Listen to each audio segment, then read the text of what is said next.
Lovely Allergen Chapter 1 to Chapter 39. After the rain, the air smelled like a muddy camphor leaf. Lu Zhisher was stepped on by the orange cat that jumped onto the bed. He opened his eyes in a daze and realized that he had overslept. It was only a few times a year, but it happened on the first day of school. How unlucky. Hearing Auntie Rong calling him from downstairs, Lu Zhisher hurriedly responded a few times. The cat stepped over his stomach again and lightly jumped off the bed. He also quickly washed up and changed his clothes, grabbed his school bag and ran out. The alarm didn't ring? Lin Rong calmly poured out a glass of milk. Eat breakfast. The rice noodles were mixed with the braised beef yesterday. It's delicious. Lu Zhisher had already run to the entrance. He didn't have time to eat breakfast. I forgot to set a new alarm because I didn't have morning self-study before the opening ceremony. Aunt Rong, where's Brother Songyu? The little Pomeranian at home followed behind him and sat on the ground obediently to watch him change his shoes. Your brother left early. Isn't today the opening ceremony? He said he was on duty today. Do third-year high school students have to be on duty? Lin Rong put down the glass, wiped the water off her hands, and turned around. The opening ceremony of the junior high school should be held together with the senior high school. When she turned around, Lu Zhisher had already opened the door. The Pomeranian crazily scratched his leg and wouldn't let him go. Lin Rong anxiously shouted, Lu. You can't not eat breakfast. Lu Zhisher squatted down, rubbed the dog's head, kissed it, and left in a hurry. I'm going to buy rice noodles. Bye-bye, Aunt Rong. Don't eat anything. Out of the house, Lu Zhisher rode his bike straight to the breakfast stall outside the community. His grandmother, who had been selling rice noodles before, didn't open the stall today. Lu Zhisher heard her say that her waist hurt. He estimated that she would have to rest for a few days. He must buy more next time he saw her. The soup noodle shop next door was fragrant. He could smell the fragrance of stewed beef offal from afar. Lu, is it too early? Come and eat some powder. The owner of the beef noodle shop pulled out a ladle with rice noodles from the big soup pot. The hot soup under the ladle was like white satin, rising and falling. I'm going to be late, Uncle Chen. Let's eat tomorrow. Lu Zhisher stopped the car and ran into the convenience store. He didn't have time to make a choice. He took a bag of cornbread, paid for it, and left. This was one of the few snacks that Lu Zhisher could buy in the convenience store. It rained all night last night. The rain in this city was never gentle. It was always accompanied by lightning and thunder, which made him unable to sleep for the entire night. She remembered that the first night she had arrived at Songyu's house, it had also been this torrential rain, with lightning tearing through the night sky. When he heard the thunder, he was so scared that he cried. He ran straight to Songyu's room and climbed onto his bed. From then on, he instinctively began to rely on his brother, who was not related to him by blood. Lu Zhisher's father, Yue, and Songyu's father, Songjin, were close friends who had grown up together. The old man in the Yu family had passed away early. Before they moved to England, Yue was almost a non-staff member of the Song family. They ate and lived together. Yue liked extreme sports. Once, he met the English girl, Olivia, while rock climbing. The two of them fell in love and gave birth to the cute Lu Zhisher. But their happy time was too short. 11 years ago, the couple was skiing in the Alps. They were accidentally caught in an avalanche and both died. Lu Zhisher lost his parents overnight. Even Songjin, who had flown to England to pick him up, didn't know how to explain all this to a 3-year-old child. At that time, Lu Zhisher grabbed Songjin's sleeve and only knew how to sweetly call him uncle. He didn't know what death was and what foster care was. He was brought back to the Song family, and from then on, he took root in Xianxia. The red light at the intersection forced Lu Zhisher to stop the bicycle. He had woken up too quickly in the morning and was still a little dazed. His gaze was fixed on the light on the red light, and his thoughts were jumping and scattered. Last night's dream was only a broken silhouette in his mind. It was as if he had turned into a small ball, following Songyu around. He couldn't even speak Chinese properly and only knew how to pester people. Lin Rong always teased Lu Zhisher with a jealous tone, saying that the first Chinese word he learned was brother. However, Songyu was a man of few words and was neither cold nor warm to anyone. Fortunately, although he didn't pay much attention to Lu Zhisher, he wouldn't chase him away and let him pester him. It was just that when they grew up and started primary school, Lu Zhisher's mixed-race appearance became more and more eye-catching. Songyu was already outstanding, and with a foreign child as a burden, he had to deal with gossip about his family almost every day. After a long time, Songyu really lost his patience. It just so happened that he moved to a new house and left the previous school district and primary school classmates. After entering junior high school, he set 3 major rules. You're not allowed to call me brother outside. You're not allowed to go to school or go home together. You're not allowed to let others know that you're staying at my house. At first, Lu Zhisher couldn't accept it at all.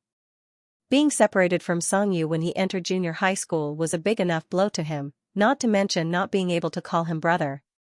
However, he had always been a child who followed Songyu's lead, and abiding by the rules came first. After all, compared to being ignored, Lu Zhisher could still accept keeping a distance from him outside. In Lu Zhisher's heart, Songyu was like a benchmark that always stood in front of him, and he had been chasing after him since he was a toddler. When Songyu was 6 years old and he was 3 years old, he stumbled out of the house with his brother to see Aunt's moving house. Songyu was 10 years old and he was 7 years old. It was the first time he went to primary school with his brother, and he was so happy that he sang on the bus that his mouth was covered. Songyu was 15 years old and he was 12 years old.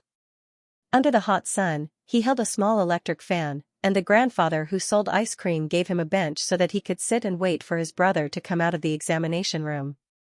He still remembered that he ate 3 popsicles that day, and Songyu didn't notice. He gave up taking the school bus for him and took a taxi to eat crayfish. The crayfish that day were especially big, and he ate 23 of them. 15 of them were peeled for him by Songyu because he was too slow. He remembered retorting, "Although I don't know how to peel crayfish, I'm good at hiding, right? Your classmates didn't see me." Songyu didn't think so.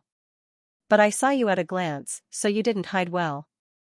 Lu Zhisher always insisted that he was good at hiding, including his relationship with Songyu. Later, he had to admit that Songyu was right. "The light is green, let's go." The sound of the road interrupted his thoughts. Looking at the time, Lu Zhisher stepped on the pedals and sped up. His thin body arched as he pedaled hard. The early September wind was still warm, drying his body and making his summer school shirt puff up. Lu Zhisher's slightly curly brown hair glowed golden under the sun, fluffy and soft. He sped all the way to school. Just as he parked his bike, he saw a large group of people patrolling the gate. He vaguely felt that he had forgotten something. "Lu." Someone suddenly patted his shoulder. Lu Zhisher was startled and turned around. It was his close friend and deskmate, Jiang Yufan. Lu Zhisher's surname was special.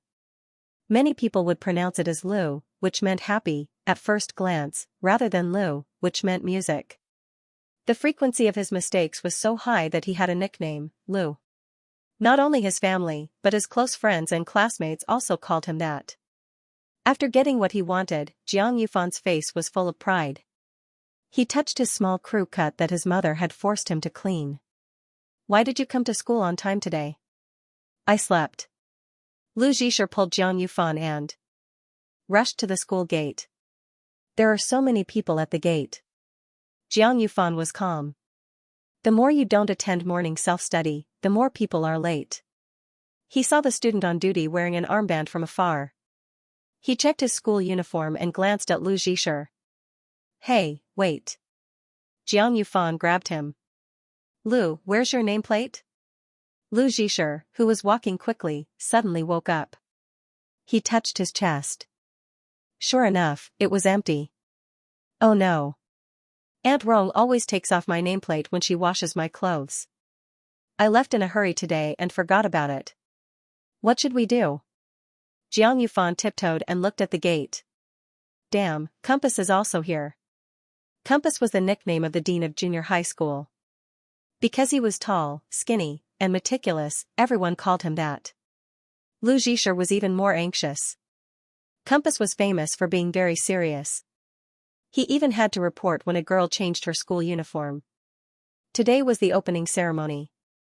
Maybe he would be on the list later. He pulled his bag and tried to cover it. Jiang Yufan, help me cover it. Okay, maybe we can fool them. Jiang Yufan covered half of his body. The two of them quickly walked to the gate like conjoined twins. They tried to sneak past a group of students who were being checked. Compass's voice was very sharp. You over there, take out your uniform collar. There will be a video of the opening ceremony later. It will be uploaded to the school's official website. Your image is the image of Paya. Do you understand? Lu Zhisher clutched his bag tightly. He stuck close to Jiang Yufan and moved forward with his head lowered. What's wrong with your pants? Teacher, my school pants are not dry. I'm wearing a pair of similar. 2 pairs of school pants are not enough for you to change. Lu Zhisher lowered his head even more. He had already prepared an apology. Stop. He was so scared that he stopped in his tracks. But he still did not dare to raise his head. It's not me. It's definitely not me. I'm talking about you. Compass walked closer. The student on duty was standing next to him. Girl with short hair, where's your nameplate? Which class are you from? Lu Zhisher had just breathed a sigh of relief when he heard Compass say, I've said it countless times. You have to wear a student's nameplate when you come to school. Is it that hard to do? Who else isn't wearing one? Me too. Lu Zhisher's body stiffened. It was as if a strange hand had suddenly appeared and pulled him out of the crowd. He slipped in front of Compass and pointed at the piece of cloth without a nameplate on his chest. At the moment when his nerves were at their most tense, his arm was actually grabbed. His heart skipped a beat. Lu Zhisher subconsciously apologized, I'm sorry, but in the next second, the hand followed the line of his arm and grabbed his hand. Then, the hand separated his fingers in the crowd. A piece of metal with a warm body temperature was stuffed into it. It sounded mysterious, but Lu Zhisher recognized who it was just by looking at the hand. He looked up and saw a cold and familiar face. The person was wearing a high school uniform with a red armband on his arm. Under the direct sunlight, his brows were slightly furrowed. It was none other than his big brother who lived under the same roof as him. Lu Zhisher's eyes widened slightly. His light-colored pupils were as clear as amber under the sunlight. When he saw Song Yu, a layer of electricity ran through his body. He instinctively wanted to say something, but in the next second, he instinctively swallowed the word big brother that was at the tip of his tongue. When their eyes met, Song Yu let go of his hand and looked away. His gaze was indifferent. It was as if they were really just a senior on duty and a junior who had violated the rules. He glanced at his watch and took out a pen from his pocket to jot down the latecomer list. Everyone's attention was still on Compass and the girl who was being scolded. No one noticed this secret exchange. Lu Zhisher lowered his head and looked at the nameplate in his hand. It was engraved with the words, Paya Junior School Lu Zhisher. Before Compass noticed, Lu Zhisher quickly pinned the nameplate on the front of his shirt. As soon as he put down his hand, he saw a pair of shrewd eyes glance at him. Lu Zhisher looked up and smiled at Compass. He was born with an innocent face and a pair of pure-hearted dog eyes. Although his appearance did not make him attractive, his beautiful face made it hard for people to be harsh on him. You were almost late. Even so, Compass still let him go. Go in. Okay. Lu Zhisher nodded obediently. Thank you, sir. At that moment, the school clock tower rang. He could not help but turn around. Song Yu was as tall as a redwood in the crowd. He looked like the kind of person who would shine when he appeared in a comic. There was not much time left. The whole class had to gather in the classroom before the opening ceremony. Lu Zhisher did not want to be late. He ran towards the classroom with all his might. However, Jiang Yufan felt that something was amiss. No, Lu Zhisher, stop. I saw everything. I'm going to be late. I'm going to be late. Lu Zhisher ran forward. His heart was beating fast. Jiang Yufan chased after him until he was out of breath. Don't interrupt. Tell me the truth. How did your nameplate end up in Song Yu's hands? Maybe, he just picked it up. Picked it up? How could he pick it up when it was so small? I don't believe you. Jiang Yufan frowned and followed Lu Zhisher to the second floor of the middle school. He continued to ask, even if he picked it up, how did he know that you were Lu Zhisher? Lu Zhisher asked back, am I not easy to recognize? That's true. With his mixed-race face, Lu Zhisher was one of the most popular students when he first entered the school. However, Jiang Yufan still found it strange. I was scared to death just now. When I saw Song Yu's armband, I thought you were done for. Lu Zhisher held onto the stairs and gasped, was it necessary? Why not? You broke the rules on the first day of school and even met Song Yu, a cold big shot, on duty. When he pulled you, I thought he was going to do you on the spot. When they were almost there, Lu Zhisher turned around and shushed him. He quickly walked into the classroom. Coincidentally, the class monitor was taking attendance. Lu Zhisher tried his best to hold his breath and stood at the door. His hair was curled up from running. Miss, the homeroom teacher, Wang Qian, was a young male teacher. He taught Chinese and could get along well with the students. However, he was also ruthless when he was strict. Fortunately, Lu Zhisher had always been the representative of good students. He was never late, never skipped class, never caused trouble, and had good grades. Miss Wang didn't give him a hard time, come in. However, Jiang Yufan wasn't so lucky. Wang Qian had a playful smile on his face, isn't this the permanent guest of the tardiness team of Class 8? Miss Wang, Jiang Yufan touched his buzz cut, I'm just 2 steps behind Lu Zhisher. Yes, I think it's good to be more standard. Wang Qian clasped his hands behind his back. From today onwards, you are only allowed to be 2 steps behind your deskmate. Otherwise, you will be punished by standing in the morning self-study session. Ah? Jiang Yufan frowned. The students of Class 8 who were watching the fun all laughed. What are you yelling for? Come in. After Wang Qian finished speaking, he began to warn the other students, I don't care if it's just a small fight, but at the opening ceremony, behave yourselves. If you're caught by the dean, I won't bail you out.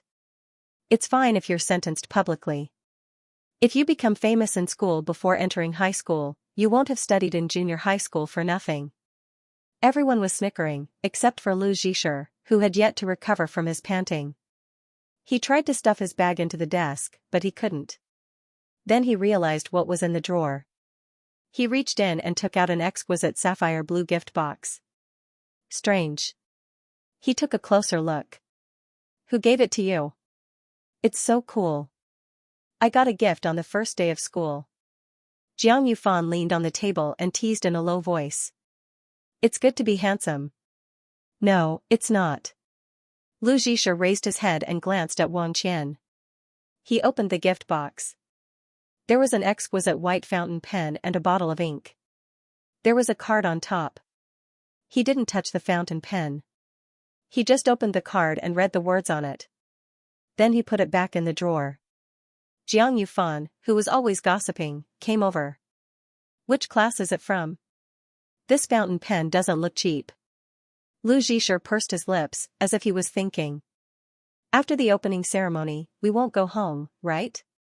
No, we probably have to go back to the classroom. Why? I want to go to class 11 and return this. Everyone in the class stood up and prepared to go to the school gymnasium. Jiang Yufan didn't understand Lu Zhisher's action of returning the gift. No way, Lu. If you really return it, the little girl will be sad. Lu Zhisher was a little hungry. He unzipped his bag and took out some bread. He tore it open and bit off half of it.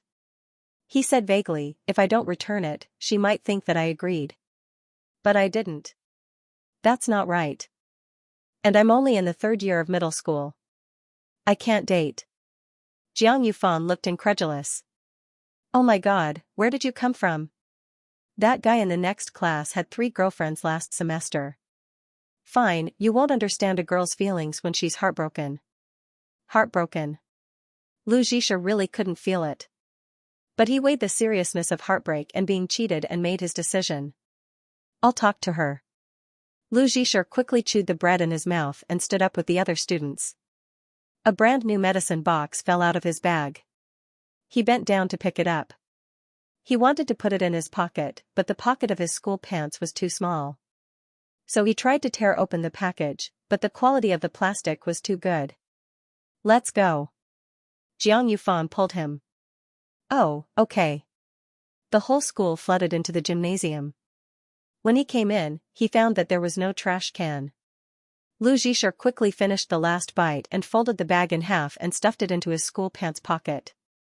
Paya was one of the most famous high schools in the area. Compared to the quiet and thrifty performance-driven education next door, this school was quite Western style. Many students went abroad to further their studies. There was even a saying that only half of Paya's third-year students took the college entrance exam. Plus, the school was rich and could afford to expand. The middle and high school departments had never been separated. With such a large number of students, the annual opening ceremony was naturally a big event on campus. No matter how free and unorganized it was, this day couldn't be wrong. The high school students went in first and sat in the auditorium according to their class. Compass stood in front of them and said, "Third year, class 6 to class 11, please sit in the middle." Huh? Why is it the blue class again? We're going to sit on the floor again. Paya Junior School's summer uniform was light blue short-sleeved shirts, while the high school uniform was white.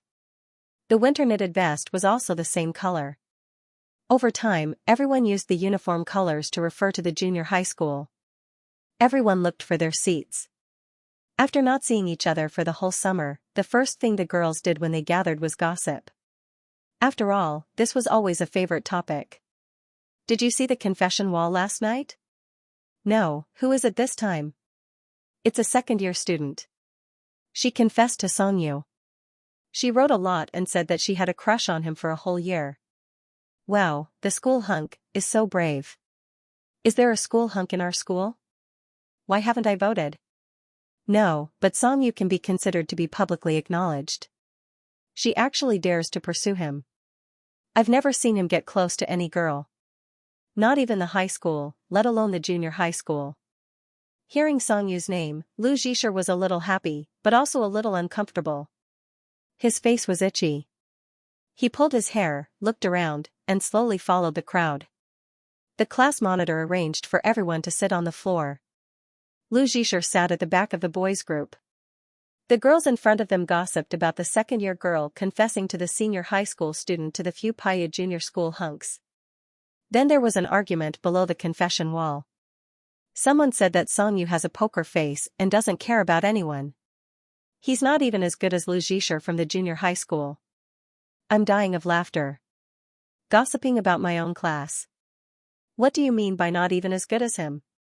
Lu is very good-looking. Isn't his mixed-race face good-looking? And he has a good personality.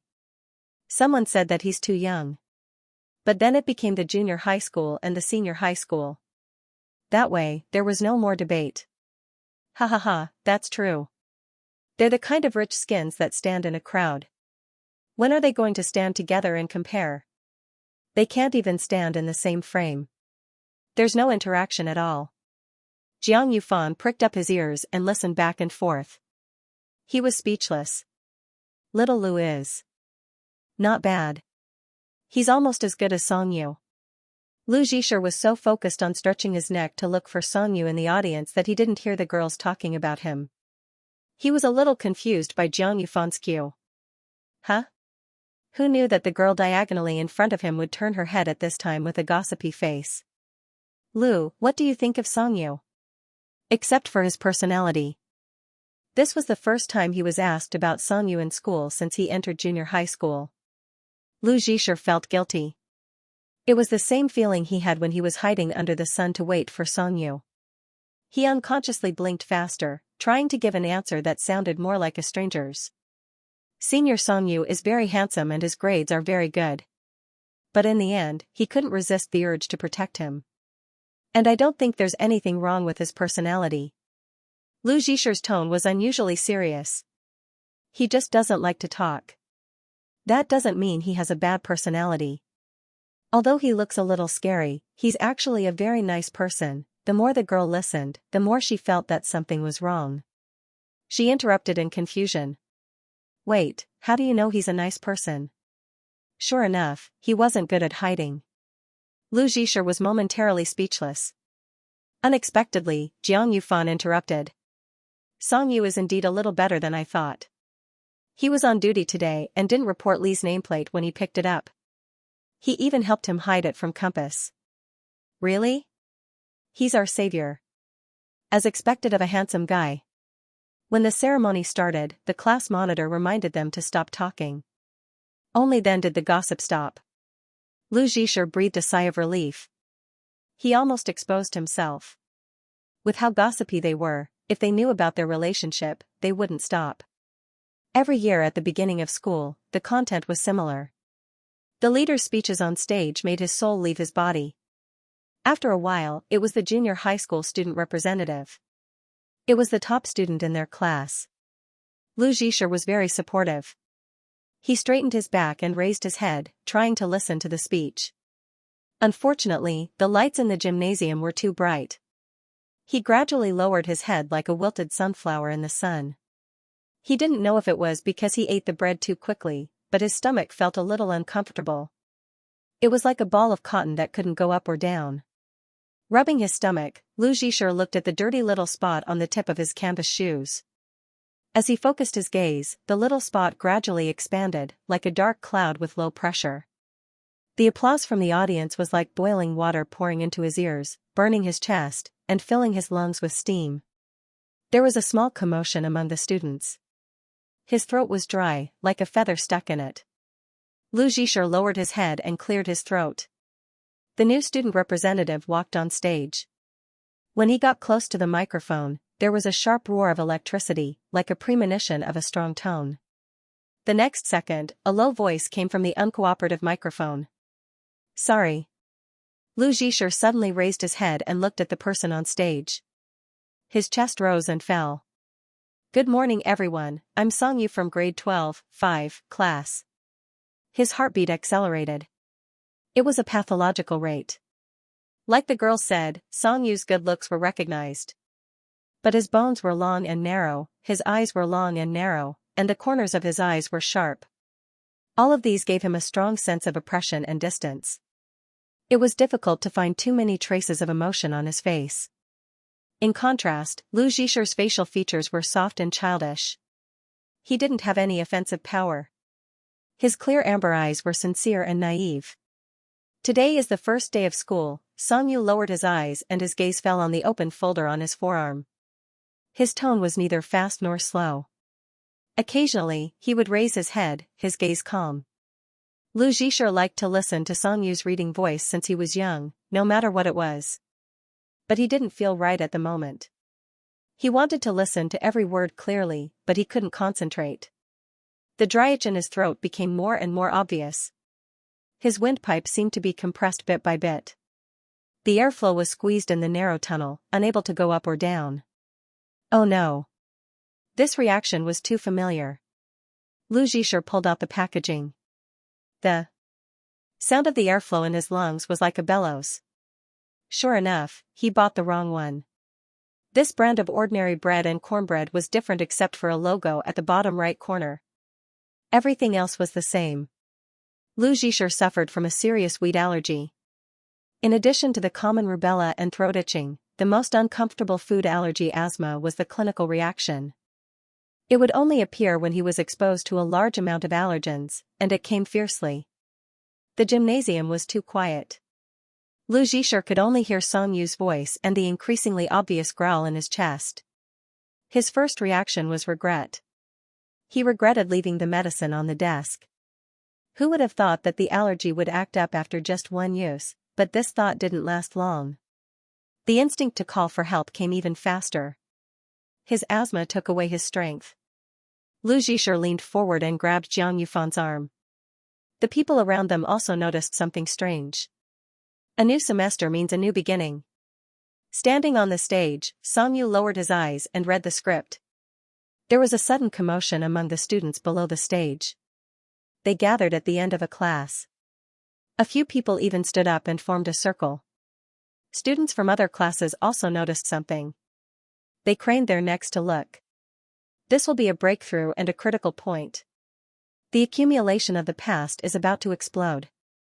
The turning point is just ahead. Song-yu didn't care about what happened. This was his personality. He only looked up occasionally. Through the gaps of the chaotic crowd, he saw half of the person's face on the ground. Lu Zhisher. Are you okay? The dean of teaching, who didn't know what was going on, came out to maintain order. Hey, that class, what are you doing? Jiang Yufan knelt on the ground and said anxiously, Teacher. Someone's not feeling well. The speech on the microphone was abruptly cut off. There was a clatter. It was the sound of a folder falling. The sound was amplified by the loudspeaker. It was particularly hurried and abrupt. The dean of teaching turned around. There was no one on the podium. It's a mess. The student from the photography club, who was responsible for recording the entire event, held the camera in a daze. He didn't know whether to chase after the student representative or continue to aim at the empty podium. Something unexpected happened at the conference. Suspending the speech was barely a normal reaction. But the representative on the podium left the stage without saying anything. And this person was Song Yu. This was too abnormal. The stadium was filled with people. Lu Zhisher lay on his side on the ground. His symptoms were getting worse. He wanted to take deep breaths, but the flow of air into his body was getting weaker and weaker. It was as if there was a hole in his chest that was leaking air. Before he could even take a breath, he started coughing violently. Sensing that his student's condition was very bad, Wang Qian was also very anxious. Lu Zhisher, what's wrong? Are you okay? Can you talk? He helped Lu Zhisher up and patted his back. Try to take deep breaths. Slow down. Just when everyone didn't know what to do, a white figure broke into the light blue crowd and broke through the crowd. Spread out. Don't crowd around him. The surrounding classmates were shocked. No one expected that Song Yu, who had just spoken on the stage, would appear here at this moment. Wang Qian was also a little surprised to see Song Yu. This was also a student he had taught before. Back then, he felt that this child was very cold and didn't even have many good friends. He didn't seem like the type to be brave. Song Yu squatted down and half-hugged Lu Zhisher, who could no longer speak. He adjusted his sitting position and then took out the medicine from his pocket. Seeing the medicine, Wang Qian was a little confused. He asked carefully, Song Yu, can he use this medicine? I've already called the emergency personnel at the school hospital. They'll be here soon. It's too late. This is his medicine. Song Yu was so calm that he didn't seem like a student. He was more like a professional emergency personnel. He looked up and ordered the people around him, everyone, spread out a little more. He loosened Lu Zhisher's school uniform tie and unbuttoned the top 2 buttons of his shirt to expose his neck. He put an arm around his shoulders and stabilized his head. With his other hand, he aimed the aerosol directly at Lu Zhisher's mouth. His movements were smooth and fast. Lu Zhisher, take the medicine. At this moment, Lu Zhisher's forehead was covered in cold sweat and his lips were slightly purple. He instinctively grabbed Song Yu's arm and used all his strength to suck the mist into his lungs. It had been a long time since he had an asthma attack. The feeling of uncontrollable tears and breathing came crashing down like waves. Everything was blank, but he could hear Song Yu's voice, which gave him an invisible comfort. Again. They had been in the same class for 2 years, but this was the first time the surrounding students had seen such a scene. They were all stunned. Those who were familiar with him more or less knew that he was allergic, but it was usually just a rash. It had never been this serious. A few minutes later, Lu Zhisher's heaving chest recovered bit by bit. His breathing was no longer as rapid and weak as before. Are you feeling better? Wang Qian was still worried. I still need to send you to the infirmary to rest. Yes, said Wang Yao. Song Yu removed the medicine bottle and looked away from his pale face. He inadvertently glanced at a package on the ground with the word bread printed on it. He reached out and placed his palm on Lu Zhisher's chest to feel his heartbeat. Then, he grabbed his arm and turned it over. He checked his neck to check the rash. Although the symptoms were alleviated, Lu Zhisher's consciousness was still lagging. Every time he had an asthma attack, he would develop a strong sense of dependence, like a fledgling whose life was saved in the midst of a struggle. During the emergency treatment, he couldn't think of anything. He only knew that Song Yu must be saving him. After he recovered, Lu Zhisher wanted to confirm it, so he weakly looked up and saw Song Yu's face. Only then did he feel relieved. "Brother." His voice was weak, and his fingers weakly held onto Song Yu's arm. The illness swept through him like a gale. His remaining willpower made him completely forget the promise and disguise. Jiang Yufan, who had sharp ears, repeated it without thinking, "Brother." "Brother?" This word passed through a layer of human-shaped loudspeakers and spread like ripples. Song Yu was Lu Zhisher's brother. On the day of the opening ceremony, this secret that Lu Zhisher had kept for 2 years was known by the whole school. There were always a few outstanding students in a school. They were either talked about or surrounded. Lu Zhisher and Song Yu were typical examples. However, no one expected that these two people who usually had nothing to do with each other would have such a close relationship. The news spread the fastest in the dense crowd. Not long after, the accident at the opening ceremony became the topic of everyone's discussion. Lu Zhisher's childhood had never been peaceful. When he first came to the Song family, he was transferred to a kindergarten class. There were no familiar children, and there was a language barrier. Most importantly, he looked different from everyone. He was often surrounded like an animal in an acrobatic troupe. He was even bullied by some older children, who gave him nicknames like Yellow Hair and Little Bastard. He didn't like kindergarten and didn't want to go to school every day. He only wanted to hide at home and draw. He would cry at the entrance of kindergarten and be carried out of the car. Although he was often surrounded in primary school, at least Song Yu was there. When he was unhappy, he would look for Song Yu. Sometimes, when Song Yu finished class, he would look back and see the pitiful Lu Zhisher leaning against the door frame at the back of the classroom, like a puppy that hadn't been weaned. As his peers gradually became more sensible, fewer people ostracized him, and everyone gradually got used to it. Later, the taste of children who grew up changed. More and more people began to think that Lu Zhisher was good-looking. He was so good-looking that he left his peers in the dust. He also had a good personality. Lu Zhisher, who was bullied, inexplicably became the target of admiration. In short, there was no end to it. Lu Zhisher didn't like to be the center of attention and didn't want to be publicly executed at the opening ceremony. However, in the end, he became the focus of the whole school in an even more spectacular way. Lying on the bed in the infirmary, he stared at the ceiling in a daze. The doctor on duty examined him. He obediently cooperated like a soulless toy. After the examination, he lay down and continued to rest. His steady breathing made him feel at ease. Since he was young, Lu Zhisher had a rich imagination. He could associate a small stain on the ceiling with a hermit crab on the white beach, and then from the small space in its shell, he could associate it with a karst cave or even a black hole. Just as he was exploring the universe in the ceiling, the door suddenly opened. Lu Zhisher turned over and pulled the bed curtain open a small gap. He glanced at it, but when he saw Jiang Yufan's face, he fell back on the bed in disappointment. "Lu?" Jiang Yufan lowered his voice, as if he was afraid of waking him up. "I didn't sleep." Lu Zhisher sat up from the bed and pulled the curtain open. "It's over?" "That was fast." "Yes." Jiang Yufan took his school bag and handed him a carton of milk. "You're not allergic to this, are you? I see you drink it usually." Seeing him shake his head, Jiang Yufan was relieved. "The teacher said that you don't have to go back to report. You can go home directly after you've rested." Lu Zhisher sucked on the milk. "Miss Wang didn't call my parents, right? This was an accident. He was careless and didn't want Aunt Rong to worry about him." "I don't know. Anyway, he stopped Song Yu and talked for a while. He probably wanted to understand the situation."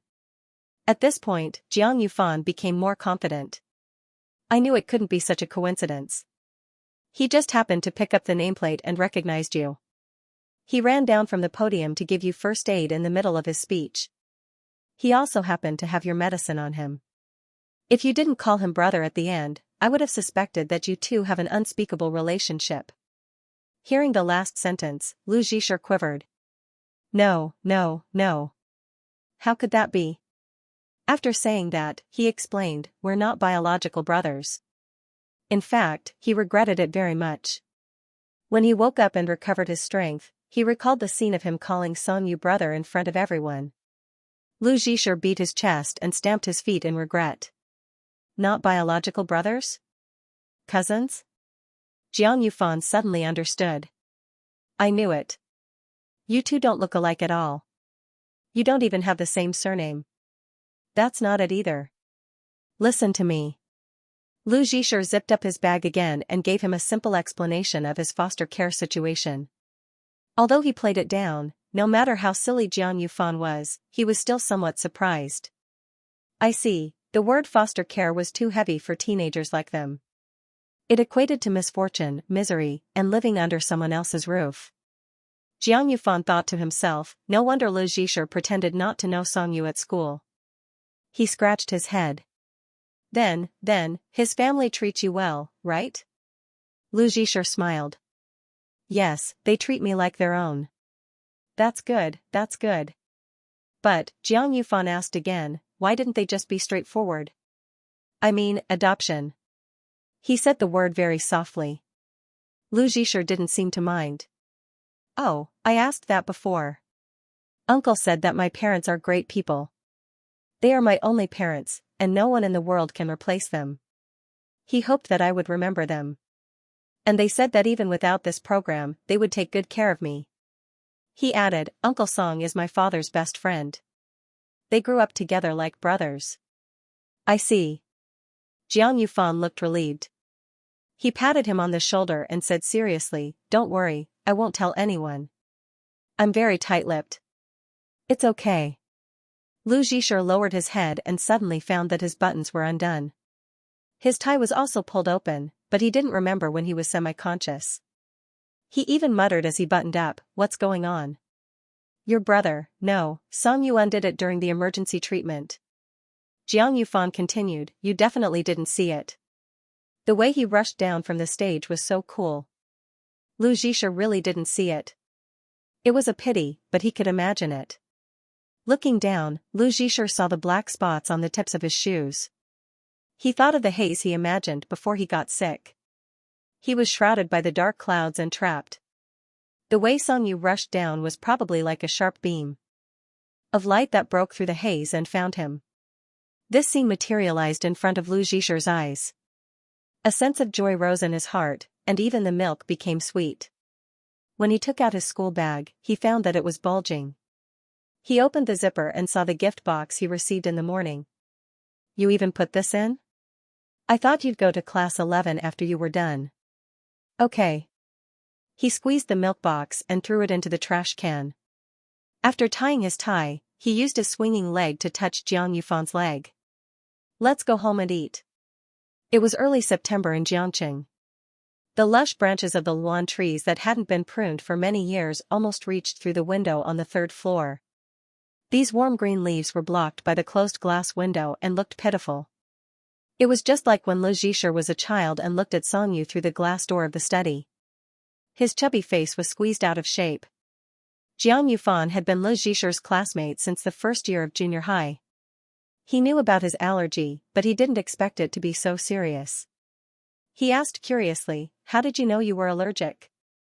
If it's so serious, it should have been very dangerous when you first found out. First time, actually, he had some impression of it, but it wasn't very deep. Moreover, he had been to the hospital too many times when he was a child, so it had diluted his memory of the first time he found out about his symptoms. I don't remember. I was only 3 years old at that time. I think I was hospitalized. 3 years old. Jiang Yufan couldn't imagine. You were scary enough today. Fortunately, your brother was here. I just searched on Baidu and was scared to death. It turns out that asthma can kill people if they don't have medicine with them. Lu Zhisher comforted him. What happened today was a very small probability event. It was the worst of the worst. But then he remembered that Song-yu seemed to be there when he first had an attack. After saying goodbye to the doctor on duty, the two of them were ready to go downstairs. Unexpectedly, as soon as they went out, they met a pretty girl with short hair. She was wearing the same junior high school uniform as them. Her face was red and her voice was very soft. Lu Zhisher didn't look familiar. He looked at Jiang Yufan for help. Jiang Yufan thought of something and lowered his voice to remind his best friend. This is the girl who gave you the gift. She's from class 11. Lu Zhisher said in a low voice. Are you okay? I'm fine. I'm better now. Lu Zhisher said thank you. The girl was relieved. She tucked her hair behind her ear. I went to your class to look for you this morning. You weren't in school yet, so I put the gift in your desk. Lu Zhisher saw her ears and blushed. I hope you like it. The sun was so bright that the girl's voice was drowned out by the chirping of the cicadas. He held the strap of his school bag and was silent for 2 seconds. In the end, he unzipped it and took out the gift box. He handed it back to her with both hands. Jiang Yufan couldn't bear to look. This scene was too suffocating.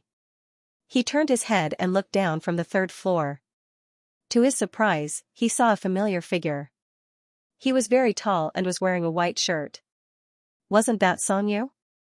Jiang Yufan narrowed his eyes and took a closer look. It was really him. Songyu was pushing his trolley towards them. He stopped under a camphor tree and looked down at his watch. When he looked up again, his eyes met with Jiang Yufan's.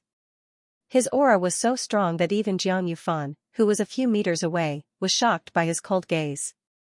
He immediately turned his head and pretended that nothing had happened. Seeing the gift box in front of her, the girl was stunned. Thank you. Lu Zhisher's tone was solemn. But my family has told me since I was young that I can't accept gifts from others, especially from girls. That's taking other people's feelings for granted. So I have to return it to you. I'm sorry. Lu Zhisher's eyes had obvious Caucasian features. His facial features were softer, and his hair was warm brown. It shone with a golden glow under the sun. His entire person was transparent and soft. Appearance would give people the illusion that he was approachable, easy to approach, and acceptable. However, that was not the case. Most of the time, the childish Lu Zhisher was overly serious. The girl's expression was a little sad, but she had expected it. She was just hesitating whether she should take back her gift. But, she opened her mouth and then paused. This must be very expensive. You must have spent a long time choosing it. Lu Zhisher was very insistent. He held the gift box in his hand forward and let her take it. Your handwriting is very good. This pen is more suitable than mine. Hearing this, the girl raised her head. Using praise instead of rejection made her unable to bear to be sad. However, she was still somewhat unwilling. Then, do you have someone you like? Lu Zhisher was stunned. Like. There were many people he liked, such as Aunt Rong and Uncle Song, the owner of the noodle shop, who would give him 2 pieces of beef every time he ate vegetarian noodles. There was also Teacher Zhang, who gave him comic books and drawing tools. There were too many. Lu Zhisher had endless examples in his heart. However, if he added a qualifier, the highest level, the range would be greatly reduced. However, it did not seem like the girl in front of him liked him. You don't? The girl asked. Lu Zhisher carried his backpack and even shook it. I don't think so.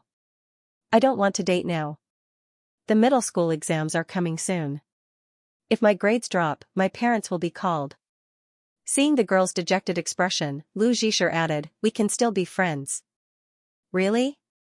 I don't lie. Lu Zhisher shook the backpack on his back. It's so hot. Is there a vending machine downstairs? I'll treat you to drinks.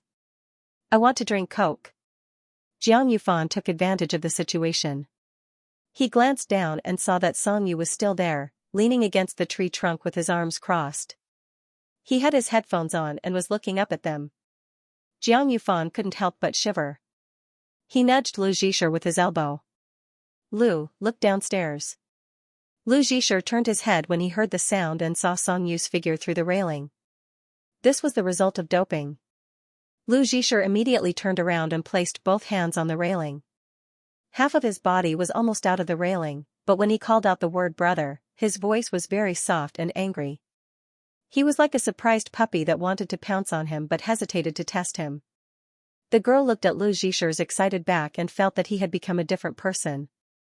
He was completely different from the person who had rejected her confession.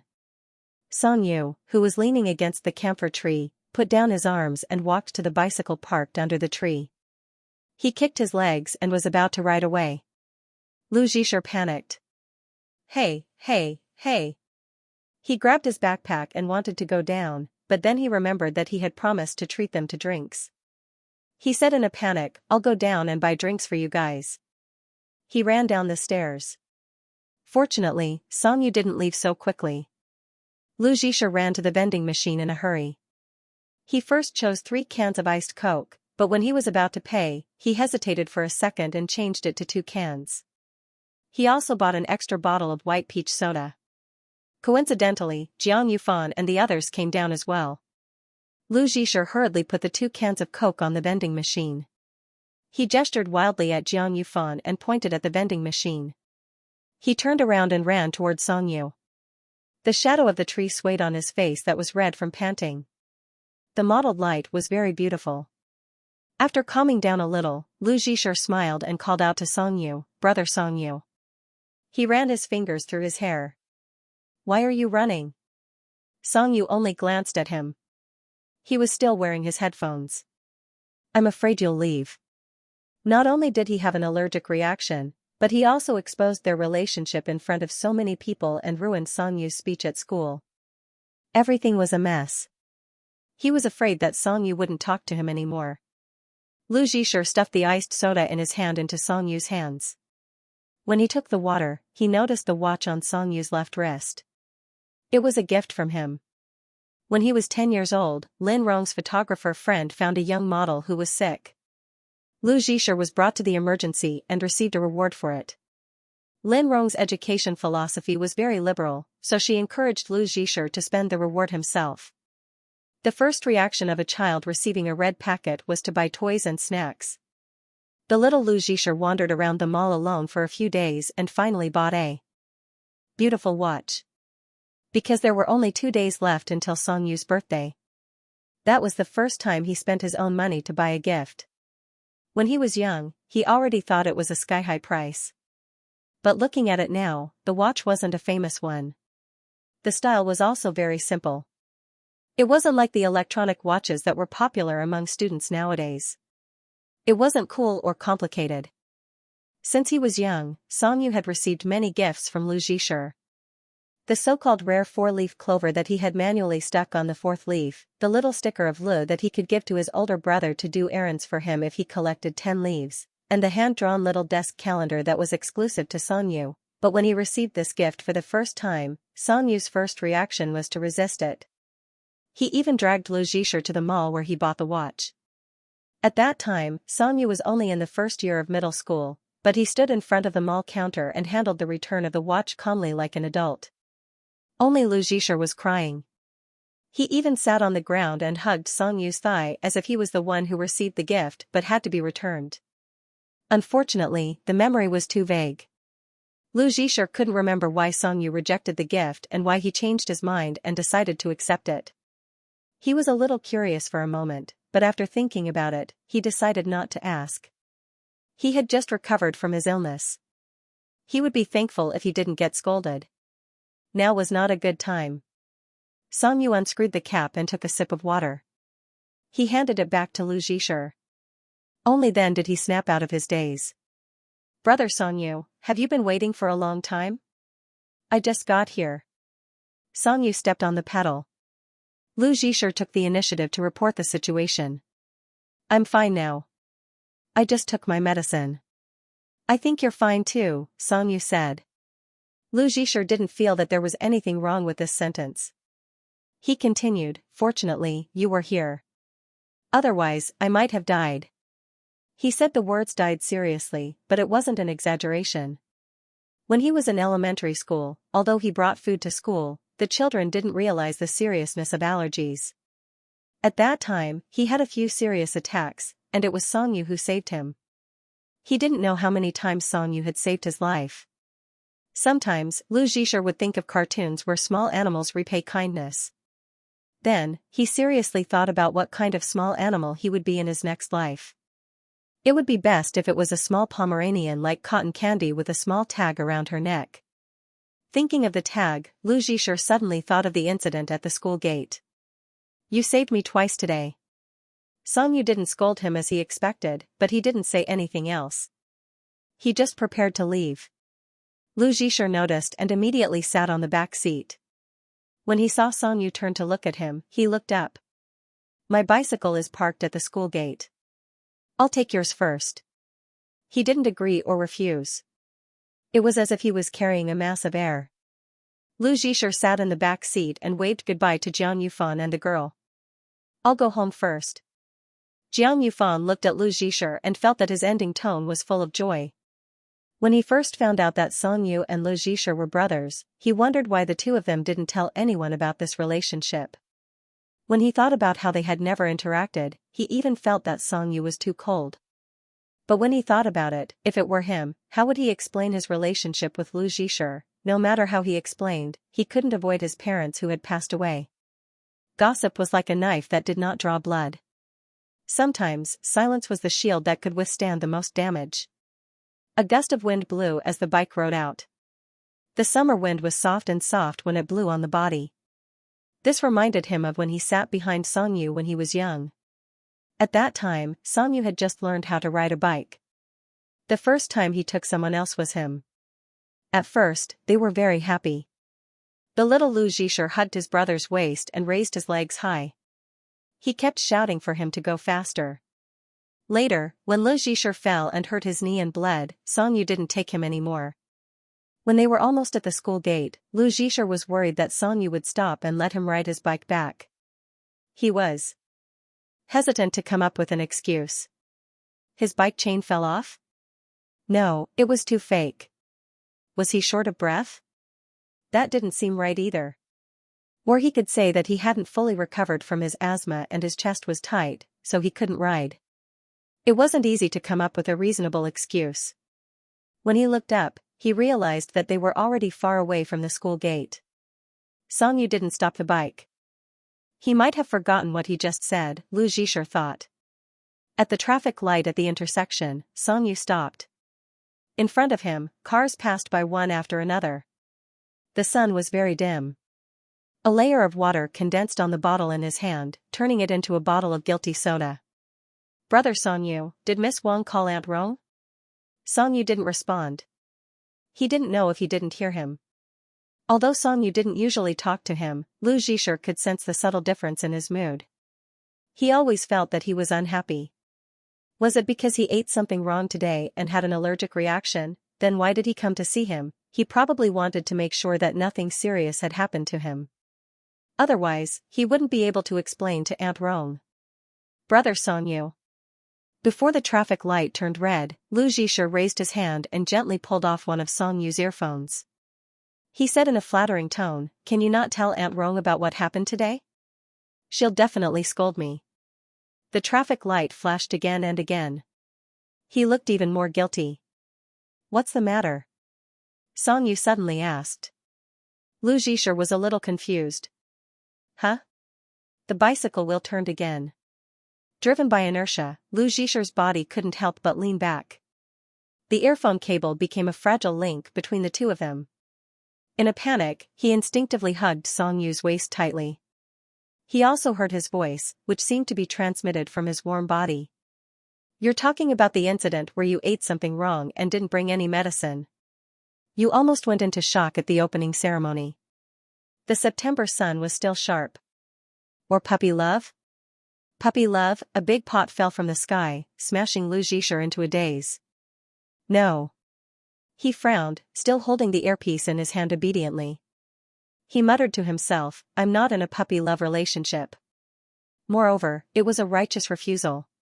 He tilted his head and looked at Song Yu in front of him. He retorted loudly, I'm not in puppy love. Song Yu remained silent. Lu Zhisher could only think about it on his own. He remembered what happened in the corridor on the third floor of the medical center and understood. You were standing downstairs the whole time, right? You misunderstood. I was returning the gift to her. Lu Zhisher omitted the confessor's information and retold the story exactly as it happened. He was like a kindergarten kid who was obediently reporting what happened in school every day. He described it vividly, afraid to leave out any details. One reported along the way while the other silently listened on the bike. They drove from the wide road into the winding alleys and approached their destination amidst the undulating sycamore leaves. I didn't promise her anything. I bought her a drink because I was afraid that she would be upset if I rejected her, so I said I would treat her to a drink. And I bought her a Coke. I also bought Xianxia a Coke, but I gave. At this point, he suddenly stopped talking. For some reason, the more Lu Zhisher spoke, the more aggrieved he felt. He thought about the confessions that the girls were discussing during the assembly in the morning. Didn't someone confess to you too? Even if it was that Paya who confessed, I would still complain. It was clearly a threat, but it didn't have the slightest deterrence. He even subconsciously lowered his voice, which made him sound particularly weak. After a pause, Lu Zhisher added, "The girls in our class were discussing it in full swing this morning. Maybe the whole school knows." The bike came to a sudden stop. Lu Zhisher smacked his lips against Song Yu's back. He was so close that he couldn't finish his sentence. The whole school knows more than just the confession. Song Yu finally opened his mouth and ordered Lu Zhisher to get out of the car. Of course, Lu Zhisher knew what he was talking about. I didn't do it on purpose. I wasn't feeling well at that time, so I accidentally yelled. He stuck behind him like a little shadow. What should we do now? Everyone heard it. Everyone should know. Song Yu didn't provide him with a solution. He locked the car and walked inside. She felt that after explaining so much, her brother didn't seem to be happy. It seemed that it wasn't because of this. The bicycle stopped in front of an old gray bungalow. A tall magnolia plant was planted in front of the courtyard, and inside was a small courtyard that had been meticulously maintained. The house was a European-style building from the Republic of China. After the renovation, the decoration was very simple. There was a huge stone that was about the height of a person standing in front of the door. There were 4 words engraved on it, Yang Xianxia. This was a private restaurant run by Song Yu's mother, Lin Rong, out of interest. Song Yu lifted the curtain and Lu Zhisher followed him in. There was already a guest inside who had made a reservation. It was Grandpa Zhang, a regular since the opening of the restaurant. He was a retired university professor. When he saw them enter, he smiled and joked, "Xiao Rong, your big handsome brother and little handsome brother are back." Lin Rong heard them and came out of the kitchen with a small plate of honeyed spring snow peaches in her hands. She put it on the table and smiled as she glanced at Lu Zhisher and Song Yu. Lu Zhisher was a likable person. Before Lin Rong could say anything, he obediently called him Grandpa Zhang. Song Yu nodded slightly as a greeting. Lu has grown taller, but he's still not as tall as my brother. Lin Rong took Lu Zhisher's school bag off his shoulder. There's still a 3-year gap. Lu is still young and weak, but he's already growing very fast. Lu Zhisher emphasized a number that not many people cared about. I'm 176. Song Yu, the tallest person in the restaurant, did not participate in their height discussion. He walked alone to the innermost private room. It was a lounge that Lin Rong had specially prepared for the 2 brothers. Lin Rong took out a delicately packed meal and handed it to Professor Zhang with both hands. Eat it while it's hot. Thank you. Professor Zhang was very happy. My wife likes this. I'm hungry. I'll go back now. Goodbye, Grandpa Zhang. Lu Zhisher took the initiative to walk him to the door. When the restaurant was first opened, Lu and Song Yu were still in primary school. Lin Rong only opened the restaurant on Mondays and Fridays out of interest. There was no menu and it was all arranged by her. Customers came one after another, and word of mouth spread. More and more people came. Many people made reservations a month in advance. Later, Lin Rong opened the restaurant to 4 days a week. It was also convenient for Lu Zhisher, who was allergic, to have lunch. Lunch was still sumptuous. The white jade porcelain plate was filled with fried golden crispy lotus balls. As soon as it was served, Lu Zhisher took one. With one bite, it was crispy on the outside and tender on the inside. It was sweeter than meatballs. Compared with ordinary vegetable meatballs mixed with flour, The boiled lotus root juice had a texture that was very similar to meat. It was tender and fragrant. Lotus root dumplings are the best meatballs in the world. Lu Zhisher had not finished eating yet. He picked up a stewed chicken claw and stuffed it into his mouth. The chicken claw melted with the red sauce and thick oil. More than one person had said that Lu Zhisher looked delicious when he ate. Some people even suggested that he make a mukbang. Watching him eat could make people eat. Lin Rong came in with a bowl of sugar-coated lotus root starch. Was the start of term ceremony fun? She put her hand on Song Yu's shoulder, but her eyes were looking at Lu Zhisher. How was Song Yu's speech today? You didn't forget your lines, right? Lu Zhisher, who was eating like a little hamster, suddenly stopped. His cheeks were bulging. Oh, I really forgot my lines. No. Song Yu ignored Lu Zhisher's wink and added another bowl of lotus root starch. Something just happened. The chicken claw in Lu Zhisher's mouth suddenly did not taste good. It can't be. We agreed not to talk about it. What happened? Lin Rong was curious. Song Yu glanced at Lu Zhisher lightly. It's him. Lu Zhisher? What happened to Lu Zhisher? Lu Zhisher panicked. His eyes darted between Song Yu and Lin Rong. He shook his head in advance to clarify. He didn't wear a nameplate and was criticized. Song Yu drank a mouthful of lotus root starch and looked up to see Lu Zhisher in shock. He was almost late. It was different from what he had imagined. Nameplate? Lin Rong exclaimed in a low voice. Ah, it's me. I took them off when I was washing my clothes. I think I accidentally put both nameplates in my brother's room. It's my fault. After saying that, she looked at Lu Zhisher apologetically. She glanced at the nameplate on his chest. Hey, why are you wearing it? Lu Zhisher explained guiltily. My brother gave it to me. A waiter called outside. Lin Rong hurried out. Lu Zhisher breathed a sigh of relief and looked nervously at Song Yu, who was covering for him. It's all my fault for messing up your speech. I'm sorry. I won't eat the wrong thing next time. The lotus root starch was iced. Song Yu ate a small bowl. He felt much better and his anger subsided. However, when he heard the apology, his expression turned cold again. Was the problem about interrupting his speech? However, Lu Zhisher's expression was pitiful. He suppressed his anger and asked, "Where's your medicine?" Faced with the sudden question, Lu Zhisher was stunned. He explained in a low voice, I used up the previous one. I brought a new bottle today. I didn't have time to open it when I went to the gymnasium, so I left it in the classroom.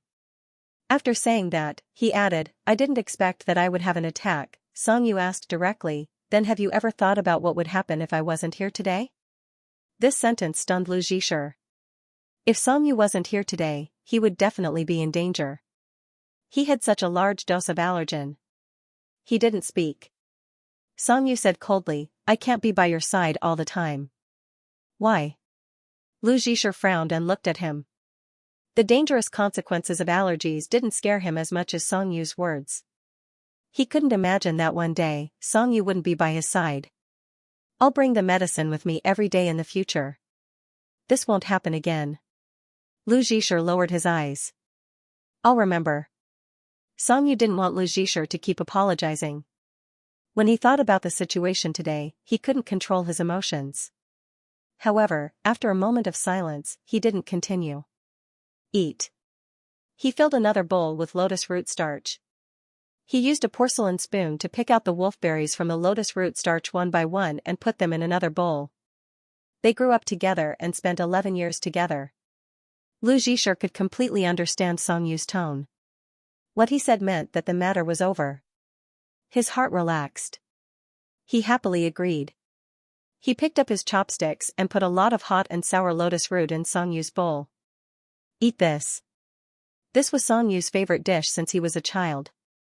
It didn't need any complicated seasoning. The crisp and tender taste was better than any other vegetable. Lotus root was not yet swollen. It was as thick as a finger, white and slender. It was cut diagonally into sections and stir-fried with dried chili. Before it was taken out of the pot, it was boiled with aged vinegar. The pores were filled with soup.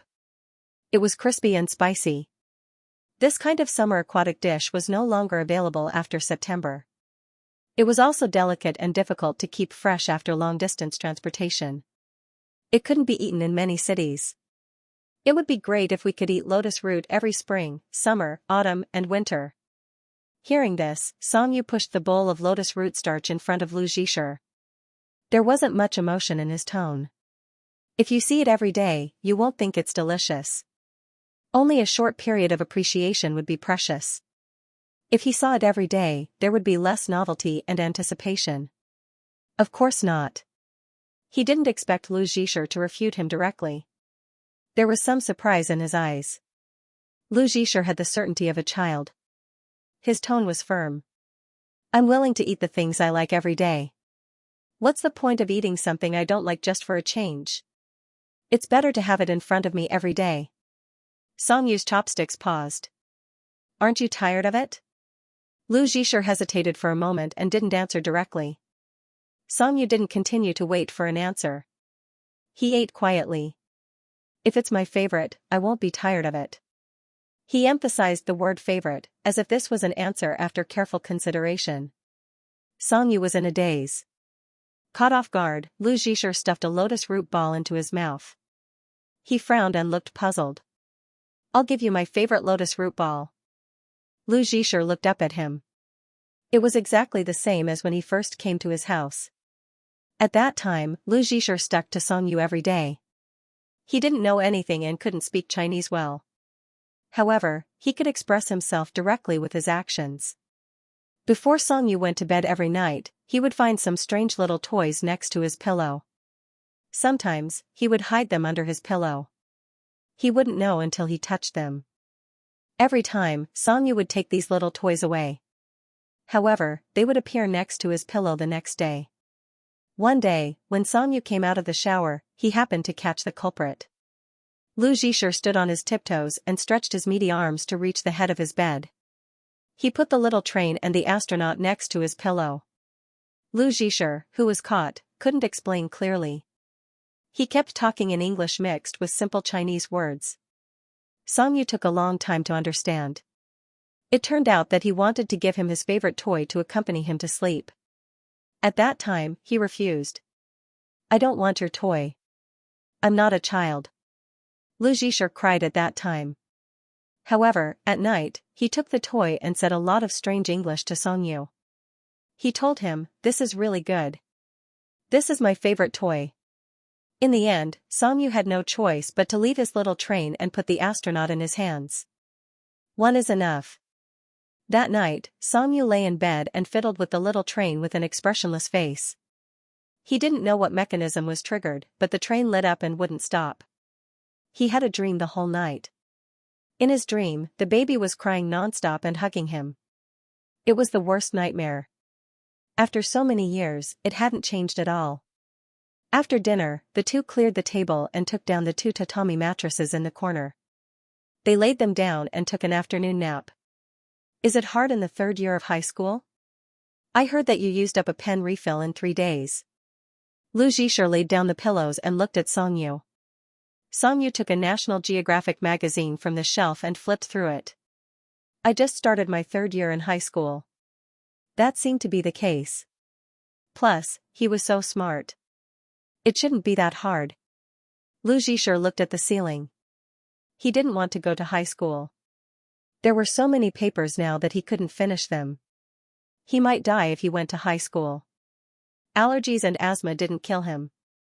It would be too embarrassing if he died from doing the papers. Seeing that Lu Zhisher was still blinking at the ceiling, Songyu put down the magazine and ordered him. Sleep. Lu Zhisher nodded and closed his eyes. Seeing that he finally stopped, Songyu threw the summer quilt over and raised the temperature of the air conditioner by 2 degrees before lying down. Lu Zhisher looked very obedient with his eyes closed. Those big eyes seemed to be the only container for all his vitality. Once they were closed, he became much weaker and paler. Songyu couldn't help but think of his illness in the morning. Emotions were saved and would be pulled back to a certain moment in an instant. Many adults described their children as growing up in the wind. Especially when they hadn't seen him for a long time, they would be surprised at how the child had suddenly grown up. But Lu Zhisher had grown up with him, and they were together every day.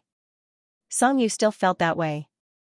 Seeing Lu Zhisher lying quietly like this, Songyu couldn't help but think of the first time he was hospitalized because of allergies. He was so quiet and small. That was the first time the 6-year-old Songyu realized the meaning of danger. Brother Songyu. Lu Zhisher suddenly opened his eyes and turned sideways. He was caught off guard and came face to face with Songyu. They were very close to each other. Just as he was about to scold him for not sleeping, he saw Lu Zhisher innocently ask a question. What was my first allergy like? Do you remember? Of course, he remembered. Lu Zhisher had come to Songyu's side without warning along with the heavy rain. He remembered very clearly that he was the one who opened the door that night. The unexpected rain poured in on a summer night, wetting his hair. His father had a child in his arms, wrapped tightly in a coat. After entering the door, he squatted down and hugged Songyu. Songyu suspiciously reached out and lifted a little of the coat. Who is this? A pair of eyes peeked out from under the coat, like glass beads. This is my younger brother. The 6-year-old Songyu had a younger brother overnight. He was soft and beautiful, looking like a little angel in a fairy tale. His light brown hair was curly, and he could only speak English with a childish voice. In contrast to this little guy, Songyu was not born with a lively personality. He was not noisy and did not talk much. His elders and relatives always said that his personality was not good and should be changed. However, Lin Rong always argued that he inherited his grandfather's genes, so that Songyu could be himself from a young age. He was very smart and much more mature than other children. However, no matter how mature he was, he would be at a loss when facing a strange child who would take away his love. At first, Songyu did not like him, but it was not to the point of hating him. Most of the time, he silently observed. It was so strange. His eyelashes were too curly. Why did this little thing have so much trouble talking?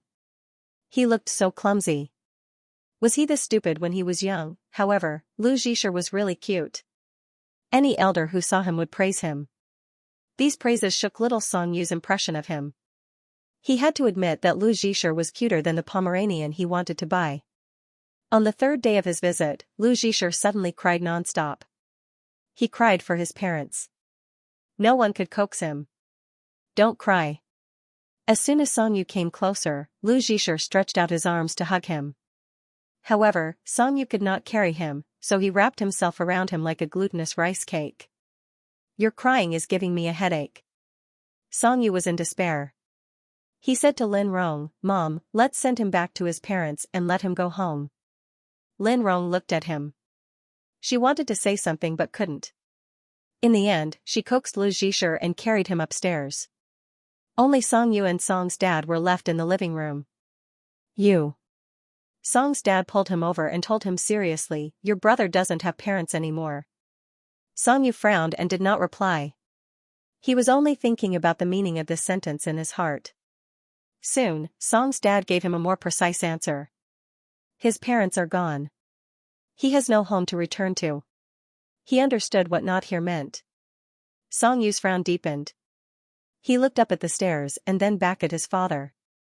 Will he leave in the future? Song's dad shook his head. This will be his home in the future. Adults always subconsciously judged children and felt that children didn't know anything. But in fact, children were more empathetic than adults. They would hold an umbrella for a little stray dog on their way home. Songyu was the same, even though he wasn't a child with much empathy. After returning to his room, he hugged a pillow and nestled on the small sofa. Song's dad's words circled around in his mind. Lu Zhisher was so cute, but he didn't have parents. This sentence stuck in his heart, and he felt more and more sorry for Lu Zhisher. No matter how beautiful a stray dog was, it was still a stray dog. They had nowhere to go when it rained. They could only hide in the tunnel and shiver, cold and hungry. The door suddenly creaked open, interrupting Songyu's stray dog adventure in his mind. He looked up and saw Lu Zhisher curled up by the door. Half of his little head was poking out pitifully and looking in. He even let out a silly cry. Songyu glanced at him, acting like a little master. Why are you hiding? Seeing that the little thing didn't move, he couldn't bear it. He raised his hand and waved, motioning for him to come in. Only then did Lu Zhisher slowly walk towards him. The child's feet were unsteady. He staggered with every step, as if he would fall in the next second. Songyu was frightened. It wasn't easy to get in front of him. Lu Zhisher blinked his big eyes and looked at him. His face was red from crying, and he looked like a little peach that was about to break. His eyes were swollen. Songyu thought of his father's words again, so he made some space for him and let him curl up on the small sofa with him. It had been raining for several days. It seemed that ever since Lu Zhisher came, the rain hadn't stopped. He asked Lu Zhisher why he came to his room. Suddenly, there was a flash of white light outside the window. Before Lu Zhisher could answer, he was interrupted by a huge thunder. He was so scared that he hugged Songyu, his whole body trembling. Although Songyu was also scared by the thunder, Lu Zhisher was much more scared than him. Not only was he trembling, but he also cried. Songyu was most afraid of him crying. He wanted to ask his mother to take him back to the room, but Lu Zhisher clung to him and tried to get into his arms. Songyu had no choice but to coax him like a real brother. But he didn't like to talk, so he could only cover his ears and pat him gently on the back. The thunder didn't disappear easily. It always appeared again after Lu Zhisher recovered from the shock. If it struck again, all the coaxing would be in vain. He decided to find a way to distract the poor little boy. After thinking for a while, Songyu took out a big box of Madeleine cakes. It was chocolate-filled. His father had brought it back from abroad for him. He couldn't bear to open it. You got lucky. With the sweet cake and Songyu covering his ears, Lu Zhisher wasn't so scared anymore. He looked very cute when he ate. His two chubby hands held the cake and took one bite after another. Suddenly, his whole body would tremble when there was thunder, and the cake would fall. He would be stunned for a second, pick it up, and continue eating with tears in his eyes. It was funny and pitiful. You're so small. How can you eat so much? Songyu looked at the empty box. There was only one cake left. He took it and took a bite. Sweet chocolate flowed out. Lu Zhisher reached out to him again and said softly that he wanted more. Songyu had no choice but to give him the other half in his hand.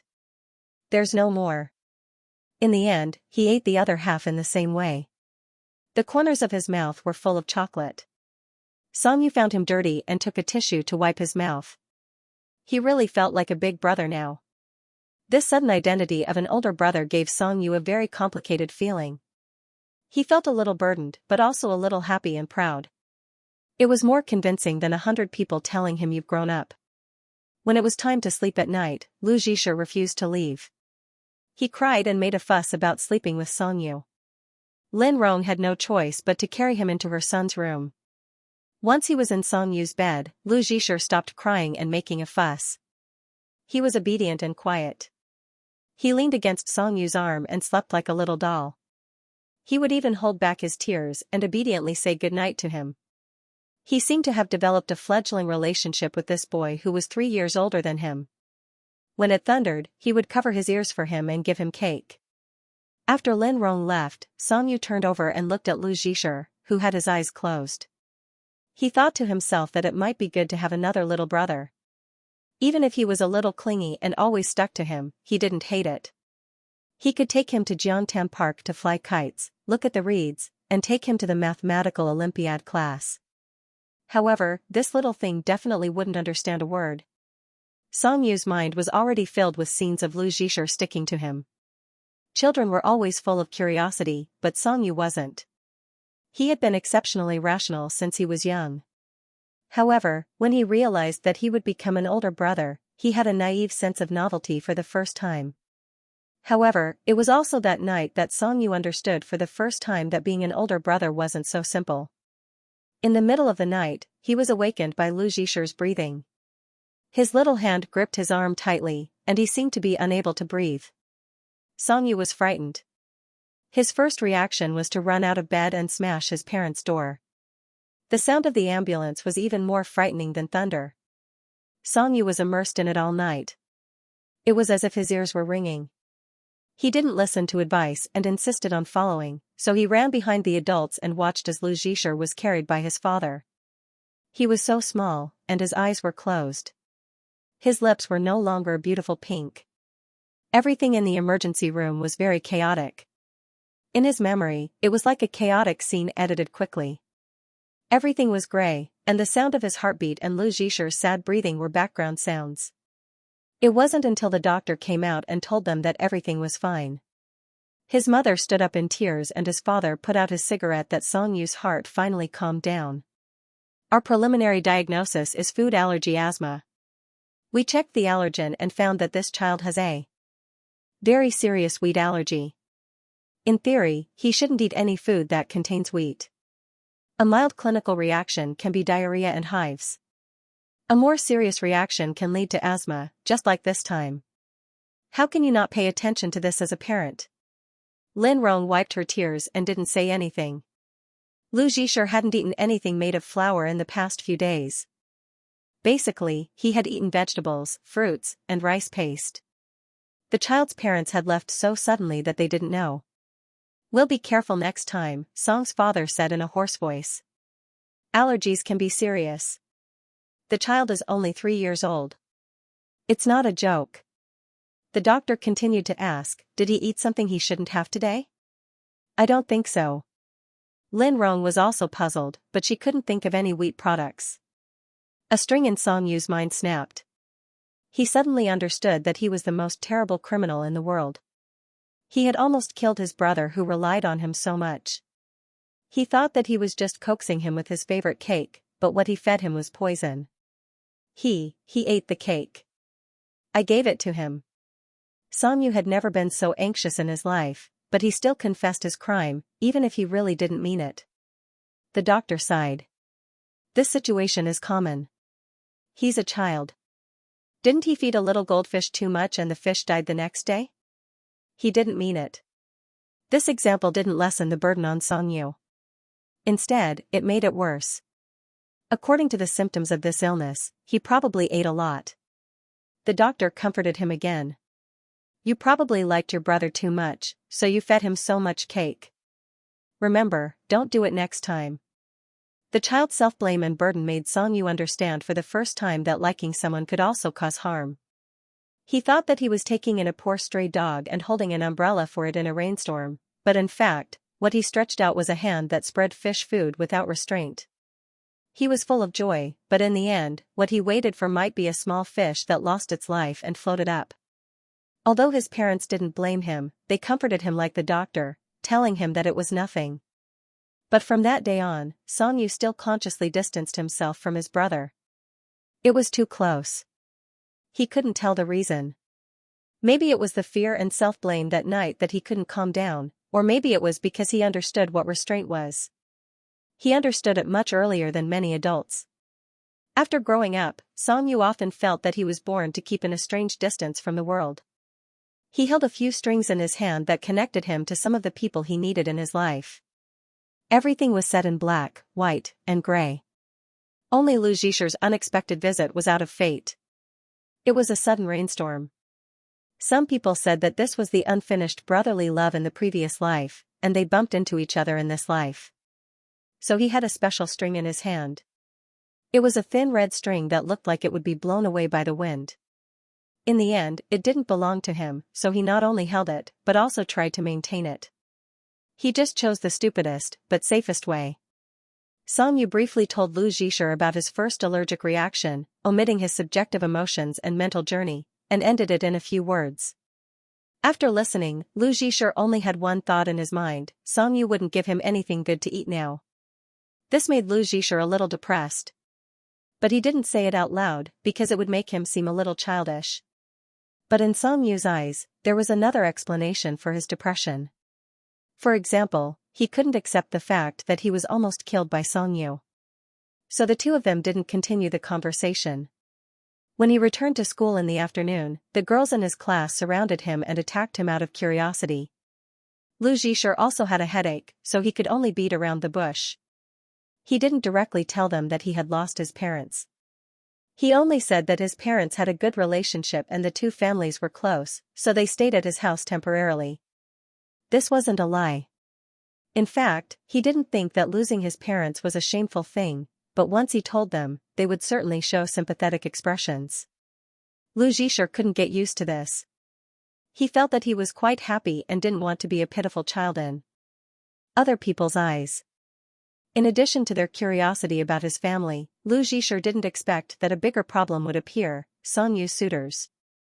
There were two teaching buildings in Paya High School and Junior High School.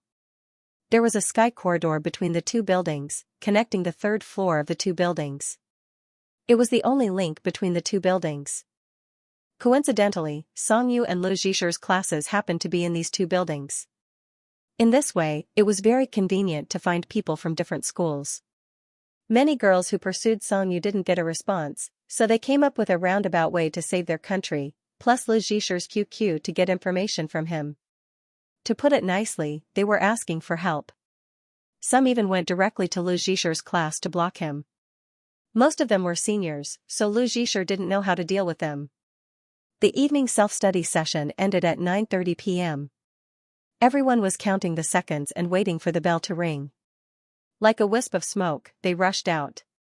Lu Zhisher was not in a hurry to leave. The evening self-study session for the high school section ended at 9:50 p.m. He took his time to finish the questions and pack his bag. He was the last in class to leave. He was like this every day. When he reached the corridor on the third floor, Lu Zhisher hesitated again. He raised his head and looked at the brightly lit classroom on the fifth floor of the teaching building. Time passed slowly. Lu Zhisher sat in the corridor reading manga. At 9:50, the bell rang, but there was no movement at the entrance of class 5. Sure enough, the rocket class of grade 12 was very tough. In the end, Lu Zhisher rode home alone. Lin Rong simmered the yam pigeon soup, and the whole room was filled with its delicious aroma. As soon as the door was opened, the little Pomeranian ran to Lu Zhisher's feet. Lu Zhisher picked her up. "Mian Mian, did you gain weight again? You're so heavy." "Is it Lu? You must be tired." Lin Rong threw some rice cake slices into the pot. When the rice cake was cooked until it was soft, she filled a bowl for Lu Zhisher. She also cut a red heart dragon fruit and put it in a small bowl. Lu Zhisher sat on the carpet and took the soup bowl from Lin Rong's hands. He asked casually, "Where's Uncle?" "He went abroad for business. He probably won't be back until next week." Lin Rong patted his head. "He said he'll bring you a gift when he comes back." Lu Zhisher happily took a big gulp and almost scalded his tongue. "Be careful." Lin Rong put the dragon fruit bowl next to him and went to the kitchen. Sitting cross-legged on the carpet, Lu Zhisher ate the rice cake soup while watching a variety show. When he finished the big bowl, he heard the sound of the door opening. He immediately put down the bowl and lay on the sofa to look outside. Songyu put the keys on the cabinet, changed his shoes, and came in. The cat in the house heard the noise and raised its head leisurely. It wagged its tail, meowed, and turned back to sleep. "You're back? Come here." Songyu listened to Lin Rong and went into the kitchen. Lu Zhisher followed behind Songyu and complained to him that he had recently become a tool. "They all add me as QQ, and the first thing they say is, 'Can you tell me Songyu's QQ number?' What's the answer to the question?" he asked. "You said you don't know." Songyu calmly drank the soup as if it had nothing to do with him. "How can I not know? That's lying." Lu Zhisher muttered to himself. He couldn't help but complain. They ask questions like pea shooters. They turn on and off the moment they come up. They don't even say a word of greeting. Songyu thought it was a little funny that he said it so childishly at the beginning and even used a word at the end. "You still know how to greet." Lu Zhisher felt that he was being underestimated. He frowned. "Of course I know. Our Lu has grown up." He didn't even know what a sister-in-law was. Lin Rong couldn't help but laugh. He even said he wanted to be his own sister-in-law. Hearing this, Songyu glanced at him, then looked away lightly. That was a long time ago. Lu Zhisher started learning Chinese later than other children. He couldn't understand the complicated relationship between relatives in China. Every time he heard the children in his class talk about uncle, aunt, nephew, he was confused. That day, he heard from his classmate that he had a beautiful sister-in-law. He was very curious. When he got home, he asked Songyu what a sister-in-law was. A sister-in-law is a brother's wife, Songyu replied. Lin Rong also teased him. You'll have to leave home after you get married. This sentence left a huge shock in Lu Zhisher's little heart. He thought for a long time. If brother Songyu had a wife and he had a sister-in-law, wouldn't they have to separate? He would have his own family in the future. They wouldn't live in the same house anymore. That won't do, Lu Zhisher hugged Songyu's arm and acted like a spoiled child. Brother Yu, I don't want a sister-in-law. Papa Song teased him. How can that be? If you don't want a sister-in-law, your brother won't get a wife. Lu Zhisher had an innocent face. Then I'll be your sister-in-law. Songyu's face was full of question marks. Lu Zhisher suddenly felt that something was wrong and immediately changed his words. No, I'll be my sister-in-law. Since then, this innocent child's words became Lu Zhisher's dark history in the Song family. Everyone would joke about it from time to time. Every time it was mentioned, they would see a rare moment of anger from Lu Zhisher. For example, right now. I was only 5 years old at that time. You guys are too much, he said as he walked out.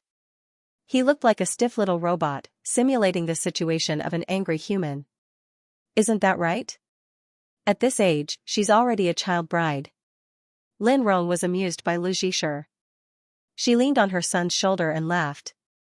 Suddenly, there was a scream outside. Songyu paused for 2 seconds. He put down the bowl and went to the living room. He saw Lu Zhisher holding cotton candy. Why are you eating like this? Who told you to eat the dragon fruit secretly? Do you want to dye your fur? Cotton Candy, who was supposed to be Snow White, now had rose-red juice all over her mouth and face. Her 2 black grape-like eyes looked very innocent. It's no use looking at me. Next time, you can't just eat casually. What if it's something you can't eat? Do you still want to go to the hospital? Every time you go to the hospital, you throw a tantrum. It was a false alarm. Songyu stood far away and watched him talk to himself and educate the puppy. It was like a child pretending to be an adult. His words were clear and logical. Every sentence was very familiar. You really don't let people have peace of mind. Lu Zhisher finally said this sentence. He had the attitude of an adult. After scolding, he picked up cotton candy and turned around, almost bumping into Songyu. Watch where you're going, Songyu said. Lu Zhisher slipped into the bathroom and bathed cotton candy and himself. In the end, he was exhausted. He lay on the bed, vibrating non-stop. Lu Zhisher was at his wit's end. He could only force himself to reply to them. He said that he didn't know the answer to the friend request. He also didn't allow himself to give cue. He said that he would be miserable if he acted on his own. It really would be miserable. He had done this when he was young. After sending the message, Lu Zhisher turned off his phone and fell asleep. He dreamed that when he was in elementary school, he was coaxed by a senior girl to give Songyu a love letter. In the end, he was ignored by Songyu for a week. He almost woke up in shock. Mercilessly rejecting girls on behalf of Songyu was something that Lu Zhisher rarely did. However, it was very effective. He had many days of peace and quiet. However, what he didn't expect was that because of Lu Zhisher's rejection of the senior girls and the fact that the two of them didn't interact with each other, there were many strange rumors circulating around the school. Some said that he had a different father, and some said that he was living under someone else's roof. It was more exaggerated than the plot of a melodramatic novel. However, among the many rumors, there was a constant theme, and that was that the brothers didn't get along. As the news spread, it also reached the ears of the people involved. Lu Zhisher felt that he was like a little mouse crawling and rolling, falling from one gray pit into another, causing endless trouble. He explained again and again, but no one listened. After 2 consecutive math classes, Lu Zhisher's head felt like it had been injected with an anesthetic. In a daze, he received the homework from the math class representative. He took out a red pen and prepared to correct it. However, as he looked at it, he bit the end of the pen. Arc length asked for the wrong thing again. Jiang Yufan didn't even open his workbook. Finally, it's the first PE class of the semester. He pulled Lu Zhisher's arm. Let's go, let's go. Oh. Lu Zhisher took a deep breath. He suddenly felt something sweet in his mouth. He looked at the end of the pen that he had just bitten.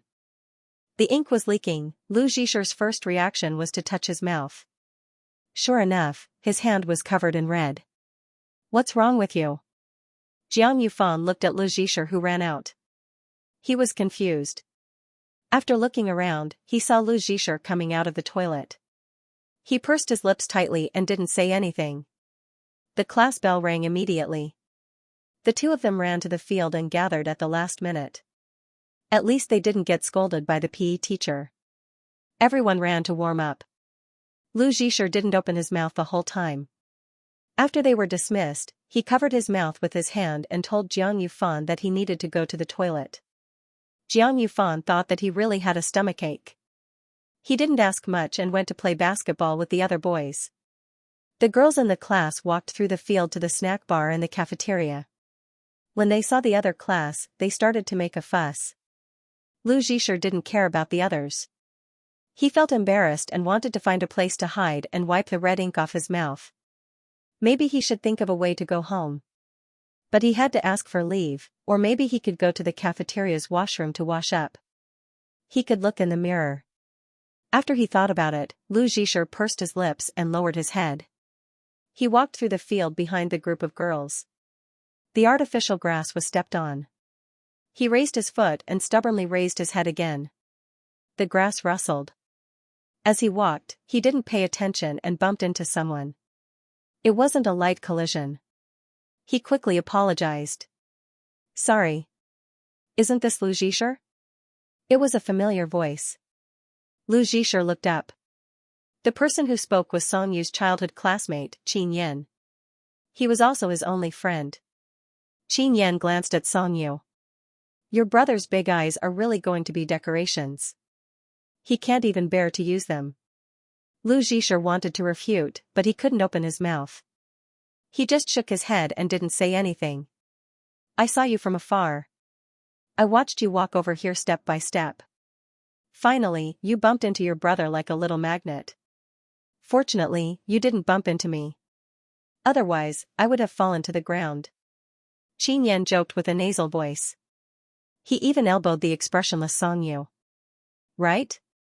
Song Yu said lazily, if you're sick, then go get treated. That won't do. Even if I'm sick, I still have to be Yu Yu's most loyal cheerleader. Song Yu held a basketball in his hand.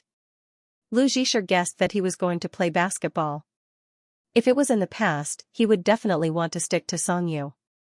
But now, it was too embarrassing. He just wanted to run. He lowered his head and said quickly, sorry, I accidentally bumped into you. I have to go. Goodbye. Lu Zhisher bypassed the two of them and was about to slip away.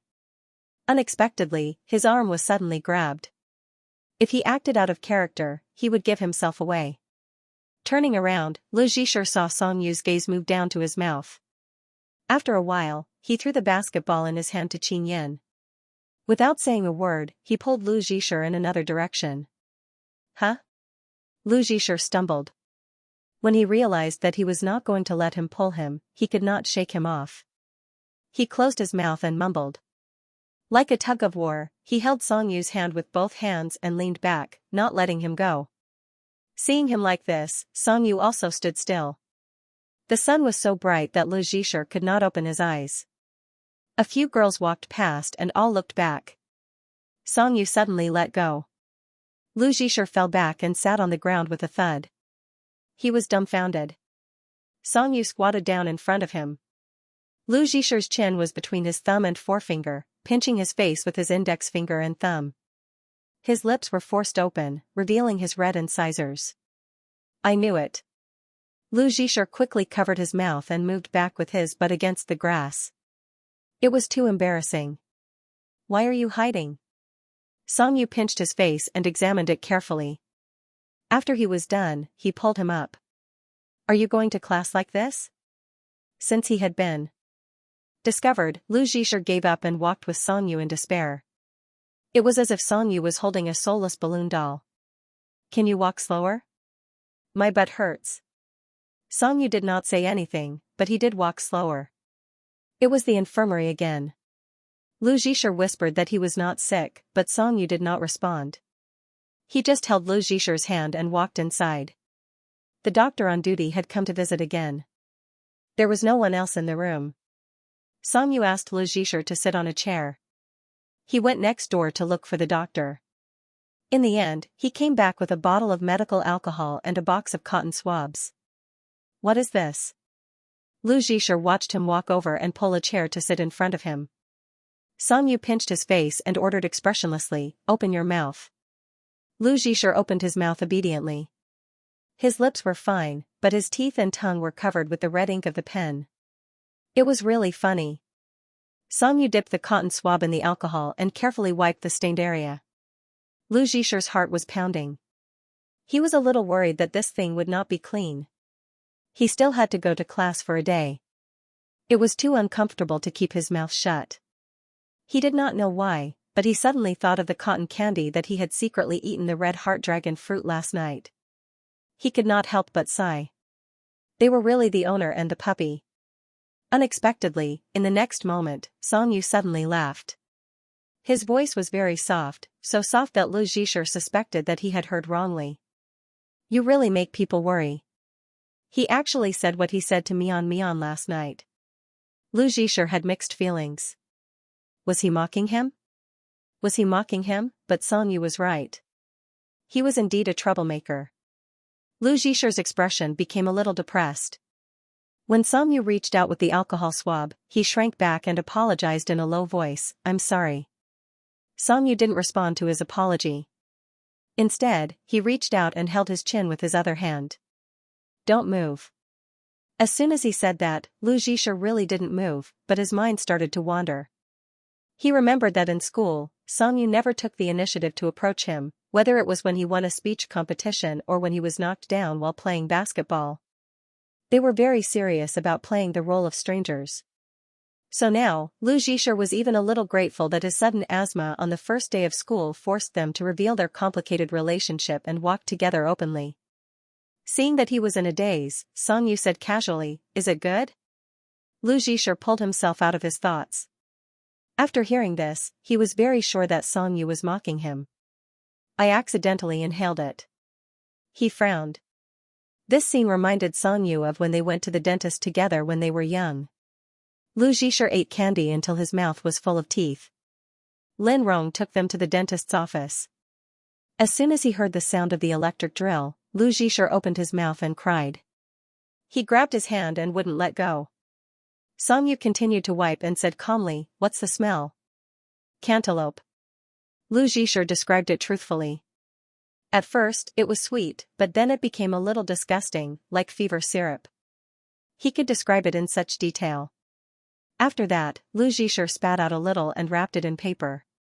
Could it be that the person who made the refill guessed that someone would inhale it, so he deliberately made it sweet? Song Yu glanced at him. If I had told you earlier that the refill was sweet, you wouldn't have had to go to the dentist.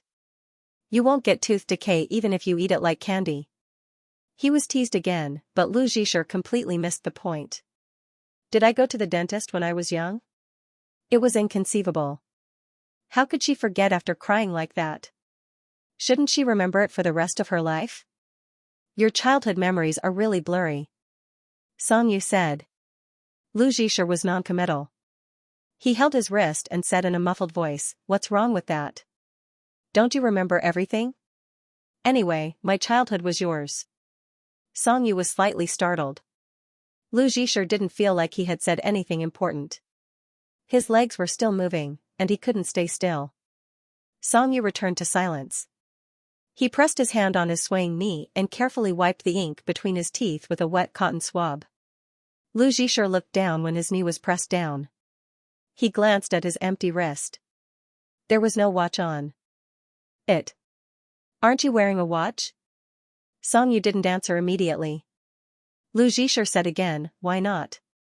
This self-righteous manner of asking questions reminded Songyu of the first time Lu Zhisher gave him this watch. When he was rejected, Lu Zhisher also asked him with such a direct expression. Why not? Brother you, don't you like it? Lu Zhisher was even more naive when he was young. He held the gift box of the watch and looked at it with satisfaction.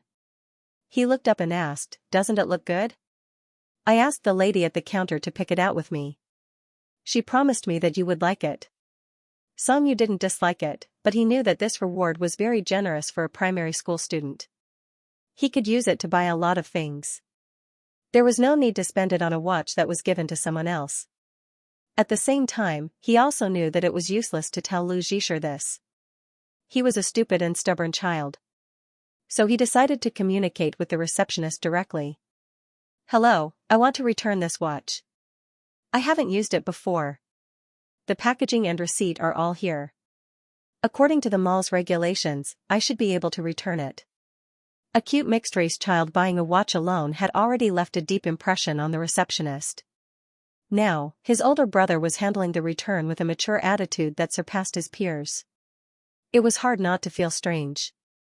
Yes.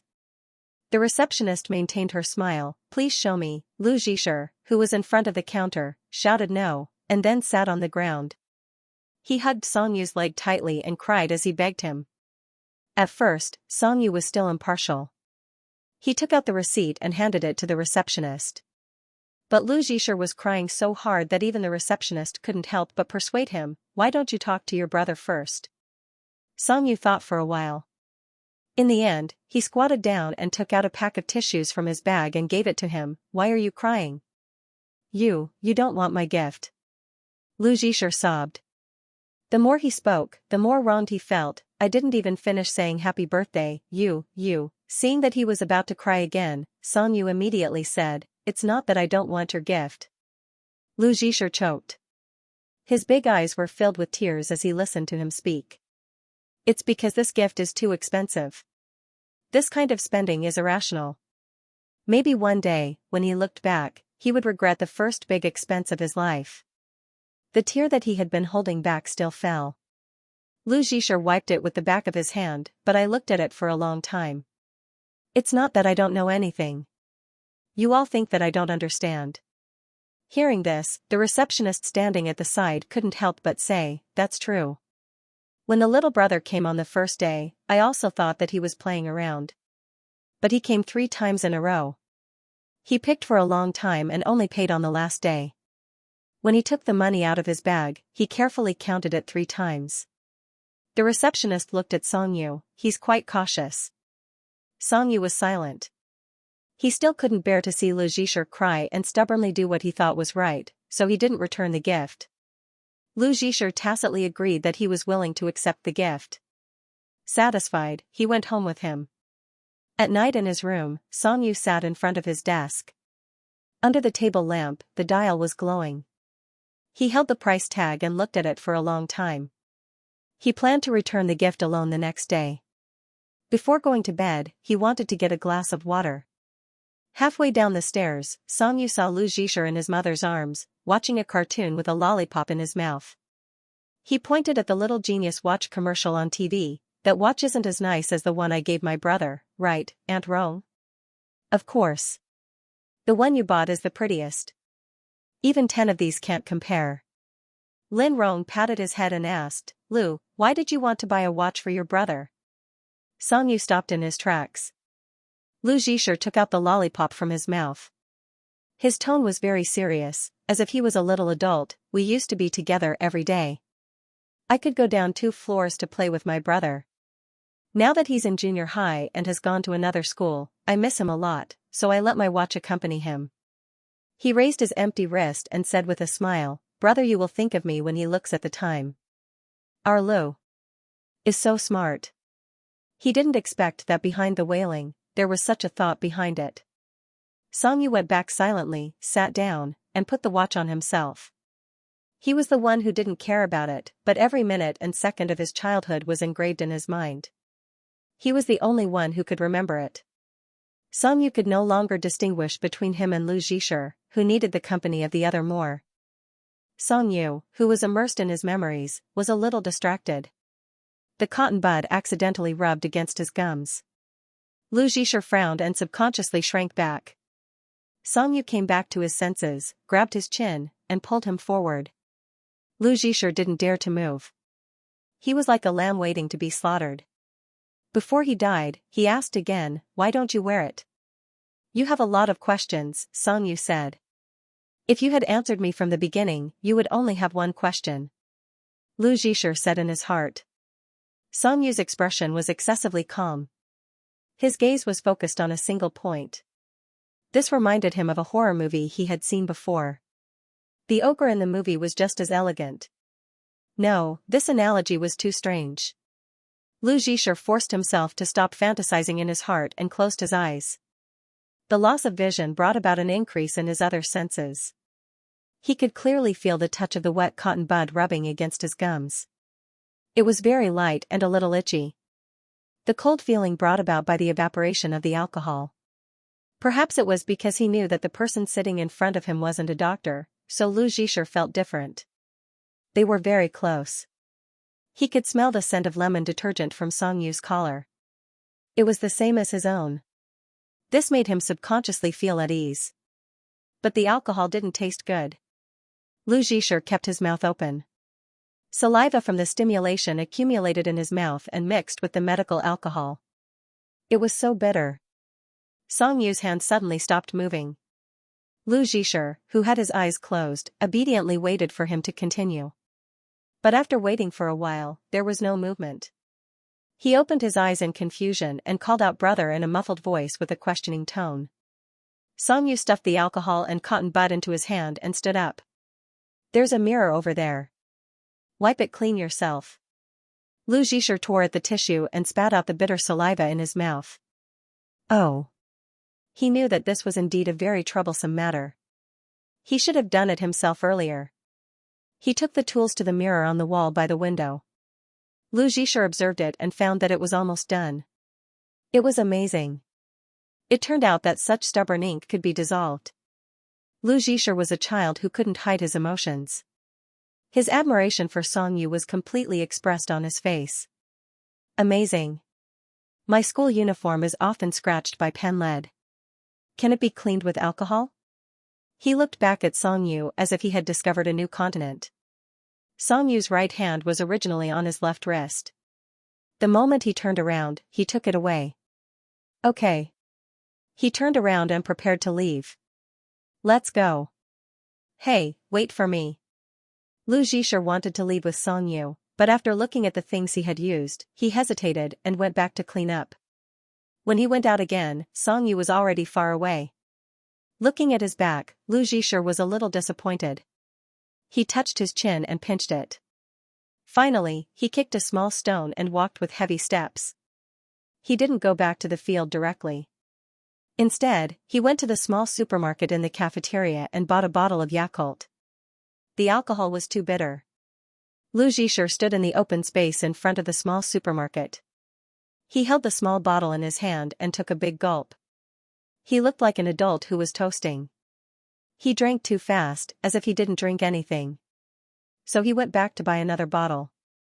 He put a straw in it and drank as he walked back to the field. When he went back, he found that Jiang Yufan wasn't playing basketball as he thought. Instead, he was looking around. Coincidentally, their eyes met. Lu Zhisher held the small milk bottle and tilted his head. His eyes widened, indicating that he had also seen him. Jiang Yufan immediately ran over. He looked very anxious and hugged him mysteriously. "I've been looking for you for a long time. Are you okay?" Lu Zhisher bit the straw and shook his head. He felt that his expression was very strange, so he let go of the straw. "Why do you ask?" Jiang Yufan glanced elsewhere. "Just now, the girls in class said that they saw Song Yu pull you aside and beat you up. They described it vividly."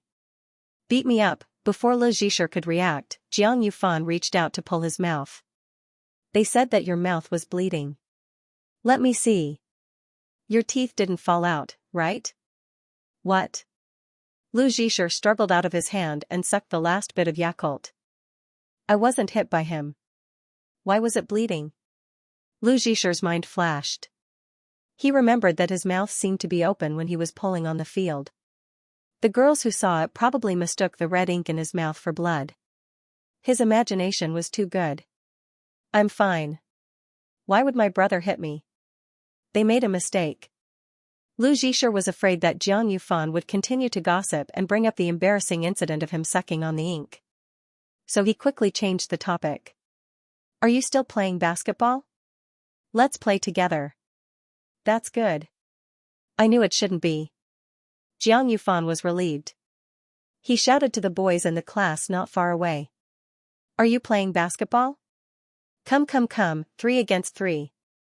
The boys in the class waved at Lu Zhisher. Lu, come quickly. Lu Zhisher threw the small bottle of Yakult into the trash can. Although he said that he would drag them down, he still ran over happily. No way, why would he drag us down? Are we going to split into groups? I'll follow Lu. Lu, I'll lead you. The youthful energy of the 14 or 15-year-old boys was like soda that broke through the cap. It rushed straight up and couldn't be covered. More than 10 meters away, Qin Yan, who had a bad cold, sneezed and rubbed his nose with a smile. He looked at the other side and sighed. Your Lu is really popular. The basketball went into the basket. Song Yu's toes touched the ground and he retracted his hand. His eyes swept over the noisy area and finally returned to Qin Yan. He said in a rude tone, you talk too much. Yo, who offended you? Qin Yan smiled cheekily and hooked his arm around his neck. Don't tell me it's Lu. Give me the watch, Song Yu said. Qin Yan was puzzled. Didn't you ask me to put it on for you? He took it out of his pocket and handed it to him. I'm still wondering why you take it off every time we play basketball. I thought it must be a branded watch, but it's still okay. Who gave it to you? It's so precious. It's from my baby. Song Yu put on a deadpan face and took the watch. Qin Yan laughed. Little Song, you're too funny. Lu Zhisher didn't take the previous rumors too seriously. He was a little simple-minded. He treated many things as wind by his ears and thought that they would blow over.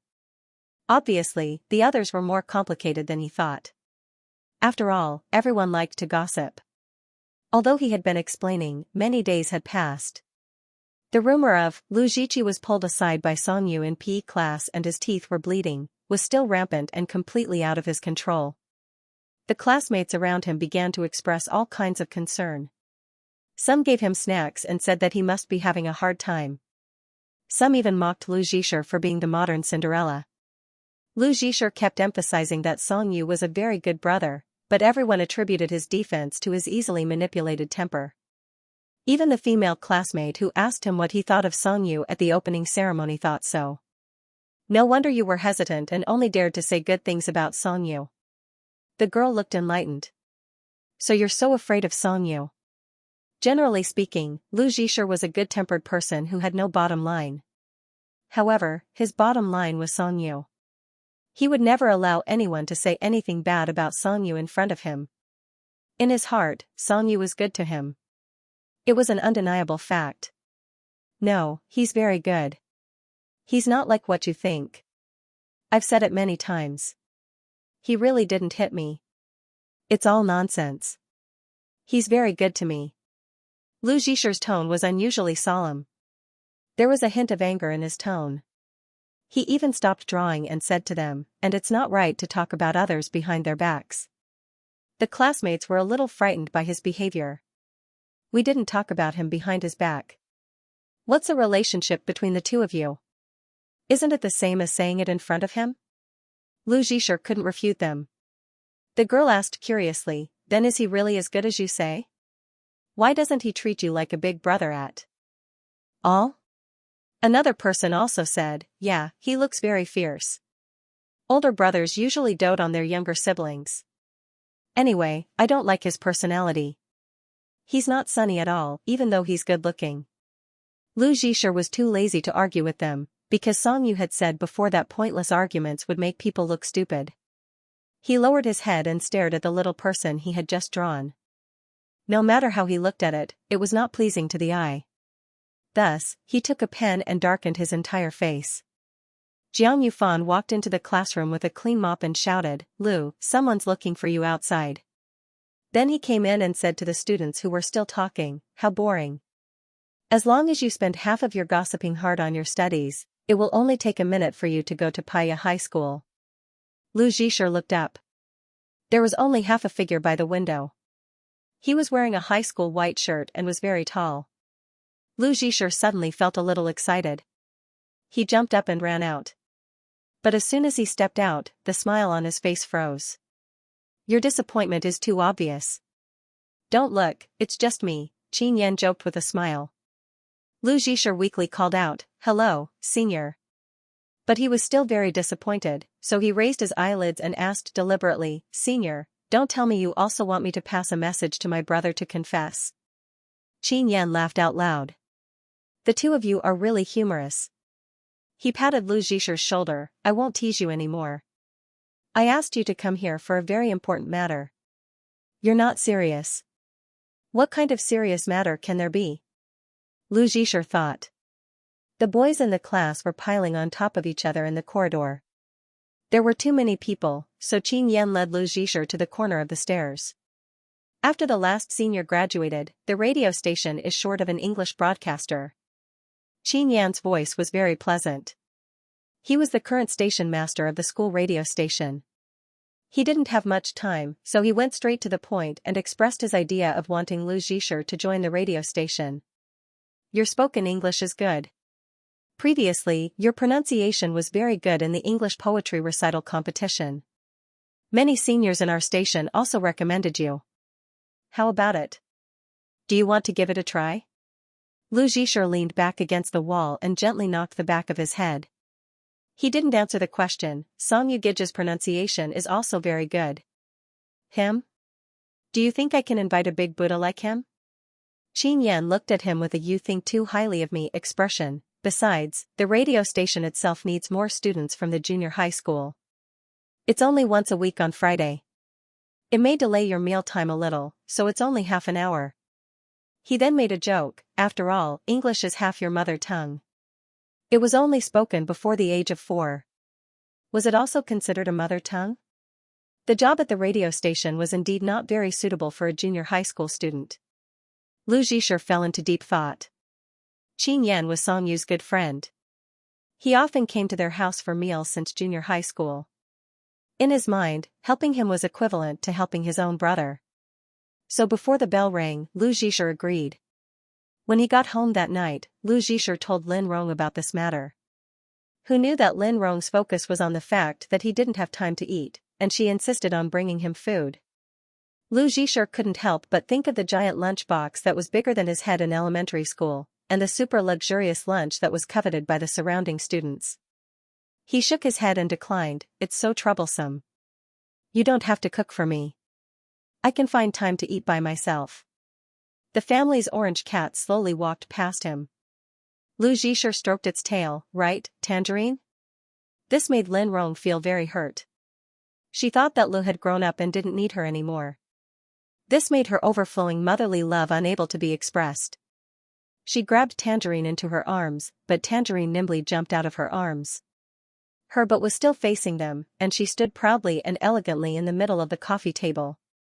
"Do you want to ask you if he wants to bring food?" Song Jin massaged his sad wife's hand. Hearing his father call his name, Song Yu, who had just finished showering and came out with a towel, stopped in his tracks and looked at the three people in the living room. Lin Rong also stretched her leg out on Song Jin's leg. "It's too troublesome. I don't want to cook for him. Let him eat by himself." Song's dad, who was watching the drama, couldn't help but laugh. "As expected, Lu is your biological son." Song Yu put a towel on his head and turned to go upstairs, a bunch of drama queens. On Wednesday, Qin Yan took Lu Zhisher to the broadcasting station for a tour. The work here was much easier than he had imagined. He was working with a senior in his second year of high school.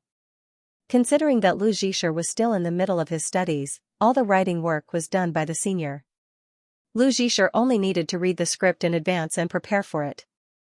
On the first day of the broadcast, Lu Zhisher was a little nervous. In order to prepare for this broadcast, he had quietly practiced for a long time in his bedroom the night before, afraid that he would make a mistake. As soon as the bell rang for the last class in the afternoon, he rushed to the clock tower. Relax. The senior patted him on the shoulder. After we finish reading the opening remarks together, you introduce the song alone, and then we'll play the song. Lu Zhisher nodded solemnly. Okay, I got it. After class, Xianxia was called out by the teacher for a chat and a lot of instructions were given. Before he could go back to the classroom, he was dragged downstairs by Qin Yan. What did Wang call you for just now? You talked for a long time. Qin Yan asked. Something, he asked me for help. He's now in charge of a middle school class. Why did he ask you for help? He's not paying. I'm starving. If only the cafeteria had pearl meatballs tonight. In order to take a shortcut, Qin Yan dragged Xianxia through the air corridor. When they walked over, they happened to see a few boys in the garden downstairs, carrying their classmates to play Aruba. Hey! Don't you guys eat? Qin Yan leaned on the railing of the corridor and shouted at the boys in the next class. Boring. Who are you talking about? Qin Yan laughed. Are they boring or am I boring? Make it clear, no connotations. Music came from the speakers in the garden downstairs. The melody was brisk and flowed into the lively campus. Seeing that Xianxia did not answer, Qin Yan began to blackmail him. You have the right to remain silent, but every word you say will be used as evidence in court. What a tough guy. The music gradually faded, and a voice came from the speakers, speaking in fluent English. The pronunciation and intonation were soft and youthful. Good afternoon, everyone. I'm Joy. Xianxia pushed away Qin Yan, who was leaning on him. The words "you're the most boring" were on the tip of his tongue, but when he heard the sentence, he suddenly paused. Welcome to the Voice of English every Friday. At the beginning of the program, I'd like to recommend a very good English song. Looking at Xianxia, who was standing still, Qin Yan bumped him with his shoulder. Hey, what's wrong? Then he waved his hand in front of him. Is the server cut off? Xianxia slapped his hand away and glanced at Qin Yan. You got him in? Yes. Qin Yan shrugged and admitted generously, Li's voice is so nice. I've said before that I must take him under my wing before graduation. What do you think? Not bad, right? Xianxia walked down the stairs, minding his own business. He's in the 3rd year of junior high. Just this semester. Qin Yan snorted. Look at how nervous you are. Outside, people are saying that you bully children. What's the point of pretending to be brothers in front of me? You have to let the people know. At the top of the stairs, the view suddenly opened up. The sky on the playground seemed to be soaked in grapefruit juice, and a soft orange sun hung next to the bell tower. The students on the playground were chatting and running hand in hand, and the laughter was all mixed into the selected song. But the newcomer probably forgot to turn off the microphone, and was more fascinated by the song than the audience. She even hummed the last line in a low voice along with the chorus. On the noisy and cheerful campus, everyone was busy using their precious leisure time. This small mistake did not cause a ripple, but only fanned a wave in one's heart. My youth yours.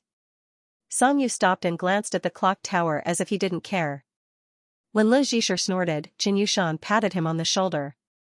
She made a shushing gesture and pushed down the microphone column. Only then did he realize that he had made a mistake. He kept apologizing after the incident, but Qin Yushan didn't think much of it. Not many people will notice. Halfway through the program, they took a break when the music was playing. Lu Zhisher's stomach growled, and Qin Yushan remembered that he hadn't eaten yet. Ah, I forgot to remind you to bring dinner. She took out her lunchbox from her bag. Do you want to eat with me? She opened the lid. There were translucent steamed dumplings with carrots and lamb meat, fried prawns, and sour and spicy cold noodles. They all looked delicious, but he couldn't eat any of them. Lu Zhisher declined politely.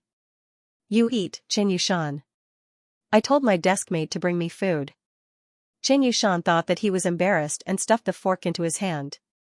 Lu Zhisher could only say that he was allergic to many things in the food. He didn't tell her about his allergens because Xianxia had repeatedly emphasized to him that he couldn't tell others about his allergies, especially when his allergies were so serious that they could endanger his life. I see. Chen Yushan had to give up. I saw your allergies at the opening ceremony. It was so scary. Fortunately, nothing serious happened. That's right. Fortunately, Big Brother was there. Lu Zhisha responded in his heart. When the program ended, Chen Yushan gave him an apple. Lu Zhisha gratefully accepted it. The evening self-study session would start in 10 minutes. Most of the students in the classroom were already in their seats. Only the student on duty who was in charge of cleaning was still mopping the floor. Lu Zhisha, who had rushed back, panted and sat beside Jiang Yufan. I'm so tired. Hu Xian turned around from the front seat. Lu, we heard your broadcast today. She gave him a thumbs up. Nice. Lu Zhisha was very happy at first. Then, he lay down. But I had a lot of problems today. Ah, I can't tell at all. One of the boys sitting in the third group cut in with obvious sarcasm. Who said I couldn't tell? I heard it all. Lu Zhisha, don't tell me you think you can sing so well that you deliberately left the microphone on? Lu Zhisha was a little dumbfounded after being stabbed in the face. He was usually very popular and had never had any conflicts with anyone, so he didn't understand what was going on. Ignore Zhang Chen. Jiang Yufan rolled his eyes and explained to Lu Zhisha, he's crazy. The girl he likes you, so he's being sarcastic to you. Lu Zhisha asked, the girl from class 11? Jiang Yufan's expression was full of disdain. Exactly. I don't know how Zhang Chen found out. This guy used to come to class 11 every day and was so attentive. In the end, the little goddess confessed to you. It would be strange if he wasn't angry. Unexpectedly, Lu Zhisha turned to face Zhang Chen with a serious expression. Why would I be angry? Zhang Chen's eyes widened. You're asking me why, are you hurt? Lu Zhisha asked again. He was really curious, and Zhang Chen was also really speechless. Only Jiang Yufan was happy. Hu Xian also helped Lu Zhisha and said, Zhang Chen, I can smell the lemon on you even though we're 2 groups apart. You're so sour. Zhang Chen was flustered and exasperated. Bullsh *T. The class monitor slammed the podium and threatened Zhang Chen with his eyes. Seeing that Zhang Chen was so angry, Lu Zhisha thought that he must really like that girl. Thus, he wanted to find a chance to tell him that he was not with the girl he liked. He could still try again. Besides, if this didn't work, he could always change to another girl. Jiang Yufan also wanted to make a connection, but he thought better of it. He turned to Lu Zhisha and whispered, Lu, I didn't get the rice ball you were talking about. I rushed over after class, but the boss said they didn't have it today. But I bought this for you. Dang dang dang dang. He took out a box of self-heating rice from the drawer. Lu Zhisha was shocked, but he kept his voice low. What's this? He picked it up and looked at it suspiciously. Won't I be kicked out by Miss Wang if I eat this? Jiang Yufan raised his index finger and shook it calmly. Don't worry. According to a reliable source, Wang definitely won't come to the evening self-study session today. His car is no longer on campus, and he took the thermos from his office with him. But he said yesterday that he was going to talk about papers during the evening self-study session. Lu Zhisha remembered clearly. The bell for the evening self-study session rang. Hu Xian also turned around and supported Jiang Yufan in a low voice. It's true. Wang seems to have something important to do today. When I went to pick up my homework, he wasn't in the office. And look. She pointed at the podium. The class monitor is already sitting there. Wang definitely won't come today. And I already helped you bribe the class monitor. I told him to pretend that nothing happened later. Jiang Yufan raised his eyebrows. How is it? Am I, your brother fan, still very reliable? That's amazing. Lu Zhisha gave him a thumbs up with both hands and turned to look at the packaging instructions for the self-heating rice. I haven't eaten this before. Neither have I. But it should be like a self-heating hot pot. Jiang Yufan shrugged. Put some cold water in it and it will heat up by itself. Amazing. Lu Zhisha read the instructions carefully. I'll use the bathroom to eat it later. It's okay. They're all eating in the classroom. Lu Zhisher shook his head. You can't eat in the classroom. The two fiddled with the rice for a while and added water according to the instructions. Lu Zhisher waited for his rice with a curious and expectant heart. It was fish-flavored shredded pork, so it shouldn't taste bad. The bell for the evening self-study session rang. The class monitor, who was sitting at the podium, said, Miss Wang has something to do today. She won't be coming to the evening self-study session. There was a burst of cheers in the class. The wave of cheers was stopped by the class monitor. Everything was going according to plan. Lu Zhisher was a little happier. I'm going out later. Let me have a bite. Jiang Yufan bumped his shoulder. I want to try it. Lu Zhisher made an okay sign. No problem. We'll each have one. Before he could finish the last word, Lu Zhisher was completely choked. Because a person he would never have expected walked into their classroom. A girl in the class exclaimed softly. Song Yu? Wow, it's really Song Yu. Jiang Yufan was also shocked. He slapped Lu Zhisher's arm. F***ck, why is your brother here? Song Yu didn't take anything. He walked up to the podium with a blank expression. The class monitor seemed to have known in advance. She got off the podium and returned to her seat to make room for him.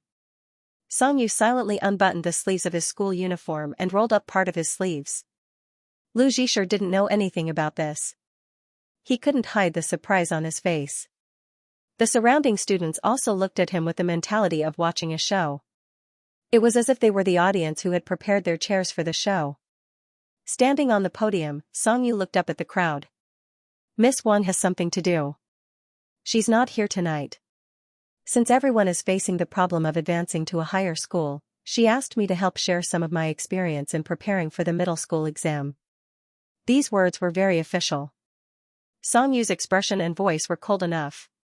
However, the junior girls in the audience were still excited. Although the school had never held any activities like a school hunk election, Song Yu was the center of attention wherever he went.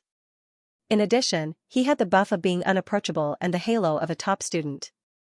Being able to get close to him and help with the evening self-study was simply unimaginable. A girl in the front row looked up and asked Song Yu, Senior, how did Miss Wang invite you over? Song Yu had a slight obsession with cleanliness and obsessive-compulsive disorder. He lowered his head and straightened the chalk box on the podium. He didn't even look up when he answered her question. He only said indifferently, he used to be my class teacher. They're actually the same class teacher? Wow, that's amazing. Then we're directly related. Lu Zhisher also found it unbelievable that they were actually the same class teacher. According to this, Wang Qian came to teach their class after teaching Song Yu until he graduated from middle school. That's right. Every time their parents came forward, Aunt Rong was in charge of him, and Uncle Song was in charge of Song Yu. They didn't say anything, and Song Yu didn't say anything either. How would he know? Song Yu went straight to the point. The first class of the evening self-study period will focus on sharing. In the second class, everyone will do their own homework. If you need any questions, you can come to the podium to find me. Jiang Yufan coughed and signaled Lu Zhisher to lower his head and show him his phone from under the table. The phone screen showed that the class group didn't have a class teacher. Almost all the students who secretly brought their phones had gathered in the group and were chatting in full swing. Is today the day our class's attractiveness index is at the top? Song Yu is really handsome. No wonder he's a regular on the confession wall. You girls are too infatuated. You only know how to look at handsome guys. I'm speechless. What do you mean only know how to look at handsome guys? We girls are more interested in looking at beautiful girls than you guys are. Lu, I think you're still the most handsome.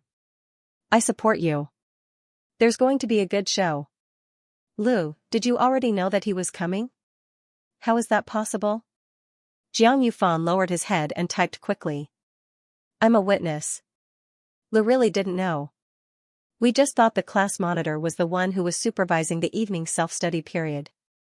New content quickly popped up on the interface. I'm so confused. Didn't he tell you that he's coming over? Songyu won't make things difficult for Lu, right? Why are you afraid of ghosts knocking on the door if you didn't do anything wrong? Lu Zhisher didn't want to read anymore. He raised his head and happened to meet Songyu's gaze. Songyu stared at him like a big cat. His eyes were cold and unfocused. He quickly lowered his head and put the comic book and sketchbook on the table into the drawer. He took out his teaching aid and pretended to study seriously. Although the chat group was in full swing, the atmosphere in the class was very quiet. Songyu picked up a piece of chalk and wrote on the blackboard. There's less than a year until the midterm exams. The study plan for the next 2 semesters is likely to change your ranking.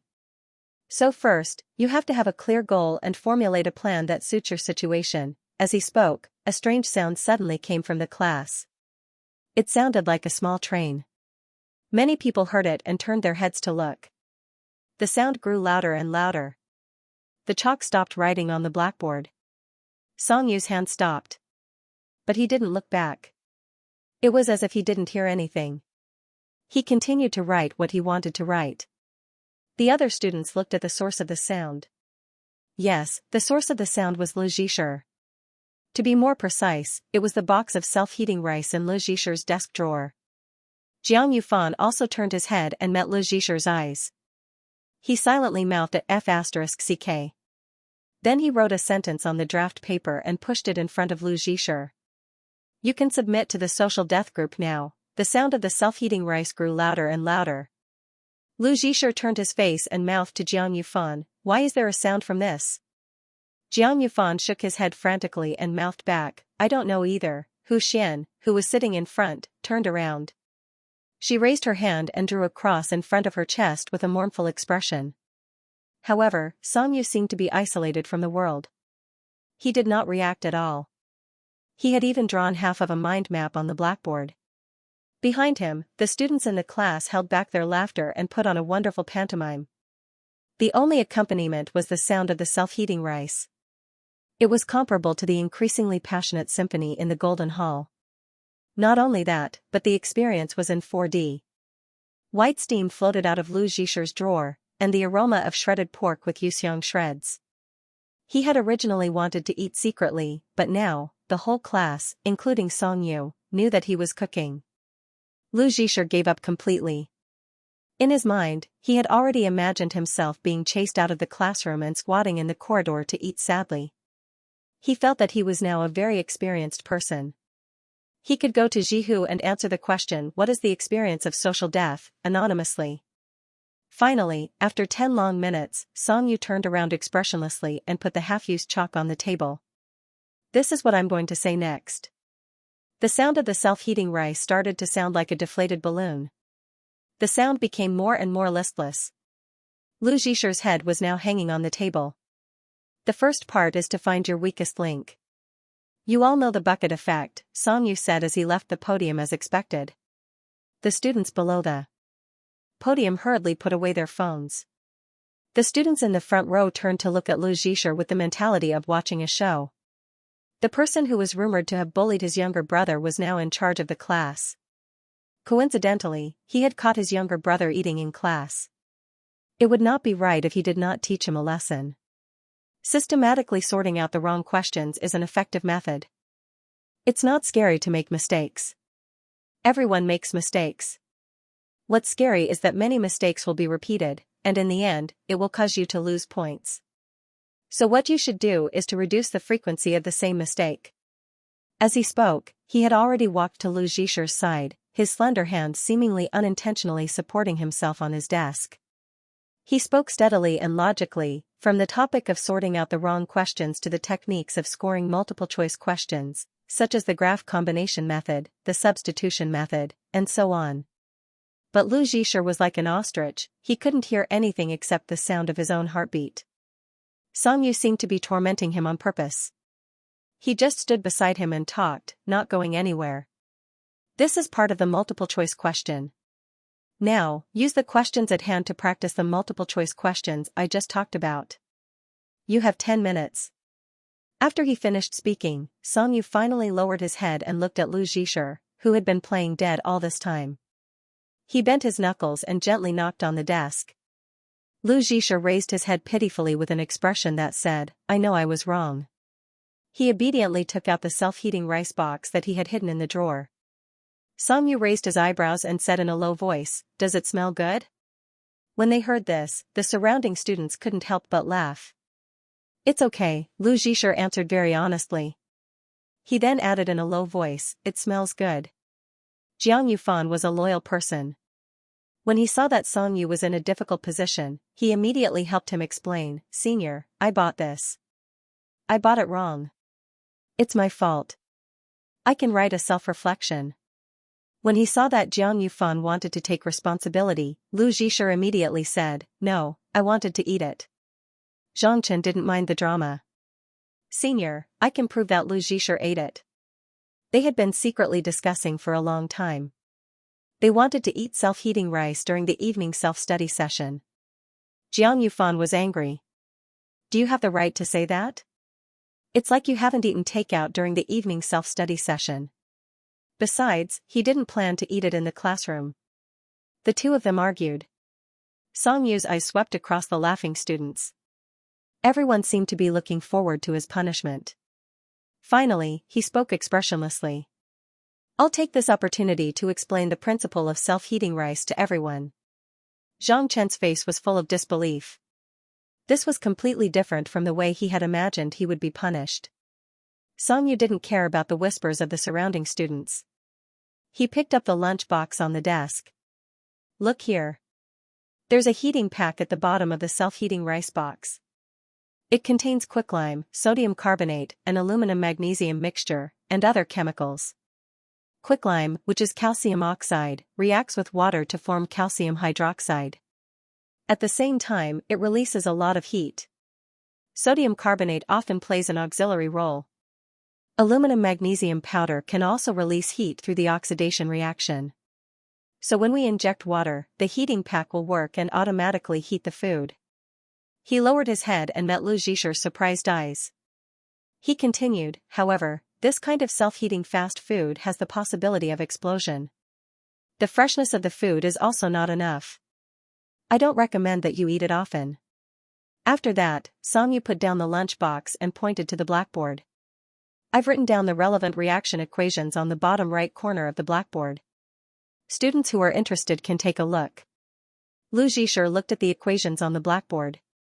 It turned out that he already knew what was going on at that time and calmly wrote it down.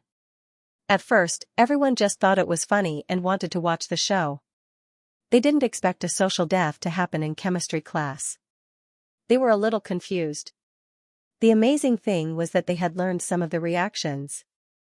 But they had never connected them to real life. It was a magical feeling. Combined with the example just now, Song Yu leaned on Lu Zhisha's table and said, Everyone should never forget that calcium oxide reacts exothermically with water. Everyone laughed in unison. However, Zhang Chen was obviously not satisfied. He raised his hand and had a sneaky expression on his face. Senior, why is there a sound? It's too funny. He obviously wanted everyone's attention back to the sizzling sound of the self-heating rice. Song Yu leaned on the table and didn't answer directly. Instead, he looked at the other students. You should have done chemistry experiments, right? Can anyone tell me which chemistry experiments you have done that produced a special sound? A girl whispered, sodium and water. Song Yu nodded to her affirmatively. This is a classic example. Many chemical reactions produce sounds. He deliberately glanced at Zhang Chen, who deliberately asked the question just now. There's nothing to be surprised about. Zhang Chen's face quickly fell. He could clearly feel a hint of sarcasm in the other party's cold tone. In addition to the reaction itself, the exothermic process also produces a lot of water vapor, and the collision will also produce a sound. This process involves a lot of reactions similar to a primary cell, which you haven't learned so far. Song Yu lowered his head and glanced at him. I believe, if Lu Zhisha's classmate knew the principle behind this from the beginning, he wouldn't have chosen to heat the self-heating rice in a quiet environment. Lu Zhisha's classmate. This name sounded strange to Lu Zhisha, but for some reason, it evoked a trace of joy. Although Song Yu's expression was still cold, it did not have the intention of censuring him. Obviously, every sentence was to popularize chemistry knowledge, but anyone could hear the hidden meaning of exculpation. Lu Zhisher thought that now, at the bottom of his anonymous answer, he could update it with a real-time "I'm alive again." No, he could even cancel his anonymity. While he was in a daze, a broad palm fell on his head and rubbed his fluffy soft hair. It was very brief and very light. He didn't react in time. He only felt the hand leave his head, but it left behind a sentence. "If you don't eat, it'll be cold." This head rub came so suddenly that the surrounding students were a little surprised.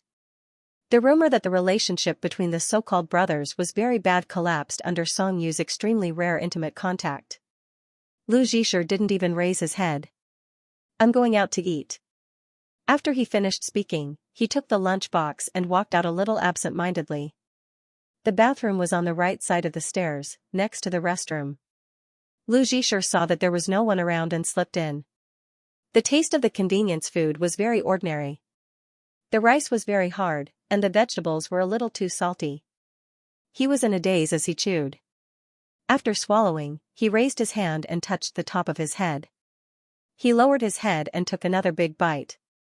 He was so hungry that he didn't feel hungry.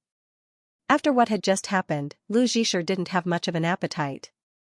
He was thinking about Jiang Yufan saying that he wanted to try the food, so he didn't leave after eating. However, the little Jiang Yufan had experienced too much and couldn't remember anything. He waited for 5 minutes, but he still didn't come. Song Yu was still in class. Lu Zhisher didn't want to waste too much time, so he cleaned up and went back to the classroom. When he reached the door, Song Yu was standing on the podium and talking about the revision plan for English.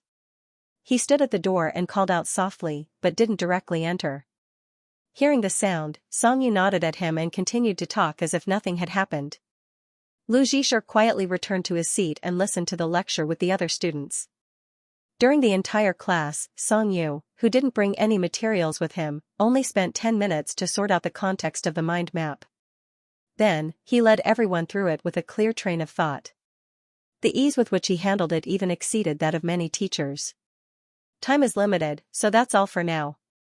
Song Yu stood sideways and looked down at his watch. The first night self-study period was about to end. Lu Zhisher. Hearing his name being called, Lu Zhisher was stunned and quickly looked up. At his brother. Song Yu's chin nodded in the direction of the blackboard. "Wipe the blackboard." Lu Zhisher immediately nodded obediently.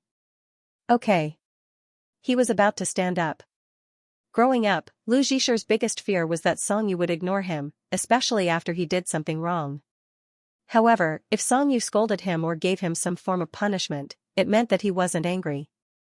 When Song Yu was really angry, he wouldn't speak. They knew each other well enough. "Don't wipe it." The girl taking notes looked up. She hadn't been paying attention during the lecture and was now rushing to copy the blackboard. "I'm not done yet." The others chimed in. Lu Zhisher was in a bit of a dilemma. Song Yu glanced at them indifferently.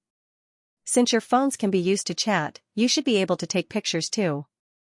Everyone choked at this sentence, especially those who were gossiping and laughing in the group just a moment ago.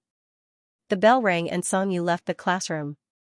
Lu Zhisher did as he was told and wiped the blackboard. Jiang Yufan was a loyal friend and took another blackboard eraser to accompany him. "Was the meal good?" "It was okay." Lu Zhisher looked at him. "I waited for you for 5 minutes, but you didn't come." "So you were waiting for me?" "I was wondering why it took so long." "I forgot about it." Jiang Yufan rolled up his sleeves. "Zhang Chen, that idiot, even said that you were too embarrassed to come back." "I'm so angry." "You can't win her heart and you're venting your anger on others." Lu Zhisher waved his arms and wiped the blackboard vigorously. He didn't really care about what others said when he wasn't there. He's just addicted to talking for a day or two. If the person I like likes someone else, I definitely won't be happy. The hand holding the eraser suddenly paused. Lu Zhisher's eyes stopped on the lines of equations in the corner. This was the last unfinished task that Song Yu had given him to clear. "Do you have your phone with you?" He turned to look at Jiang Yufan who was dusting. "Yes, why?" Jiang Yufan took out his phone and handed it to him. "You only remembered to take pictures now?" It's all gone. Lu Zhisher didn't say anything. He used his phone to take a picture of the equations in the lower right corner. Thank you, send this to me. After wiping the blackboard, Lu Zhisher was covered in dust. He put down the blackboard and went to wash his hands. When he came out of the bathroom, he happened to meet Xianxia, who came directly from the corridor on the third floor. His white shirt was particularly eye-catching among the blue uniforms. Xianxia was holding the competition question bank, so he wasn't surprised to see him. He raised his other hand and handed over a box of cheese-flavored yogurt. Lu Zhisher took it with both hands and his eyes widened. For me? Qin Yan asked me to bring it to you. After saying that, Xianxia inexplicably quickened his pace. Lu Zhisher remembered that when he told his uncle and auntie about the radio station, Xianxia was taking a shower and didn't seem to be present. So he followed Xianxia and asked, "Then do you know that Brother Qin Yan asked me to go to the radio station?" The words Brother Qin Yan sounded so sweet and obedient. Xianxia stopped in his tracks and Lu Zhisher bumped into his back. Did he know or not? He couldn't figure it out. And then? Xianxia didn't turn his head and spoke quickly. It didn't seem like he was in a good mood. Ah? No then. Seeing Xianxia walk forward again, Lu Zhisher chased after him. Can I go home with you tonight? Xianxia didn't answer directly. He only spoke before entering the classroom. Go back by yourself. Lu Zhisher pursed his lips in disappointment and followed him in. In the practice class, everyone was doing their own homework. Xianxia sat on the podium with his head down and did the competition questions. At first, only 1 or 2 people dared to go up and ask questions. Later, everyone realized that Xianxia was really good. He could answer a question concisely and comprehensively with just a few glances. They could quickly follow his train of thought.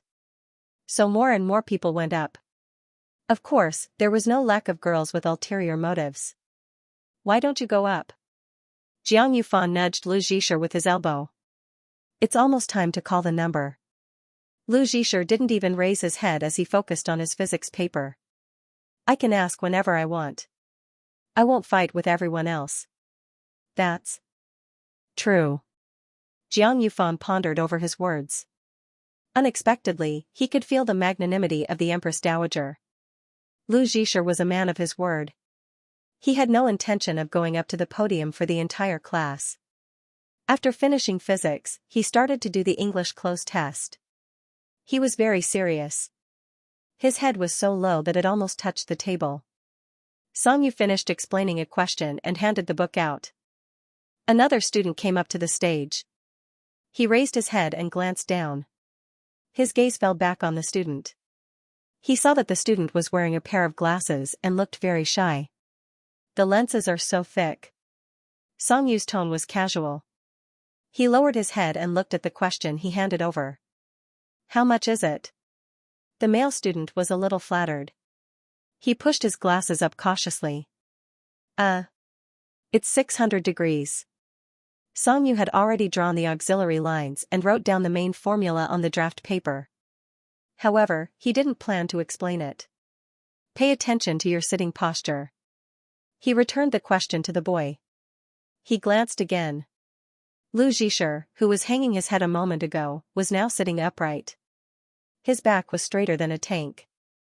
The exercise class ended quickly. However, there were still a few students waiting to ask questions. Although Xianxia's face was still cold, he stayed a little longer. The other students went home after school. Jiang Yufan also pulled Lu Zhisher away. However, Lu Zhisher used the excuse that something was missing to ask him to go back first. There were fewer and fewer people. After finishing the last question, Xianxia also left. He didn't even say a word to him. That's right. They won't go home together anyway. Lu Zhisher looked at the students who stayed behind. He hesitated for a moment. In the end, he still sat down to finish the remaining chemistry homework. When it came to homework, Lu Zhisher was very focused. Especially when he encountered something he didn't know, he was completely absorbed in it. It looks like the weather is changing. Huh? I didn't bring an umbrella. Let's close the windows first. Otherwise, the desks from Group 4 will be wet tomorrow morning. Hearing the discussion, Lu Zhisher got up to help close the windows. As expected, it started to rain outside. The rain in this city never stopped. From the beginning, it was heavy and rapid. The bean-sized raindrops splashed against the glass. Through the glass, Lu Zhisher looked at the brightly lit third floor across the street. He returned to his seat and continued to do the exercises. The students who had umbrellas and those who didn't were preparing to leave. A female student wanted to lend her umbrella to Lu Zhisher. However, he didn't want her to run back to the dormitory in the rain, so he rejected her. He kept thinking that the rain would stop, but it didn't. Instead, it got heavier and heavier. The sound of the rain was so dense that it almost drowned out the bell. It was a tradition for the third-year rocket class to stay behind. Some of the students even stayed behind until 11 p.m. after self-study. Xianxia twirled his pen. There are so many questions that I can't finish. Hey, Songyu, help me with this question. When he turned his head, he saw that Songyu had already packed his bag and was preparing to leave. Wait, you're going back so early today? Yeah, it's raining. Xianxia was confused. Is it rare for it to rain here? Songyu didn't answer. He looked up at the door and outside the window. All he could see were white shirts. Xianxia saw that Songyu didn't look too good. He wanted to ask him what was wrong, but Songyu just left. The lights in the connecting corridor were still on. It led all the way to the middle school building across the street, which was completely dark. Songyu walked down the stairs silently in the crowd of third-year students. The numbers on the staircase went from 5 to 4, and then to 3. His footsteps became slower and slower, and the shoulders of the people behind him squeezed over, pushing past him to move forward. Lu Zhisher straightened his legs. The noise of the rain numbed his perception of his surroundings. It was like a layer of enchantment had surrounded him. His brown hair was soft under the light. It was the softest part of the dark rainy night. He touched the edge of the yogurt box and carefully tore off a piece of the lid. It was covered with a piece of yogurt. After staring at it for a few seconds, Lu Zhisher tentatively licked it. The yogurt on the lid was the most delicious. A faint cheese aroma spread in his mouth. It was very sweet. Lu Zhisher inserted the straw and took a big sip. The pleasure surged up with the secretion of dopamine. It also made him want to confirm if the third year, 5, class had self-study at night. When he looked up, Songyu was standing in front of him with an umbrella in his hand. Lu Zhisher was stunned. There was still some yogurt on his lips. He looked very silly. Songyu stood still. His eyes were a little cold. What are you doing here? Lu Zhisher held the yogurt box. He didn't know how to answer. He couldn't say that he would stay here for a while every night. I'm waiting for the rain to stop so I can memorize some vocabulary. He slowly retracted his long legs. In order to avoid stepping on his trousers in the rain later, he had rolled up his trousers in advance. His slender and fair legs were exposed. Songyu raised his eyebrows. What if it doesn't stop? Lu Zhisher looked at the transparent line of rain by the eaves of the corridor and muttered to himself, it will stop. He stood up and shook the backpack behind him. He took over the role of the host without confidence. Then why are you here? Didn't you say that you weren't going home with me? I left my pen in your classroom. Songyu's expression didn't change. Lu Zhisher believed him and quickly looked back. Then, shall we go back and get it? No need. It's raining so heavily. Songyu turned around. Let's go home first. Okay. Lu Zhisher quickened his pace and walked side by side with Songyu. I'll send it to you when I find it tomorrow, okay?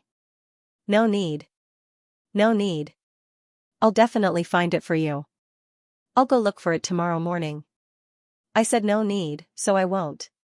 Lu Zhisher nodded and didn't say anything else. They went downstairs. The rain was indeed getting heavier and they couldn't ride their bicycles. Songyu held the umbrella and they stood by the roadside waiting for a taxi.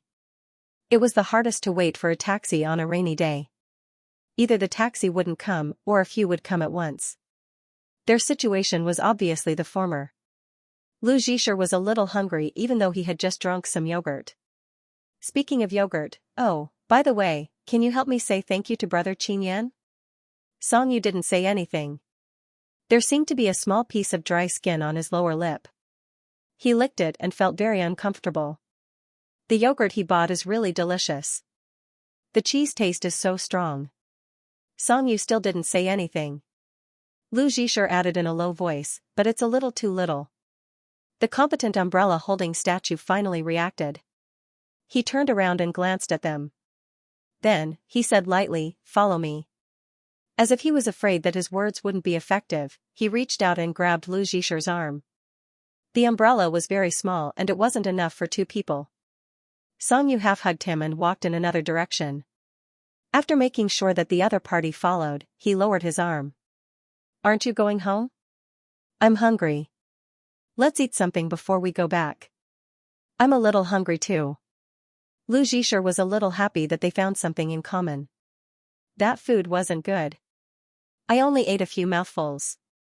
As they spoke, they had already arrived at the granny braised food stall at the school gate. This was the most famous shop near the school. It was very small and there was no place to sit. They could only buy and carry the food. Therefore, the entrance was often surrounded by a circle of people. Granny braised food stall was a traditional snack in this city. It consisted of kelp, lotus root slices, dried straw raincoat, quail eggs, beef tendons, duck intestines. All kinds of ingredients were skewered with thin bamboo sticks and stuffed into a large pot. The secret braised soup was spicy and fresh. It soaked the ingredients and slowly simmered until they were soft and tender. Through the glass, Lu Zhisher swallowed his saliva. Granny braised food stall looked kind. "Let's eat supper. There's not much left." "That's all." Songyu held the umbrella. "I'll take 2 portions of dried straw raincoat and kelp. I'll take 1 skewer of the remaining ingredients." Granny braised food stall deftly took a paper bowl and scooped a spoonful of soup for Songyu.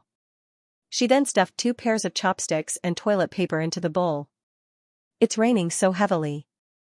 Go home early after eating." "Thank you." Most of the students in the high school had left. The crowd gradually thinned out from the dense crowd at the beginning. All kinds of umbrellas overlapped at the school gate, dyeing the dark rainy night sky. The heavy rain crashed against the rules of life.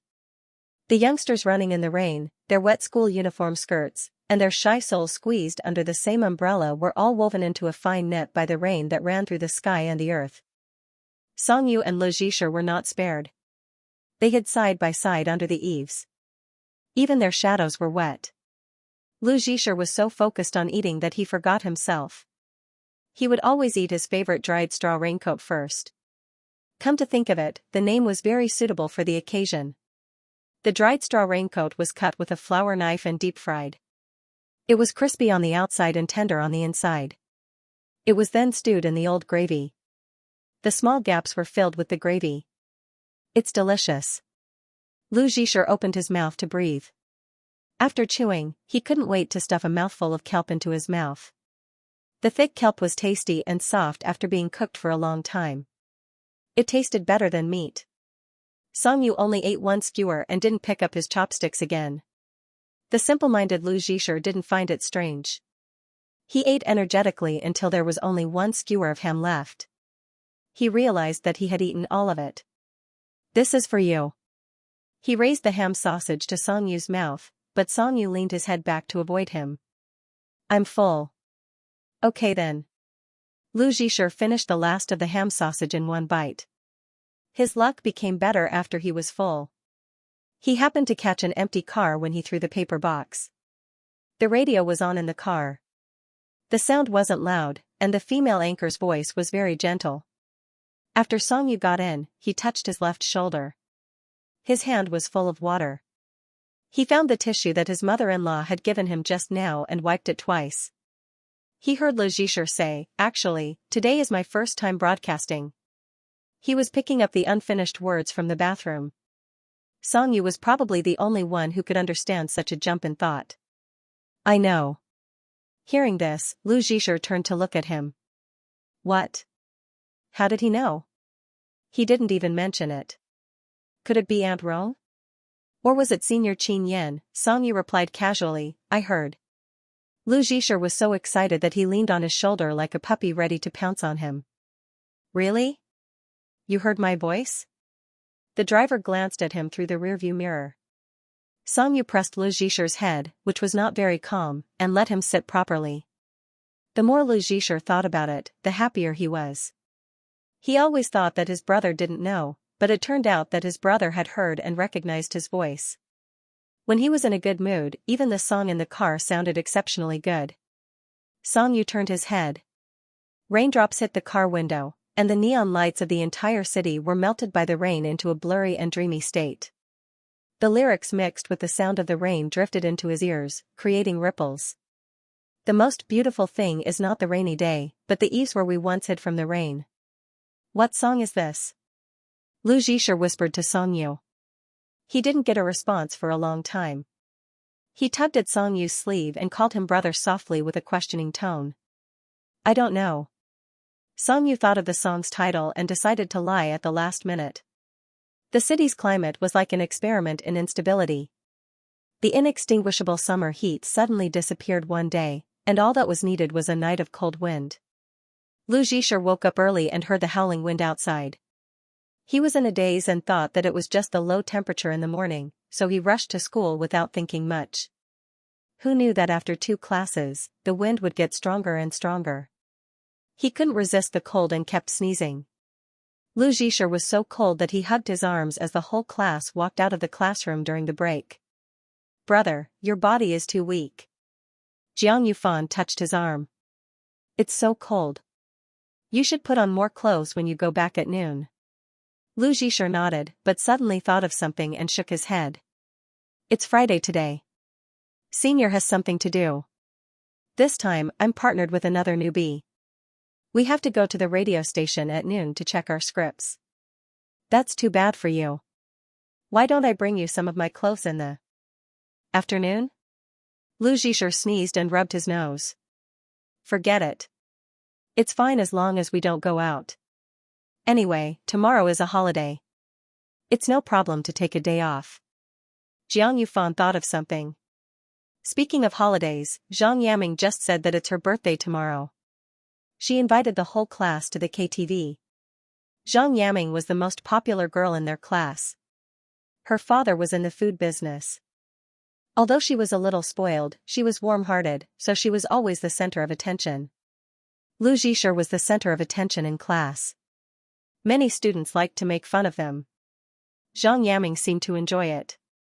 Once or twice was fine, but after a few times, Lu Zhisher subconsciously avoided it. Lu Zhisher sneezed again and didn't finish his sentence. Coincidentally, Zhang Yaming came over and skipped to Lu Zhisher's side. Lu Zhisher. You must come tomorrow. I booked a very delicious restaurant.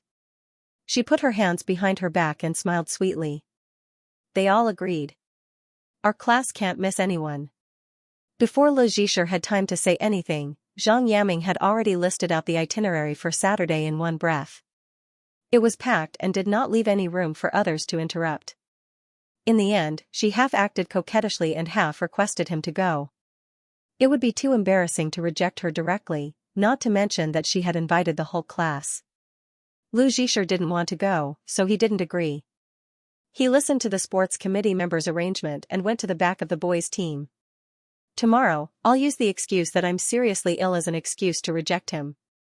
The music started, and all the students began to do exercises between classes.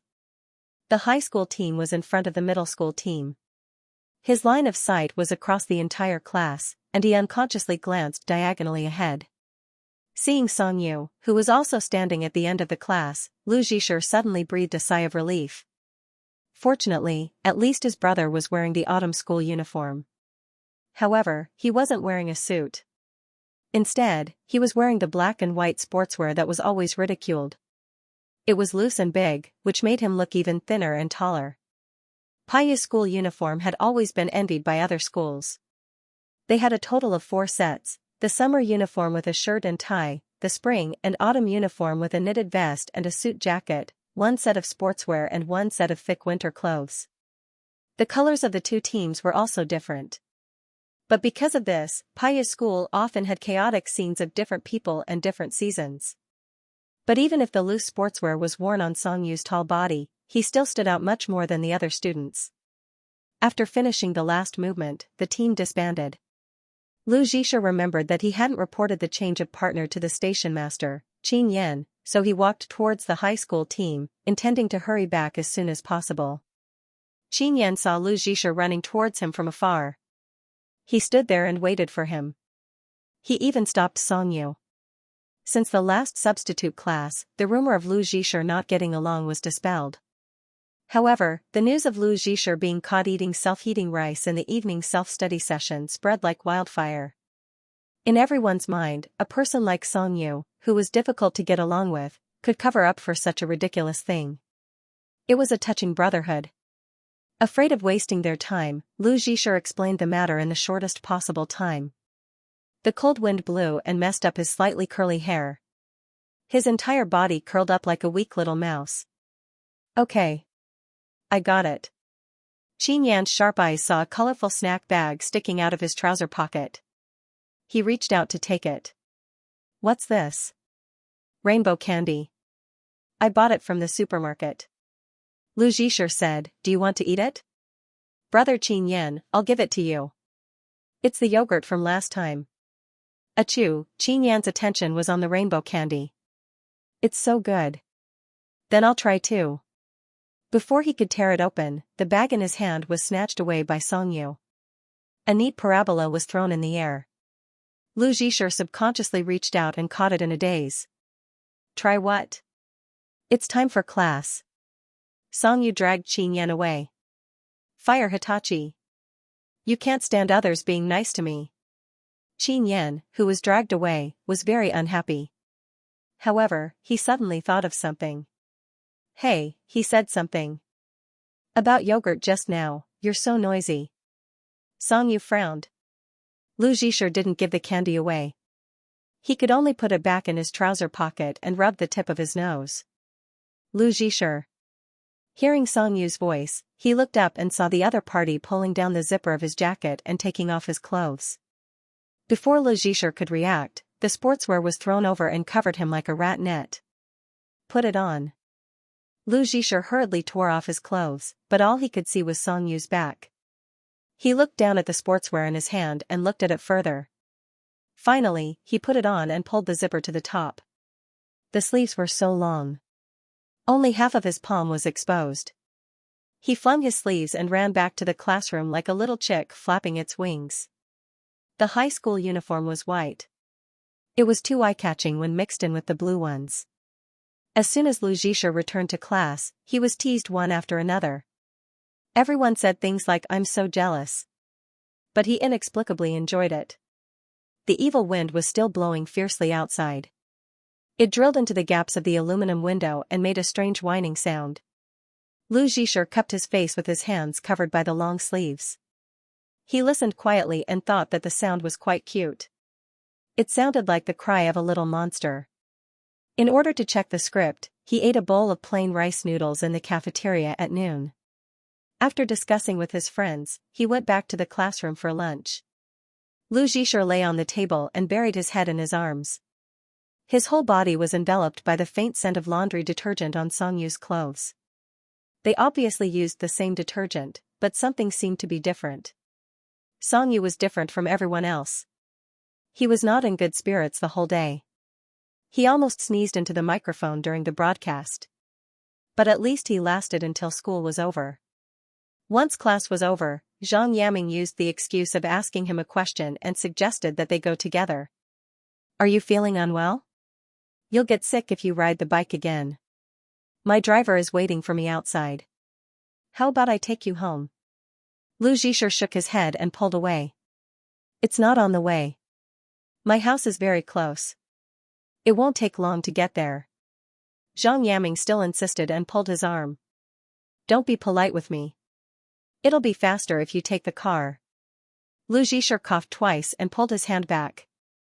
I heard it's going to rain this weekend. I don't want to leave my bike in the rain for 2 days. Maybe next time. After saying that, he quickly walked away. Riding a bike in cold weather was indeed uncomfortable. The wind blew his sportswear, and the cold air mixed with the scent of osmanthus flowed all over his body. When he got home, Lu Zhisher felt dizzy. He made quite a bit of noise when he changed his shoes. Papa Song was sitting in the kitchen doing some work. When he heard the noise, he turned his head. Lu? Uncle. Lu Zhisher's voice was muffled. Song Jin immediately sensed that something was wrong. Did you catch a cold? Seeing the little guy come in wearing his son's school uniform, Song Jin smiled and turned his head to continue reading his notebook. He said to himself, Song Yu is quite like an older brother. Come and drink some sweet soup.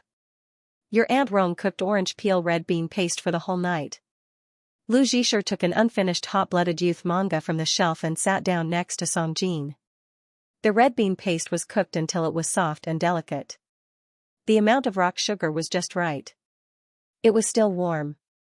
After drinking it, one's whole body warmed up. The glutinous rice cake was slightly fluffy and had a little charred shell. It was soaked in the sweet red bean paste. With a bite, one could pull out half of it. It was sticky and sticky. Eating while reading manga, he was bursting with happiness. Seeing that Song's dad was busy, Lu Zhisher didn't say anything. He silently ate at the side. After eating one bowl, he filled another bowl. There was a roasting plate on the counter. Inside it was neatly stacked with spicy pork jerky. It seemed to have just been roasted. Lu Zhisher took 2 pieces and carried his bowl back to the middle island. Song Jin finished his work and turned off his computer. What are you going to do this weekend? Do you want to go fishing at Liangzi Lake with me? Your Aunt Rong Rong is going too. Lu Zhisher licked the red bean paste on his lips. Is brother going? He doesn't have time. He has to attend the election speech for the city's 3 good students tomorrow. Lin Rong came down from upstairs. The city's 3 good students. Song Yu was indeed one of the city's 3 good students. Lu Zhisher chewed the pork jerky carefully. His heart was full of admiration. Song Jin didn't know about this. The process of evaluating the city's 3 good students is so complicated now? Yeah, I thought it was strange at first. Later, I heard from a friend that it was because a child who won the award during last year's evaluation went through other means and took the spot. Lin Rong sat across from them with her bowl. The child who failed the selection had better grades. The parents weren't convinced, so they went to the Education Bureau to make a fuss. So this year, the vetting process has become stricter. They even added an election segment. Maybe it's just in case. Lu Zhisher immediately said, Brother Song Yu will definitely be fine. That's true. Lin Rong smiled and patted his head. But it doesn't matter whether he gets it or not. Once you're worried about the gains and losses, you'll be under a lot of pressure. Then I won't go fishing tomorrow. Song Jin turned off his laptop. Lin Rong pressed Song Jin's shoulder. Don't. Your son said that we're not allowed to go. Let's not think too much about it. Then she looked at Lu Zhisher. What will Lu be doing tomorrow? Hearing this, Lu Zhisher, who was holding a small porcelain bowl, sighed and said, I don't know. Young man, you seem to be very busy, Song Jin joked. Lin Rong was curious. What's the matter that's making us so worried? As they were talking, they heard the door open and the familiar sound of keys being turned. The 3 of them looked at each other. You, come and have some sweet soup. Lin Rong shouted and continued the topic. Where were we? Tomorrow's date? It's not a date. Lu Zhisher denied decisively. A classmate invited our class to her birthday party. Song Yu threw his backpack on the sofa and silently walked to the kitchen to wash his hands. He poured himself a glass of water and leaned against the counter in the open kitchen to drink quietly. He looked at the 3 people in Nakajima. Lin Rong gossiped like a mother. A boy or a girl? Just for dinner? A girl, Zhang Yaming. Lu Zhisher answered absent-mindedly. His mind was preoccupied with other things. He knew that Song Yu didn't like sweet things, so he pointed at the pork jerky on the counter. Song Yu looked back. When he turned his head again, he saw Lu Zhisher frowning and desperately holding back a sneeze. Uncle should know him, he added belatedly. Ah, Zhang Pingyuan's daughter. I met her at the Chamber of Commerce a while ago. Song Jin took a sip of tea and said in a relaxed tone, Go ahead. You should relax on the weekend. Songyu ate a thin piece of pork jerky slowly.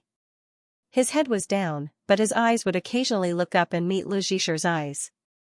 As long as Songyu was present, Lu Zhisher's line of sight would almost completely revolve around him, like an orbiting planet.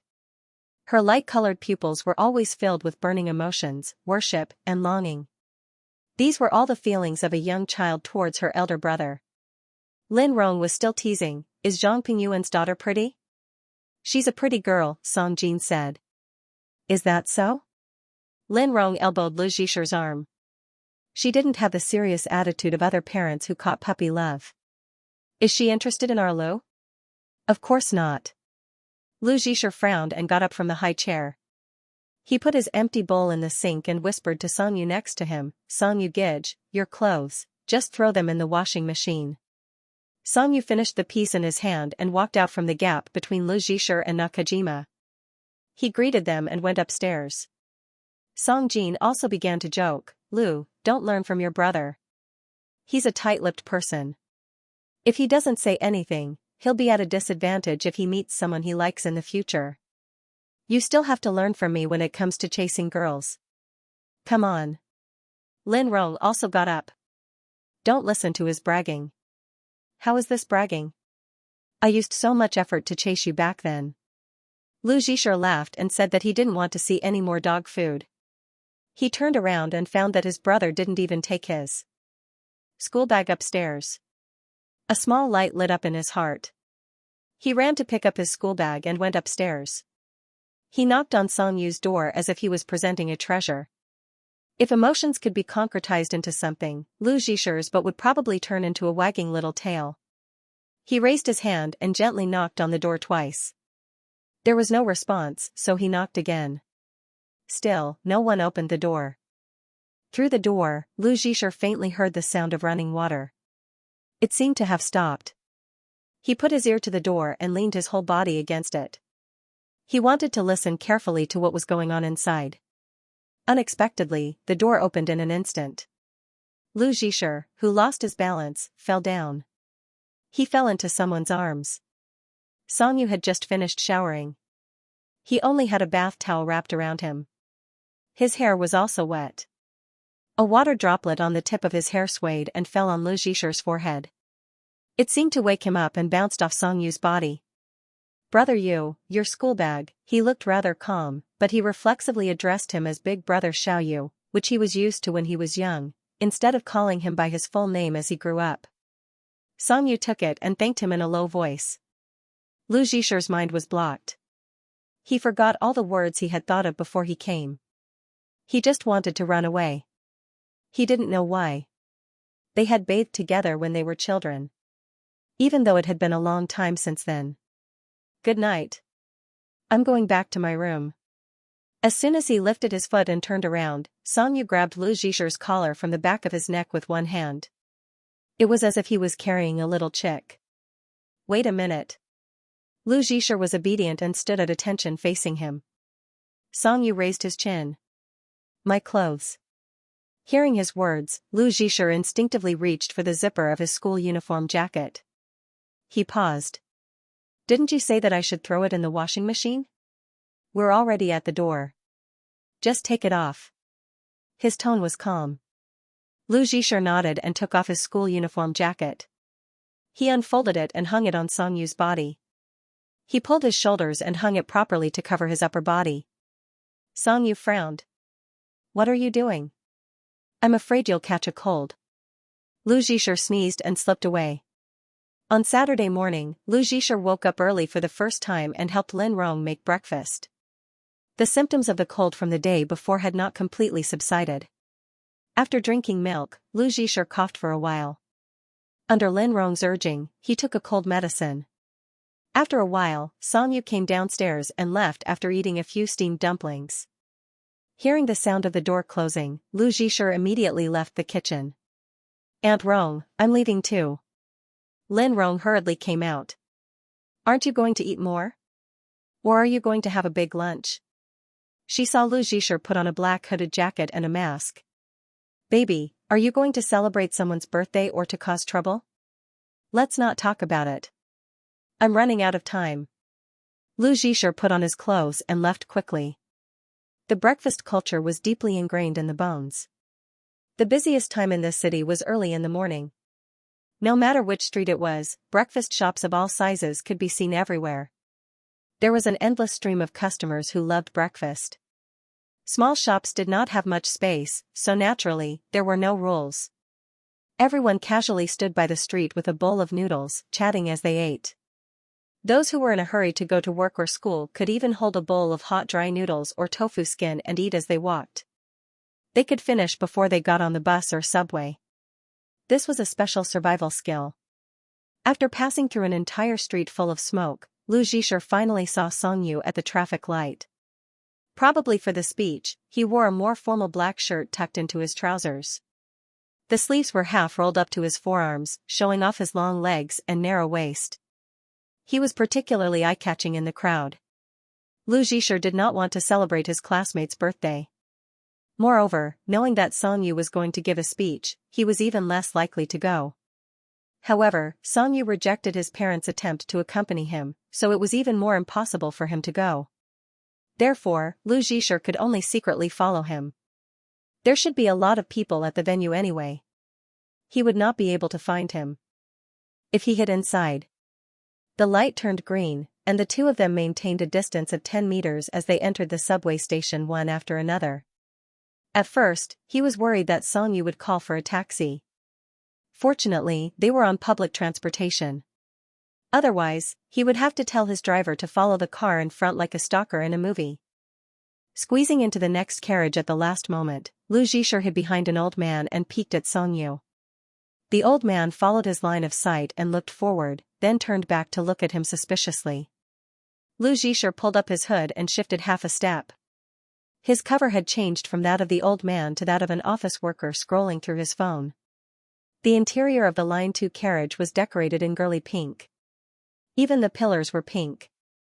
Dressed in black, Songyu looked strangely out of place as he stood inside.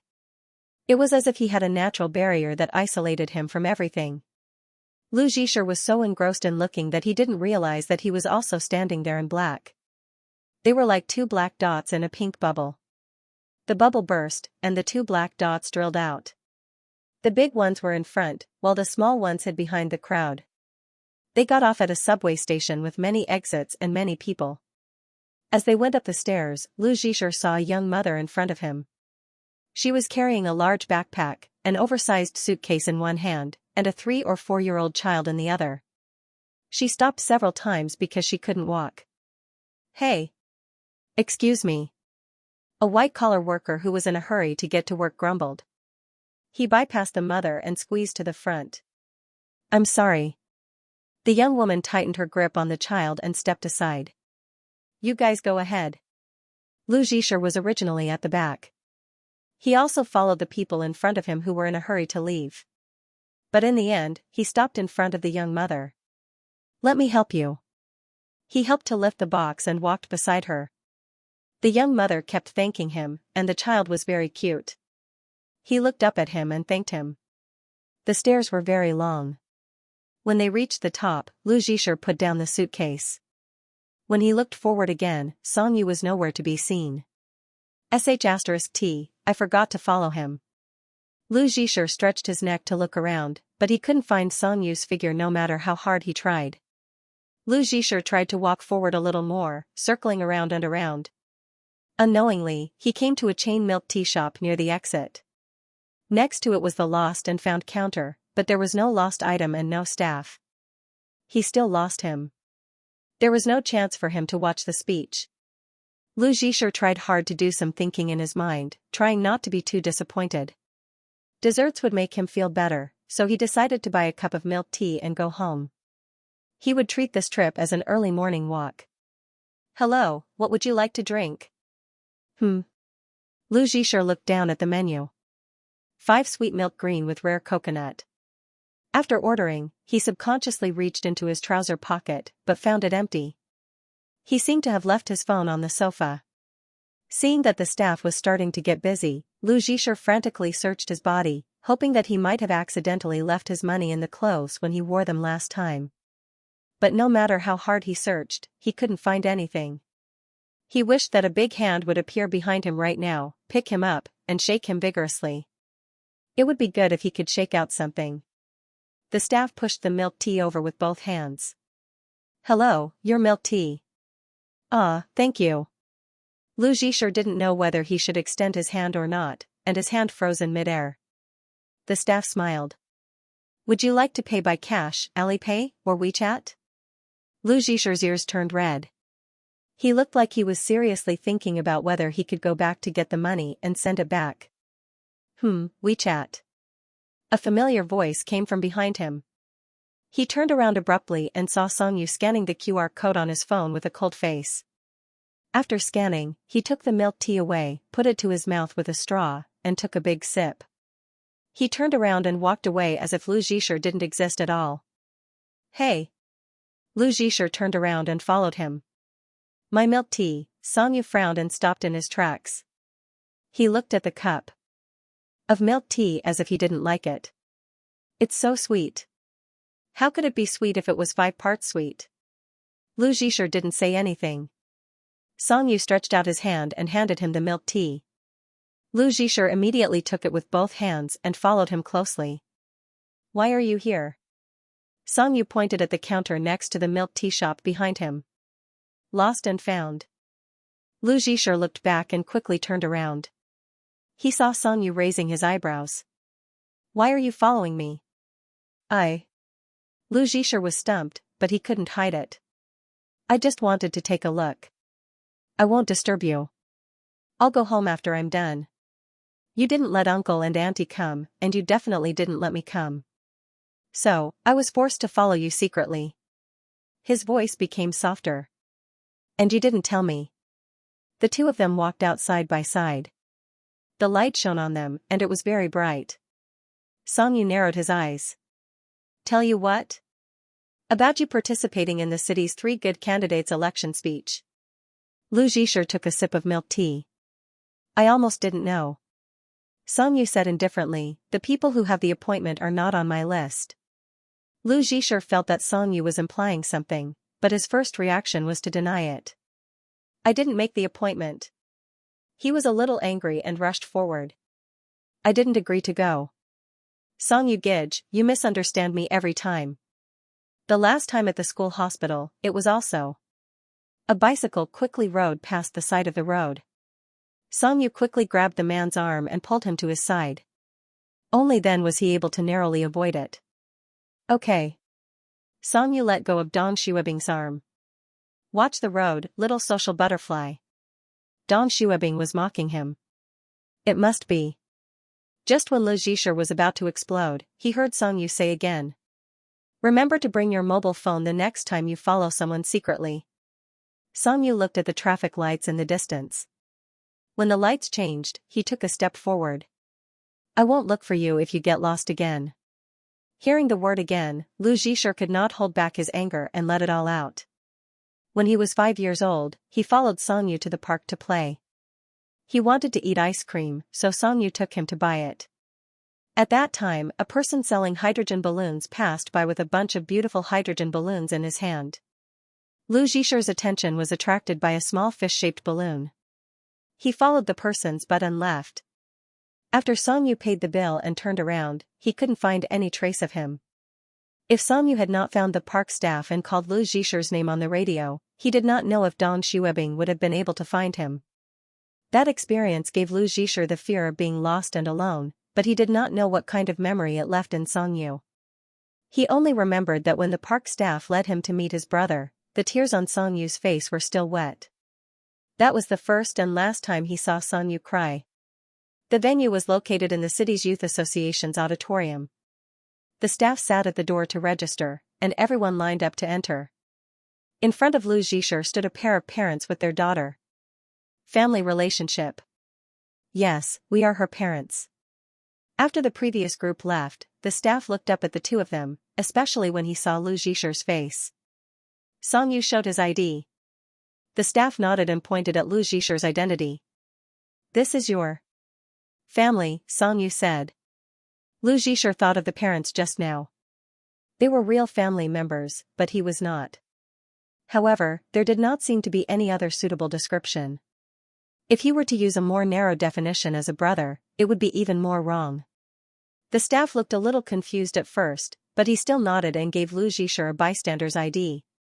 After you go in, sit according to the volunteers' arrangement. Thank you. Lu Zhisher sat in the back row.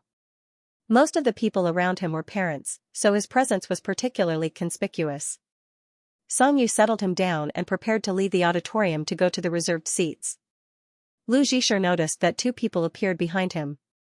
Both of them were very good-looking, especially the one on the left. When he smiled, his canine teeth were exposed, and he was very bright. He was completely different from Song Yu's handsomeness. That person quietly walked to Song Yu's side and bumped his shoulder. Long time no see.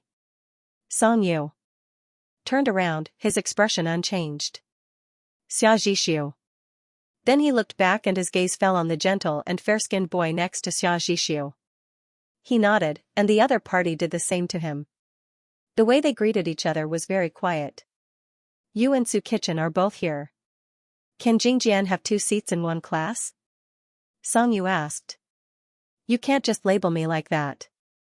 Kitchen and I have been in different classes since the 2nd year of high school. He's in liberal arts and I'm in science. If word gets out, people will think that Jingjian got in through connections. As Xiao Zhishu spoke, he intimately hugged Su Kitchen beside him. But we were in the 1st year of high school when we last played in the inter-school basketball league. It's normal that you don't know about the division of classes. With that said, he still had a smile on his face, and his gaze shifted to Lu Zhisher. Lu Zhisher felt the attention of this gaze and stood up. Hello, senior. This is. Xiao Zhishu looked at Song Yu, waiting for an answer. Before Song Yu could speak, Lu Zhisher followed suit. I'm his family. With that said, he glanced up at Song Yu, but he didn't catch anything from his expression. Family? Xiao Zhishu seemed to have hit a funny spot. It wasn't until Su Kitchen nudged him with his arm that he held back his laughter. I'm sorry, I misunderstood for a moment. The main thing is that you two really don't look alike. This younger brother must be of mixed blood. He's so white and his eyes are so beautiful. As he spoke, he looked at Song Yu and asked tentatively, Cousin? Cousin? Don't tell me I'm the kid next door. I live in his house. Lu Zhisher answered first, but his thoughts were still stuck in the part he didn't understand. He asked rather bluntly, what did you misunderstand? Song Yu glanced at him, and Lu Zhisher added, Senior. Well, Xiao Zhishu seemed to be trying to change the topic. He glanced at Song Yu, then turned to Su Kitchen and said, if only I had such a cute younger brother. I've always wanted a younger brother. Lu Zhisher said that he wasn't his younger brother, but unexpectedly, no one answered. Su Kitchen, who had been silent, said to Xiao Zhishu, I want that too. The topic of his younger brother seemed to be inescapable, and Lu Zhisher didn't want to explain. Su Kitchen looked at him with a subtle smile on his handsome face. You haven't said your name yet. Lu Zhisher felt that his brother's eyes were misty, like the sad characters in comics. After thinking for a few seconds, he felt that the word melancholy was more appropriate. Seeing that Lu Zhisher didn't answer immediately, Su Kitchen said his name again and extended a hand to him. This was very serious for Lu Zhisher. After all, not many seniors in high school would introduce themselves to a junior high student like this. He immediately took his hand and said honestly, I was distracted just now. Sorry. And answered his question, my name is Lu Zhisher. Su Kitchen read it softly, and the smile in his eyes deepened. Good rain knows the season. I like this line too, but I wasn't born when it rained, Lu Zhisher said. Song Yu glanced at him. Not born when it rained, but it came when it rained. Xiao Zhishu interrupted, you really can't change your bad habit of analyzing people's names. If you ask me, he pointed at Lu Zhisher, you guys are stones of other mountains. He then pointed at Song Yu, jade can be used to attack jade. Lu Zhisher's eyes widened, as if he knew something incredible, and he was unusually happy about it. What nonsense are you talking about? Song Yu used the fact that he was about to start his speech to fend off Xiao Zhishu's follow-up teasing. The three of them prepared to leave, leaving Lu Zhisher, who was still thinking carefully. "Sit here and don't run around," Song Yu said before leaving. Lu Zhisher watched the three of them walk to the candidate seats. Xia Zhishu and Su Kitchen's backs were very close, their arms touching each other, just like the two popsicles he had eaten when he was a child. Before eating, he had to break them apart. Looking at Song Yu again, he was the lonely popsicle that had been broken apart and only had one popsicle left. The campaign speech was not as intense as he had imagined. Everyone just took turns to go on stage and finish what they had prepared. The three good students in the city were all very outstanding students. Xia Zhishu and Su Kitchen were also the same. One of them spoke with a naturally popular and sunny aura, while the other spoke slowly, making people have the desire to continue listening. But in Lu Zhisher's eyes, Song Yu was different from the others as soon as he stood on stage, but he couldn't tell what was different. He only felt that the light on the stage naturally gathered on his shoulders. The review team below the stage didn't make too many suggestions. After the last person finished, they said that the results would be announced within 2 weeks. The whole process took the whole morning. Lu Zhisher's legs were a little numb from sitting, and his throat was not very comfortable. He kept coughing while suppressing his voice. It was almost 11:30 in the afternoon, and the audience dispersed. Song Yu walked back from the front row with the 2 boys from other schools. It suddenly started to rain heavily outside, and none of the 4 of them had brought an umbrella. They couldn't stay in the venue, so Xia Zhishu suggested that they go to the Japanese restaurant across the street to eat. Maybe the rain would stop after they finished eating. "Let's rush over first." Xia Zhishu took off his jacket and naturally put it on Su Kitchen's head. He put his hand on Su Kitchen's shoulder and hugged him as they rushed into the rain. Watching this process, Lu Zhisher fell into a strange contemplation. After a while, he unzipped his hooded jacket and took off his jacket to give to Song Yu. Song Yu frowned as if he didn't understand what he was doing. "What are you doing?" "Just like them." Lu Zhisher looked at him and said in a simple tone. His expression seemed to be telling him that he also had a jacket and could block the rain for him. "We're not like them." Song Yu stood under the eaves and didn't extend his hand. "Why?" Lu Zhisher's big eyes showed a kind of childish innocence as he tried to find the reason why Song Yu refused. "Because they're friends and we're brothers?" Song Yu took the jacket, grabbed his arm and put it on him. He even helped him put on the hood. His right hand slid down Lu Zhisher's head and the back of his hand pressed against his forehead for 2 seconds. "They're not friends, and we're not brothers." Song Yu always said things that he didn't understand. Lu Zhisher had noticed this since he was a child. No matter how many times he tried, he would always try to figure out what Song Yu really meant, so much so that he would be completely distracted when ordering. Xia Zhishu, who was sitting opposite him, called his name several times before Lu Zhisher came back to his senses. "What?" Xia Zhishu smiled. "Do you want something to drink?" Lu Zhisher shook his head. "I just drank milk tea." "I see." Xia Zhishu looked down at the menu. "Then I'll have 2 green citrus colas." "This daifu looks good." "I'll have 1. Also, there's Nagasaki cake, matcha red bean dorayaki." Song Yu stopped him. "Are you here for Japanese food or dessert?" Xia Zhishu held the menu and smiled. "Su Kitchen has low blood sugar and can eat sweets. I'm used to eating out with him." Sorry. After that, he moved the menu over to Lu Zhisher. "Lu, what do you want to eat? This restaurant's ramen is good." "He's allergic to wheat. He can't eat noodles." Song Yu glanced at the menu and chose a dish that Lu Zhisher didn't seem to dislike. He ordered it on his own accord. "That's terrible." Xia Zhishu counted all the wheat products that he knew. "Doesn't that mean he can't even drink beer?" "Underage people can't drink." Su Kitchen poured a cup of barley tea for Lu Zhisher, pushed it over, and smiled at him. "There's no flour in the daifu. It's glutinous rice wrapped with fruit and cream. You should like it." Lu Zhisher also smiled. "Well, I like glutinous rice." In fact, Lu Zhisher also liked these 2 seniors very much.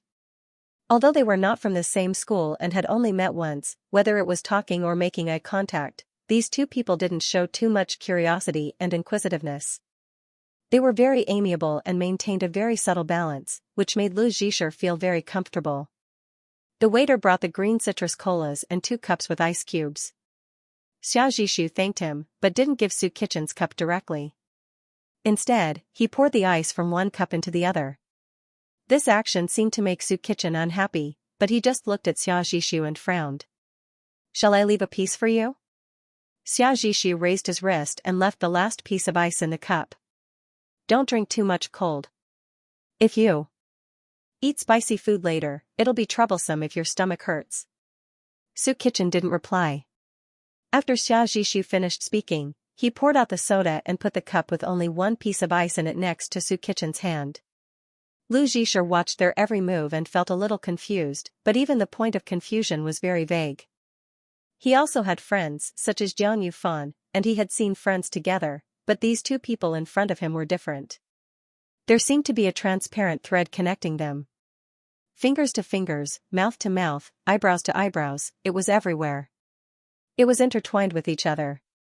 When one person was pulled, the other person's whole body would be affected. How strange. Compared to such a strange connection, Lu Zhisher found that it was even stranger that he could detect this connection. Xia Zhishu took a sip of Coke. The sour taste of the green citrus made his face scrunch up. He looked at Song Yu. "You did well in the midterm examination. I heard that you are very good at mathematics." "It's okay." Song Yu talked with him about the science questions. Su Kitchen ate his ramen in silence. The waiter served a fire-platter grilled sushi with 6 different flavors. Lu Zhisher picked Song Yu's favorite sweet prawn sushi and put it in his bowl. He ate the avocado sushi in 1 bite. The sliced avocado was drizzled with soy sauce and salad dressing and covered with a tight sweet vinegar rice ball. Although it was vegetarian, after being grilled with a spray gun, it had a smooth and dense texture with a little caramel aroma. It melted in his mouth. "Is it good?" Su Kitchen asked. Lu Zhisher nodded while chewing. He saw Xia Zhishu pick up a piece for Su Kitchen. "You'll know after you try it." "Eat more." Su Kitchen said again. "Lu eats very well." Lu Zhisher swallowed the food in his mouth. "Because of my allergy, I can't eat a lot of good food. There are very few things that I can eat. I have to taste it carefully and eat more. Only then will I not lose out to others." Song Yu took a sip of tea, greedy and unreasonable. Xia Zhishu very much agreed with Lu Zhisher's statement. He clinked his cup with Lu Zhisher's, revealing his canine teeth with a smile. "I like this statement. People who respect and enjoy delicious food are particularly lovely." Song Yu poured another cup of hot tea for Lu Zhisher to drink. Lu Zhisher wanted to leave some space for his stomach to eat, but he didn't drink even half of the tea. In the end, Song Yu drank it and poured a new cup. "If you don't drink it, you can't eat any dessert." Lu Zhisher had no choice but to swallow the crab yukari in his mouth. He held the cup with both hands and sipped the tea. "You're a fierce brother." Xia Zhishu picked up a piece of fried foie gras sushi for Lu Zhisher. "Lu, eat this. It's delicious with apple slices." Lu Zhisher thanked him and took a bite according to Xia Zhishu's method. He didn't like animal liver. He didn't even eat foie gras in Lin Rong's restaurant. However, in this situation, he felt that it wasn't good to refuse. After taking a bite, he found that it was completely different from what he had imagined. The foie gras had a very dense texture, even a bit like a dense cheesecake. However, the flavor was the aroma of animal fat mixed with black pepper and rock salt. The taste was mellow, and the apple slices balanced the greasiness well. It was surprisingly delicious when paired with the refreshing vinegar rice. "Delicious." Lu Zhisher looked up at Xia Zhishu and smiled, his eyes bright. "Right? Brother doesn't lie." Sure enough, preconceived prejudices were likely to lead to missed opportunities and regrets. Just as he was eating wholeheartedly, the 3 senior high school students had already changed the topic from the competition to the college entrance examination. It seemed that this was indeed a topic that couldn't be avoided. Listening to their conversation, Lu Zhisher couldn't help but interrupt. "Senior Xia, have you thought about your university?" Xia Zhishu, who was suddenly asked, raised his head slightly and thought for a moment. "I really want to study computer science. As for where I'll study," he leaned on Su Kitchen's shoulder, "I'll go wherever Su Kitchen goes." We've already agreed that we'll probably go to Beijing. Su Kitchen put down the tea bowl in his hand and pushed his head away from his shoulder. He said softly, who agreed with you? His ears turned red. Lu Jisha realized. He turned to look at Songyu. Brother Songyu, what about you? Songyu lowered his eyes. I'm not thinking about it.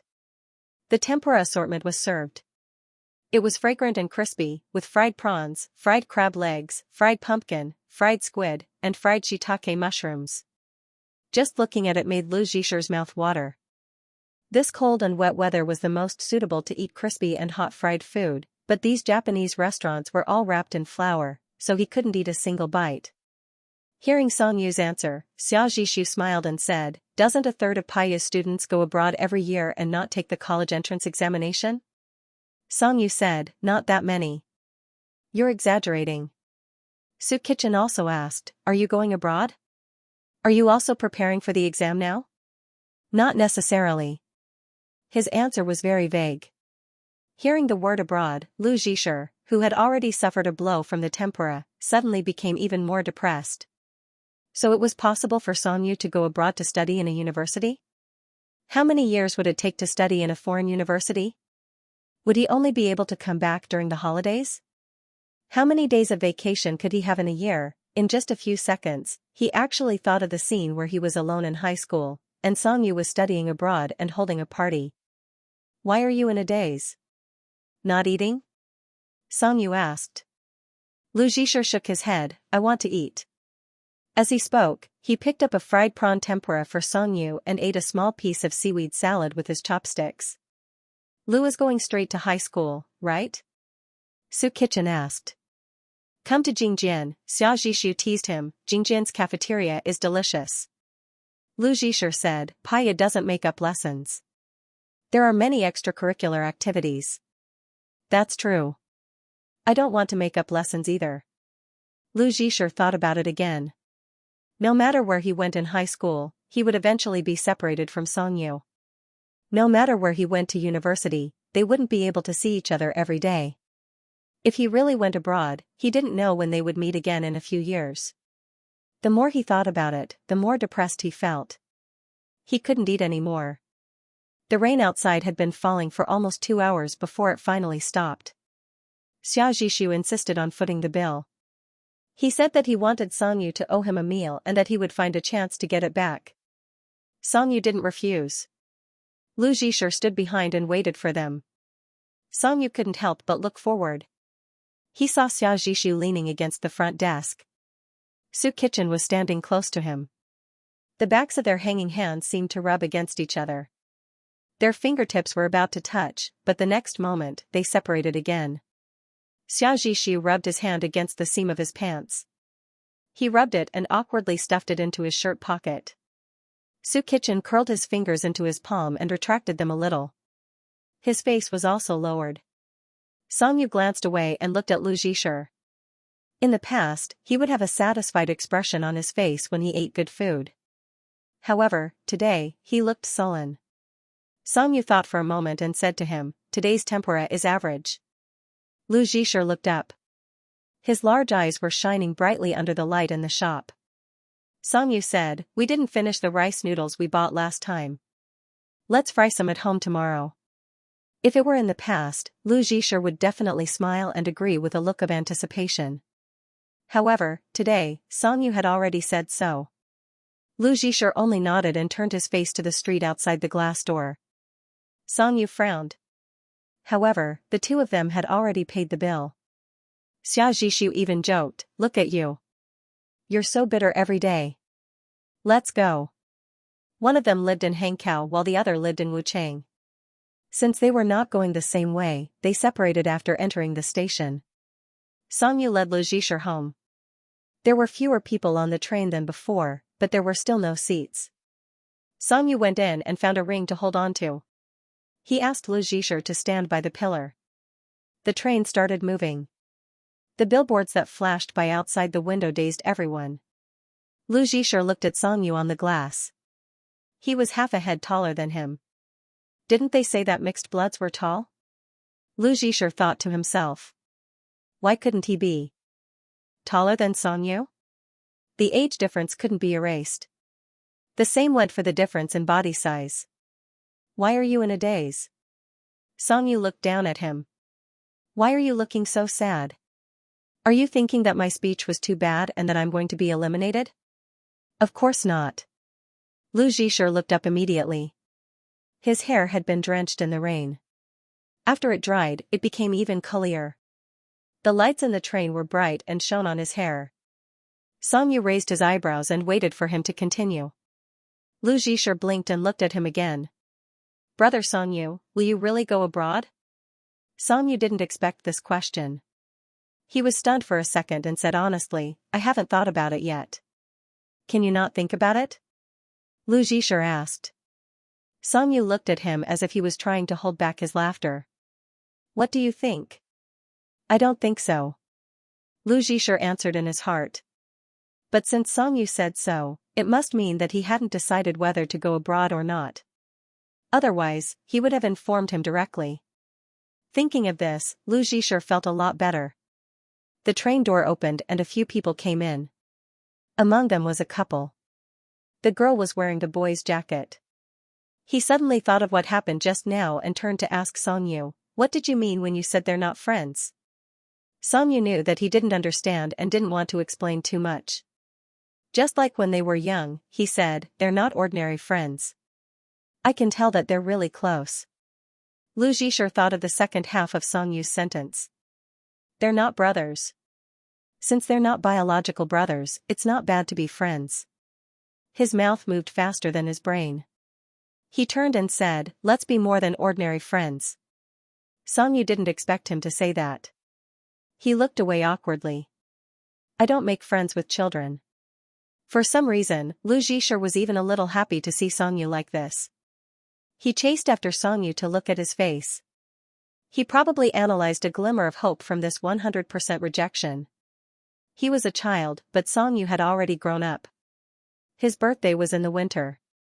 When he grew up, Songyu would be friends with him. The people in the train stood crookedly. Songyu was as straight as a pillar that could be leaned on. Lu Zhisher held his arm and looked at his reflection in the glass. He wanted to grow up faster. After one stop, quite a number of people got off. They finally found a seat and sat down. They didn't know if it was because they were sleepy after eating or because the cold medicine in the morning had finally taken effect. Lu Zhisher couldn't help but feel tired. His head drooped down like a fish and he fell asleep. His body swayed with the train and he almost fell onto the shoulder of a passerby on the right. Songyu was looking down at his phone. Seeing how sleepy he was, he reached out and grabbed his hood. He pulled him over and tilted him towards him. The train shook and Lu Zhisher leaned on his shoulder like a little magnet. He slept soundly. The little girl on the opposite seat kept her phone pointed at them. Songyu looked up and glanced at her. The girl's face immediately showed an expression of being caught and she put her phone away. But Songyu didn't stop her, nor did he look at her again. He just raised his hand and put Lu Zhisher's hood on him, pulled it down, and covered most of his face. He then reached in to touch his forehead, and finally put it down. Lu Zhisher seemed to be half awake because of his actions. He rubbed against his shoulder, lowered his head, and went back to sleep. He couldn't get rid of his habit of sleeping when he was on the bus. When Lu Zhisher was young, he couldn't even lean on Songyu's shoulder. Sometimes, he would lie on Songyu's knee and hug his waist. When he woke up, his face was full of marks. Songyu turned on his phone and exited the chat with Xianxia. He clicked on Lu Zhisher's chat. Lu Zhisher's tracking ability was simply at the kindergarten level. As soon as he went out in the morning, Songyu knew that he was being followed, so he secretly took a picture of Lu Zhisher's profile in the subway and sent it over. He originally wanted to scare him, but he didn't expect that this guy even forgot to take his phone. He clicked on the picture that he didn't use and zoomed in. He could even see Lu Zhisher's ridiculously long eyelashes. Songyu stared at the chat without a reply and looked down at the person on his shoulder. He reacted too late and couldn't withdraw it. It had been 2 months since the results were announced. Lu Zhisher was overjoyed when he saw the list of winners on the bulletin board. That day, his mind was filled with the words, "My brother won the award, and of course my brother will win the award." Autumn here was just like spring, lasting no more than 2 weeks. Sometimes, it would change from summer to winter in just one day. The only thing that proved that autumn had existed was the fragrance of osmanthus flowers in the city, which lingered in the cold autumn wind. Yang and Xianxia had 2 large osmanthus trees in their small courtyard. One was a glistening yellow osmanthus tree, while the other was a redder osmanthus tree. During the month-long break, Lu Zhixia and Xianxia were called by Lin Rong to pick osmanthus trees. They were woken up early in the morning. Coincidentally, they were wearing the same sweater that Lin Rong bought last year. Xianxia's was black, while Lu Zhixia's was milky white.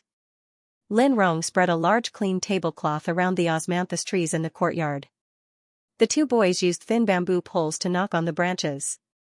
Golden fragments scattered in the fragrance. Lu Zhixia had liked doing this since he was a child. Although other flowers were also fragrant, osmanthus was different. Its fragrance was sweet and seemed to be connected to the taste buds. It's enough. Lin Rong smiled and put away a cloth full of osmanthus flowers. There's not much left. Leave some for me to smell. The 2 boys stopped. Xianxia put away the bamboo pole. He turned his head and saw Lu Zhixia's fluffy hair covered in osmanthus flowers. It was yellow like a layer of maple syrup on a souffle. He quietly reached out his hand. The end of the bamboo pole swayed from behind and finally knocked on the back of Lu Zhixia's head. Lu Zhixia suddenly covered his head and turned around. The osmanthus flowers on his head fluttered, but he still saw Xianxia put away the bamboo pole. You hit me. Xianxia did not have the slightest intention to admit it. The bamboo pole was already back on his back. His hands were clasped behind his back, and he did not say anything. Aunt Rong, my brother knocked on my head. Lu Zhixia chased after her. The bamboo pole in his hand fell to the ground, sending osmanthus flowers flying. Lin Rong helplessly smiled. Hey, watch out for the flowers. Instead of stepping on the flowers, Lu Zhixia ran over and stepped on a corner of the tablecloth. Lu Zhixia slipped and fell forward. Fortunately, Xianxia caught him. The sweet fragrance smashed into his chest, and the fine petals hidden in the fibers of Xianxia's sweater were also knocked out by Lu Zhixia's fall. They were like little thoughts that spilled out, unnoticed. Stop fooling around.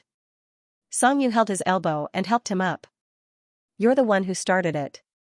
Lu Zhixia didn't let her off. Xianxia glanced at him. I wanted to remind you that there are a lot of flowers on your head. Aren't you the same? In the end, the 2 of them lowered their heads and patted the osmanthus flowers off their heads. There were 2 large pots of flowers, and there were many withered flowers and flower stems mixed in. The mother and son sat at the table in the empty dining room and began to pick the flowers, chatting while they were at it. The petals were only the size of rice grains, and the flower stems were even finer.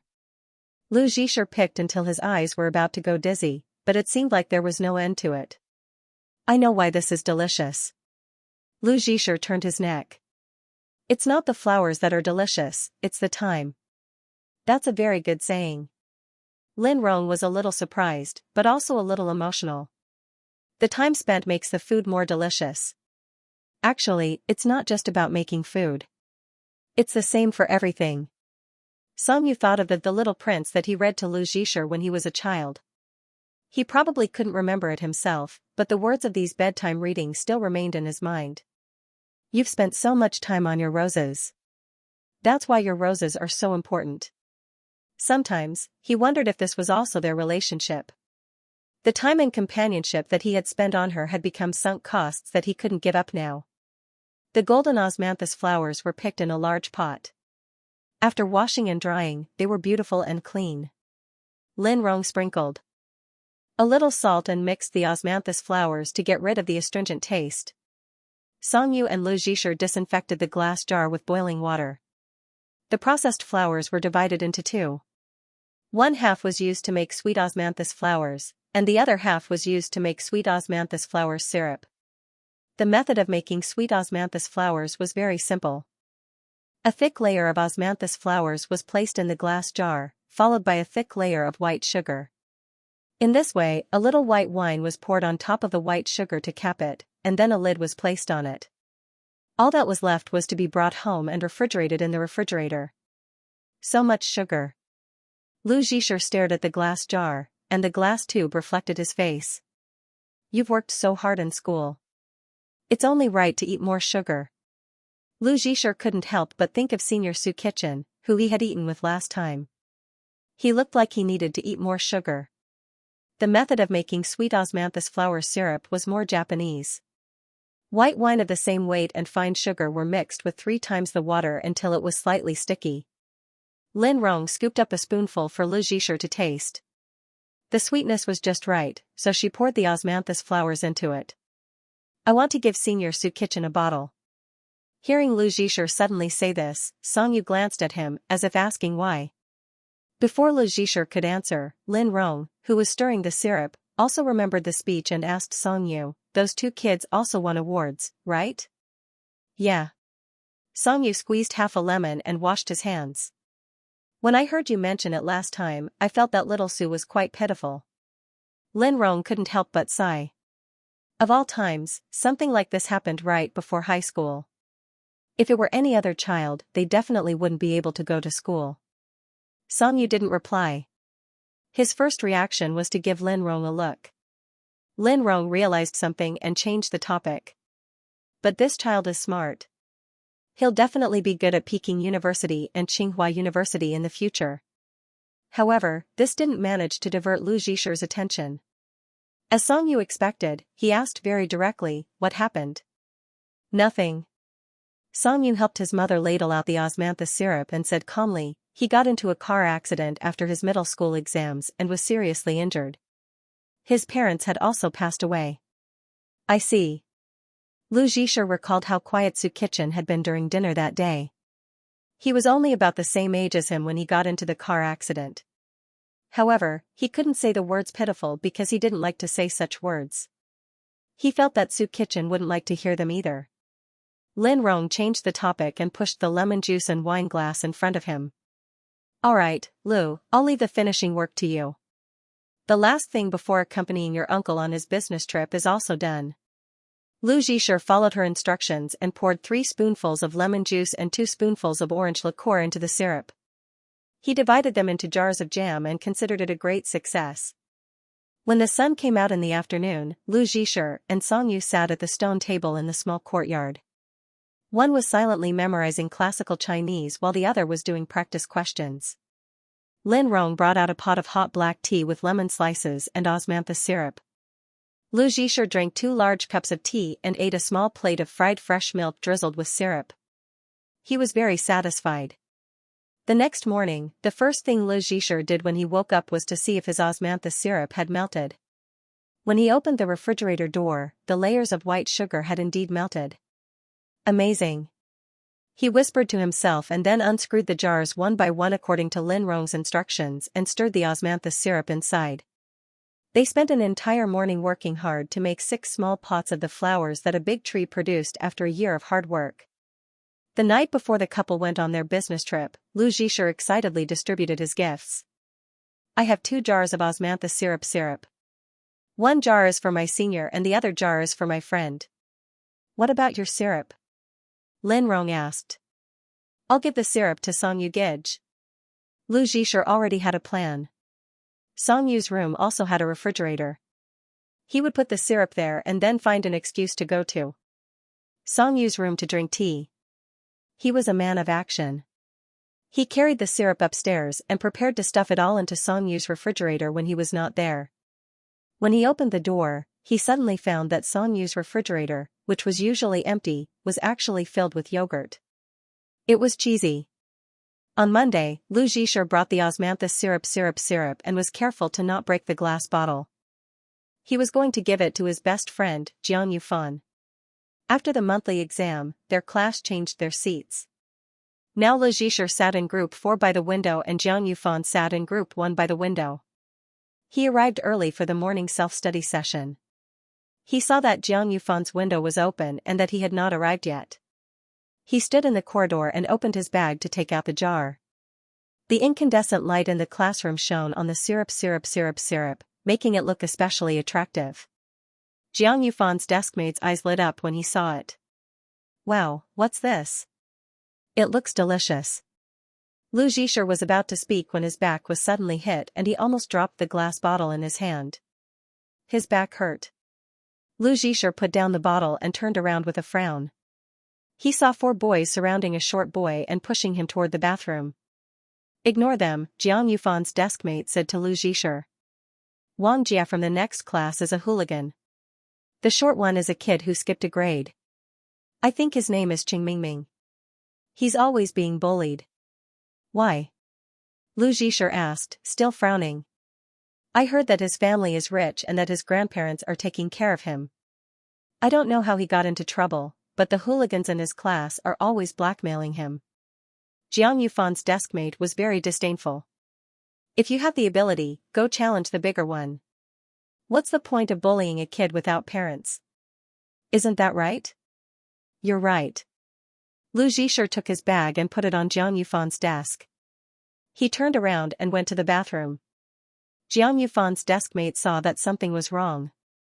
He leaned on the window and wanted to call out to him. "Hey, no, Lu Zhisher." He did not turn around. Jiang Yufan's deskmate was puzzled. This student was famous for his good temper. Why was he so brave today? However, he did not dare to follow him. If something really happened, he would not be able to get away with it. The bathroom was crowded with people. There was even a lookout at the door. When Lu Zhisher went over, he was immediately stopped. "What are you doing?" "Washing my hands," Lu Zhisher said. "I'll wash it later." The lookout also recognized him. After all, he was also a famous person in the junior high department. It was not good to say something unpleasant. "Can't you see that there's something going on inside?" Lu Zhisher looked innocent. "What's going on?" The lookout was obviously choked by his words. He glanced back awkwardly. Lu Zhisher took the opportunity to push his arm and enter. The lookout hurriedly pulled, but Lu Zhisher shook him off. After all, Lu Zhisher always compared his height to Song Yu. That was why he always felt that he grew slowly. However, compared to the boys in the same grade, his height was still superior. "What are you doing?" Lu Zhisher calculated in his heart. The fierce-looking guy with the buzz cut standing in the middle was most likely the Wang Jia that Jiang Yufan's deskmate had mentioned.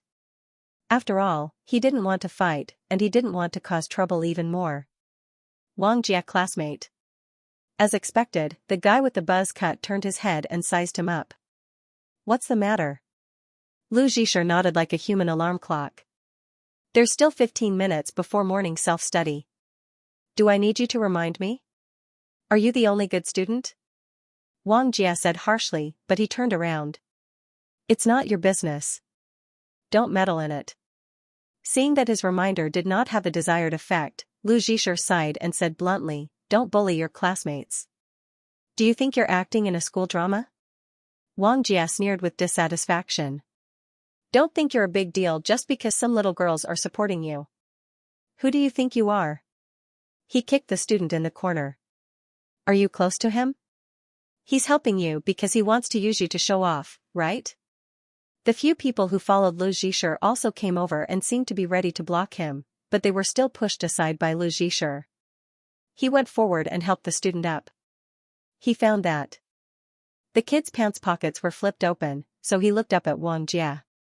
"Give him back his money." Wang Jia was annoyed and pushed Lu Zhisher fiercely. "Who do you think you are? How dare you meddle in my business?" Lu Zhisher's shoulder blade hit the wall, and he frowned in pain, but he did not want to get entangled with such people. Besides, there were so many of them, and he would definitely be at a disadvantage if they really fought. Lu Zhisher had never been in the limelight since he was young, so this was very unfamiliar to him. When he encountered something he did not know how to deal with, his habit was to imitate and imagine how he would deal with it if it was Song Yu. The kid who was beaten was very scared, and he stuck to Lu Zhisher's back and trembled. Lu Zhisher tried to make himself look calmer, like Song Yu always did.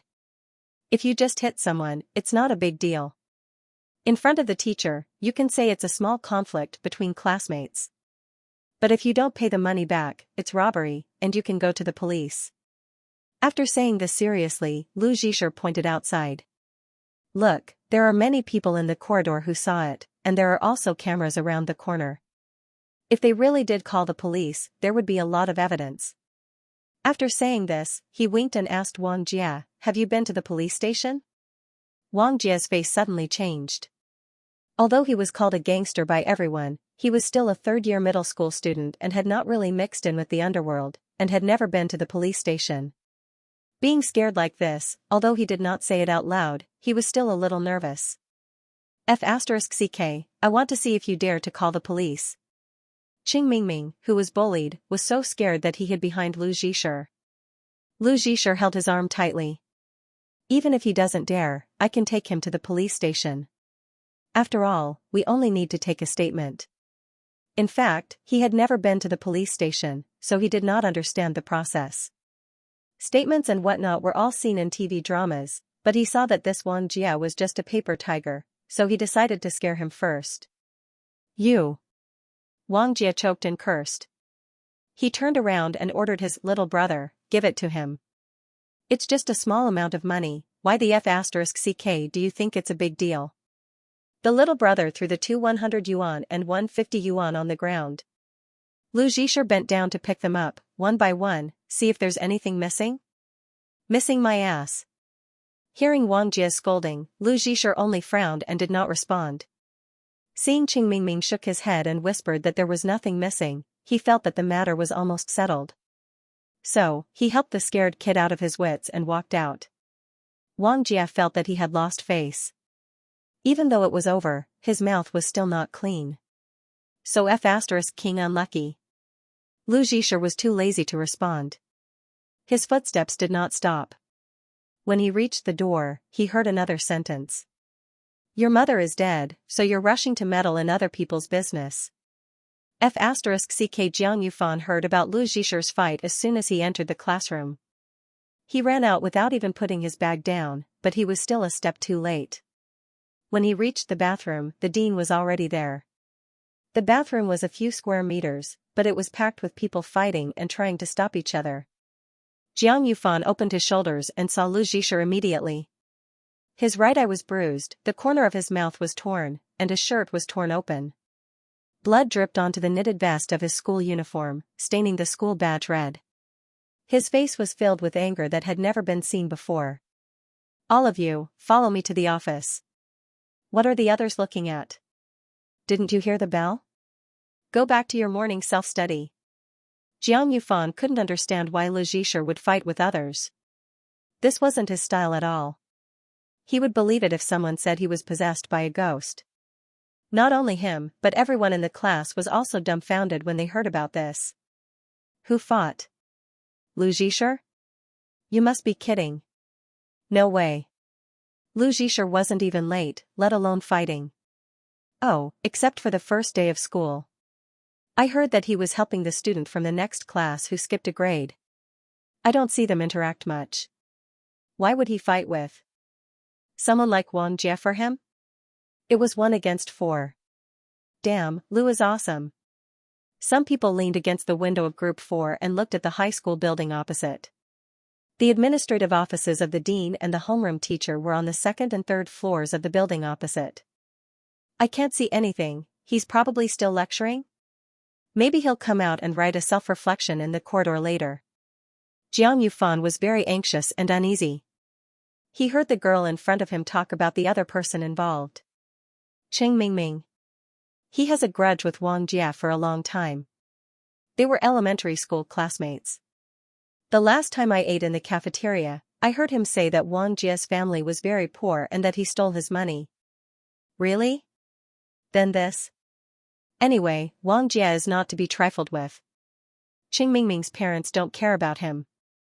I felt that Lu had been tricked this time, getting involved in this kind of thing. Who knows, maybe both sides will go back on their word and Lu will be in the wrong. Jiang Yufan sensed something when he heard that Lu Zhisher's parents weren't around. He was worried that Lu Zhisher would be taken advantage of, so he stood up and used the excuse of having a stomachache to go to the bathroom.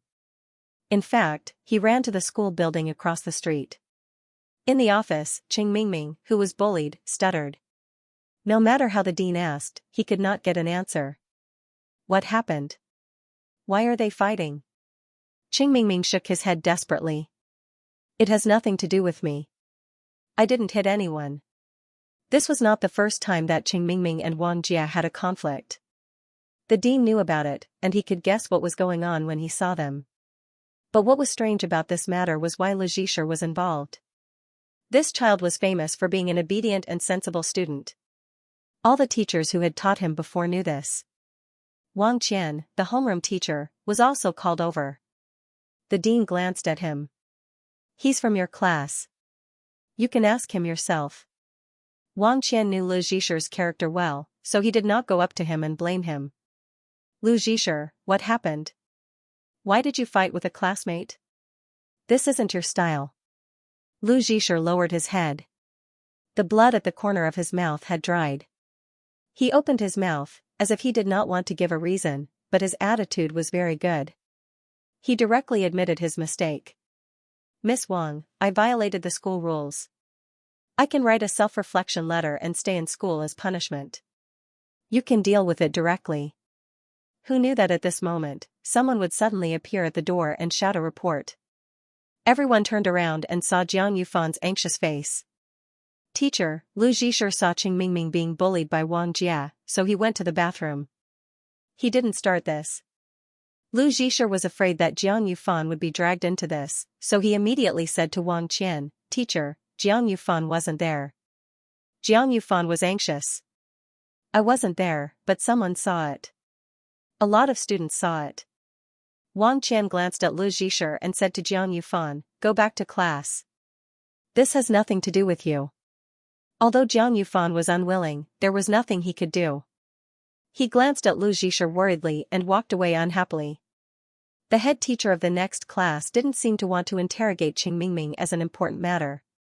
First, he judged that Qing Mingming didn't make a big mistake. He greeted the head teacher and asked him to go back to study, and then questioned Wang Jia. Wang Jia had been beaten until he was listless. He had been using tissue paper to wipe the blood from his mouth, but after being interrogated, he became rebellious. What did I do? This has nothing to do with him at all. He came to me on his own accord. I wanted to let them go, but he turned around and punched me. He's crazy. His sidekick chimed in, Yes. It was Lu Zhisher who attacked first.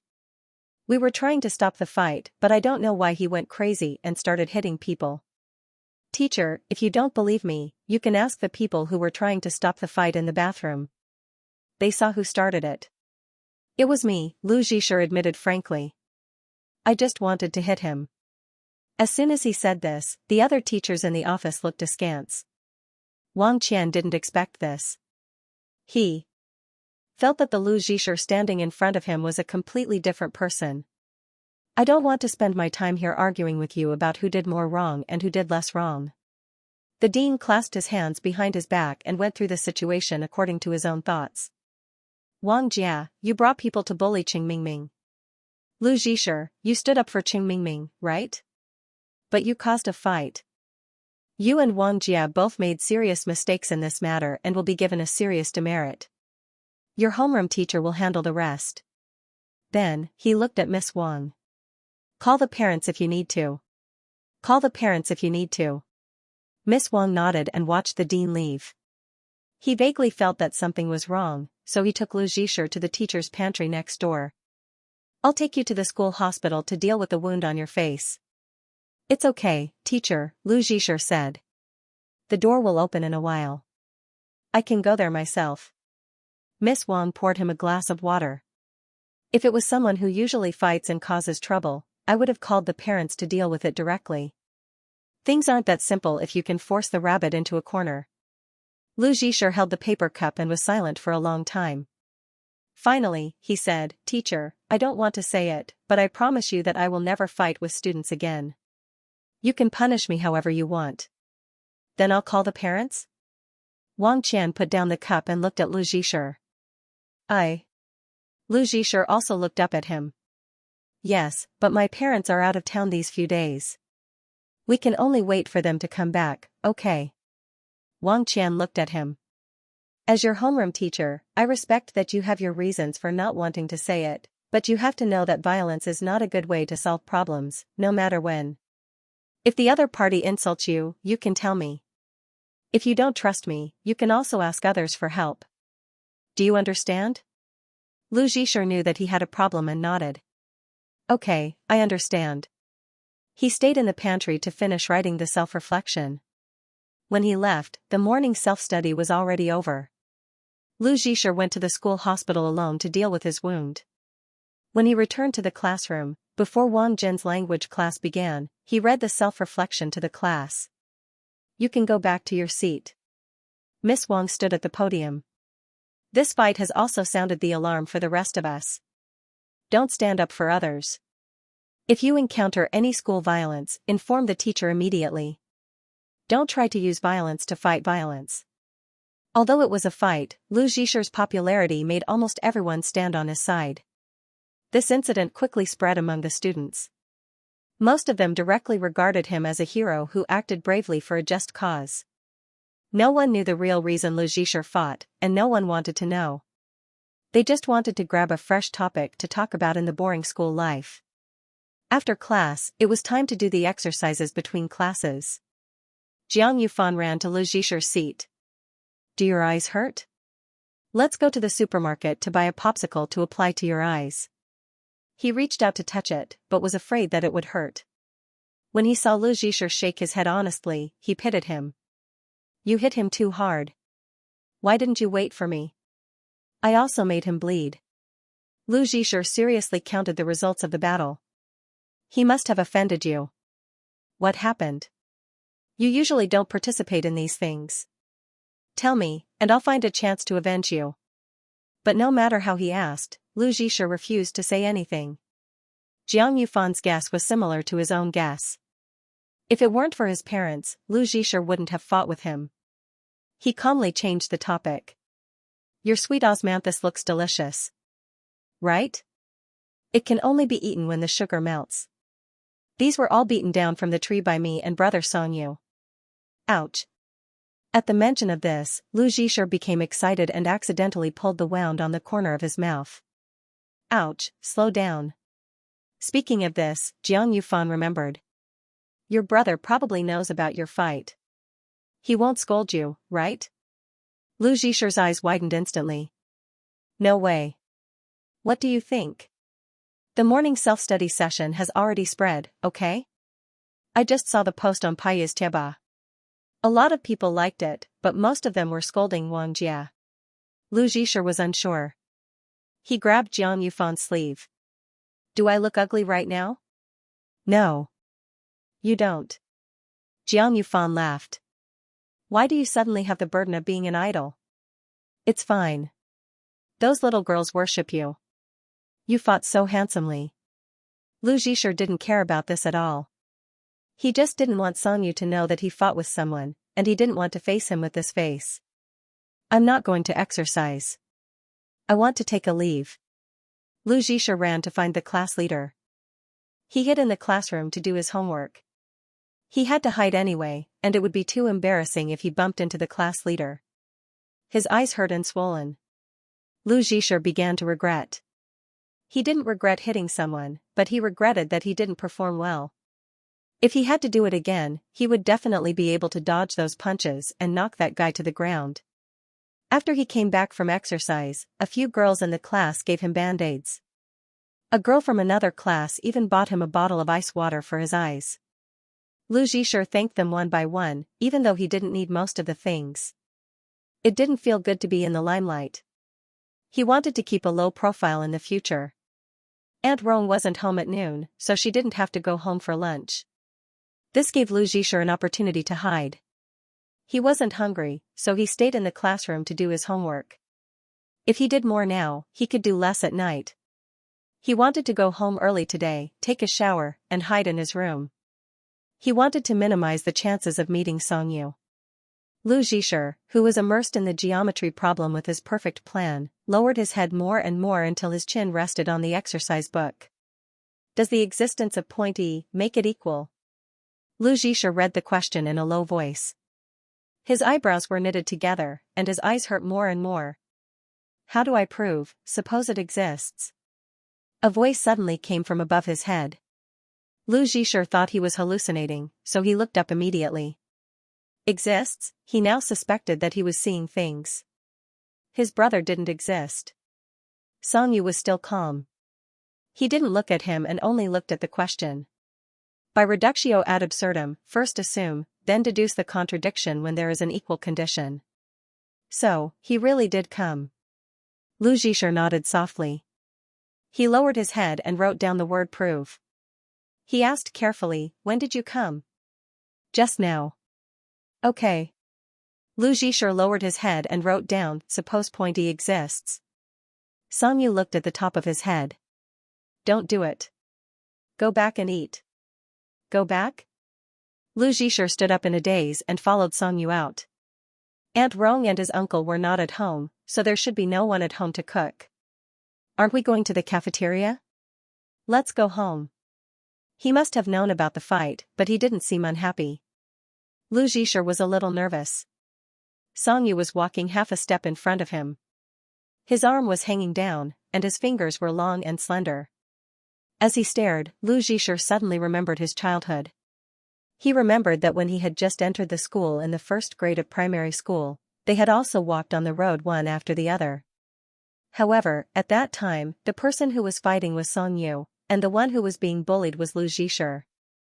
He cried and held Songyu's hand as they went home. Why can't we hold hands now? Such a strange idea suddenly popped up in Lu Zhisher's mind, and then he unexpectedly reached out his hand. But the person in front of him suddenly put his hand into the pocket of his school uniform. Songyu's phone had been vibrating since they left the classroom. He couldn't stand it anymore and took it out to take a look. It was a message from Xianxia. Xianxia, damn, I just went to the toilet. Where are you? Xianxia, they said you're not going to the cafeteria? Didn't we agree to have lunch together today? Xianxia, are you going back to school later? Let's play basketball with old Zhang and the rest for half an hour later. Songyu wanted to reply that he was going to rest at home, but he didn't expect a long message to pop up. He frowned when he saw it. Xianxia, damn.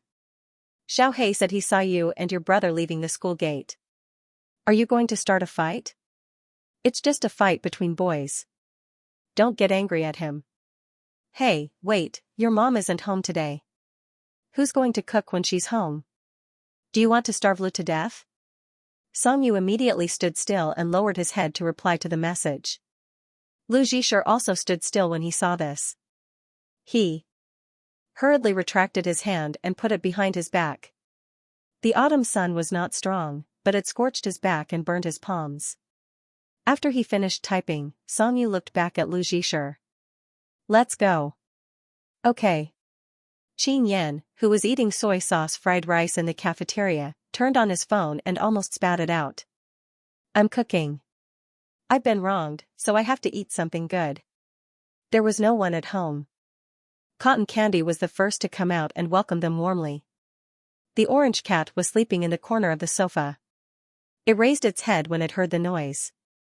After confirming that they were back, it lowered its head and continued to sleep. Songyu took off his school jacket and asked Lu Zhisher to sit on the sofa. He asked him what he wanted to eat. Lu Zhisher had just picked up the dog and was stunned when he heard this. He put the dog down and followed Songyu into the kitchen. Brother Songyu, do you cook? Songyu took the apron from the wall and put it on. Is it strange? Lu Zhisher shook his head and sat next to Nakajima.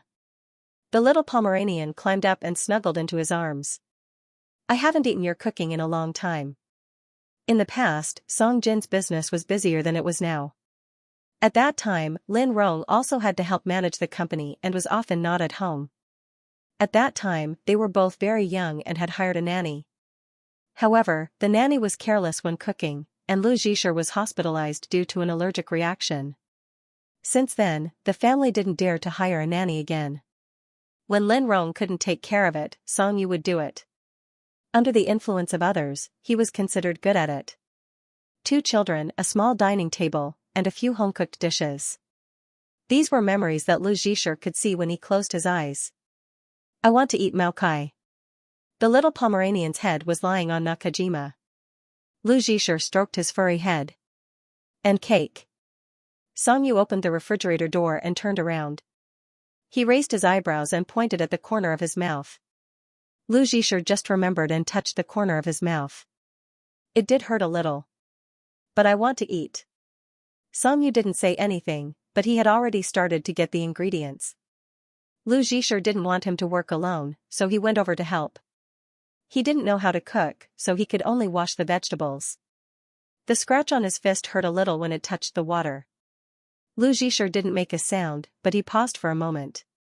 The water from the faucet suddenly stopped. You can't wash it clean. Song Yu pulled out a kitchen towel and handed it to him. Lu Zhisher wiped the water on his hands. Then, stand here. He lowered his head and focused on cutting the vegetables. Just watch. The little Pomeranian ran over and scratched Song Yu's leg again. Lu Zhisher bent down to pick him up and held his little paw. Don't get in the way of your brother. Song Yu cut a piece of butter that Lin Rong had fried and frozen.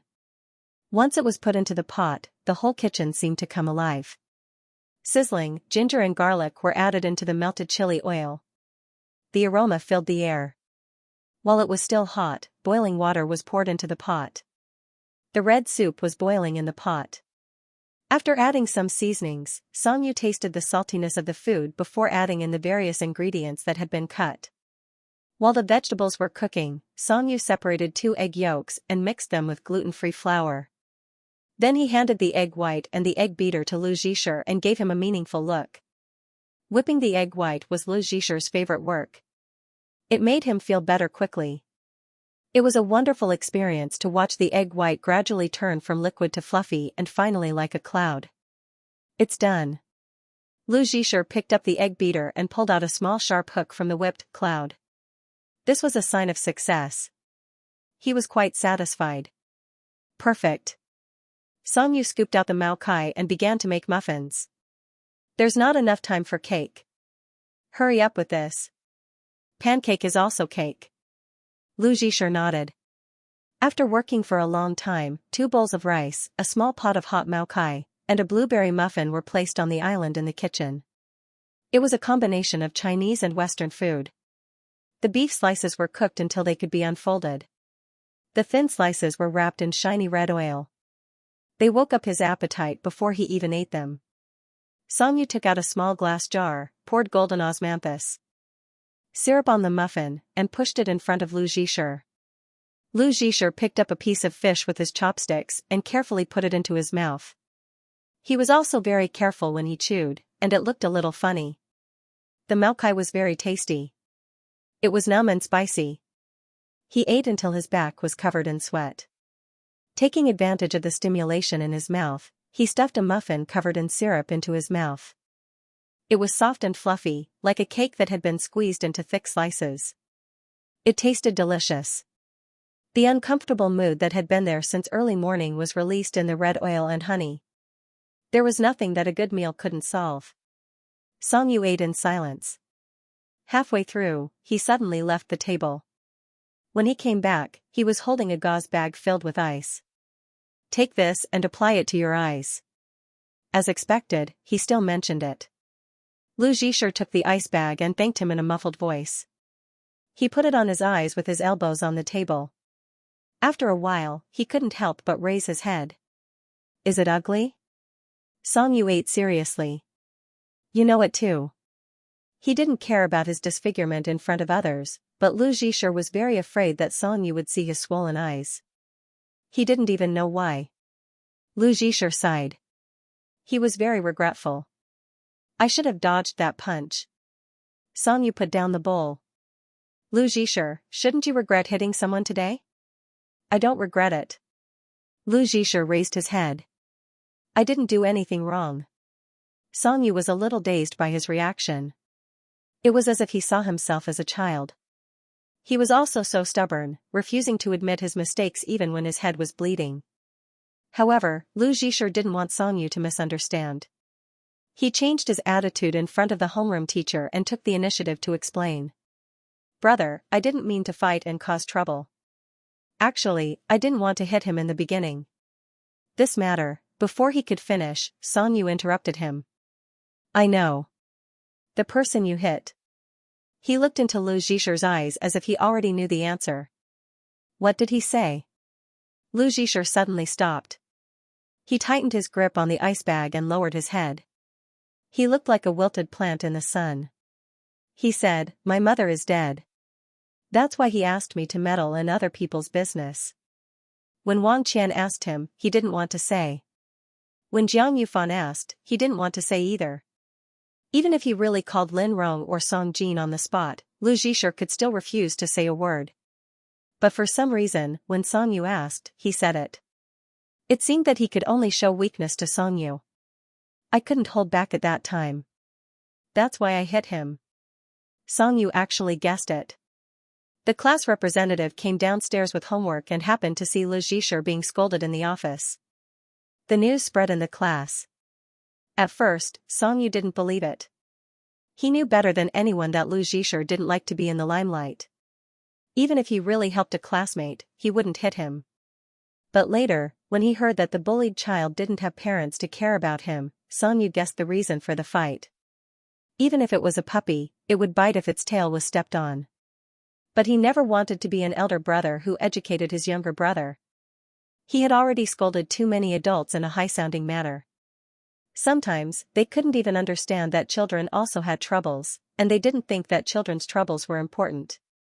That was why they only scolded them and made them make promises that they weren't willing to do, but they didn't care if they were upset or how upset they were at that time. Scolding and caring, Song Yu wasn't suitable for either.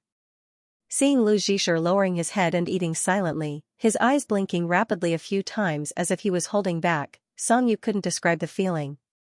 He just realized that the Lu Zhisher sitting in front of him didn't seem to be the child who only knew how to hide behind him and cry. Then, did you win, or did he win? Lu Zhisher didn't expect Song Yu to ask this. He sniffed and raised his head. The uninjured side of his mouth was stained with chili oil, but his expression was serious. "I won. I beat up 4 people alone. I didn't manage to dodge the last punch because someone called for the teacher. I panicked a little. Otherwise, my eyes wouldn't have been punched." It seemed that he was really persistent about punching his eyes. Song Yu pulled out a piece of tissue and handed it to him, but Lu Zhisher said, "I didn't cry. I was just burned by the chili oil."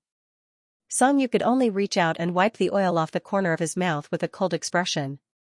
Perhaps it was because he had personally experienced the experience of being exposed, or perhaps it was because Song Yu had personally wiped the corner of his mouth, but Lu Zhisher's ears were a little hot.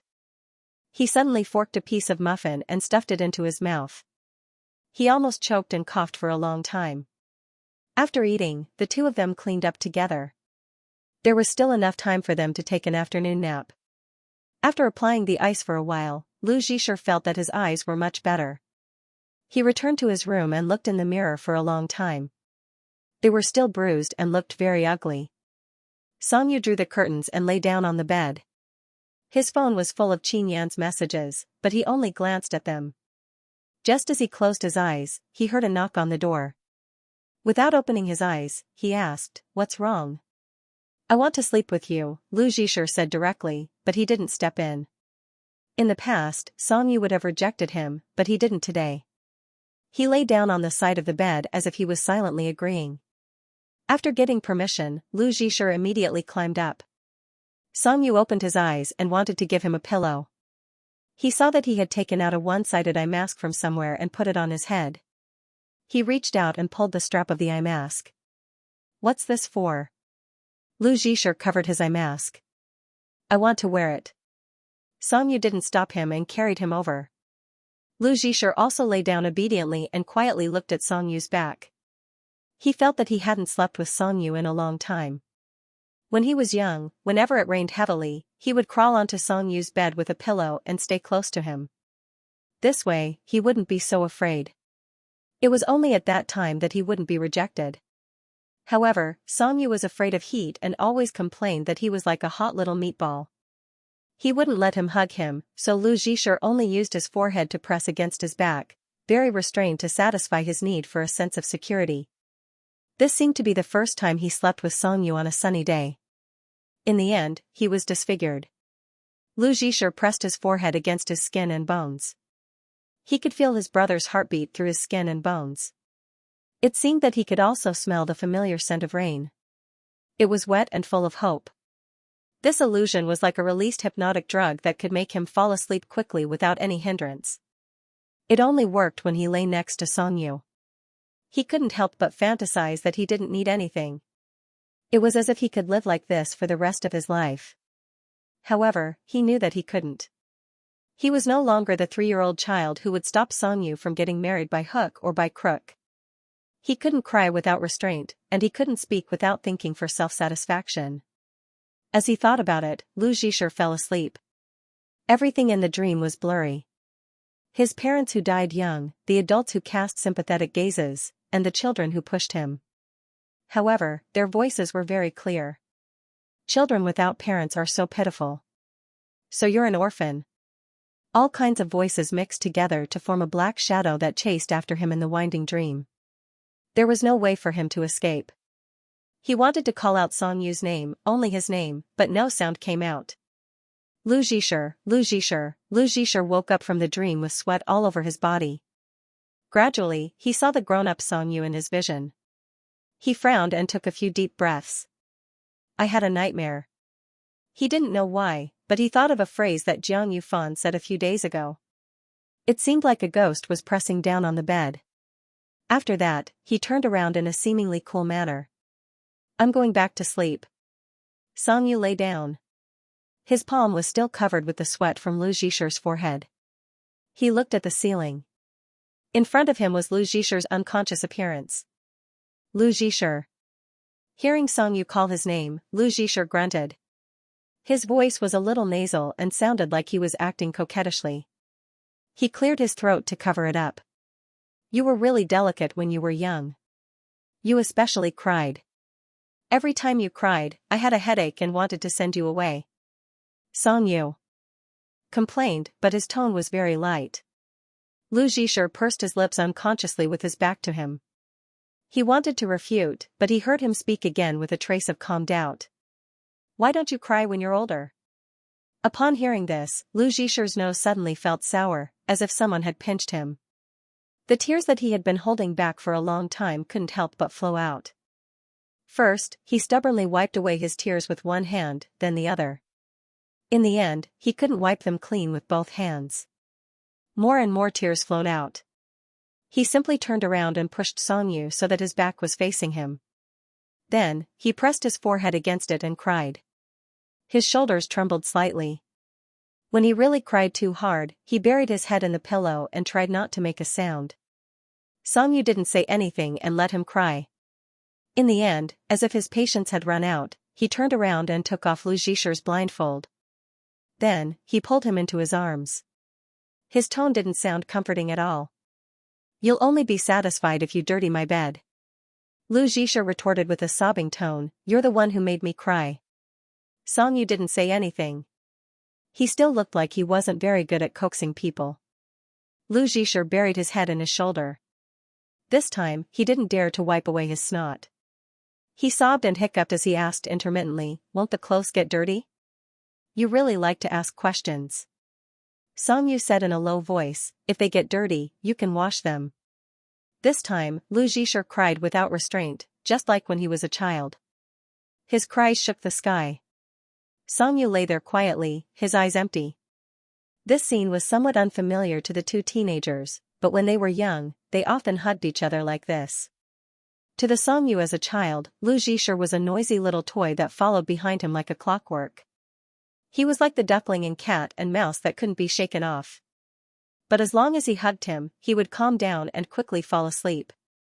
After he fell asleep, he became very obedient, just like how the adults described him, like a doll. After growing up, Lu Zhisher seemed to be asleep when he was awake. He was very obedient and didn't cry for no reason. He was sensible and lovable. Adolescent children were ashamed to cry to their heart's content, as if their troubles were not worthy of being called troubles, not worth mentioning, insignificant, as if saying them out loud was a forced expression of worry. Only in front of Songyu could Lu Zhisher unleash his power without any burden. Lu Zhisher's crying became softer as he sniffed. Songyu knew that he was about to speak, so he paid attention. Unexpectedly, he touched Songyu's arm, pulled his hand to his back, and made a small request with a nasal voice. Can you pat my back? Songyu didn't refuse. He raised his hand and patted it lightly. Lu Zhisher looked up at him. I'm not talking about a quantitative unit. Okay, Song Yu replied. He clapped his hands lightly and asked, do you still feel wronged? They understood each other without any barriers. Lu Zhisher understood quickly and gave an answer. I don't feel particularly wronged. What he said is also the truth. Maybe he himself can't figure out why he was hit by me. At this point, Lu Zhisher actually laughed through his tears. But bullying classmates deserves a beating. You don't know, but he always used his feet to kick others. Song Yu's mouth tightened. Don't get involved in this kind of thing in the future. Okay. Lu Zhisher closed his eyes again, as if he had entered a warm cocoon. He emptied his mind and said softly, actually, I almost don't remember what my parents look like. Song Yu patted him. Aren't there photos on your bedside table? The photos don't move. The real person is different from the photos. Lu Zhisher asked, have you seen them before? Yes. When Song Yu thought of their names, the first thing that came to his mind was the scene of their wedding. On a beach, there was a small arch made of flowers. There were not many guests, and he was one of the flower boys. At that time, he probably couldn't remember anything, but he unexpectedly had a deep impression of it. That was his initial feeling of a beautiful marriage. It was just that most beautiful things were fragile. They are very good people. Song Yu patted Lu Zhisher's thin back. Your mother is very beautiful, and the macaroni she makes is very delicious. Her voice is very gentle, and she speaks a little Chinese. Your father is very funny, and the birthday present he gave me is the most special one I have ever received. Lu Zhisher rubbed against his shoulder. His voice was a little muffled, and he felt that he was about to fall asleep. What present? A hand-drawn map that he marked the places he had been to, Song Yu said. He said that he wanted to see more of the world. He also said that they could go to other places together in the future. He didn't even draw it for me. Lu Zhisher hugged him tighter. He probably planned to draw it for him after unlocking a new achievement. Song Yu thought that it might be after reaching the peak. But he couldn't say it out loud. Lu Zhisher gradually fell asleep as he continued to pat her. Song Yu tried to let go of his embrace, but Lu Zhisher seemed to be able to sense something. If he retreated a little, he would be able to rub into his embrace. He was already so old, and coaxing him to sleep was still a very laborious task. Lu Zhisher slept soundly. When the alarm rang, he was the only one in bed. The lunch break was very short. Looking at the watch, only 10 minutes had passed, but it seemed to be fully charged. He lay in Song Yu's blanket for a while in a daze. Then, he rolled half a circle with the blanket and wrapped himself up. Then, he rolled back and untied himself. So comfortable. There were 2 knocks on the door. Lu Zhisher looked up and saw Song Yu, who had changed into another set of school uniform, standing at the door. He neatly tied his school uniform tie. Let's go. Oh, right away. Standing at the entrance, Lu Zhisher deliberately checked his appearance in the mirror. His eyes were indeed swollen. Fortunately, they were big enough. Otherwise, they would have looked very ugly. The corners of his mouth seemed to be better than before. Lu Zhisher licked them. What a bitter smell. Song Yu drove him to school. On the way, the smell of roasted chestnuts drifted far away. While waiting at a red light, Lu Zhisher jumped off the bike and bought a big bag of chestnuts. He sat in the back seat and ate happily. When they arrived at the school gate, Song Yu parked the car. When he turned around, he saw Qin Yan, who had also parked the car and was smiling slyly. Qin Yan shook his head and was speechless. It was as if he had bumped into something good. You stood me up again for your brother. Shut up. Song Yu turned around and was about to leave. He had forgotten that Lu Zhisher was next to him. He bumped into Lu Zhisher, causing him to stumble back half a step. The bag of roasted chestnuts in his hand almost fell out, but he caught it tightly. It hurts. Lu Zhisher covered his elbow with his hand. There were still bruises on it from the fight during the day. Qin Yan stepped forward and held Lu Zhisher's shoulder as if he had seen a treasure. Oh my, let me see our Lu Zhisher's glorious battle record. It's so amazing. I didn't believe them at first. Lu Zhisher looked up at him and said seriously, "It's not something to be proud of." Qin Yan couldn't help but laugh. The more he laughed, the more excited he became. Your brother is too open-minded. He even knows that fighting isn't a good thing. Song Yu couldn't be bothered with him. He said to Lu Zhisher, "Don't stay in the classroom alone after the evening self-study period. If you want to do homework and memorize vocabulary, come to our activity room on the 5th floor." There was an activity room on every floor of the high school. It was specially prepared for students who wanted to memorize during self-study period. Really? Lu Zhisher was so pleased with himself that the corners of his mouth twitched. It hurt so much that he covered his mouth again. "Can I go?" "Of course you can, just say my name." Qin Yan wanted to hold Lu Zhisher, but Lu Zhisher came out and went back to Song Yu's side, causing him to make a feint. "Eh?" Song Yu glanced at him. "You can go in." Lu Zhisher nodded and obediently walked into the school gate. After a few steps, he remembered something and turned back. He stuffed the paper bag of fried chestnuts into Song Yu's hands. When he heard Song Yu say, "Wait for me after school," he nodded and said, "I can't finish eating." Then he left. The bag was heavy. Song Yu opened it and saw that it was full of peeled chestnuts. They were golden, round, and still warm. "Hey, it's so nice to have a brother, shut up." Lu Zhisher was in a good mood the whole afternoon. Probably because he knew that he could go to the 5th floor after the evening self-study period. Although more than 5 people ran over to him and felt sorry for his face. After the evening self-study period, he began to pack his bag. This was different from what Jiang Yufan had expected. Jiang Yufan quickly grabbed his bag and ran to Group 4. "You're not staying here to do homework tonight." "Okay." Jiang Yufan could tell that Lu Zhisher's tone was quite obvious. It was like the on that some people like to use on the internet. Now, Lu Zhisher's tone was high and nasal. "Then let's go back together. I'm hungry and want to eat hot dry noodles. I don't know if the stall is open today. But I want to go to the activity room on the 5th floor opposite." Lu Zhisher had an apologetic expression on his face.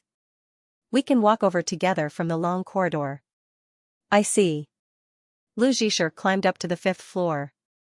The activity room was right next to Song Yu's classroom. Coincidentally, the third-year students were having a break and there were many people standing in the corridor. Lu Zhisher's junior high school uniform was particularly eye-catching. "Hey, isn't this Song Yu's?" After being recognized, Lu Zhisher suddenly remembered that he had a black eye. He lowered his head and walked quickly into the activity room. He did not even look at Song Yu's classroom. The activity room was not big. There were 8 desks, 2 small sofas, and a whiteboard. To Lu Zhisher's surprise, there was a girl wearing the same junior high school uniform as him. She looked familiar and seemed to be a third-year student. Lu Zhisher had just picked a seat by the window when he saw Qin Yan walk in with a bunch of snacks in his hands. He placed them on the table. "Lu Zhisher, eat some if you're hungry." "Thank you, Qin Yan Gij." Before he could say anything, the bell rang. Qin Yan quickly returned to the classroom. Lu Zhisher looked at the snacks on the table and saw the box of cheese yogurt again. He did not eat the rest. He only poked the yogurt open and took a big sip. "Classmate." Hearing someone speak, Lu Zhisher looked up. It was the junior high school girl he had noticed earlier. Lu Zhisher raised his eyebrows. "What's up? You're Lu Zhisher, right?" The girl ran over with her vocabulary book. She seemed to be very friendly. "You stood up for Qingmingming in our class this morning. You were so cool." Lu Zhisher was a little embarrassed.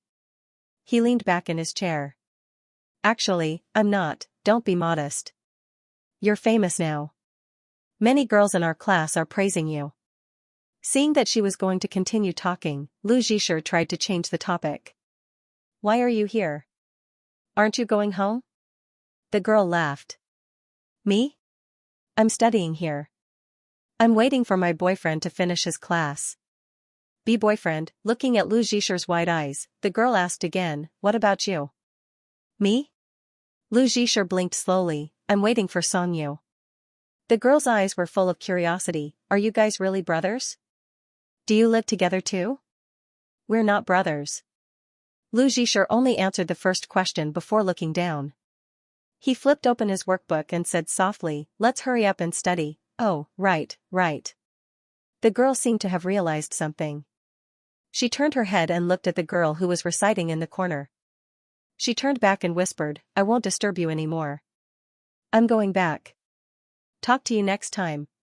Does next time mean I can study here every day? After thinking for 2 seconds, Lu Zhisher opened the new study area with a little envy. He tried to focus, but studying here was too different from studying in the classroom. He did his homework in the classroom, paced the corridor, and waited until the end of the 3rd year. No matter what he did, it was all one-sided. He didn't even wait. After all, waiting for someone and being waited for was a two-way street. This time was different. He wasn't waiting without permission. Lu Zhisher looked up and saw the girl who was chatting on her phone not far away. She had a sweet smile on her face. She was probably chatting with her boyfriend. When he thought about it, he subconsciously wanted to bite the end of his pen. However, when he thought about Song Yu's face, he stopped himself. Seems like I'm still different from them. After finishing the last question, the bell rang. Lu Zhisher was afraid to wake up Song Yu, so he packed his bag as fast as he could. However, there was no one at the door. It seemed like the class next door was delayed again. Lu Zhisher stood at the back door of the 3rd year, 5, class and looked inside. He saw Song Yu reading with his head lowered and a pair of silver-rimmed glasses on the bridge of his nose. He was slightly nearsighted and didn't usually need glasses. He only wore them when he needed to use them for a long time. Lu Zhisher liked the slight squinting and frowning that occasionally appeared when he wasn't wearing glasses. He didn't know why, but he liked it. The students in the back row seemed to have noticed a junior high student standing at the back door. They whispered to each other and turned around. At first, Lu Zhisher didn't feel anything wrong until he heard someone whisper, "Isn't that Song Yu's brother?" He felt as if he had been pricked by something. He immediately covered his eye that had been hit. Feeling that it was strange to cover it, he hid to the side. "Why are you even more guilty than me?" The girl was still standing outside the classroom. She did not seem to be afraid that her girlfriend would be caught by the teacher or her classmates. "This is Paya's place, and I'm Paya's student. It's reasonable for me to stand here." Lu Zhisher thought for a moment. That's true. Therefore, he also stood beside the girl. In less than 2 seconds, he took another step to the right, increasing the distance between them. Finally, the class was over. The teacher walked out and took a second look at Lu Zhisher's face. The other students in the classroom were very active after school, but Song Yu was unhurriedly tidying up. A few female seniors came out with their hands linked and surrounded Lu Zhisher. "You must be the little brother of Song Yu's family. Are you a mixed race? You're so cute. Are these eyelashes real?" Lu Zhisher was used to being surrounded and did not think much of it. Instead, he answered their questions one by one. Yes. Yes, these are real eyelashes. There was a big circle outside the window. Qin Yan was watching intently and began to tease Song Yu again. "Your little brother is as popular as you are. He's popular with both seniors and juniors." Song Yu did not say anything. He picked up his bag and walked out. Lu Zhisher saw him coming out from the window and immediately waved. His eyes lit up as he squeezed through the crowd. "I'm sorry, senior. I have to go home." Unknowingly, it was already late autumn. The cold wind was like a little monster that was close to people. It drilled straight into their necks and ankles. It was impossible to avoid it. When he went downstairs, Lu Zhisher noticed that the girl from the next class was walking side by side with a 3rd-year senior who was not very tall. They leaned against each other in the crowded and dim staircase. They even secretly held hands and quickly let go. After leaving the school building, he glanced at Song Yu beside him. He wanted to say something. It was very strange, but he could not think of what to say. In the end, he just asked, "Are my eyes still very ugly?" Song Yu stared at him and remained silent. He covered his right eye because of the stare. Then, he heard Song Yu chuckle. It was very strange. There were a lot of people at the school. They went to the bicycle parking lot in front of the school gate to look for their own cars. Lu Zhisher took out his keys to unlock the bike but found that something was wrong. Songyu walked over while holding the bike. He was not surprised to see him squatting there and fiddling with the bike. Is it broken? It's a flat tire. Lu Zhisher squatted on the ground and poked the flat tire a few times with his fingers. He looked up at Songyu. Although it's very dark to guess, I have a reasonable suspicion that it was Wang Jie and the others who did it. It was obvious. There was nothing dark about it. Songyu got on the bike. Get on. What about my bike? Although he asked this, Lu Zhisher had already locked his bike. We'll talk about it during the day. Lu Zhisher sat on the back seat obediently and offered to help Songyu carry his bag. He did not expect the bag to be heavier than expected. It was heavy enough to break a rock with his thigh. Maybe in a while, his legs would be completely numb. When he walked, he would fall into Songyu's arms. Then, Songyu would carry him on his back just like when he was young. Riding the bike out of the school, Lu Zhisher hid behind Songyu and laughed. The various snack stalls in front of the school gate almost turned into a small night market. The stoves were set up to warm up the wet and cold autumn night. The big brother of the fried rice stall had a cigarette in his mouth. He shook the handle of the pot back and forth. The fried rice flew, and the rice grains rose and fell. The aroma went straight into people's noses. The duck neck was cooked in the stew. It was then skewered and rolled over an open flame. It was brushed with chili oil and sprinkled with spices. The spirit was there. There was also a pot of 3 delicacies and vermicelli stewing in the clay pot. When the lid was lifted, the fresh fragrance filled the air. Sitting in the back seat, Lu Zhisher thought of something. He turned his head and asked, Brother Songyu, have you finished today's fried chestnuts? Songyu casually grunted in acknowledgement. Actually, if you can't finish them, you can give them to Brother Qin Yin. Lu Zhisher heard the sound of knocking on the board. He glanced at a new target and said while walking, he often gives me snacks to eat. Songyu didn't respond. Lu Zhisher found something. Top cake. He excitedly patted Songyu's back several times and asked him to stop the bike. Songyu pressed the brake and stopped in front of a very simple stall according to his request. On top of the square big steamer, there was an exquisite wooden device made of 2 parts. The bottom part was an ordinary cylindrical shape, and on top of it was a wooden lid with a hollow long handle that was shaped like a lotus. The old stall owner greeted them warmly. Are you here to eat steamed cakes? 3 yuan for 2. It's pretty sweet. Lu Zhisher nodded. I want 2. Can I put more brown sugar? Yes, why not? The old man quickly scooped out a large spoonful of pastry powder mixed with glutinous rice flour, and sugar powder from the box, spread it into the cylinder as a base, and sprinkled a thick layer of brown sugar. He stacked 2 layers like this, closed the lid, and put it on top of the steamer to steam. While waiting, Lu Zhisher heard Songyu say, the first time you ate this, you were almost burned. Really? He turned his head. He had no impression of it at all. I don't remember. What do you remember? Songyu looked down at the mold. The warm yellow lights of the night market and the steaming steam made his silhouette look particularly soft. At that time, Dad was holding you. You said that this toy was fun and reached out to touch it. You were burned by the steam and cried. He seemed to have some recollection of it. Then what were you doing at that time? While they were talking, the cake was steamed.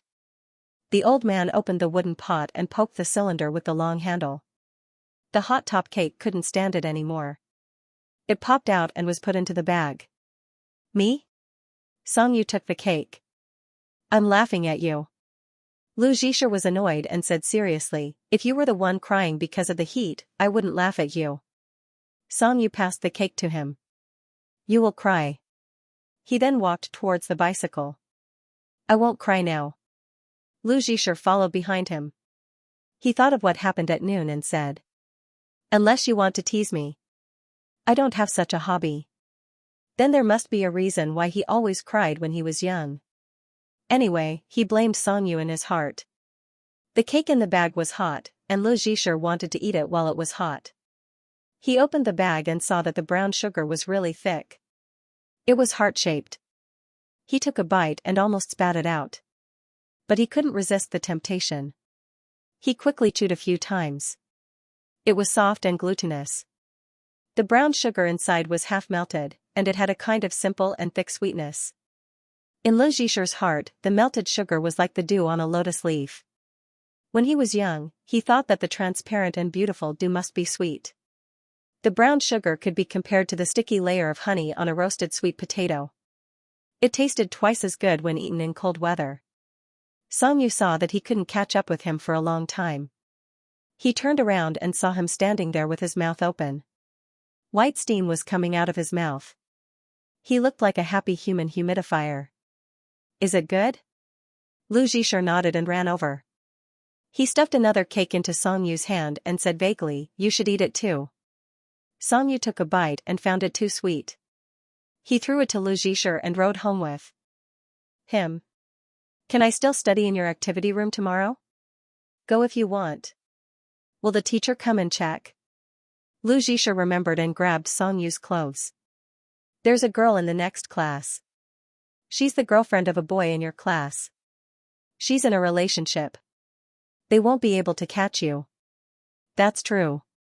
But he was still a little scared. "Can I say that I'm your brother? If someone asks, I'll tell them." Xianxia didn't reply. He only made a sound of acknowledgement when they were about to enter the neighborhood. The two went upstairs together. Lin Rong and Song Jin hadn't returned yet. Lu Zhisher changed his shoes and lay on the sofa. He grabbed the cat and put it on his lap. He flipped open its belly and rubbed it until it closed its eyes. "Tangerine, are you sleepy?" Tangerine in his arms made a comfortable sound.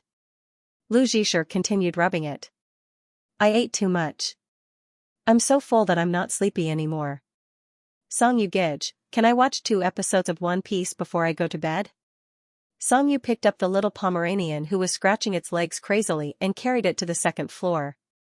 "Wake up 15 minutes earlier tomorrow. I'll take you to school." Lu Zhisher got up and didn't care about the cat. "Then I'll take a shower and go to bed now." Meow, the abandoned cat stretched out its claws and scratched Lu Zhisher's back to show its authority. For 2 weeks in a row, Lu Zhisher's vehicle was Xianxu's back seat. His mood was stable. He felt that Xianxia had a motive for bringing him to and from school and asking him to study on the 5th floor, but he was careless and didn't think too much about it.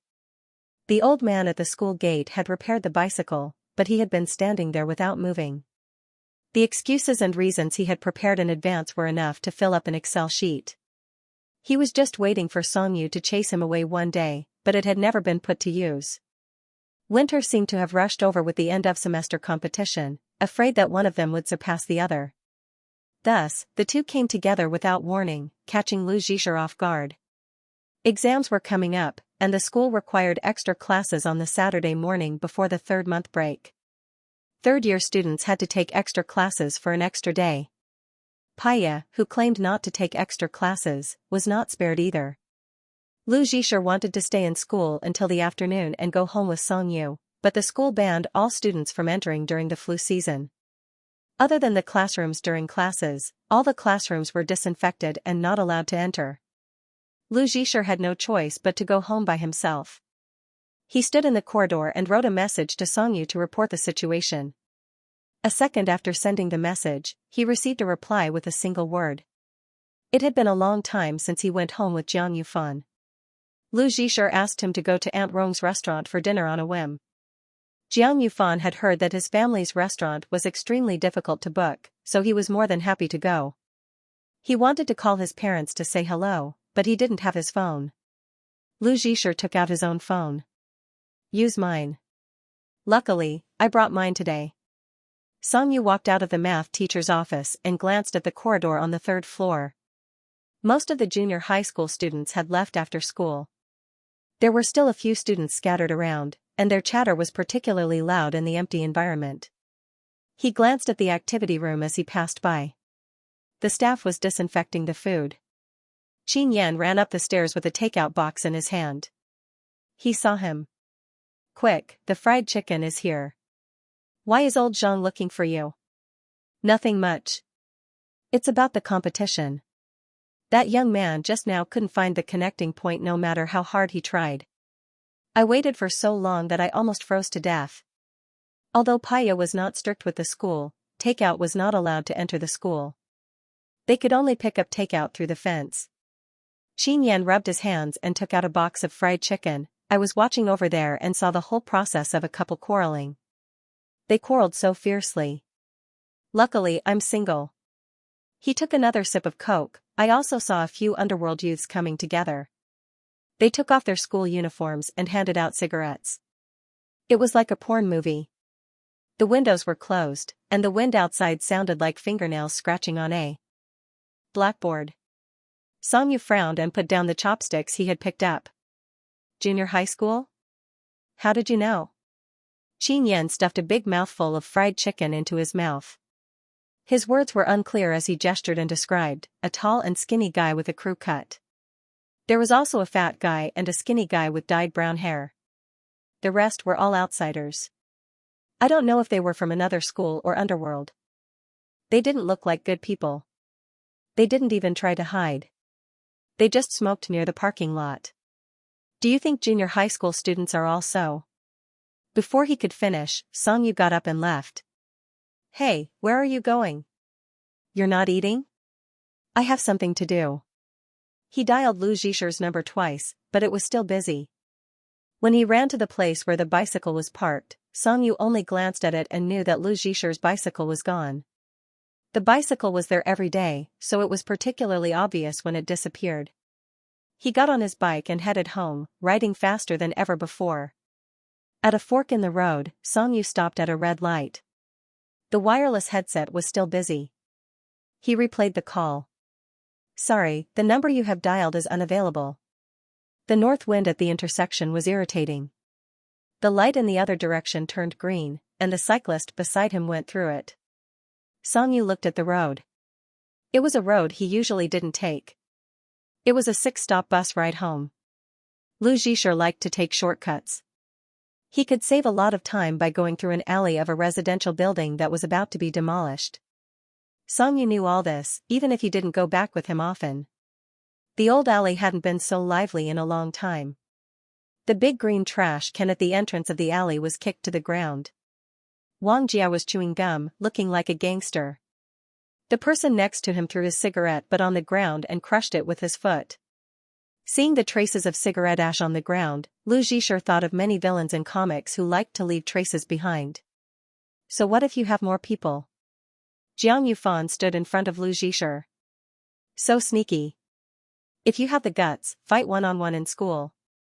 He spat out the gum and it stuck to the ground in front of Lu Zhisher. One-on-one? Do you think you're worthy? Wang Jia had just finished speaking when the tall man behind him pressed on his shoulder and looked at Lu Zhisher. You're the one looking for trouble in school for my brothers, right? You have a pretty face. Do you like to be in the limelight? Lu Zhisher didn't answer. He looked too calm. In fact, his mind was filled with thoughts of avoiding them this time and not letting them hit his face. He also had to beat Wang Jia up this time. After the last fight, he regretted watching fighting videos the whole night. The more he watched, the more dissatisfied he was with his performance. His absent-mindedness was a great insult to the big brother. I'm talking to you. He stepped forward and pushed Lu Zhisher hard in the chest. Jiang Yufan panicked. What are you doing? Don't hit him. Lu Zhisher took off his bag and handed it to Jiang Yufan. He gave him a look and then turned to the tall man. This has nothing to do with him. Let him go. This little guy is quite loyal. I'm not leaving. Jiang Yufan also wanted to take off his bag and throw it on the ground, but he was stopped by Lu Zhisher. Carry it. Don't dirty it. Otherwise, how would he explain it to Xianxia? Wang Jia looked at him. He seemed to want to do it himself, but he was blocked by the guy in black. He couldn't do it. He shouted, Lu Zhisher, come here. I'll settle it with you. How? I still have to go home for dinner. Lu Zhisher ignored him and glanced at the people in front of him. A bird flew over his head and a shadow flashed across his eyes. Are you guys coming together? But his words were drowned out by the sound of brakes and bicycles falling to the ground. No one heard the standard pre-battle declaration. However, Lu Zhisher was not discouraged because the person who came was Song Yu. The moment he turned around, the wind messed up his hair, but it was very beautiful. Even the panic on his face was moving. He threw away his bicycle and took off his school uniform jacket and threw it in the corner. He was a clean freak, but at this moment, he did not care if it was dirty or how he would clean it up. Song Yu strode towards him against the light. This scene was Lu Zhisher's dream of a hero coming out. He was grabbed by the arm and pulled behind him, just like when he was young. Who the F***ck is this? The tall man glanced at Wang Jia. He seemed to be dissatisfied with the expansion of the battlefield. Wang Jia was also irritated, as if this was not what he wanted. I'm his brother. Song Yu took off the watch on his wrist and handed it to Lu Zhisher. Stand back. Song Yu's voice was low and gentle. Lu Zhisher stood in the wind and stared at the watch in his hand. It was almost the same as when he bought it. It was new and clean, and did not look like it had been used for 4 years. The second hand ticked, increasing his heart rate. The other party was not as tall as him, but he was not afraid at all. He looked at him provocatively. What? You want to take a beating for him? Song Yu looked up, the veins at the end of his eyebrows twitching. I'll beat someone for him. The last time Song Yu stood in front of Lu Zhisher and fought, it was when they were still in elementary school. That was when Lu Zhisher was bullied the most. At that time, because he was greedy, he took a few bites of the biscuits given out by the school. His face was red and swollen, and when the male classmates who had ostracized him saw it, they laughed at him for becoming ugly and even surrounded him to stuff biscuits into his mouth. It had been too long, and Lu Zhisher had forgotten how he asked for help. He only remembered how Song Yu came and stood in front of him, like a hero in a comic. However, the ending was not very cool. One of them was injured in the fight, and the other was disfigured due to allergies. They were punished by Lin Rong to sit in front of Yang and Qi's restaurant as mascots. Compared to Lu Zhisher, who had been through a lot, Jiang Yufan was very inexperienced. No, that's not it. Is your brother really that awesome? He watched as Song Yu single-handedly took down the burly man, and the rest of his lackeys hesitated to even approach. Lu Zhisher held his watch. He learned Taekwondo. He then added, so did I. Jiang Yufan's eyes widened as he stared at the calm Lu Zhisher. No wonder it was 1 against 4 in the bathroom. The so-called big brother Wang Jia found was a paper tiger. This was obvious when Song Yu arrived at the alley. He was afraid that the man had hidden knives, so he observed him. There were no pockets in his clothes, and there were no calluses on his hands. Instead of saying that he was strong, it was more accurate to say that he was obese with too much body fat. To catch bandits, first catch the ringleader. Only idiots would fight without any rules. Song Yu didn't want to spend too much time fighting. He kicked him in the chest a few times, but he couldn't be too ruthless. Otherwise, if he wanted to go to the police station, he could only use his skills to take down the boss. Brother Zhang. Other than Wang Jia, the rest of the men surrounded him. One of the men with dyed red hair jumped up and hugged Song Yu's neck, trying to restrain him so that the others could take action. Song Yu frowned. He was a little irritated. He grabbed the man's arm and threw him over his shoulder, kicking up a cloud of dust. After a series of violent attacks, no one dared to approach. Brother Zhang, who was lying on the ground, tried to get up, but Song Yu kicked him down a few times. In the end, when Song Yu raised his leg, he reflexively shrank back. Again? Song Yu asked. I'm so F***ing unlucky to have believed you. The man cursed, but he retreated. Song Yu's arm was hanging by his side. He turned his wrist, but his face was still expressionless. Don't hit him in the future. If I find out, it won't be as simple as today. Lu Zhisher watched Brother Zhang shake his fat body and stand up. Like many villains in comics who were not very powerful, he said things like I'll be back and ran away with his men, his face covered in dirt. Wang Jia was obviously the angriest. Everything didn't go as he expected. He looked at Song Yu with resentment, his fists clenched. Don't think about it. Song Yu didn't even look at him. He picked up the jacket on the ground. I'm not interested in fighting with children. Song Yu's words seemed to have hit Wang Jia where it hurt. He turned to look at Lu Zhisher angrily. What are you glaring at? I wanted to punch you back. Lu Zhisher glared back unceremoniously. Song Yu walked towards Lu Zhisher and took the watch. He lowered his head and carefully put it on. If they want to bully you, you can beat them back. Let them know that you're not someone to be bullied. But your punch and my kick won't cancel each other out. It's not that simple. With that, he looked into Lu Zhisher's eyes. You have to learn how to deal with problems and solve them yourself. Jiang Yufan had been hugging Lu Zhisher's bag and watching from the side. He didn't dare to make a sound. When he saw Song Yu coming over, he immediately greeted him respectfully. Senior Song Yu. Song Yu nodded slightly and took Lu Zhisher's bag from his hands. Lu Zhisher obviously understood what Song Yu meant. This matter couldn't go on like this. Just like in the TV series, revenge breeds revenge. When will there be an end to it? Although Wang Jia bullied his classmates, bullied him for protection fees, and even scolded him, he didn't mean what he said at that time. Lu Zhisher rubbed the tip of his nose and glanced at Song Yu. He mustered up his courage and walked towards Wang Jia. Wang Jia thought he was going to make a move and was ready to fight.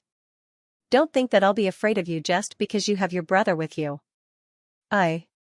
Do you remember the last time you scolded me in the bathroom? Lu Zhisher looked into Wang Jia's eyes. His big eyes revealed a very subtle emotion, but Wang Jia noticed it and felt very uncomfortable. If you want to fight, then just do it. Why are you talking so much nonsense? Halfway through his scolding, he suddenly stopped. He recalled the scene from that day. Lu Zhisher continued, You're right. That's why I'm angry. Wang Jia's words were stuck in his throat.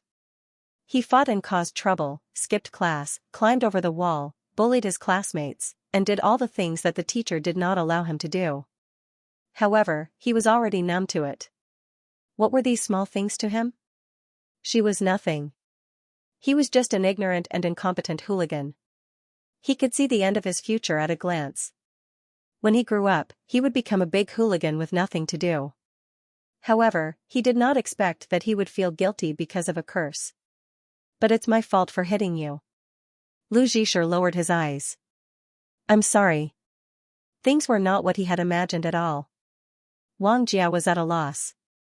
He only wanted to take revenge on Lu Zhisher for being a busybody, so he punctured his tires and got someone to stop him. He wanted to teach him a lesson so that he wouldn't dare to pretend to be a hero in the future. However, after hearing Lu Zhisher's words and seeing the bruises on his face, Wang Jia started to panic. In the end, he was the only one who was bluffing. You, don't give me such a pitiful look. Wang Jia made a disgusted tone, but his fingers were grabbing the fabric of his school uniform pants. Look at your panda eyes. I also hit you, so we're even. After saying that, his tone weakened. I didn't mean to curse you. I'm not that disgusting. Jiang Yufan interrupted in a low voice, then why did you bully your classmates? That's because he talked behind my back first. He said that my dad. Wang Jia suddenly paused. His expression seemed to be very angry, but also seemed to be a little embarrassed. He talked about my family's affairs and said that I was a thief. He asked the teacher to search my desk and bag. I don't have money, but I've never stolen his money. He seemed to be a little agitated. His eyes turned red as he talked about this. However, he quickly realized that these people in front of him still had a grudge against him. His tone changed. If he wants to talk nonsense, I'll rob him. So what? Qing Mingming is the one who owes me. He seemed to know that his words were unreasonable, so his face turned even redder. Lu Zhisher listened to him in silence. He looked at his face and suddenly realized that the world was more complicated than he thought. Even he was not a righteous hero. It was just that when he heard the words, no one's parents care, it hit a sore spot. That was why he broke his low-profile style and stepped forward. The person who was saved, the person who saved, and the person who committed violence, none of them were black or white characters in hot-blooded manga. At this time, he couldn't even tell who was the victim and who was the perpetrator between Qingmingming and Wang Jia. Maybe it was a combination of the two. That was why the humiliation and violence between them were endless. Maybe this was what Song Yu meant by irreconcilable. But you can't bully your classmates. That's wrong. Although he was not mature enough to give a strategy to break the situation, Lu Zhisher learned his lesson. He looked into Wang Jia's eyes and said seriously, just like how I shouldn't hit people. Wang Jia was silent for a few seconds. Lu Zhisher looked straight at him as if he was waiting for a response. Wang Jia had never met such a strange person. He looked away awkwardly. I'm too lazy to argue with you. You're a good boy and a good student. I'm not. After saying that, he glanced at Song Yu, who was not far away. Song Yu was also looking at him with cold eyes. He was a little scared, but there was an indescribable feeling in his heart. It was like envy. It reminded him of the embarrassing childhood memories and made him uncomfortable. Wang Jia cleared his throat. I'm leaving. I'm sorry about what happened today. He took out a crumpled 20 yuan note from his pocket, pulled Lu Zhisher's hand, and patted it. Here's the money for fixing the tires. I told you it was stupid to do this. You just had to persuade me and make me pay for it. I'm telling you, this time we're even. Let's pretend we don't know each other at school and mind our own business. After saying that, he picked up his school uniform jacket from the ground, shook the dust off it, and turned to walk to the other end of the alley. He stopped at the corner, turned right, and disappeared. Lu Zhisher looked down at the note in his hand. His feelings were complicated, but he did not know how to describe it. He thought it would be like the dramatic scenes in TV shows and comics where he, as the protagonist, defeated the bad guys and won in the end. Now he realized that it was rare to see an invincible protagonist in life, and it was rare to see a wicked villain. They were all awkward children who would do things they did not mean to do because of impulse. Some could be laughed off, while others might sink deeper and deeper, and finally deviate from their original path due to various emotions. If he had ignored Wang Jia's words, what happened later probably would not have happened. However, if Lu Zhisher was given another chance, he would still be angry because of those words. At that time, he would explain this situation to Wang Jia and ask Wang Jia to apologize to his mother. The other end of the alley was empty, and every car on the street was panicking. He did not continue to look and turned around. He believed that Wang Jia would also apologize. With this feeling, Lu Zhisher returned to Song Yu's side. Song Yu handed his bag to him. Let's go back and eat. Are you coming too? Lu Zhisher looked up. Song Yu nodded slightly. There was no trace of blame on his face, which made Lu Zhisher feel relieved.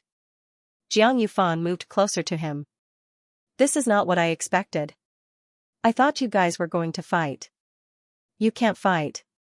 It's not good to fight. Lu Zhisher emphasized to him and to himself. Jiang Yufan patted him on the shoulder like an old man. Okay, you've grown up. The three of them rode to the restaurant. Jiang Yufan and he rode side by side at a leisurely pace.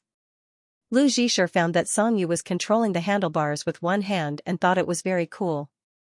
In addition, Jiang Yufan kept praising Song Yu beside him and asked him where he learned how to do it. He also wanted to sign up. Lu Zhisher felt that Song Yu was very cool. Lu Zhisher didn't often bring friends to the restaurant. This was the first time, so Lin Rong was very happy. She prepared a table full of dishes, including steamed pork ribs with pumpkin base, steamed wuchang fish, fried chicken offal with pickled peppers. Jiang Yufan was stunned. Come on. Lu Zhisher tried to stop Lin Rong. That's enough, I've been waiting for you guys for a long time. Try this beef brisket with water chestnuts with vermicelli. It's the last batch of water chestnuts in autumn. If you miss this batch, you'll have to wait another year. Lin Rong lifted the lid of the casserole. A strong aroma wafted out. She scooped a spoonful of it for Jiang Yufan and put it on the rice. Hurry up and eat. It's been stewing for 3 hours. It'll be mushy with one bite. Thank you, Auntie. Jiang Yufan was a little surprised. He whispered to Lu Zhisher, Auntie is so nice. She's so enthusiastic. She's not like Senior at all. His voice was especially soft when he said the last sentence. She's not like Uncle Song either, Lu Zhisher whispered to him. My brother inherited it from his grandfather. Oh, that makes sense. Seeing that Lin Rong's heart was focused on the new classmate, Lu Zhisher glanced at Song Yu. He was afraid that he would be jealous of his mother, so he wanted to pick up some food for him. He picked up his chopsticks for a while and stared at the top piece of steamed pork ribs. The meat was thick and oily, and it looked delicious. He was about to put his chopsticks down when Song Yu picked up some vegetables and placed them in his bowl. Eat more vegetables, Song Yu said lightly. Lu Zhisher was very happy. He picked up the piece of pork ribs and placed it in Song Yu's bowl. He also gave the piece next to it to Jiang Yufan. Then, he proudly ate a piece of bamboo shoots, thinking that he was the most sensible person in the world. After busying herself, Lin Rong also sat down. She and Jiang Yufan chatted for most of the meal.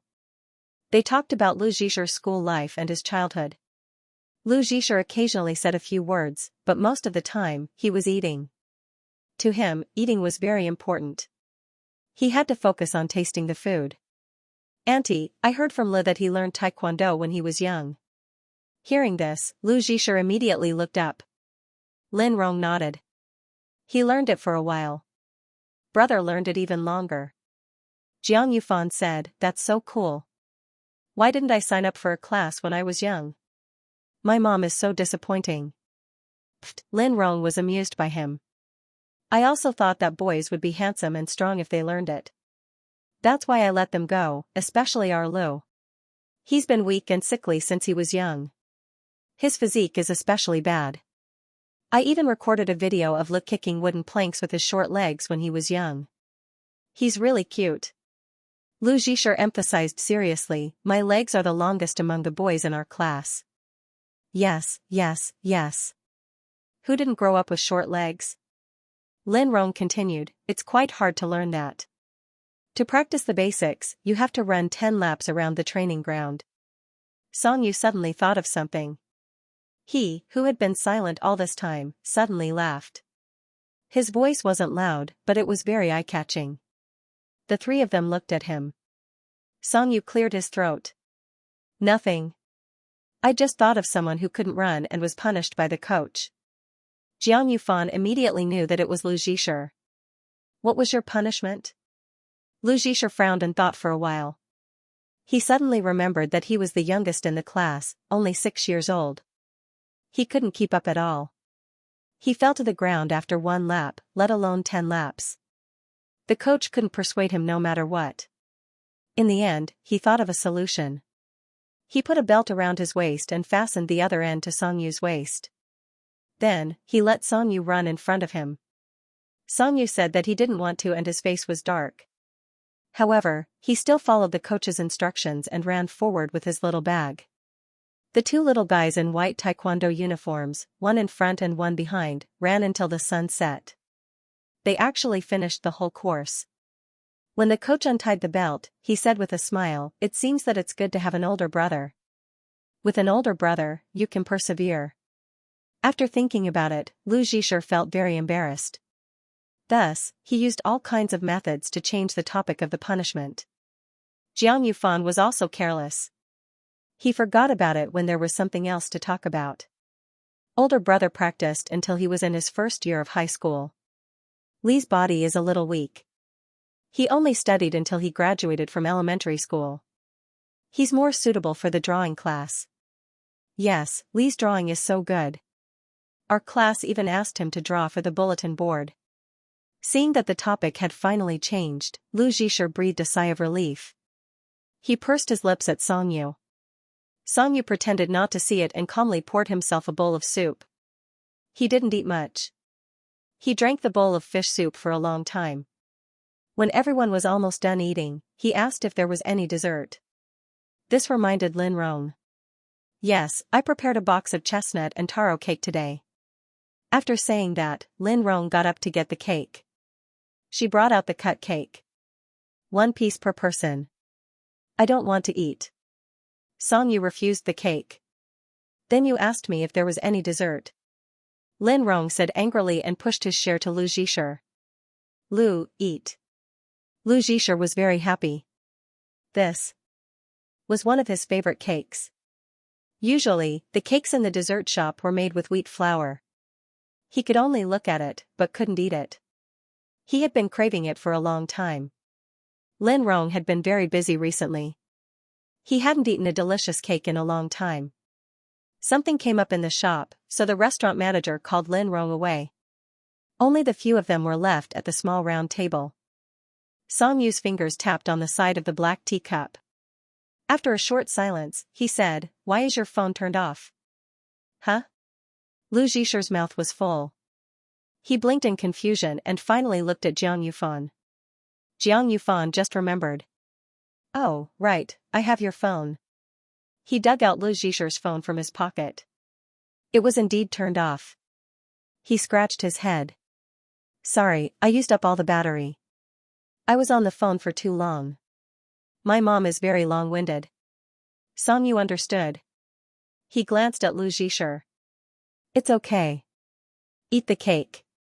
Before Jiang Yufan left, Lin Rong made small cakes of different flavors for him and sent him out. Lu Zhisher wanted to send him out too, but he was too full to walk. When he saw Jiang Yufan waving at him to go back, Lu Zhisher simply sat on the marble steps at the door and watched him leave. After a while, Song Yu walked out and sat beside him, half an arm's length away. This scene was very familiar.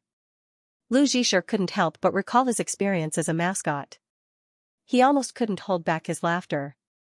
It seemed like he had taken a photo of him that day. Because it was too ugly, he didn't let Lin Rong put it in the photo album when he was young. He even threatened to burn it. At the time, Song Yu had especially reluctantly promised that he wouldn't get into a fight in the future. But today, he still went back on his word. Lu Zhisher pursed his lips and turned to look at him. "Brother Song Yu, why are you here today?" Song Yu had expected Lu Zhisher to ask this. He was the most straightforward child in the world. So he had already thought of a way to change the topic. He stretched out his right wrist for Lu Zhisher to see. Song Yu's wrist was especially red, as if he had twisted it. There was even a faint bruise. Lu Zhisher immediately forgot about the interrogation. He gently covered the red area with both hands, as if he was afraid to see it. Then he asked in a pitiful voice, "Does it hurt a lot?" It was as if he was the one in pain. Song Yu didn't say anything. He only observed him as if he was observing a small animal. "It hurts if you don't talk." Song Yu denied it again. "It doesn't hurt. It hurts if I say it doesn't hurt." After saying that, Lu Zhisher got up. "I'll get you some ice." But he was pulled down by Song Yu and sat down. "Stop for a while." Lu Zhisher could only sit beside him obediently. Suddenly, he thought of something. He took Song Yu's left hand and looked at the watch. "You're going to be late." "I'm not going." Lu Zhisher couldn't believe it. "You're not going? Are you going to skip class for the whole afternoon?" Song Yu bent one leg and supported his elbow. He propped his chin up and stretched the other leg forward. His tone was unusually lazy. "I've already gotten into a fight. Skipping class is nothing." "No." Lu Zhisher grabbed his arm. "Didn't you just tell me that fighting is bad and won't solve the problem? Then why are you fighting and skipping class?" Song Yu interrupted him. "It's enough that we have one good child in our family."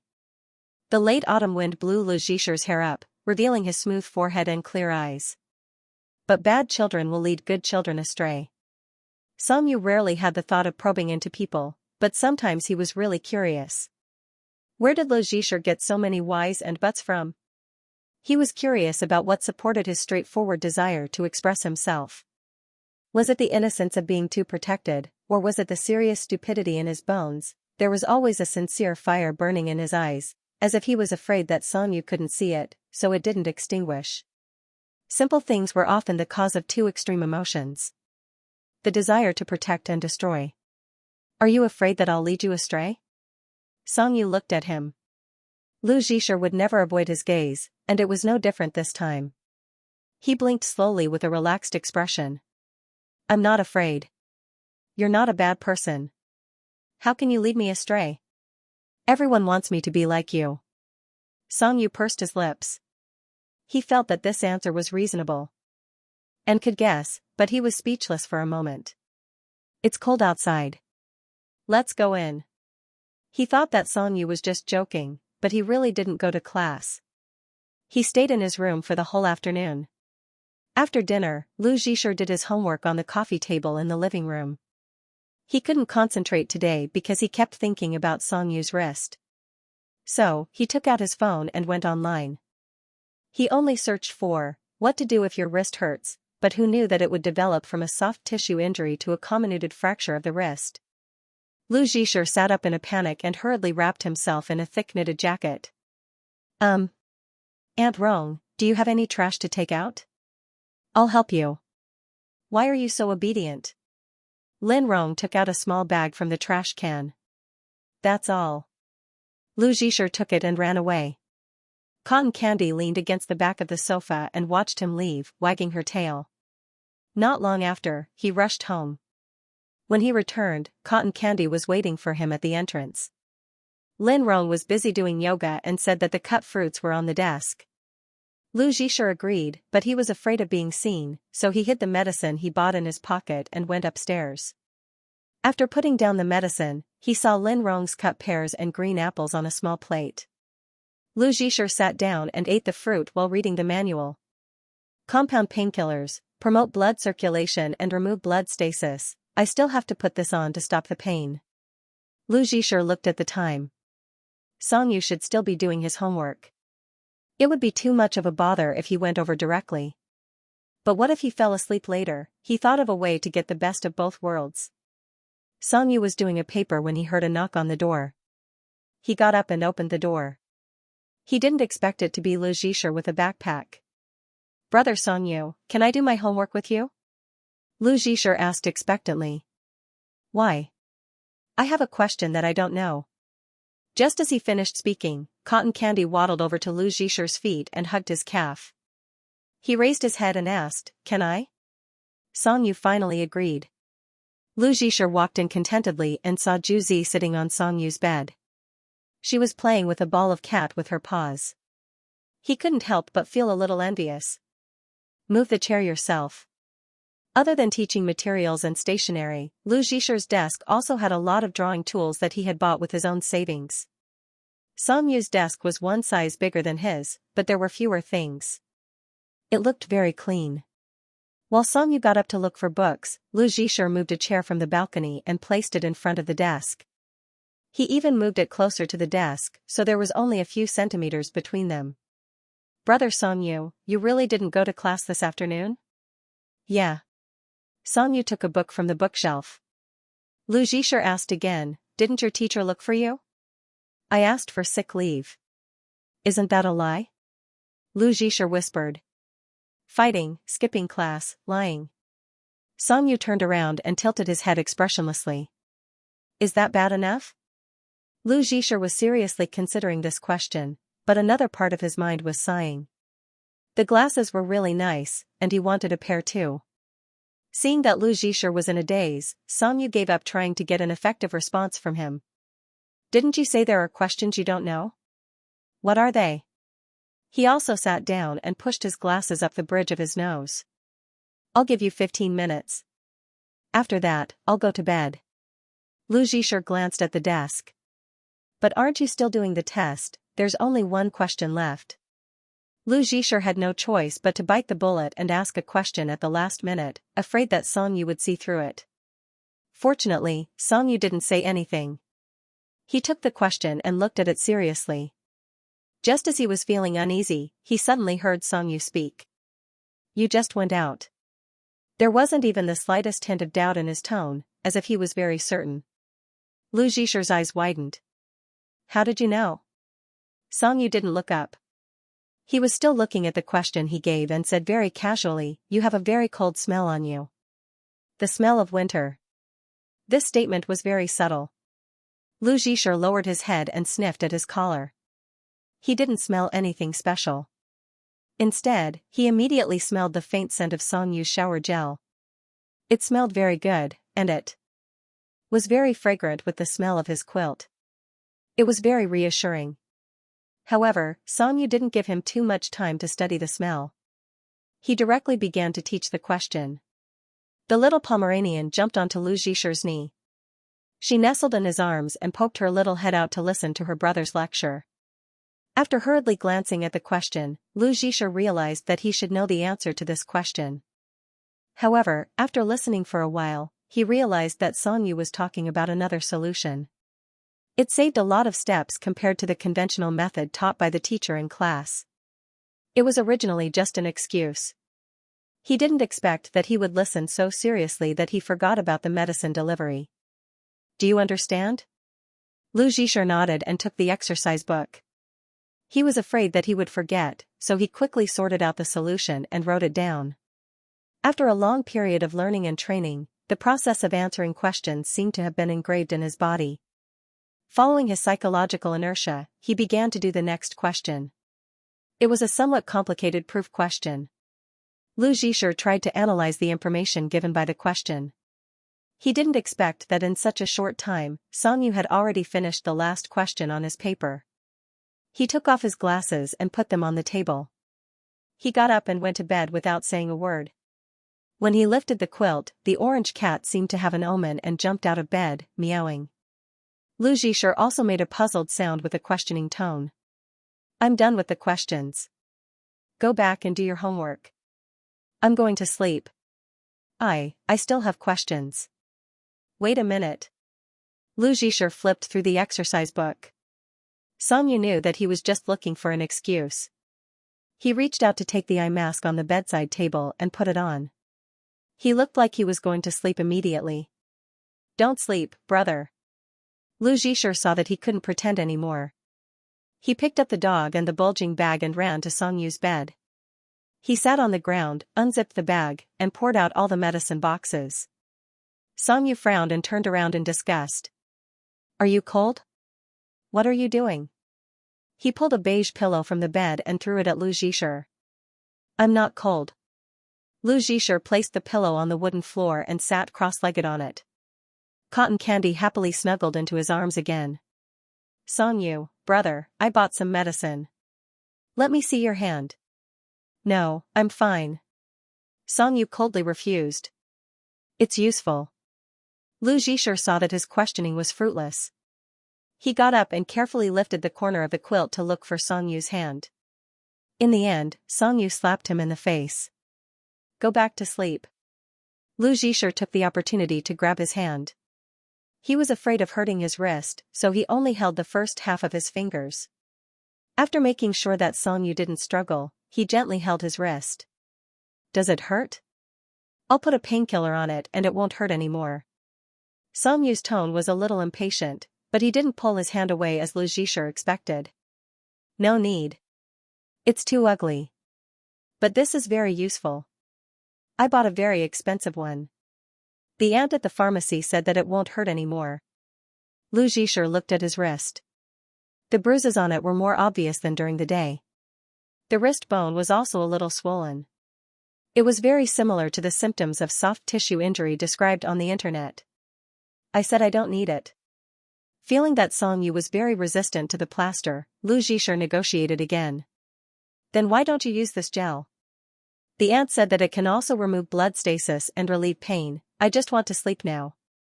Song Yu interrupted his drug promotion. It's okay. You go to sleep. Lu Zhisher deliberately grabbed the cat and put it in Song Yu's arms. I'll apply the medicine for you.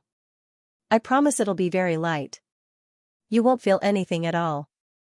How could he not feel anything? With the blindfold blocking his vision, Song Yu quietly opened his eyes.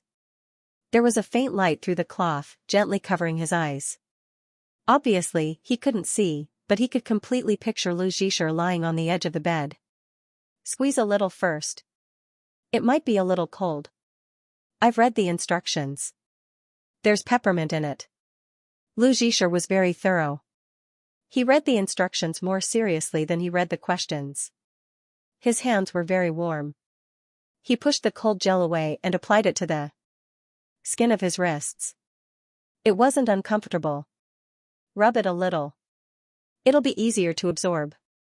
He talked to himself in a very soft voice, as if he was afraid of being disturbed. She held his wrist with both hands and gently pushed the place where he sprained his wrist. She gently squeezed from his wrist to his palm. Writing should be very tiring, Lu Zhisher thought. He thought that Song Yu had given him a very unskilled hand massage. Song Yu could almost imagine Lu Zhisher's expression. He must be very careful now, but he was also a little proud. He felt like he was an adult who could take care of people. This made him want to tease him. Lu Zhisher was massaging when he felt Song Yu's hand shrink. He immediately panicked. Does it hurt? Did I use too much force? He immediately apologized. However, Song Yu said, "Are you sure there's no problem with this medicine?" Hearing Song Yu's words, Lu Zhisher was so scared that he took out the instructions again. It can't be. Allergic. He nervously checked Song Yu's wrist. Where do you feel uncomfortable?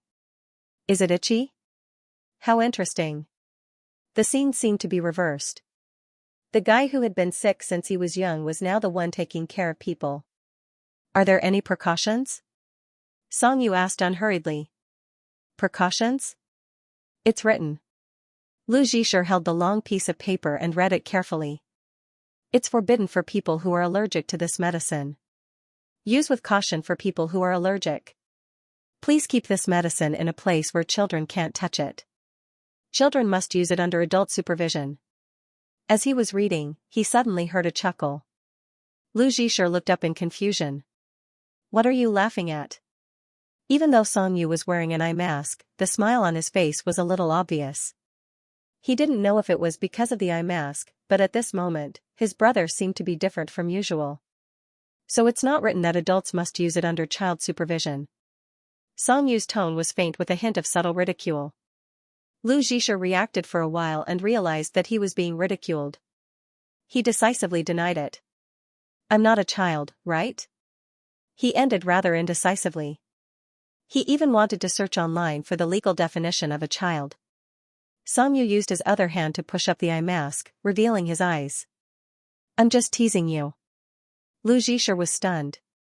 He forgot about the words that he had thought of to blame him for mocking others. Since he was teasing him, then Song Yu's brother wasn't really uncomfortable. This was very important to him. My hand is much better. Let's go back to sleep. Song Yu turned off the bedside lamp and turned over. Help me turn off the light. Lu Zhisher put all the medicine boxes on the floor back into his bag and stood up. As he took his homework, he placed the pillow that his brother gave him on the chair and quietly left. He stood at the door and turned off the light.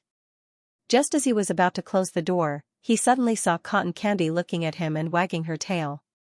He ran over and scooped him up. Thank you. He suddenly heard Song Yu, who had his back to him, say this sentence. Lu Zhisher was stunned for a moment. He stood there with the dog in his arms for 2 seconds, as if he was a small and deflated balloon that was suddenly filled with air. You're welcome. Just from the sound of his voice, he knew that Lu Zhisher was laughing very happily. The light from outside the room projected the shape of the door on the wall. As he tiptoed away, the light continued to shrink and finally became a dazzling narrow gap. Brother, good night. He heard Lu Zhisher say. The door closed completely, and Lu Zhisher left with the last trace of light. Good night, Song Yu whispered back. Lu Zhisher only had 1 day of monthly leave, so it was his turn to stay in his room. Song Jin had just returned from a business trip and was baking with Lin Rong. The house was filled with the aroma of butter. Song Yu went downstairs to make coffee. Song Yu was asked about his recent results and the TOEFL test by his father. Are you confident? Song Yu replied that he was okay and was about to go upstairs. Lin Rong stopped him. Didn't you say yesterday that you wanted a carpet? I picked a wool one from your aunt's shop. It'll be here soon. We'll go upstairs and lay it out for you. Oh. Song Yu's throat felt uncomfortable. He coughed and said, any time is fine. Lin Rong handed him a plate of freshly baked gluten-free chocolate cookies. Bring this to your brother. Wait, I'll get him a cup of warm milk. Song Jin suggested, yogurt. It's good for the stomach. Song Yu carried the food upstairs and passed by Lu Zhisher's room. He stood outside the door and called his name. He heard Lu Zhisha respond and ask him what he wanted. Song Yu frowned. He felt that something was strange. Mom asked me to bring you some cookies. Oh. Then help me put it at the door. I'll go get it later. Lu Zhisha shouted at the door. A few seconds later, he heard Song Yu say, okay. He waited for a while before opening the door a crack. After confirming that Song Yu was not at the door, he boldly opened the door and picked up the tray on the floor. What the hell are you doing in there? Lu Zhisha was caught red-handed. He stuck his head out and saw Song Yu standing a few steps away in the corridor, looking at him. Lu Zhisha's mind was filled with the image of a cat and a mouse.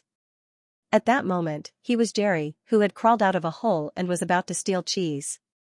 Song Yu didn't say much. He walked directly to Lu Zhisha's room, but Lu Zhisha was one step faster than him. He ducked into the room and slammed the door shut. Song Yu, who was rejected outside the door, experienced a complicated state of mind that he had never experienced in the past 11 years of his life. He even stood at the door for a while in a daze. On Monday morning, the two brothers came downstairs after washing up. They saw Lin Rong changing her shoes at the entrance and said anxiously, Mom's good friend suddenly contracted acute appendicitis. I have to go to the hospital to take care of her. I didn't have time to make breakfast today. The money is on the table. You two go out and eat. Lu Zhisha saw that her scarf was still on the shelf. He rubbed his eyes and walked over to take the scarf for her. Drive slowly. Be careful when you eat outside. Don't be greedy. Lin Rong hugged him and said goodbye to Song Yu. She opened the door and left. The cold outside the door drilled into Lu Zhisha's ankles. He shivered and stamped his feet on the spot. He ran upstairs to change into a pair of stockings and rushed out with Song Yu. Lu Zhisha thought about how Song Yu's wrist was not feeling well and insisted on driving him to school. Of course, he was rejected. They were in a deadlock. The cold wind outside the door blew at them. In the end, the two of them chose to take the car. The car was very fast. They still had time to reach the school gate. Lu Zhisha carried his backpack and walked almost next to Song Yu. Before, he couldn't go to school with his brother. Now that he could walk side by side openly, he was in a very good mood. But when they arrived at the breakfast shop, he couldn't walk anymore. I'm so hungry. Lu Zhisha really stood still. Song Yu didn't say anything. He chose the cleanest and most spacious shop and went in.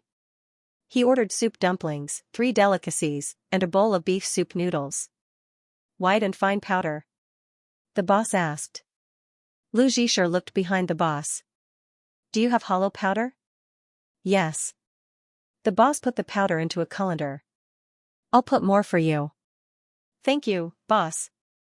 Lu Zhisha sat across from Song Yu and looked at the walls of the shop. The walls were full of menus. After a while, he said, Song Yu Gij, I want to drink red bean paste. Song Yu looked up at him. He seemed to think that he was very troublesome, but he didn't say anything.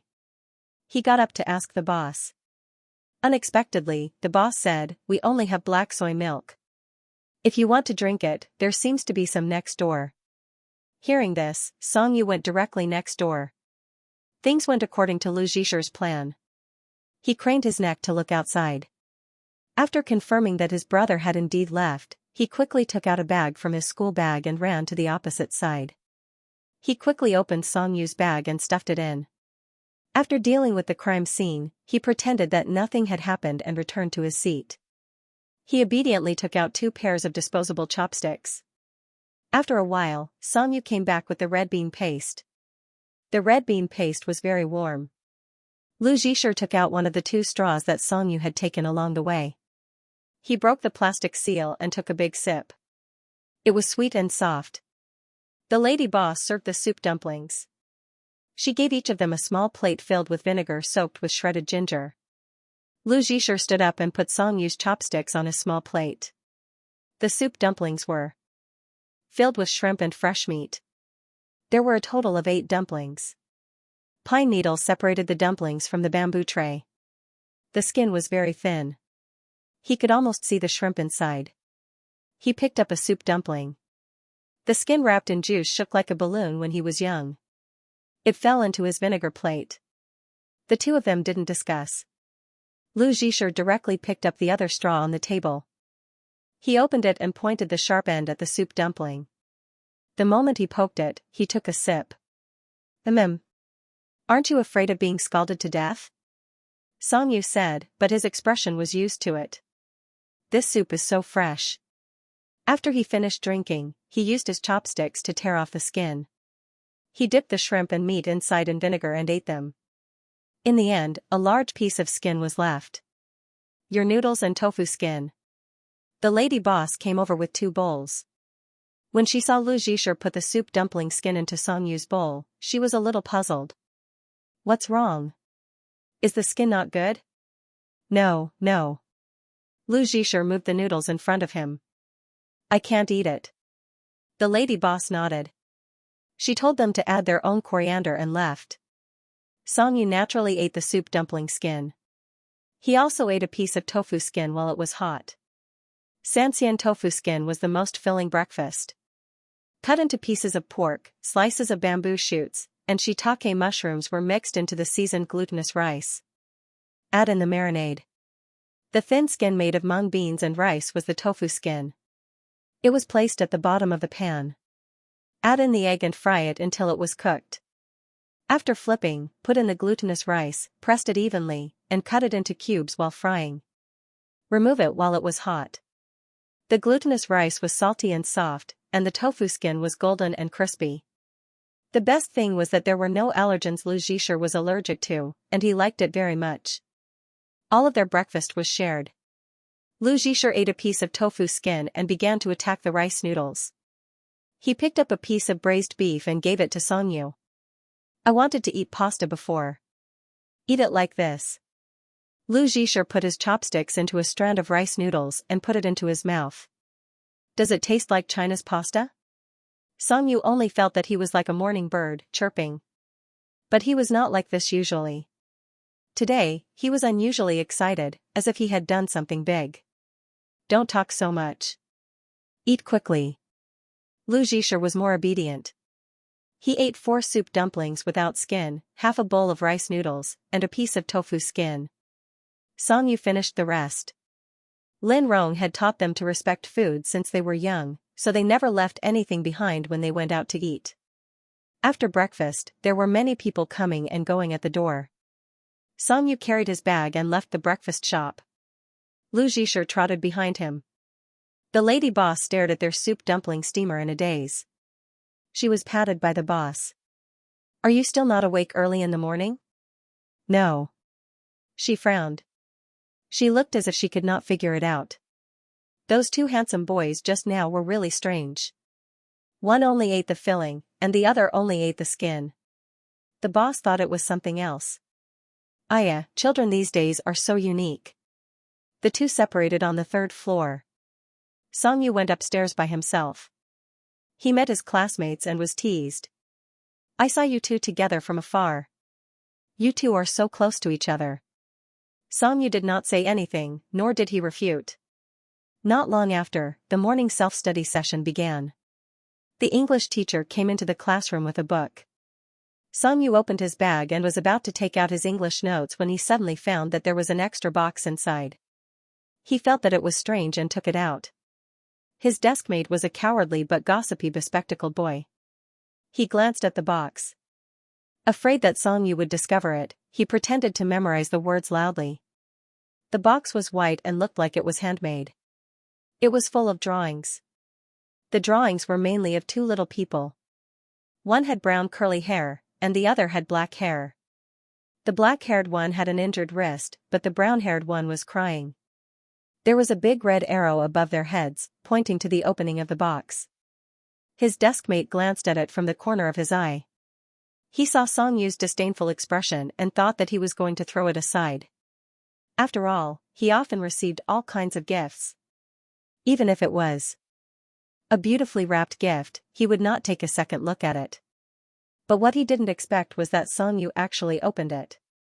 He actually opened such a small handmade box to take a look. His deskmate was surprised. So Song Yu liked this kind of thing. He began to be curious about what was in the box. Songyu opened the packaging and took out a stack of plasters. His deskmate was so shocked that his glasses slipped. He immediately adjusted them and read as he recited. Songyu flipped through them one by one. It turned out that there were drawings on the plasters, and each drawing was different. There were even storyboards. It was like a comic book, and the main characters were little curly hair and a black-haired boy. In the deafening morning self-study classroom, his deskmate accidentally heard Songyu's laughter. It sounded like he was amused, but it also sounded like he was helpless. In short, it was very unlike him, but it was also very strange. However, Songyu did not look at it for long. He tidied up the plasters and placed them back in the box in the drawer.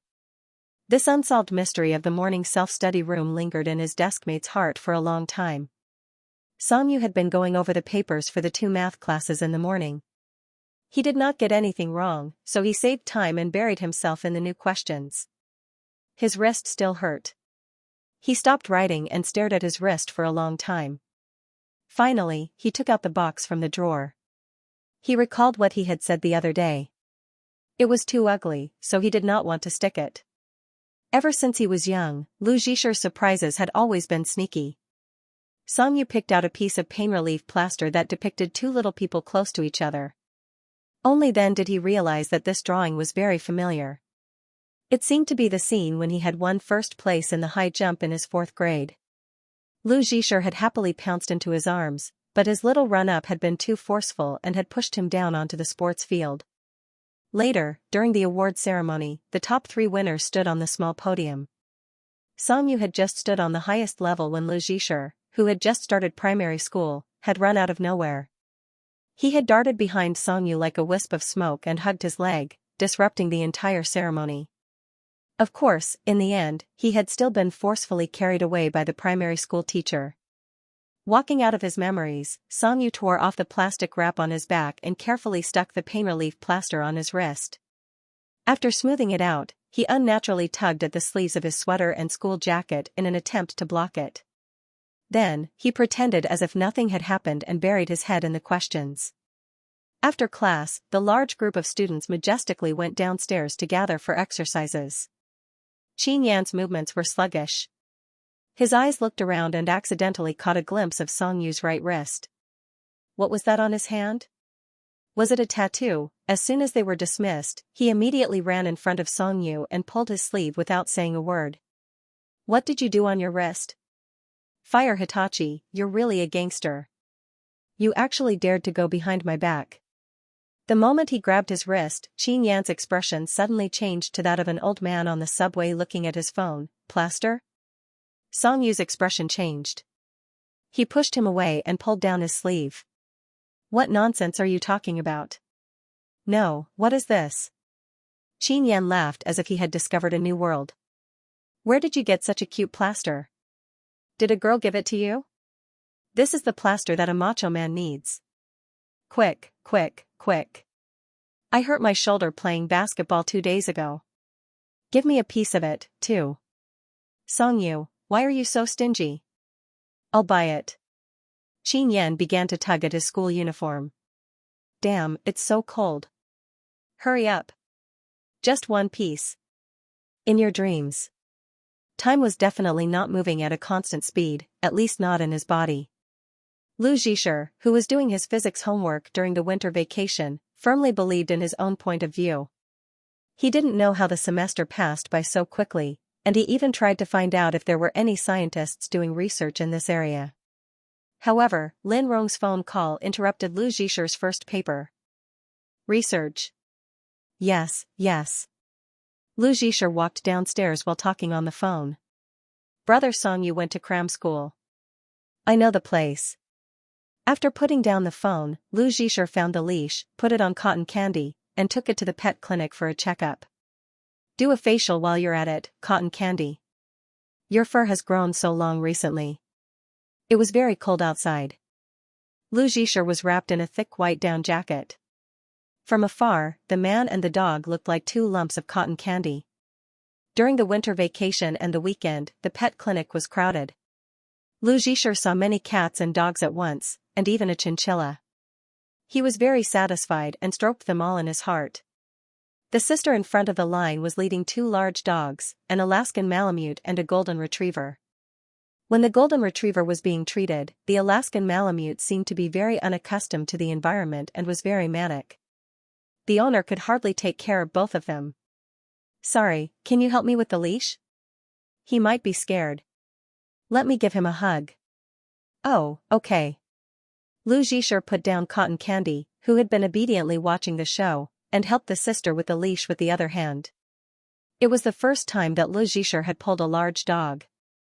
Compared with the Pomeranian with his left hand, his right hand couldn't take the lead at all. It was as if the dog had run away. The hostess squatted down and stroked Alaska's head. After a few minutes, it calmed down a little and stopped making trouble. Lu Zhisher breathed a sigh of relief and lamented that Marshmallow was the most obedient. He took out a dog snack from his pocket and prepared to reward Marshmallow. Unexpectedly, when he turned his head, he found that the other end of the leash was empty and Marshmallow was gone. Lu Zhisher panicked and turned the small pet clinic upside down. He held its favorite snack in his hand and called its name, but it was useless. He ran to the road again and looked around, but there was still no trace of Cotton Candy. His first reaction was to call Lin Rong, but Lin Rong seemed to be busy with the purchase of imported ingredients and couldn't be reached. He was so anxious that he had no choice but to call Song Yu. The call went through after only one ring. Lu Zhisher seemed to have found her savior. Her first sentence was almost in tears. "Brother Song Yu, Cotton Candy is gone." Song Yu told him to calm down. After listening to Lu Zhisher's recount, he thought for a moment. "Let's split up. I'm going home now. You're closer to Liang and Xianxia. Go there and try." Lu Zhisher didn't know why Song Yu asked him to go to the restaurant to look for Cotton Candy, but he did as he was told. Before he hung up the phone, he heard Song Yu say, "Don't worry. We'll find it." Lu Zhisher suddenly calmed down. He packed Cotton Candy's snacks and took a taxi to Liang and Xianxia. The restaurant wasn't open today. The courtyard door was closed, and there was no one outside. Lu Zhisher was very disappointed. He was sweating all over from running. He took off his down jacket and looked around the alleys near the restaurant. Finally, he met Song Yu at the intersection, who was getting out of a taxi. Song Yu was wearing the same down jacket as him. They were both bought by Lin Rong, but one was white and the other was dark gray. Seeing that he was also empty-handed, Lu Zhisher couldn't hide the disappointment on his face. He bowed his head apologetically. "The restaurant doesn't have it. I'm sorry, I didn't take good care of it." This dog was brought back by Song Yu. Strictly speaking, it was Song Yu's dog. Lu Zhisher was very sad. He knew that Song Yu must be very worried, so he ran out of the cram school directly. However, Song Yu didn't lose his temper as expected. He just put the hood back on him. "The last time I walked it, it also broke free. There was a problem with the leash." The sweat on Lu Zhisher's forehead had been blown dry by the wind, and it was cold. They stood at the intersection for a while. Song Yu said that he went back home and looked along the road in the car. He really didn't see it. Hearing this, Lu Zhisher was even more sad. "Let's go check it out." Song Yu walked in the direction of the restaurant. He followed behind Song Yu. He didn't have much hope in his heart. He didn't feel it when he came out, but now he realized that the weather was really cold. The wind was like a soft blade hanging on his face and drilling into his neck. He lowered his head, pulled the zipper higher, and followed behind Song Yu soullessly. The wind in the alley was cold.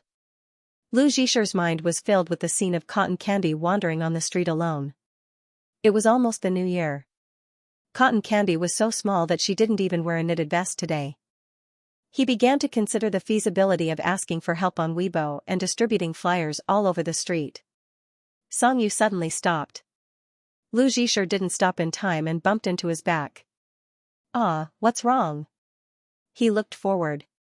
In front of him was Yang Heqi's door. An old lady stood at the door, and Cotton Candy was beside her. The moment she saw Song Yu and Lu Zhisher, Cotton Candy ran over quickly. Lu Zhisher immediately squatted down and hugged her. His heart felt like it was on a roller coaster. He buried his face in Cotton Candy's fur. "Where did you go? You scared me." I even thought about the layout of the flyers. Xianxia walked towards the old lady. She was about 60 years old. She wore a pearl necklace around her neck. She was dressed very well, even grandly. She also stood up. She used her leather-gloved hands to smooth out the wrinkles on her thin burgundy coat and revealed a kind smile.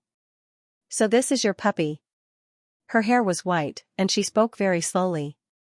Are you here to eat too? Lu Zhisher hugged the puppy and looked at Xianxia. Xianxia said to the old lady, you might have remembered wrongly. This place is not open today. The old lady's face showed confusion and disbelief. Is that so? But I won't remember wrongly. My wife made a reservation today. Lu Zhisher was also confused. It's really not open today. The boss isn't here either. Grandma, are you sure you remembered wrongly? No.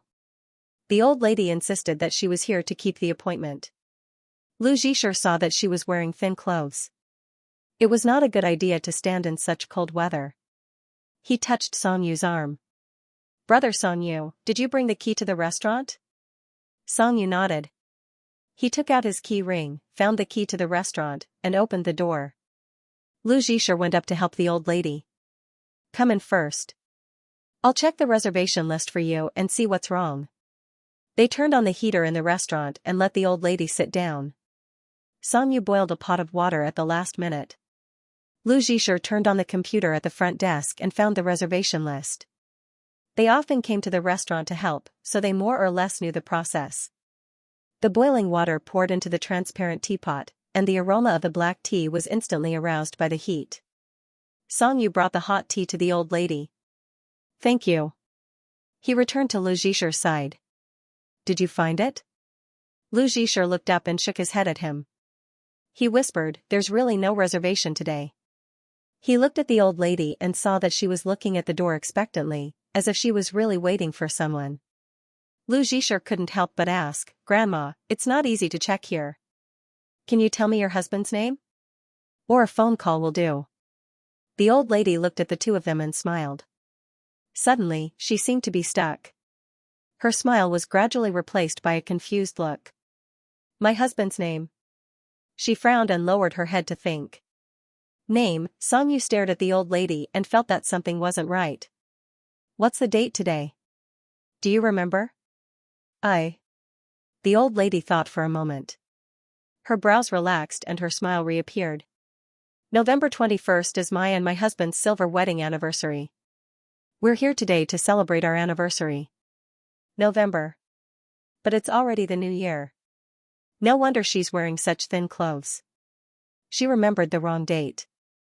Lu Zhisher looked at Xianxu again and whispered, Brother Xianxu, is she? Xianxu nodded. Yes, Azimir. This is going to be troublesome. Lu Zhisher thought that the old lady didn't remember the date and might have gone to the wrong restaurant. Now that she was missing, her family would be worried. However, they didn't even have her name or contact information. Let's call the police, Xianxu said. His voice wasn't loud, but the old lady happened to hear it. Her mood changed immediately, as if she was very resistant. Call the police? Why should we call the police? I just want to have a meal. Lu Zhisher wanted to explain. Grandma, can I order? First? The old lady looked at them, her eyes full of anticipation. I think my husband might have been delayed by something, but he'll be back soon. Lu Zhisher looked at her expression and couldn't bear to tell the truth. It was almost dinner time. He took a deep breath. What would you like to eat? There's only the two of us in the restaurant today, so we might not be able to cook too much. The old lady smiled kindly. It's okay. It's very simple. He likes eating your family's pearl rice balls the most. What about the rest? The rest, seeing that the old lady was lost in her memories again, Lu Zhisher could only remember it for her. Let's take a look first. He ran to check. There happened to be glutinous rice and meat. At his request, Xianxu inexplicably became the temporary chef and was pushed into the kitchen. Lu Zhisher used his strength to coax a big cat.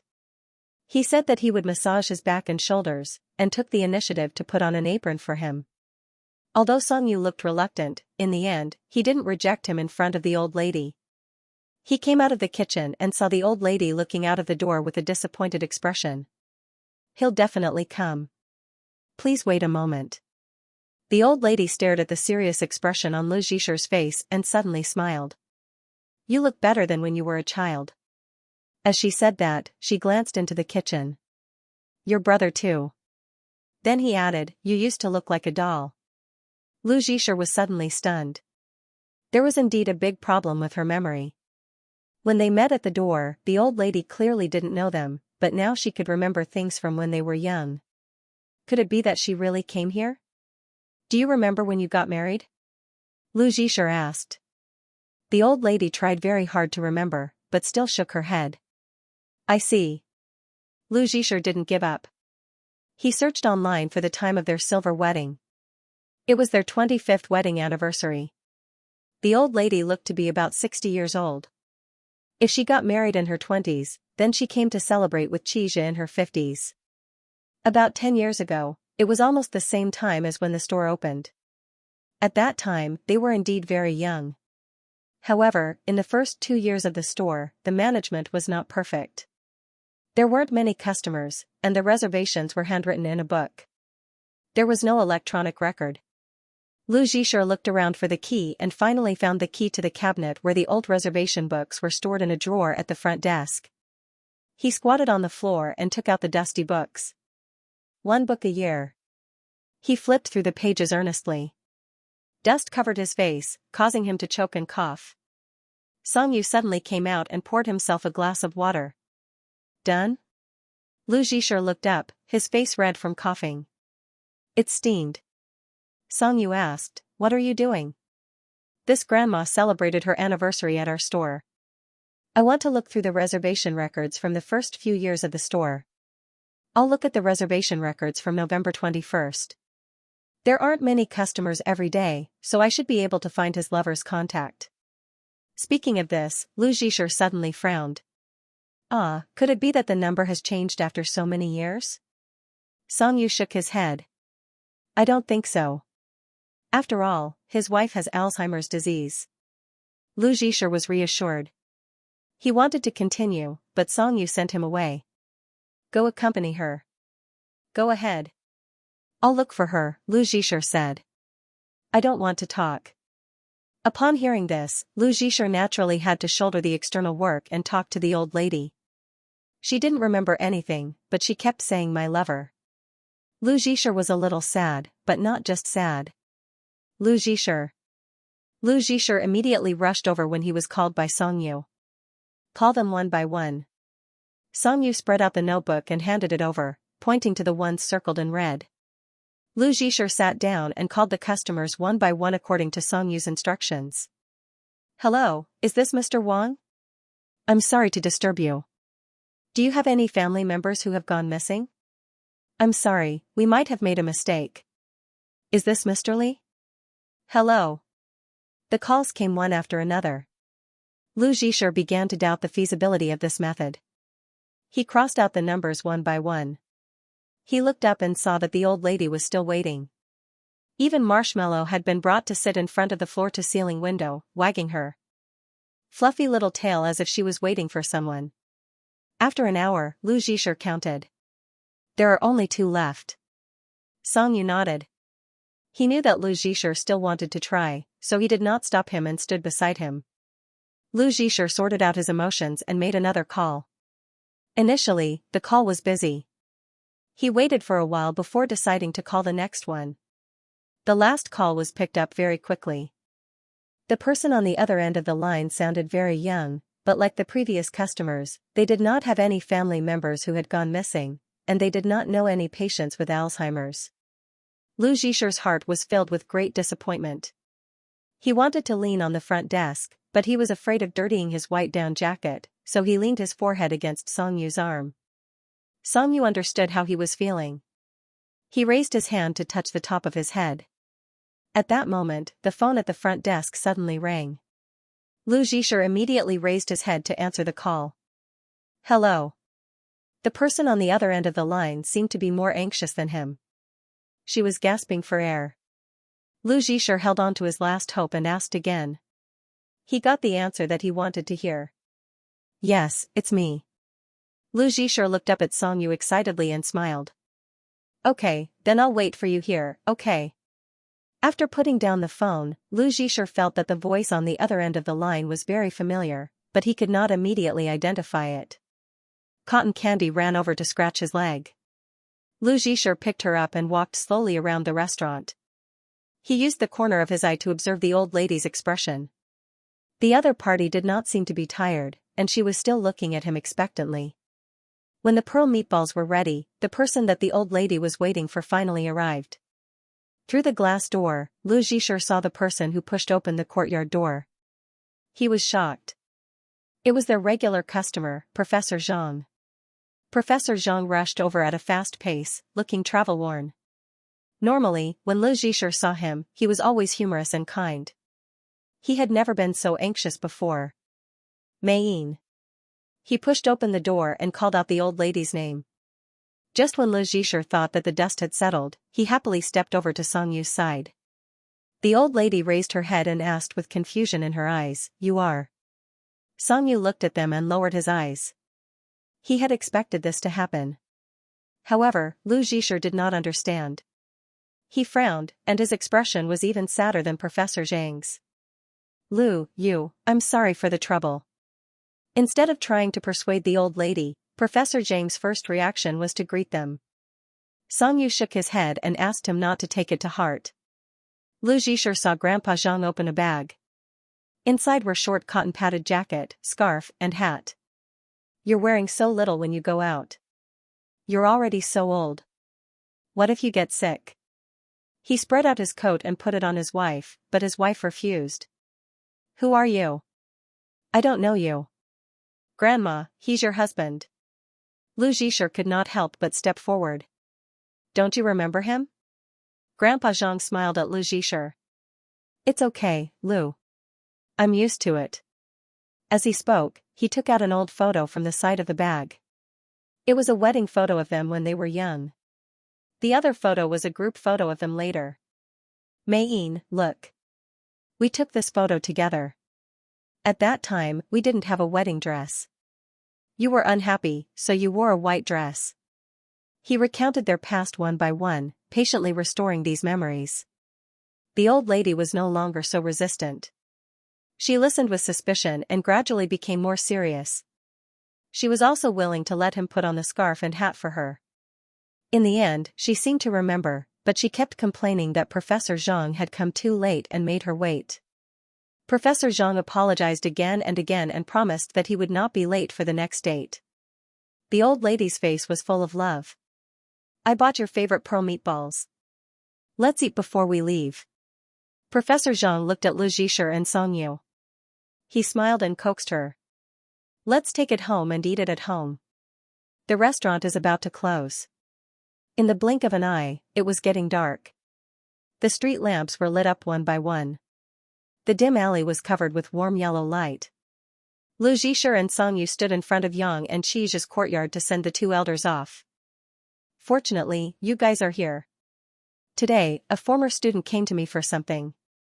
In just a short while, she ran out on her own. Professor Zhang's eyes were a little red. He held his wife's hand. Actually, I usually arrange for her to wear clothes that I have arranged for her. I usually put my contact information in the pocket of my jacket. I was afraid that something like this would happen. I don't know what happened, but my wife changed into other clothes on her own. Lu Zhisher looked at the old lady and thought of her expectant expression. She must have changed out of her usual clothes and dressed up meticulously to celebrate the anniversary with the person she loved the most. Professor Zhang patted Lu Zhisher's arm gently.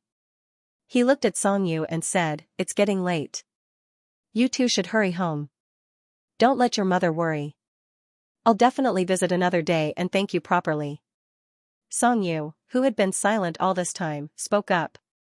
Don't worry about it. Lu Zhisher leaned against Song Yu and nodded with a smile. Yes, Grandpa Zhang. Hurry up and go back. The pearl meatballs are getting cold. At the mention of the pearl meatballs, the old lady's temper flared up again. Yes, you made me wait for so long. Every time we meet, you're late. You didn't give me the flowers you said you would give me. Didn't I? Flowers? Lu Zhisher suddenly said. Yes, he brought them.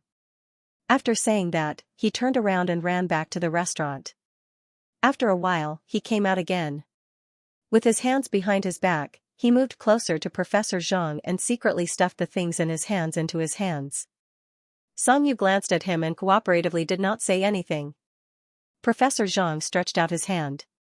On the slender stem of the flower was a blooming daffodil. Grandpa Zhang prepared this for you.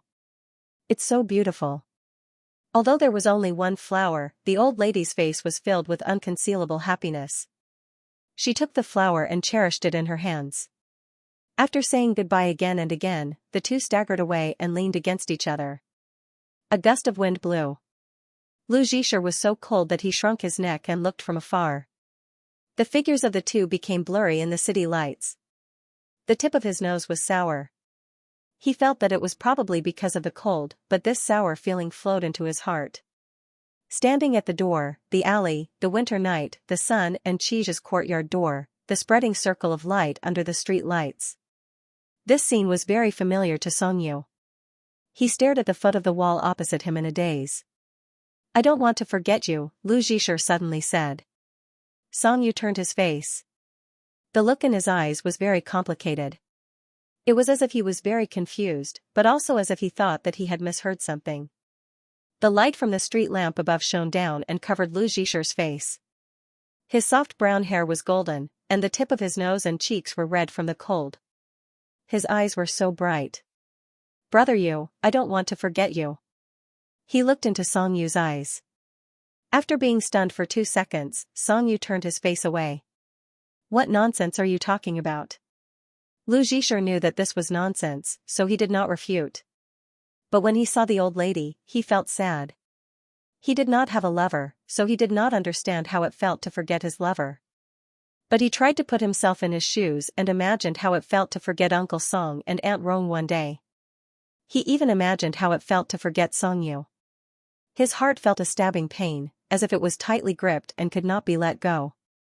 I won't forget you, Lu Zhisher said again. In the instant before he spoke, Song Yu was also considering the matter. Which was more painful, the person who forgot or the person who was forgotten? If he could choose, which one would he choose? He couldn't think of an answer. He took off his scarf and threw it at Lu Zhisher. You've almost forgotten everything from when you were young. I remember a lot, and I've only forgotten a small part. I remember the important things. As soon as he said that, his stomach growled, making his previous words seem less serious. Song Yu put his hands in his pockets and turned into the yard. Let's eat something. Is there anything to eat? Lu Zhisher followed him in quickly. Pearl meatballs, Song Yu said. I steamed an extra serving. Really? As soon as he opened the door of the dining room, Cotton Candy ran out, stood up, and scratched his leg. Lu Zhisher picked him up again and shook him. Little thing, although you were naughty and ran away, you did a great job today and helped us find the lost grandma, so I won't punish you today. Ow! Cotton Candy barked in his arms. Oh right.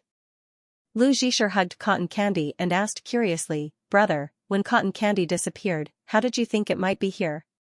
Song Yu came out from the kitchen and put the pearl meatballs on the table.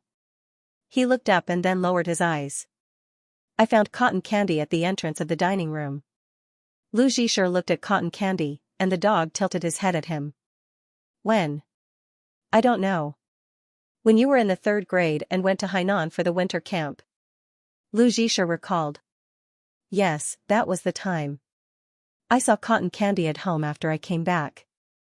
At that time, he asked where the dog came from, and Song Yu only said that he found it and didn't say much.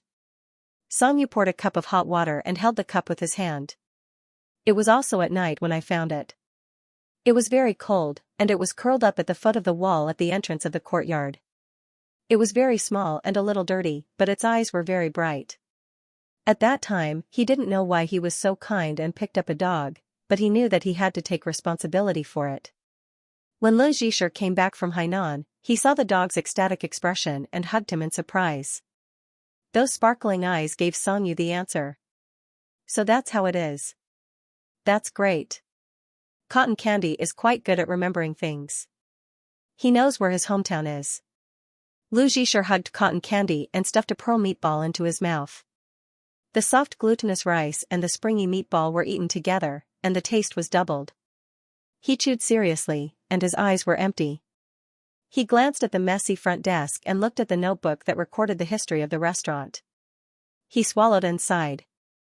That kind of illness is so scary. You want to remember it, but you can't even remember the person you like the most. You can't even remember what he looks like, and even his name. Song-yu stared at Lu Zhisher. Under the restaurant's ceiling light, his silhouette became softer and more confused. He opened his mouth. His voice was still dull and cold, and his words were very realistic. Even if it's not that kind of illness, memory is not controllable. Not forgetting doesn't mean that there won't be any emotional changes. You might still remember the existence of this person after a long time, but his position in your heart is already different. This kind of ending is even more tragic than Alzheimer's passive forgetting. Interpersonal relationships were sensitive and fragile. Everyone was moving forward in all directions. Everyone was like ants in a hurry, and they lost contact with each other in the midst of busyness. That was why Song-yu hated to build strong interpersonal relationships. It saved him the effort and avoided risks in advance.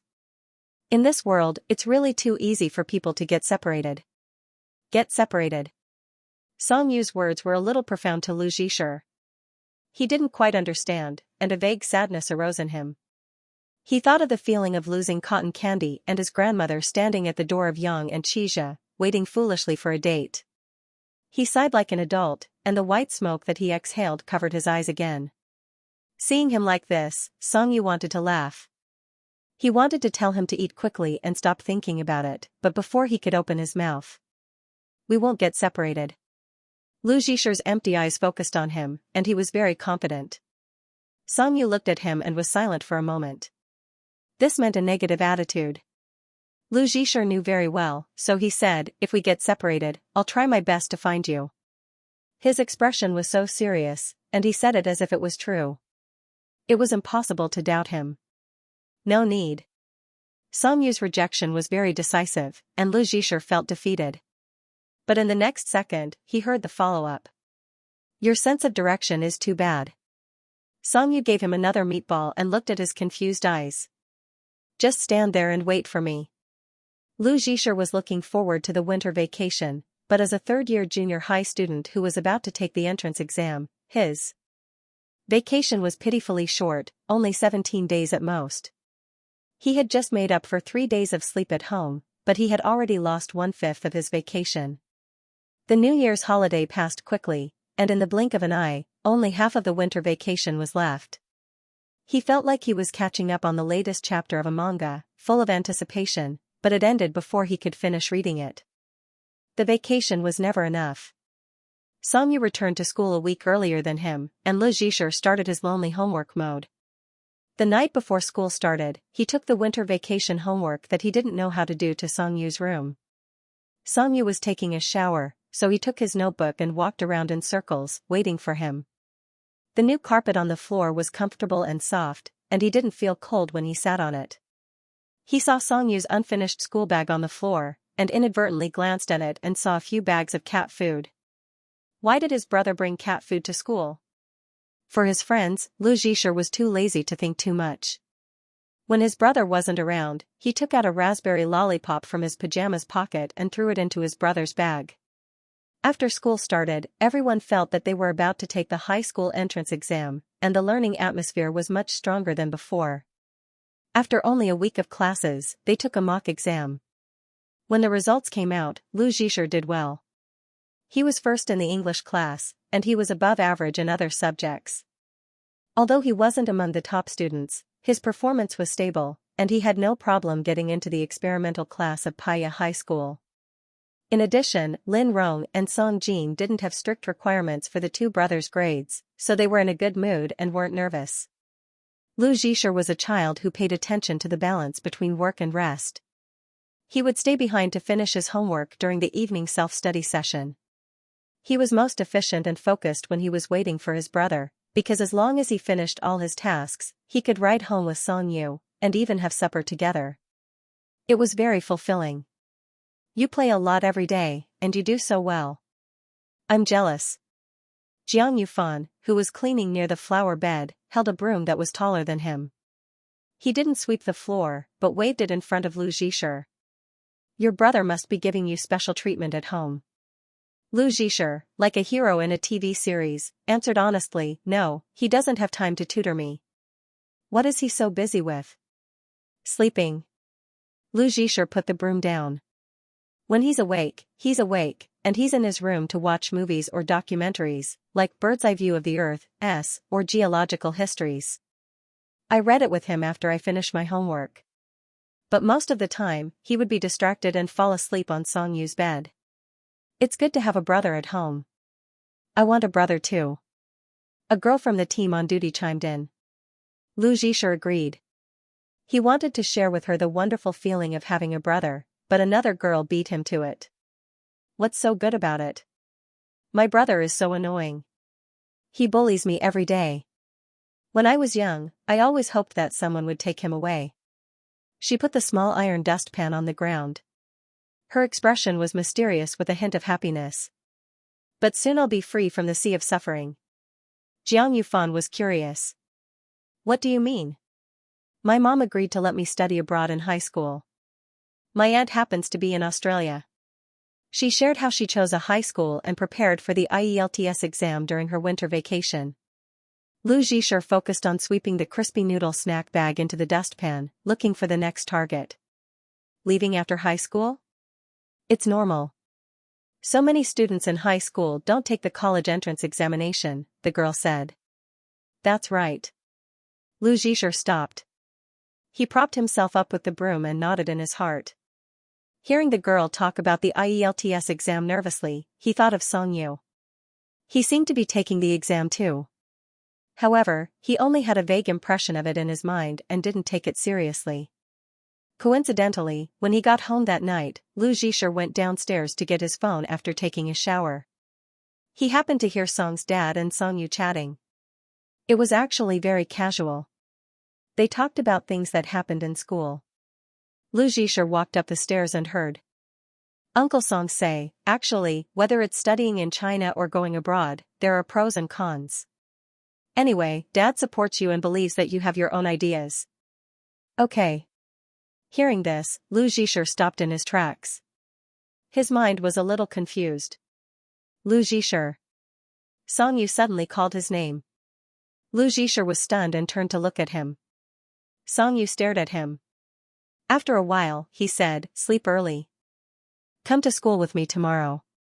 He thought that his brother had found out about the candy in his bag.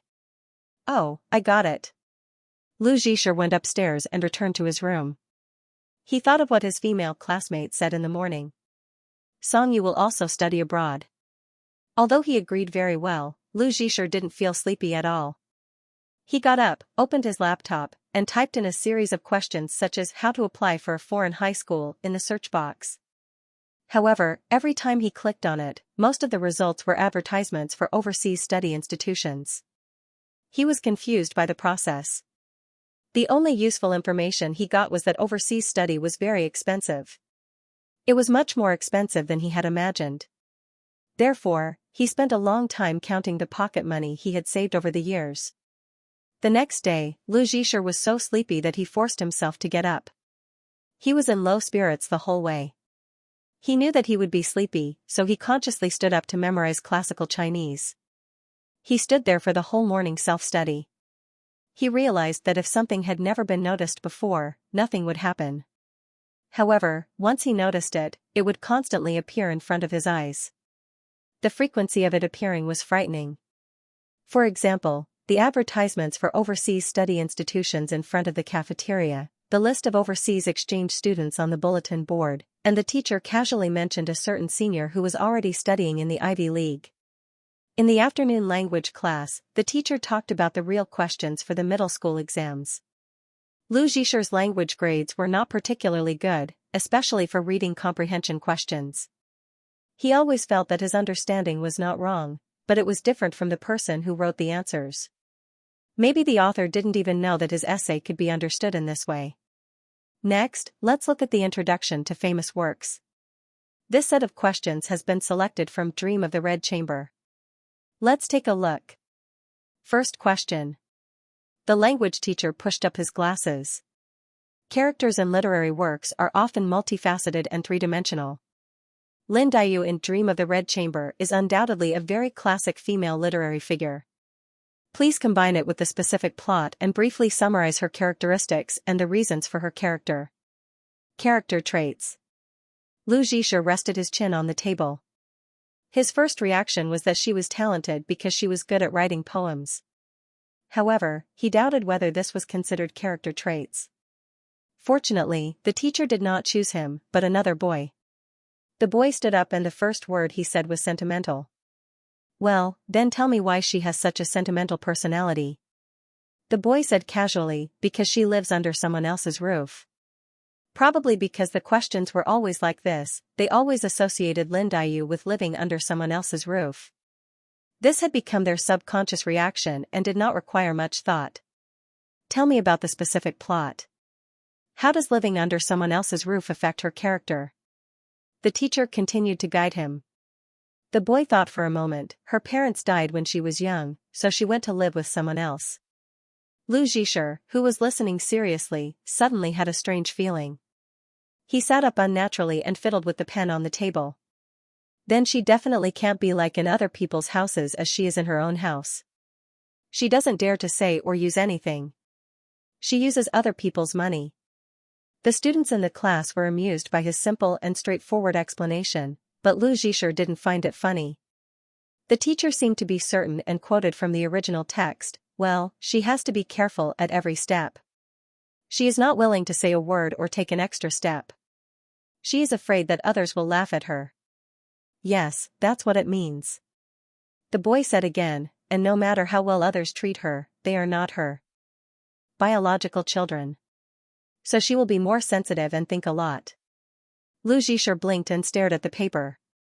He used the correction tape to erase the words talented and filled in the word sentimental. But after staring at it for 2 seconds, he erased it again. Moreover, he was a little impatient. Not only did he not erase it, the corner of the correction tape cut the previously covered part, revealing the word talented. Living under someone else's roof. That's right. The teacher commented. Lu Zixia had been very obedient recently. During the monthly break, he would run over to help Lin Rong after finishing his homework. Lin Rong was afraid that he would be tired, so she did not let him do anything. But Lu Zixia was almost against her. He would wipe the table and wash the dishes. Even the staff in the restaurant found it strange. The phone in the restaurant rang. Lu Zixia was the first to run over and replace the receptionist who was washing her hands.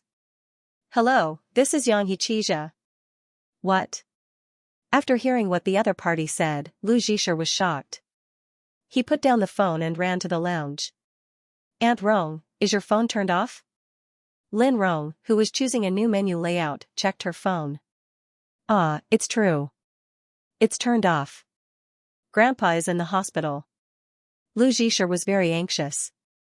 The grandpa that Lu Zixia mentioned was Song Yu's grandfather. He had 2 sons, and Song Jin was the younger one.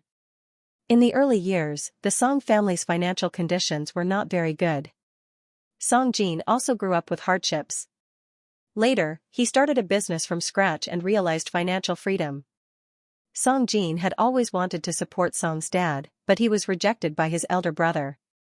The Song family's eldest uncle thought that Song's dad should be taken care of by their family. Song Jin could only compromise, but he paid a high amount of alimony every month to let his father live more comfortably. He did not expect that something would happen this time. Grandpa Song was changing a light bulb at home alone. He accidentally fell down and fractured his right arm. The Song family's eldest brother could not find a bed, so he could only look for his younger brother. Lin Rong immediately found a friend and arranged a VIP ward. Song Jin also flew back to China immediately. It just so happened that Song Yu and Lu Zixia also rushed to the hospital. Lu Zixia had deep feelings for his grandfather. When he was still in primary school, his grandfather stayed at home for a period of time. At that time, he even taught him to play with a spinning top in the park. In the evening, he took him to play with the fitness equipment in the neighborhood. Sometimes during the winter and summer vacations, his grandfather would also stay at their house for a while and make delicious crayfish for him. So when he and Xianxia went, he used his precious pocket money to buy a very big and beautiful fruit basket. Xianxia complained that he came to the hospital with such a heavy bag and said that only a fool would buy a fruit basket at the entrance of the hospital. However, Lu Zhisher felt that as long as he ate it, he would not lose out. Moreover, the big fruit basket was very impressive. Xianxia was too lazy to refute, but he took the heavy bag for him. The entrance of the VIP ward was very quiet. Before the two entered, they thought that they would see a weak old man unconscious in bed. They did not expect that his grandfather was watching the TV series Demigods and Semi-Devils. When he saw his two grandsons, he almost got out of bed. "Be careful, don't move." Xianxia put down the fruit basket. "This is for Lu Zhisher." "Oh, such a big fruit basket. It's so impressive. Unfortunately, I don't have a patient to show off.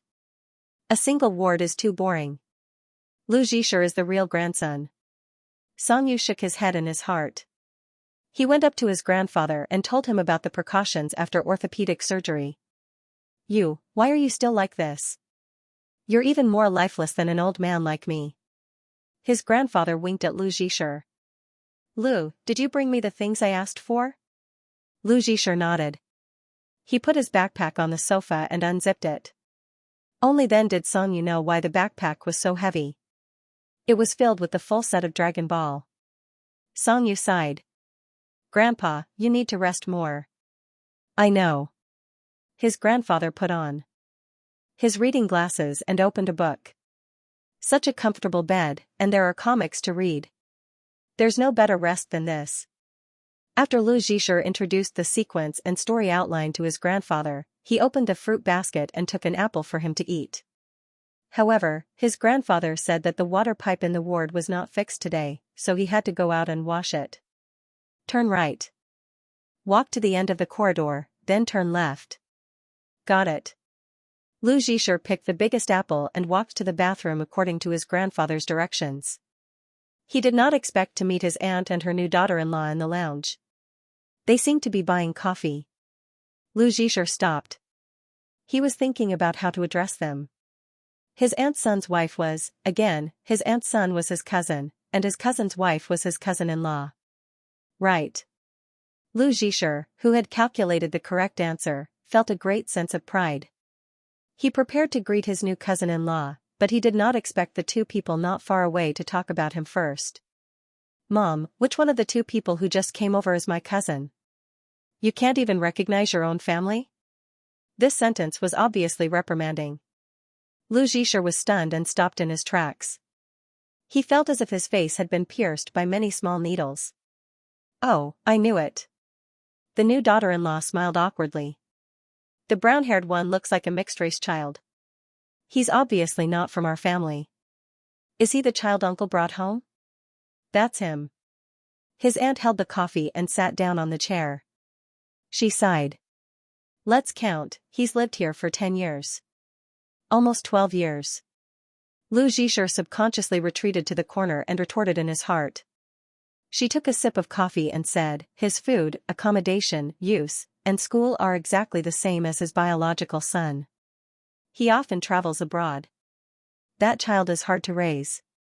I don't know how many times he was hospitalized when he was young, but he was sent there by car. He only let go when he grew older." As she spoke, she seemed to have thought of something. "He's just like his biological father. I heard from your father that he used to live and eat in the Song family every day. I didn't expect his son to be a parasite." The new daughter-in-law sat down as well. "My uncle is really strange. He doesn't care about his own nephew and cares so much about a child from another family. Don't mention it. Your husband's son hasn't received much help from his family. Previously, he almost scored Paya and asked him for help. It was a simple matter, but he didn't agree. That's a little too petty. I just saw that child holding a huge fruit basket from the window just now. Later, he gave it to my cousin. It seems that he doesn't have any restraint when it comes to spending money at home. He's also more delicate than his biological son. My uncle is so willing to raise someone else's son. Don't tell me, this child's relationship with him is not that simple. Lu Zhisher was so angry that he clenched his fists. He was about to rush forward and clarify that his father was not just anyone. His father was Yui and that Uncle Song was not the kind of person they were talking about. But before he could go out, someone grabbed his wrist. Lu Zhisher turned around and saw Song Yu. His expression was very ugly. Song Yu pulled him behind him and walked out. What do you think their relationship is? The cousin-in-law, who was holding a paper cup of coffee, stood up awkwardly. For a moment, she didn't know what to say. Song Yu looked straight into her eyes. His expression was terrifyingly cold. Cousin-in-law, have you recognized him? Do you know who I am? Yes. You're you, right? I just wanted to show my concern, Song Yu interrupted her directly. We don't need outsiders to worry about our family matters. This is the second update. If you click on the latest chapter directly, you may miss the previous one. Lu Zhisher stood behind Song Yu, unable to say a word.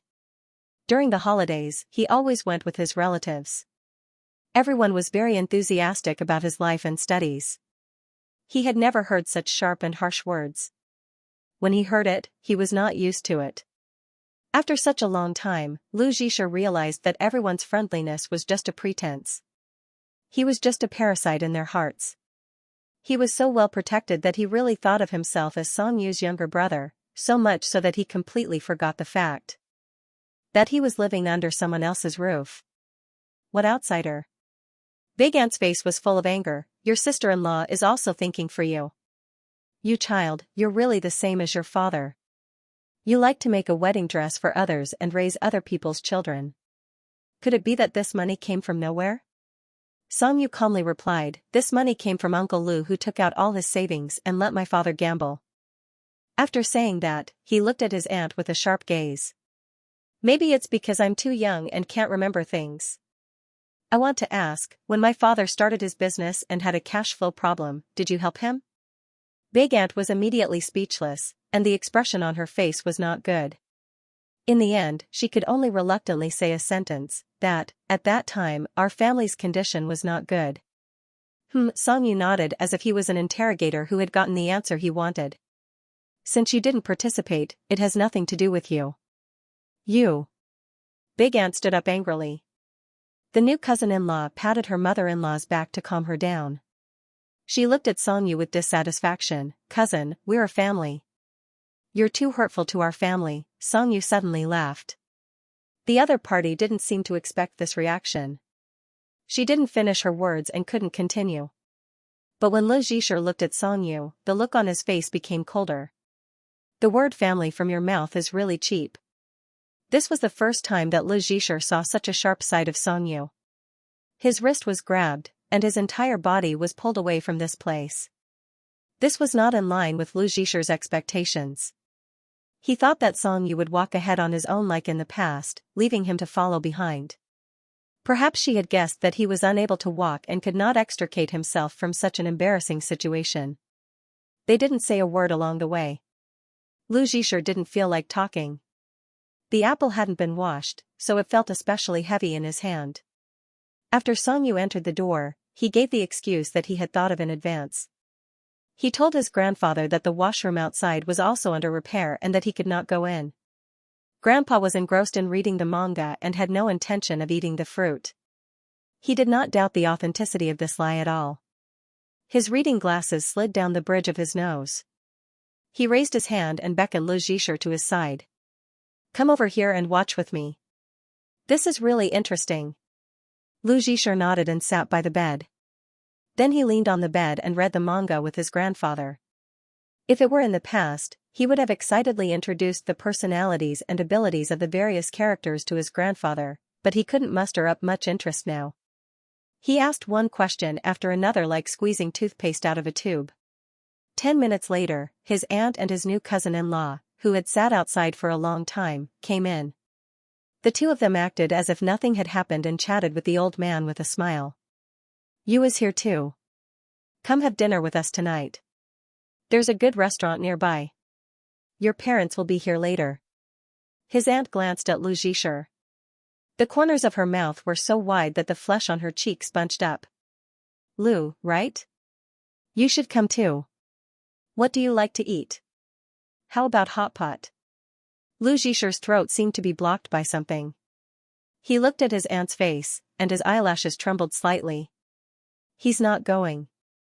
Song Yu's tone was firm, and even a little cold. He can't eat outside food. The old man had taken care of Lu Zhisher for a while, so he knew about his allergies. Yes, Lu has to be careful when he eats. He patted Lu Zhisher's head. When Grandpa's arm recovers, I'll grill pork ribs for you. Didn't you love the pork ribs I grilled? Yes. Lu Zhisher looked up and smiled at him. Most of the time, Lu Zhisher couldn't understand the adult world. Just like at this very moment, he didn't understand why they could pretend that nothing had happened when Song Yu tore apart their relationship in private not long ago and made it so ugly. They were still relatives of Mimi and chatted freely as if there were no grudges between them. He rested his chin on the pure white blanket on the bed, and his big and beautiful eyes looked at his aunt, who was chatting happily, and his new cousin-in-law, who looked very respectful and gentle. In the end, his eyes were probably sore, so he closed them for a while. When he opened them again, he met Song Yu's eyes. Lu Zhisher couldn't describe Song Yu's expression at that moment. He frowned as if he was sad, but it was more complicated. He tilted his head, but his expression didn't change. It looked like he was acting coquettishly to Song Yu. Fortunately, Song Yu was here, protecting him like a suit of armor. Only then could Lu Zhisher naturally hide. He had always hoped that he was brave and faced any difficulties like the protagonists of all comics, but sometimes, he needed to hide. Grandpa. Song Yu stood up from the sofa. I'm taking Lu home. Lu Zhisher looked up when he heard that it wasn't his full name. His eyes were a little surprised. You're going back so early. Grandpa Ji was a little unhappy. He raised his hand to touch the top of Lu Zhisher's head. Isn't Lu going to play for a while? Song Yu lied for the second time without changing his expression. He still has tutoring classes. He added, the middle school exam is coming up. Grandpa Ji didn't force them to stay. He reminded them that their studies were important, and so was their health. He also told them to come and accompany him when they were free. Lu Zhisher only nodded and didn't say much. He didn't want to show off too much in front of his aunt, as if he was deliberately showing off his sense of accomplishment. Of course, eldest aunt also said a lot of proper pleasantries and saw them out. She put on a full show until they reached the elevator and didn't show any signs of harshness. After leaving the hospital, Lu Zhisher realized that she didn't know that he was around the corner and didn't know that he had heard everything. Song Yu stopped him and didn't let him go out. It turned out that he was trying to preserve his last bit of dignity. In the taxi, Song Yu also didn't say anything. He seemed to be very unhappy. Lu Zhisher had a strange perception that no one else had. He could see through Song Yu's mood. It was very difficult because Song Yu's expression didn't fluctuate much, and he didn't speak much. It was the hard mode of emotion recognition, but Lu Zhisher could detect it from subtle feelings. It was probably the atmosphere. It was early spring in the city, and the spring was especially green. Song Yu's side profile was reflected in the greenery outside the car window. He looked at the windshield in front of him, but what he thought of was Lu Zhisher lying in front of the hospital bed. His face was pale, and his eyes were full of helplessness. Since he was young, Lu Zhisher had never met anyone or anything too complicated. Sometimes, he was so simple that he didn't fit in with the world. He directly asked questions, expressed, and showed his emotions. But this kind of directness was harmless. It was like a furry flame, soft in light and heat. Song Yu wanted to say something. He always felt that he should say something. Lu Zhisher squeezed closer to Song Yu. His arm was pressed against his arm, and the back of his hand accidentally brushed against Song Yu's. If it was any other time, Song Yu would say, "Why are you so close to me?" Or he would turn his face to look at him. Or he would do nothing and continue to look out of the window. But this time was different. In Lu Zhisher's eyes, Song Yu, who was very angry, used his hand to cover Lu Zhisher's hand that had accidentally brushed against his. He didn't say anything, and he didn't turn his head. The heat of his palm explained everything. Suddenly, Lu Zhisher thought of cotton candy. He regretted participating in the winter camp. He wanted to see Song Yu pick up cotton candy with his own eyes. Was it the same? He didn't say anything and held its paw. Then, the cotton candy left with him. After returning home, Lu Zhisher did his homework and didn't finish until 9:50 p.m. He was so tired that he couldn't be distracted. The two of them had dinner at home. Lu Zhisher didn't eat much, and now he was a little hungry. He wanted to go downstairs to find something to eat. There might not be anything else at home, but there was never a lack of food. Walking to the kitchen, Lu Zhisher opened the fridge and saw the post-it note that Lin Rong had pasted on it. It said, "There are cinnamon rolls in the oven. Heat them up before eating." So he gave up on the fridge and walked to the oven. But he was too lazy to heat it up. He opened the door and took out a gluten-free cinnamon roll. It was actually hot. Brother heated it up, the icing on the cinnamon roll was very fragrant. Lu Zhisher stood by the countertop and ate slowly. Although it was a semi-open kitchen, he was embedded in the corner and was completely hidden by the fridge. After eating one, Lu Zhisher still didn't have enough. He took out another one. Just as he took a bite, he heard the door open. Lin Rong and Song Jin had returned home. He was about to come out, but Lin Rong seemed to be very angry. "I've been holding it in for a long time. Let me tell you. In the future, if you want to go to your brother's house, you can go. I'm not going.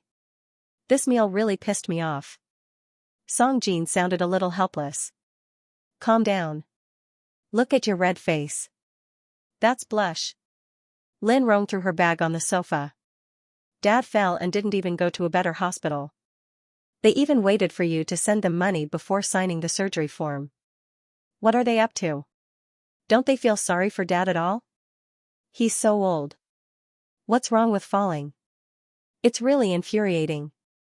And sister-in-law. Every time I hear her speak, I'm filled with anger. She talks about money as if we owe them millions." Song Jin massaged her shoulders. "That's her temper. Don't argue with her." Lu Zhisher didn't know why he didn't go out. Perhaps it was because he had experienced something like this during the day. He subconsciously shrank behind the fridge. And their new daughter-in-law. What was she saying during the meal? Song Yu heard the commotion and came downstairs. He saw that his mother was very angry and didn't ask much. He didn't expect a big pot to fall on his head. "Song Yu." Hearing his mother call his name, Song Yu stopped in his tracks.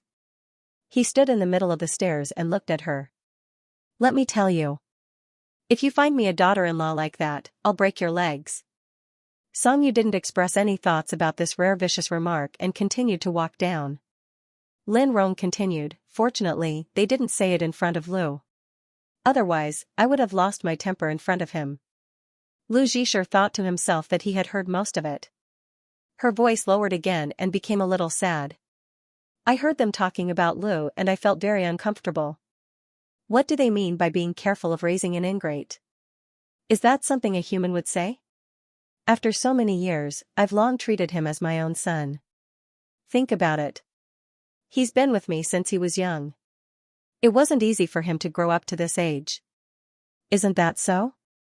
Song Jin sighed. "Every time he gets sick, you cry. I really don't feel well today. And when I heard what they said, I thought about what if one day Lu grows up and leaves me. I feel terrible when I think about that scene." After saying that, Lin Rong looked at Song Jin again. "When he was young, he wanted to call me mommy. I was so happy." She hit Song Jin a few times. "It's all your fault. You didn't let him call you that." Song Jin smiled and grabbed her hand. "You got lucky. You picked up a little baby for free and still forced him to call you mommy. Did you consider your son's and Olivia's feelings?" Song Yu, who was passing by, looked like he didn't want to get involved and was about to find some water to drink. Cotton candy came out of nowhere and wrapped itself around his leg. She jumped around as if she wanted him to hug her. Lin Rong sighed. What a pity. Why didn't you give us a daughter? If only Lu was a girl. She's so obedient and pretty. Where can we find such a good girl now? She could just be our daughter-in-law. Wouldn't she be 100 times better than the one we had dinner with today? Lin Rong said to Song Yu jokingly, right, you? Song Yu's back was facing them. He said coldly, as long as you're happy. He lazily walked to the fridge, opened the door, and took out a bottle of iced soda water. When he closed the door, he didn't expect to see Lu Ziqi, who was holding half a cinnamon roll, curled up in the corner of the counter, looking at him with a pair of big eyes. She was a little embarrassed and gave him a silly smile. Song Yu choked violently before he could drink the water. Lu Ziqi made a shushing gesture and gently tugged at Song Yu's pajama sleeve. His big, pitiful eyes begged him not to expose himself. Song Yu cleared his throat and recovered from his unnatural expression. He didn't intend to expose anything and prepared to leave. But Lu Ziqi tugged at his sleeve again and shook his head at him. He was wearing grayish-blue pajamas, and his hair was a little messy. From Song Yu's perspective, he looked particularly weak and soft. Song Yu stopped in his tracks and looked at Lu Ziqi for a few seconds. There was a helpless expression on his face, so he took another step forward to get closer to Lu Ziqi. Lu Ziqi pointed at his stomach and showed Song Yu the cinnamon roll in his hand. Song Yu roughly understood what was going on. He took a sip of water and looked very calm. Lin Rong was the first to speak. There's cinnamon rolls in the oven. Try it. They're delicious. Song Yu grunted indifferently, but his eyes were fixed on Lu Ziqi and the icing on his cheeks. It does look delicious, Wang Yao said. Lu Ziqi quickly finished half of the roll in his hand and wiped his face and hands clean. Lin Rong was very pleased to receive a compliment from her eldest son, who didn't like to talk much. Then bring it to your classmates tomorrow. Little Yan will love it. Okay. Song Yu held the bottle of water in his hand. He thought about it and decided to help this guy out of his predicament. So he said to his parents, aren't you going to take a shower and rest? Lin Rong leaned on her husband. There's no hurry. Song Yu said again, it's very late. He walked out and pointed at the clock. You're going up and down the stairs. You're disturbing your biological son's sleep. These words sounded a little funny when he said it so calmly and coldly. Song Jin felt that it made sense. He stood up with a smile and prepared to go upstairs. Lin Rong was amused. She stood up from the sofa and ran to Song Yu. Yo, you're jealous of Lu. Lu Ziqi thought that she was going to come over. He was so scared that he shrank behind the fridge and sat directly on the counter. Song Yu's expression didn't change. He grabbed his mother's shoulder and pushed her out. Go upstairs and take a shower. After chasing his parents upstairs and making sure that they closed the door to the master bedroom, Song Yu walked back to the open kitchen.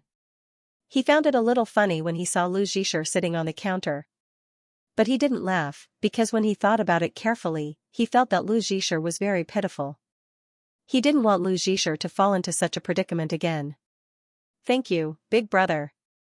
Lu Ziqi came down and asked him to go up with him and block for him in case Lin Rong came out again. Song Yu knew that he wouldn't be able to block him, but he still agreed. He walked him all the way to the bedroom door. It was scary but not dangerous. Before closing the door, Lu Ziqi said goodnight to him very softly. Song Yu nodded. Then, he heard Lu Ziqi say, Brother Song Yu, don't be angry. It's not good for your health. He was very serious when he said those words. It was obvious from his expression. Song Yu suddenly didn't know what to say. His calm heart was always filled with complicated emotions because of the person in front of him. During the day at the hospital, he went out to look for him because he was washing apples and couldn't find his way. He accidentally heard those words. He knew that the other party was a lowly relative, and he knew that as a junior, he shouldn't have said those words. But Song Yu still said it, and he didn't feel happy after saying it. He began to believe that everything in the world was fair. When you thought that you were generally indifferent to others, then the empathy you lacked would gather in a certain person. He hated empathy. The psychological effect of suffering for others was continuous and uncontrollable. It was even worse after seeing Lu Ziqi's face. For example, at this moment, it began to act up again. Lu Zhisher thought that he had said what he wanted to say and prepared to close the door. He saw Song Yu's figure outside the door cut into small strips by the gap. They became thinner and thinner until they were almost a line. Then, a hand reached in and grabbed the door frame. "I'm not angry." He was very surprised and even a little anxious as he opened the door. He almost caught Song Yu's hand. But his mood changed too quickly. Lu Zhisher didn't have time to ask or show concern before it changed again. Song Yu, who was standing outside the door, was shrouded in the shadows of the corridor. He reached out and pulled Lu Zhisher, who was covered in warm light inside the door, into an unexpected hug. "Don't be sad." Lu Zhisher couldn't calm down for the whole night. He didn't know why. It was probably because too many things had happened that day. He woke up in the middle of the night. Lu Zhisher got out of bed, turned on the desk lamp, and sat in front of the desk. He took out the study plan that he had spent more than a week writing down and read it carefully again. It was full of loopholes and was not feasible. Lu Zhisher evaluated it in his heart and then decided to give up the plan for this reason. In fact, when he heard Lin Rong's words, he felt even worse than when he heard his aunt's cold words during the day. Because they were too good, Lu Zhisher couldn't accept these good things with a clear conscience like a child who didn't know anything. But he couldn't save enough money in the remaining time to study abroad. And Aunt Rong would be very reluctant to part with him if they all left here. He crumpled the plan into a ball, climbed into bed, and went back to sleep. This time, he slept much more soundly. It was just a dream. In the dream, he was at the airport sending him off, crying non-stop. In the end, Song Yu had no choice but to hug him. He said not to be sad. That was a dream, Lu Zhisher told himself when he woke up in a daze in the morning. Because he wouldn't let himself cry. For several weeks after giving up the study abroad plan, Lu Zhisher had a relatively easy time. But he knew that if Song Yu was going out, it meant that they might not see each other more than a few times a year. Lu Zhisher could foresee that he wouldn't have an easy time. He had never been separated from Song Yu for such a long time. When he thought of this, Lu Zhisher's heart felt like it was being gently twisted by someone. So he decided to let himself adapt in advance, and the way to adapt was to resist looking for Song Yu as much as possible. At first, it was quite difficult. After all, Lu Zhisher's world almost revolved around Song Yu. Especially after other people knew about their relationship, he became even more unscrupulous and followed Song Yu to and from school. But Lu Zhisher was a serious person. No one could change his mind once he decided on something. He was sure that Song Yu wouldn't come looking for him. He was busier than him. But they had other ways of communicating, such as the post-it note on the refrigerator door and the supper talk. Lu Zhisher didn't deliberately avoid it. He just wanted to learn how to grow up. Studying was a very good way to divert attention. Lu Zhisher was fully immersed in it. He stayed in school during the lunch break and stayed up late to revise every day. His grades improved significantly. In the midterm exam, he ranked 23rd in the grade. Lu Zhisher, who had been lazing around, jumped into the ranks of the top students in the class. The homeroom teacher, Wang Qian, was so happy that he praised him for more than a minute before the evening self-study session. After the exam, it was Lu Zhisher's turn to wear the armband on duty. After the evening self-study session, he and another student on duty took a notebook and patrolled the assigned area to record the areas that didn't meet the standards. Lu Zhisher found it strange. Why did Paya choose to do the hygiene inspection at night? I can't even see clearly. His male classmate laughed. Maybe it's not just a hygiene inspection. Lu Zhisher looked at him. He joked, isn't our nickname the Anti-Pornography Brigade? Would anyone really fall in love in such a dark place? Lu Zhisher thought. It was clearly a horror movie. How could he be moved? The road outside Yangshuilin was close to the cafeteria. It was often the most polluted area. His classmate took notes. Lu Zhisher looked around and accidentally caught a glimpse of a familiar figure who seemed to be using a mobile phone's flashlight. There was a beam of light in the darkness. He immediately recognized that it was Song Yu. It was just his back view. Song Yu entered the old school building behind Yangshuilin. It was blocked by iron railings. He had heard that it would be torn down soon. Lu Zhisher was a little curious and walked over unconsciously. When he got closer, he saw Song Yu squatting in front of the iron railings and taking out a bag from his bag. He couldn't hold it with both hands.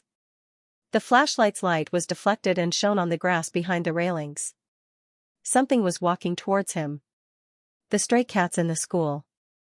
There were quite a lot of them, one after another. They seemed to have developed a habit of appearing at this time and place and gathering here. They were waiting for Song Yu to take out the cat food and put it in a small bowl in the corner so they could enjoy their dinner. Lu Zhisher finally understood why Song Yu would put the cat food in his bag and bring it to school. He didn't know why, but his heart beat faster.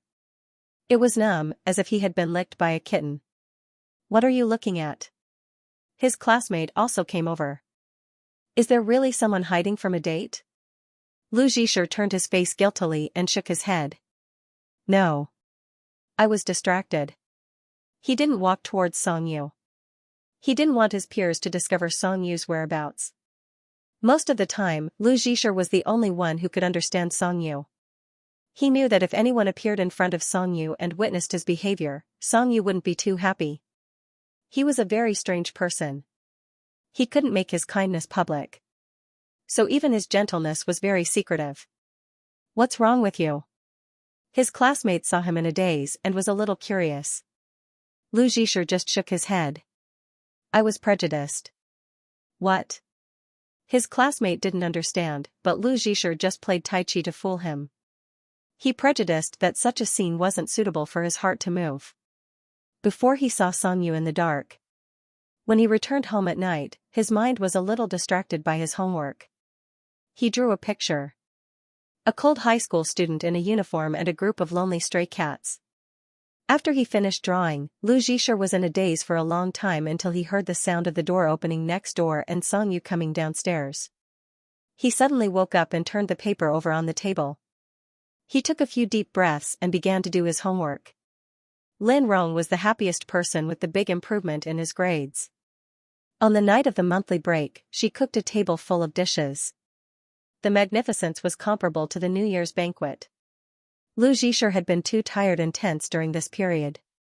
He caught a cold on the day of the monthly break. He took medicine and slept for the whole afternoon. He went downstairs in a daze and met Song Yu, who had just come back from the break. He didn't know if it was because he was too sleepy, but he had a strange feeling that he hadn't seen Song Yu for a long time. He had peeked at him not long ago. The cold medicine tasted bitter in his mouth. For the first time, Lu Zhisher wasn't interested in a celebratory dinner. He chewed a piece of beef brisket 20 times before swallowing it. At the dinner table, Song Jin and Lin Rong praised him. On one hand, Lu Zhisher was very happy, but on the other hand, he was a little unhappy. However, he couldn't explain why he was unhappy. He would only look at Song Yu's face when he was unhappy. Song Yu ate slowly and quietly. He was no different from usual. He was used to finishing his meal with a little soup, so when he drank the last bit of soup, Lu Zhisher guessed that he was about to finish eating and was ready to leave. His unhappiness was even more obvious. However, it was different from what he had expected. Song Yu put down his bowl and said to his parents, who were focused on their children's travel plans after the college entrance examination, "I'd decided about the school we talked about before." Song Jin put down his chopsticks. "Really? Which school?" He understood Song Yu's personality. He knew that he had been a very opinionated child since he was young, so he said, "The few schools that Dad mentioned last time are all for reference only. I think they're not bad. As for how you choose, it depends on which major you want to study. Anyway, you've chosen to enroll in school next spring. There's still time." Song Yu waited for his father to finish speaking before saying, "Dad, I don't plan to go abroad. This is the second update. If you click on the latest update, you might miss the previous one." This sentence came too suddenly. Lu Zhisher didn't know what was wrong with him. The prawn that he had just picked up with his chopsticks fell back into his bowl. Lin Rong didn't quite understand. "What do you mean?" "I'm not going abroad." Song Yu was very calm. "I'm going to take the college entrance exam, and I've already thought about what I'm going to do in the future." Lu Zhisher ended the dinner in confusion.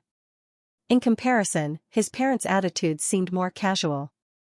In Song Jin's heart, hearing that Song Yu had his own plans for the future was more satisfying than hearing that he had chosen one of the options he had given him. Lin Rong had never placed the focus of education on grades and the future. She understood that Song Yu was a mature child, and the best love she could give him was respect. Only Lu Zhisher didn't understand, so he sat on the sofa in a daze and stroked Juzi's fur. Juzi was exceptionally obedient today and didn't run away from his arms. Of course, this incomprehension was accompanied by a slightly delayed happiness, because this meant that the distance between them had shrunk from the other side of the ocean to a range that he could accept. Lu Zhisher only came back to his senses when Song Yu stood in front of him and raised his head. "Come out with me." Song Yu threw a jacket over and walked to the entrance alone. Lu Zhisher was wearing the jacket that Song Yu gave him. The delayed effects of the medicine seemed to have finally taken effect, and he didn't feel so uncomfortable. He rode his bike through the dark night. The wind gently blew against his body and wrapped around him. It was like swimming in warm water, rippling under the street lights. He rode past a large park in the middle of the lake. Many people were taking a stroll in the night. Song Yu parked his bike in front of a brightly lit convenience store and went in to buy something. Lu Zhisher obediently waited for him outside, just like when he was young. When he was young, Lu Zhisher was very gluttonous. Every time he entered a convenience store, he would not be able to walk. He wanted to buy everything he saw, but most of the things in the convenience store were things that he could not eat. If they did not let him buy, he would cry uncontrollably, making it difficult for everyone. Later, Song Yu came up with an idea. He ordered Lu Zhisher to stand outside the French windows of the convenience store and not move. After entering the store, Song Yu would buy what he needed as fast as he could, and he would even turn around to check. If Lu Zhisher was obedient enough, he would reward him with an ice cream. It was the same this time. However, because it had been a long time since he was a child, Lu Zhisher was no longer the child who needed to be supervised. This kind of unwritten rule had not been implemented for a long time, so when he took the ice cream cone from Song Yu, he still felt a little unfamiliar. The ice cream cone had the air of a freezer, and Song Yu's fingertips were also cold. "Congratulations." Song Yu led him to a bench and sat down. "The reward for your improvement in the midterm exam." Although there was not much congratulatory tone in his words, and the prize was only an ice cream cone, Lu Zhisher's happiness was obvious. He lowered his head and tore open the packaging. He found that he had not eaten this flavor before. It was white peach oolong flavor. That was what the packaging said. "You can only eat one bite." Song Yu's tone became a little ruthless. "You can't eat too much when you have a cold." Lu Zhisher did not take his words to heart. He found that this ice cream cone was different from other ice cream cones. His first reaction after tearing open the ice cream cone was a little disappointed because there was no fancy chocolate or nut crumbs on the top. Instead, there was a layer of white, translucent jelly. Lu Zhisher took a bite, and his teeth were a little cold. It was a layer of peach-flavored jelly. He belatedly remembered Song Yu's words. "I can only eat one bite?" He looked at Song Yu and frowned. "But the top layer isn't very good. I didn't even eat the ice cream, so it's like I didn't eat it at all. And no one will aggravate their cold because of ice cream." Only when it came to food would Lu Zhisher's thoughts be particularly clear and he would argue with reason. In the end, Song Yu compromised. He leaned against the bench and looked at the lake not far away. There was a faint layer of mist on the lake, and a couple kissing under the street lamp. He looked at Lu Zhisher again and found that he was eating the ice cream very seriously. He took a bite and looked at the contents with his eyes. After eating the layer of jelly, Lu Zhisher felt that it was very ordinary. He tentatively took a bite of the light pink ice cream. It was surprisingly delicious. He turned to look at Song Yu, and his eyes lit up. "It's milk tea flavored." "What?" Song Yu turned to look at him, and his expression was a little confused. "This ice cream is milk tea flavored. It's like oolong macchiato." Lu Zhisher's tone was much higher. "Do you want to try it?" He held up the ice cream and handed it over. He didn't stuff whatever he wanted into his mouth like when he was young. But after handing it over, Lu Zhisha remembered that Song Yu didn't like desserts, so he withdrew his desire to share. The moment he withdrew his hand, Song Yu grabbed his wrist and held it over. He took a bite of the ice cream from his hand and took a sip. By the lake, a mischievous child threw a stone, and the couple under the street lamp pulled apart. The moon in the middle of the lake spread out in surprise and turned into thousands of shining fragments. Lu Zhisha withdrew his hand, and his wrist turned red. Song Yu was silent for a few seconds, and then he commented, "It's not bad." The two of them sat quietly. Lu Zhisha ate the end of the chocolate cone and leaned back in the chair in satisfaction. "I feel like I'm half recovered." Song Yu didn't laugh at his childishness. He took out a piece of paper from his pocket and handed it over. Lu Zhisha was a little confused. He took the crumpled piece of paper and carefully identified it under the street lamp. He realized that it was the study plan he had written before. "Why is it in your hands?" Lu Zhisha was so excited that he almost stuttered. He snatched the paper and wanted to crumple it into a ball again. He even wanted to swallow it and destroy it like in the TV series. "I memorized it." Song Yu directly broke his fantasy. "Last time you took my book, I went to your room to get it. You weren't there, and the table was messy. I looked around and accidentally found this ball of paper." "Accidentally?" Lu Zhisha raised a very direct question about his wording. "Yes." Song Yu's expression didn't change. He even gave him a suggestion. "Also, if you don't want your secret to be discovered, you should destroy it in time." He successfully convinced Lu Zhisha. Indeed, he should have torn this abandoned plan to shreds back then. "Why did you give it up? Why didn't you go abroad?" The two of them spoke at the same time and snatched it together. Song Yu didn't say anything. The two of them waited for a moment. Lu Zhisha spoke first. He thought for a moment and said directly, "You wanted to go abroad. I didn't want to be separated from you, so I wanted to go too." Hearing this, Song Yu's hand on the bench gripped the edge of the chair. A bird flew by the lake, its wings sweeping across the water, leaving a trail. Lu Zhisha lowered his eyes and continued, "But I didn't have money. The pocket money I usually saved wasn't even enough to pay for the English exam, so I wrote a plan to save money for my studies and part-time jobs. But later I realized that I might not be able to save so much money, and I didn't want to spend uncle and auntie's money.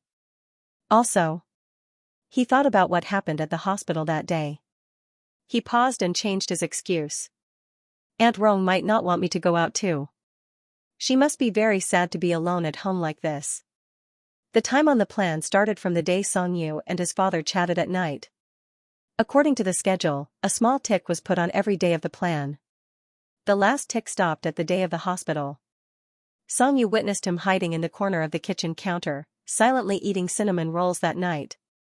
"So you gave up on going abroad and studied hard to get into high school?" Lu Zhisha noticed that Song Yu's tone was a little strange.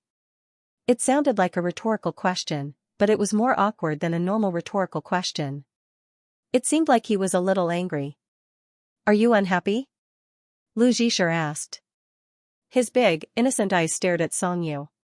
Song Yu pursed his lips. "Why would I be unhappy?"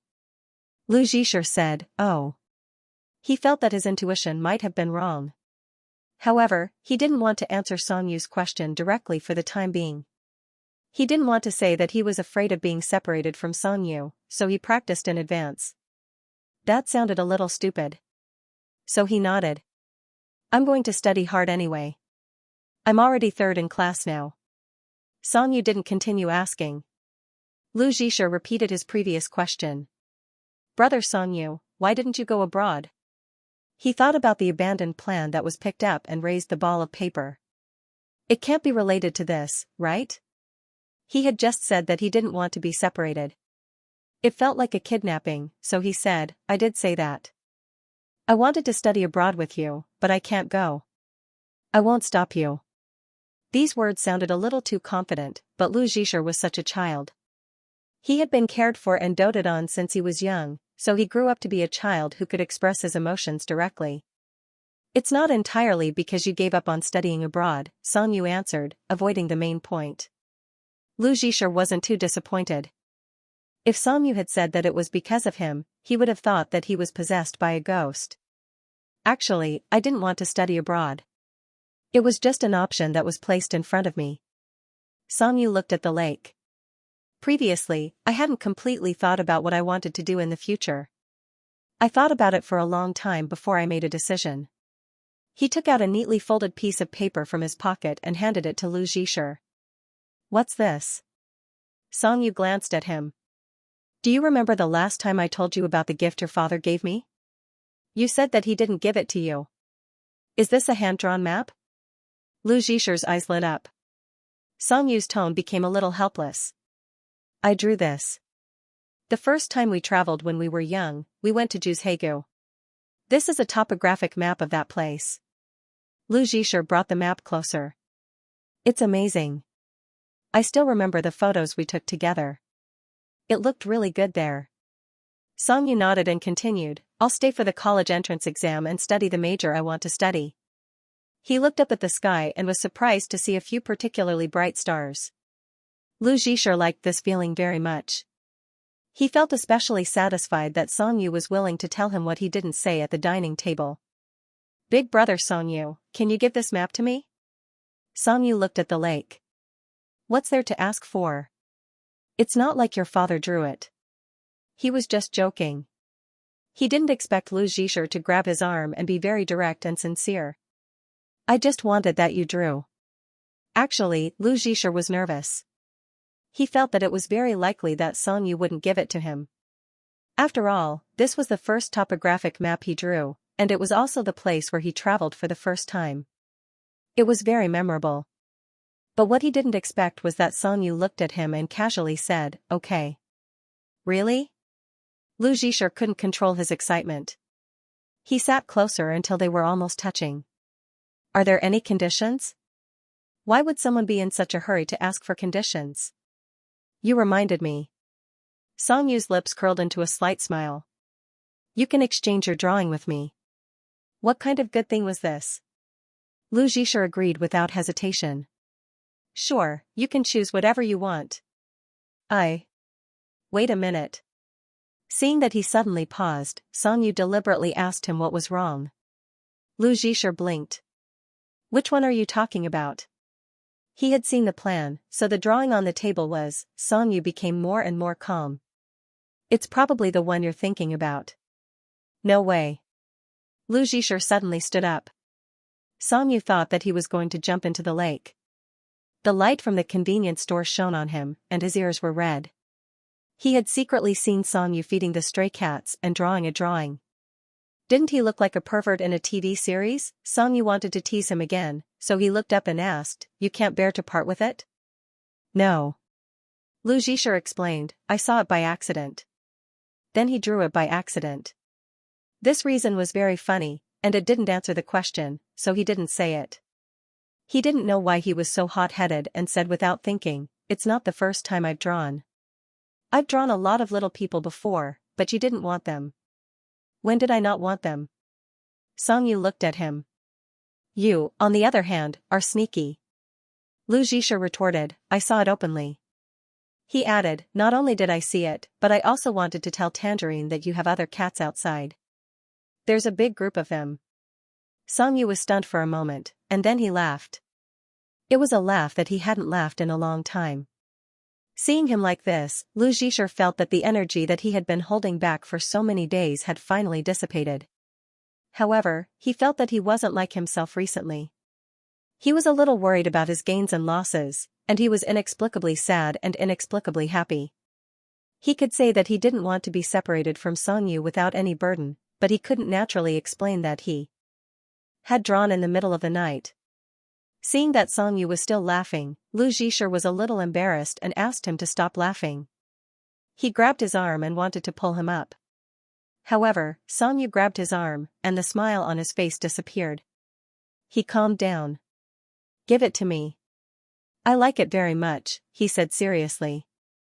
After sending the drawing out, Lu Zhisher realized that his drawing was terrible.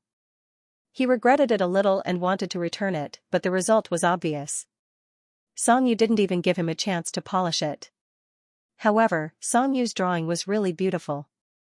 It had a neat and serious scientific beauty, Lu Zhisher even wanted to frame it and hang it on his bed. It had been a long time since he had a good night's sleep. In his dream, he dreamt that he was feeding the kitten with Songyu. He heard a familiar meow behind him. Lu Zhisher turned around and saw an angry Juzi behind him. She was caught on the spot. Meow, what a nightmare. It was finally the holidays, and he only had one day to rest. Lu Zhisher was awakened by Tangerine early in the morning. Lin Rong called him down for breakfast. He carried Tangerine and went downstairs in a daze. Songyu was already changing his shoes at the entrance. Lu Zhisher was instantly awake. He shuffled his slippers over. "Brother, are you going out so early?" Songyu nodded and tied his shoelaces. "Yes, I have something to do. Can I come along?" Songyu didn't answer directly. He only said, "You stay at home to revise." Lu Zhisher knew Songyu's words too well.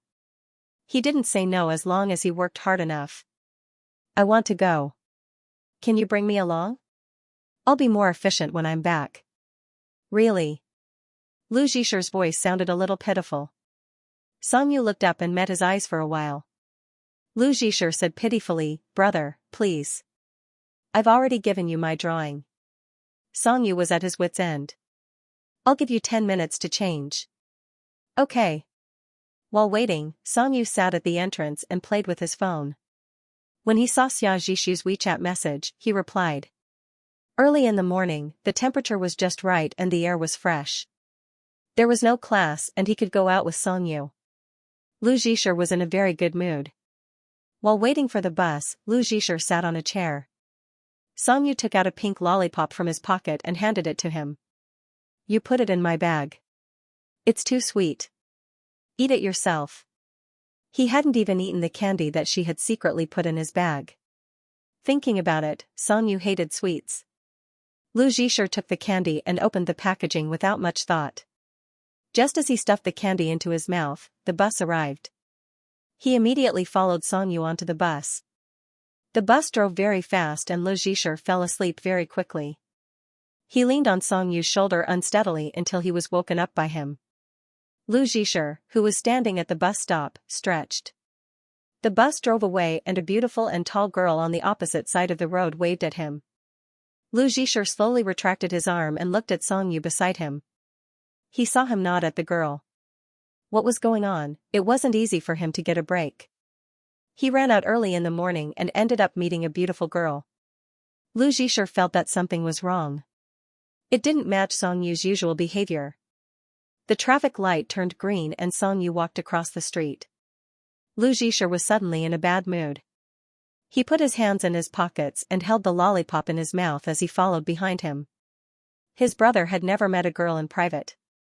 The girl seemed to have a good personality and seemed to be a little older than them. She greeted Songyu very warmly. "It's too early, isn't it? What a coincidence that I saw you as soon as I came over." After that, she glanced at Lu Zhisher and then at Songyu.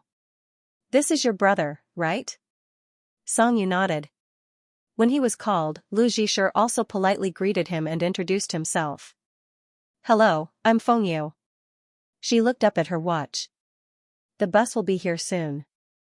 Where were they going? Lu Zhisher paid special attention to what she was wearing. It was a very comfortable casual outfit with long sleeves, trousers, and flat sneakers. Could it be somewhere like Happy Valley? Or an outdoor trip? He recalled how Songyu refused to take him there at the beginning. Fengyu's phone suddenly rang. She apologized and walked a few steps to answer the call. "Yes, we're at." Seeing that she had walked away, Lu Zhisher touched Songyu's arm and stood very close to him. "When?" Songyu turned his head, he suddenly asked, "Are you going on a date with her?" Only Lu Zhisher would ask such a question so directly. However, the moment he asked, Lu Zhisher felt strange and his mood did not improve. Songyu raised his eyebrows. "Why would I bring you along if I'm going on a date?" This sentence immediately woke Lu Zhisher up. That's right. Since he didn't refuse to let him come along, he probably wasn't going on a date with a girl. Besides, who would bring such a big third wheel on a date? Moreover, it was the kind of third wheel that could be easily tipped off to his parents. If it was really a date, Lu Zhisher might really tell on him because he was a little unhappy. He was about to continue asking Songyu the real purpose of this trip when Fengyu walked back after finishing her call. Her so-called car arrived half a minute later. The car was very big, white, and spacious. They got into the car together. There were two young men in the car. The journey was smooth. Lu Zhisher was curious about where they were going. He didn't expect them to be so familiar with the road that they finally stopped at the side entrance of Paya High School. What were they doing at school? There were a lot of people, so Lu Zhisher didn't say much. Songyu got out of the car and went to talk to the security guard alone. He showed some documents and the approval of the school's leaders before the security guard let him go. After he returned, the car drove directly into the school. He drove from the side entrance of the family building to the back of the cafeteria and stopped by the old school building that was about to be demolished. Let's get to work.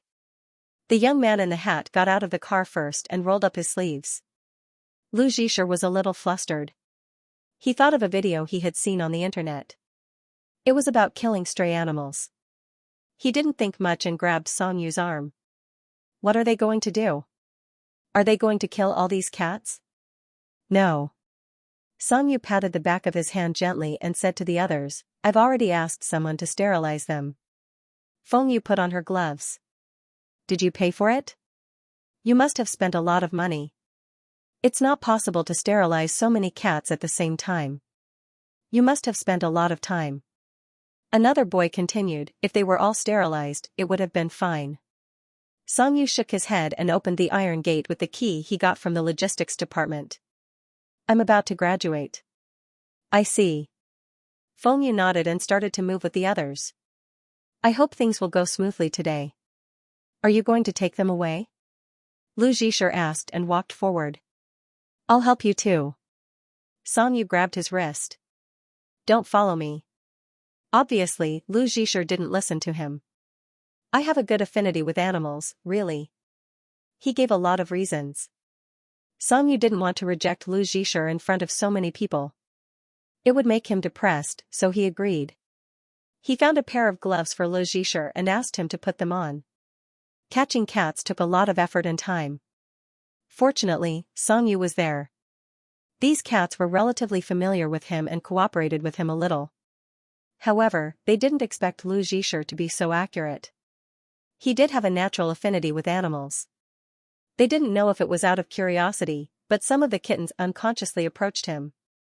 The other staff members started from behind and caught them quickly. Lu Zhisher was like a natural catmint, an excellent primer.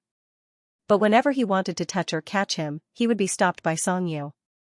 After about 2 hours, they moved all the stray cats into cages and put them in the car one by one. The cats that weren't used to it were meowing.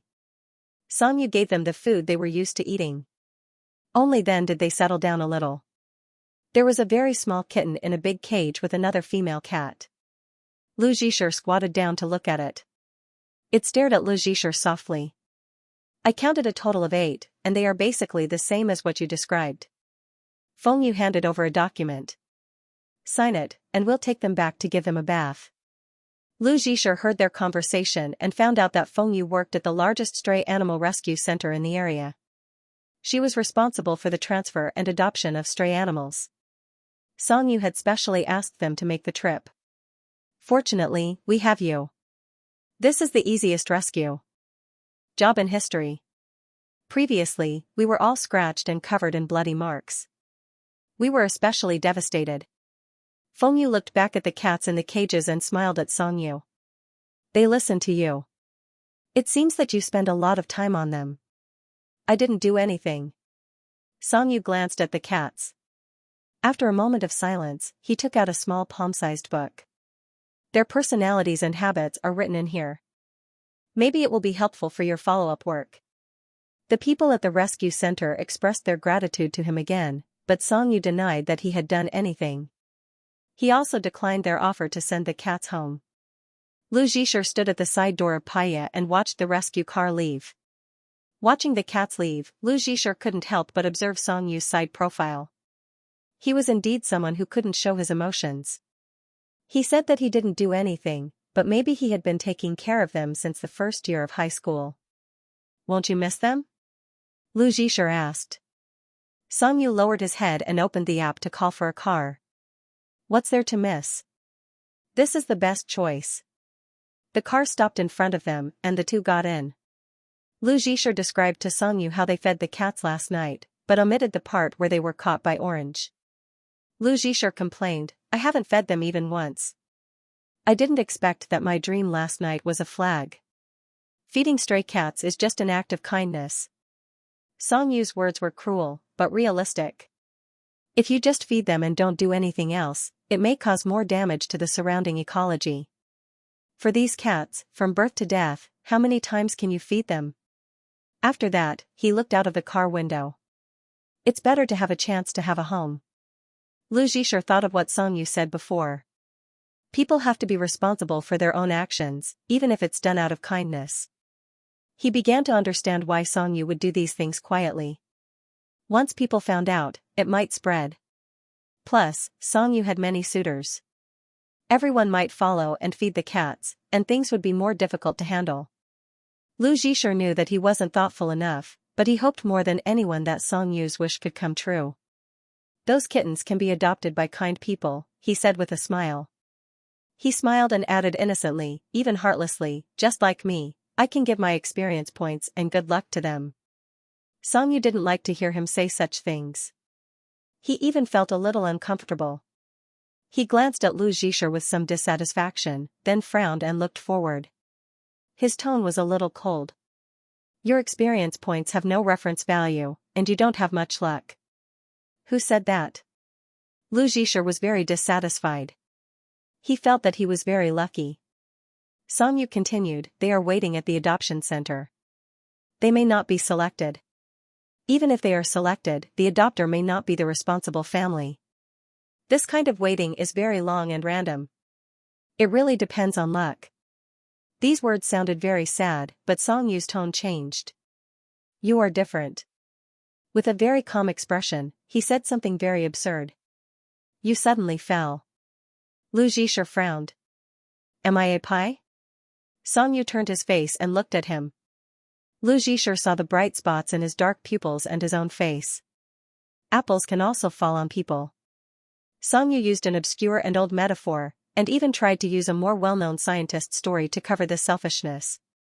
Lu Zhisher said, oh. His mind was full of the big wavy wig in Newton's portrait, and he didn't think too much about it. No matter what Song Yu said, in his heart, he still took the initiative to give his good luck to those stray cats, hoping that each of them could have a stable future. Back home, Lin Rong asked where they went. Song Yu said that it was the bookstore, and Lu Zhisher naturally cooperated. But when he went out, he was wearing black clothes with a lot of cat hair stuck on it. It was very obvious. I'm so hot. I want to take a shower. Lu Zhisher finished speaking and ran upstairs. Lin Rong showed off the things she bought for her son. She packed a whole hiking bag for him, and it was stuffed full. Those who didn't know would think that she was participating in a collecting competition. Look, these are very useful. Oh yes, there are also some medicine. You have to bring it. So much. Do I have to go explore? You. How can you mock the great mother's love? Lu Zhisher returned to his room. When he was changing his clothes, he touched his pocket and took out a crumpled candy wrapper. It was the lollipop package that Song Yu gave him in the morning. Before throwing it away, Lu Zhisher casually flipped it over and looked at it. He accidentally found something and frowned. Strawberry milk? Strange. He bought it with raspberry milk flavor. The red line for the entrance exam was always at the forefront. Regardless of whether they were in the third year of middle school or high school, they all lived a life of cultivation. Because Song Yu was just across the street, Lu Zhisher would stay on the 5th floor to study until late at night. When Song Yu was done with his evening study, he would go home with his brother. Training in Beijing? The bicycle's trajectory twisted a little. Lu Zhisher immediately held onto the handlebars to maintain his balance. When? The day after tomorrow. So soon? You're leaving the day after tomorrow? Yeah. Then, how long will the mathematical Olympiad training take? Lu Zhisher tried his best to hide his depressed mood. 1 month. Song Yu finished and opened his mouth. Lu Zhisher thought he had more to say, but he didn't say anything until they reached home. On the morning of the day the trainees gathered at the school gate to take the bus to Beijing, Lu Zhisher was in English class and couldn't send Song Yu off. After class, he leaned against the window and looked for a long time. The school gate was empty. There was nothing there. The mathematical Olympiad training team only selected a few people. There were only 2 pious students, and one of them was Song Yu. Jiang Yufan came over and bumped his shoulder. "Hey, I heard your brother was selected to join the mathematical Olympiad training team. They all said that he could get into T University if he was selected. Is that true?" "I don't know." Lu Zhisher mumbled as he leaned against the window. 1 month isn't too long. He tried to convince himself. The bus was sent by the Education Bureau. It set off from Paya and stopped at Jingjian High School. 2 more people got on. Song Yu was sitting by the window with his headphones on. Suddenly, someone patted him on the shoulder and he opened his eyes. "Yo." His smile and canine teeth were dazzling. Song Yu took off his headphones and looked up at Xia Zhishu. He smiled but didn't say anything. Xia Zhishu put his luggage aside and sat on the empty seat beside him. He stretched his arms and massaged his legs. "I'm so tired. I should have eaten more in the morning." "Who told you to bring so many?" "It's all because of my mother."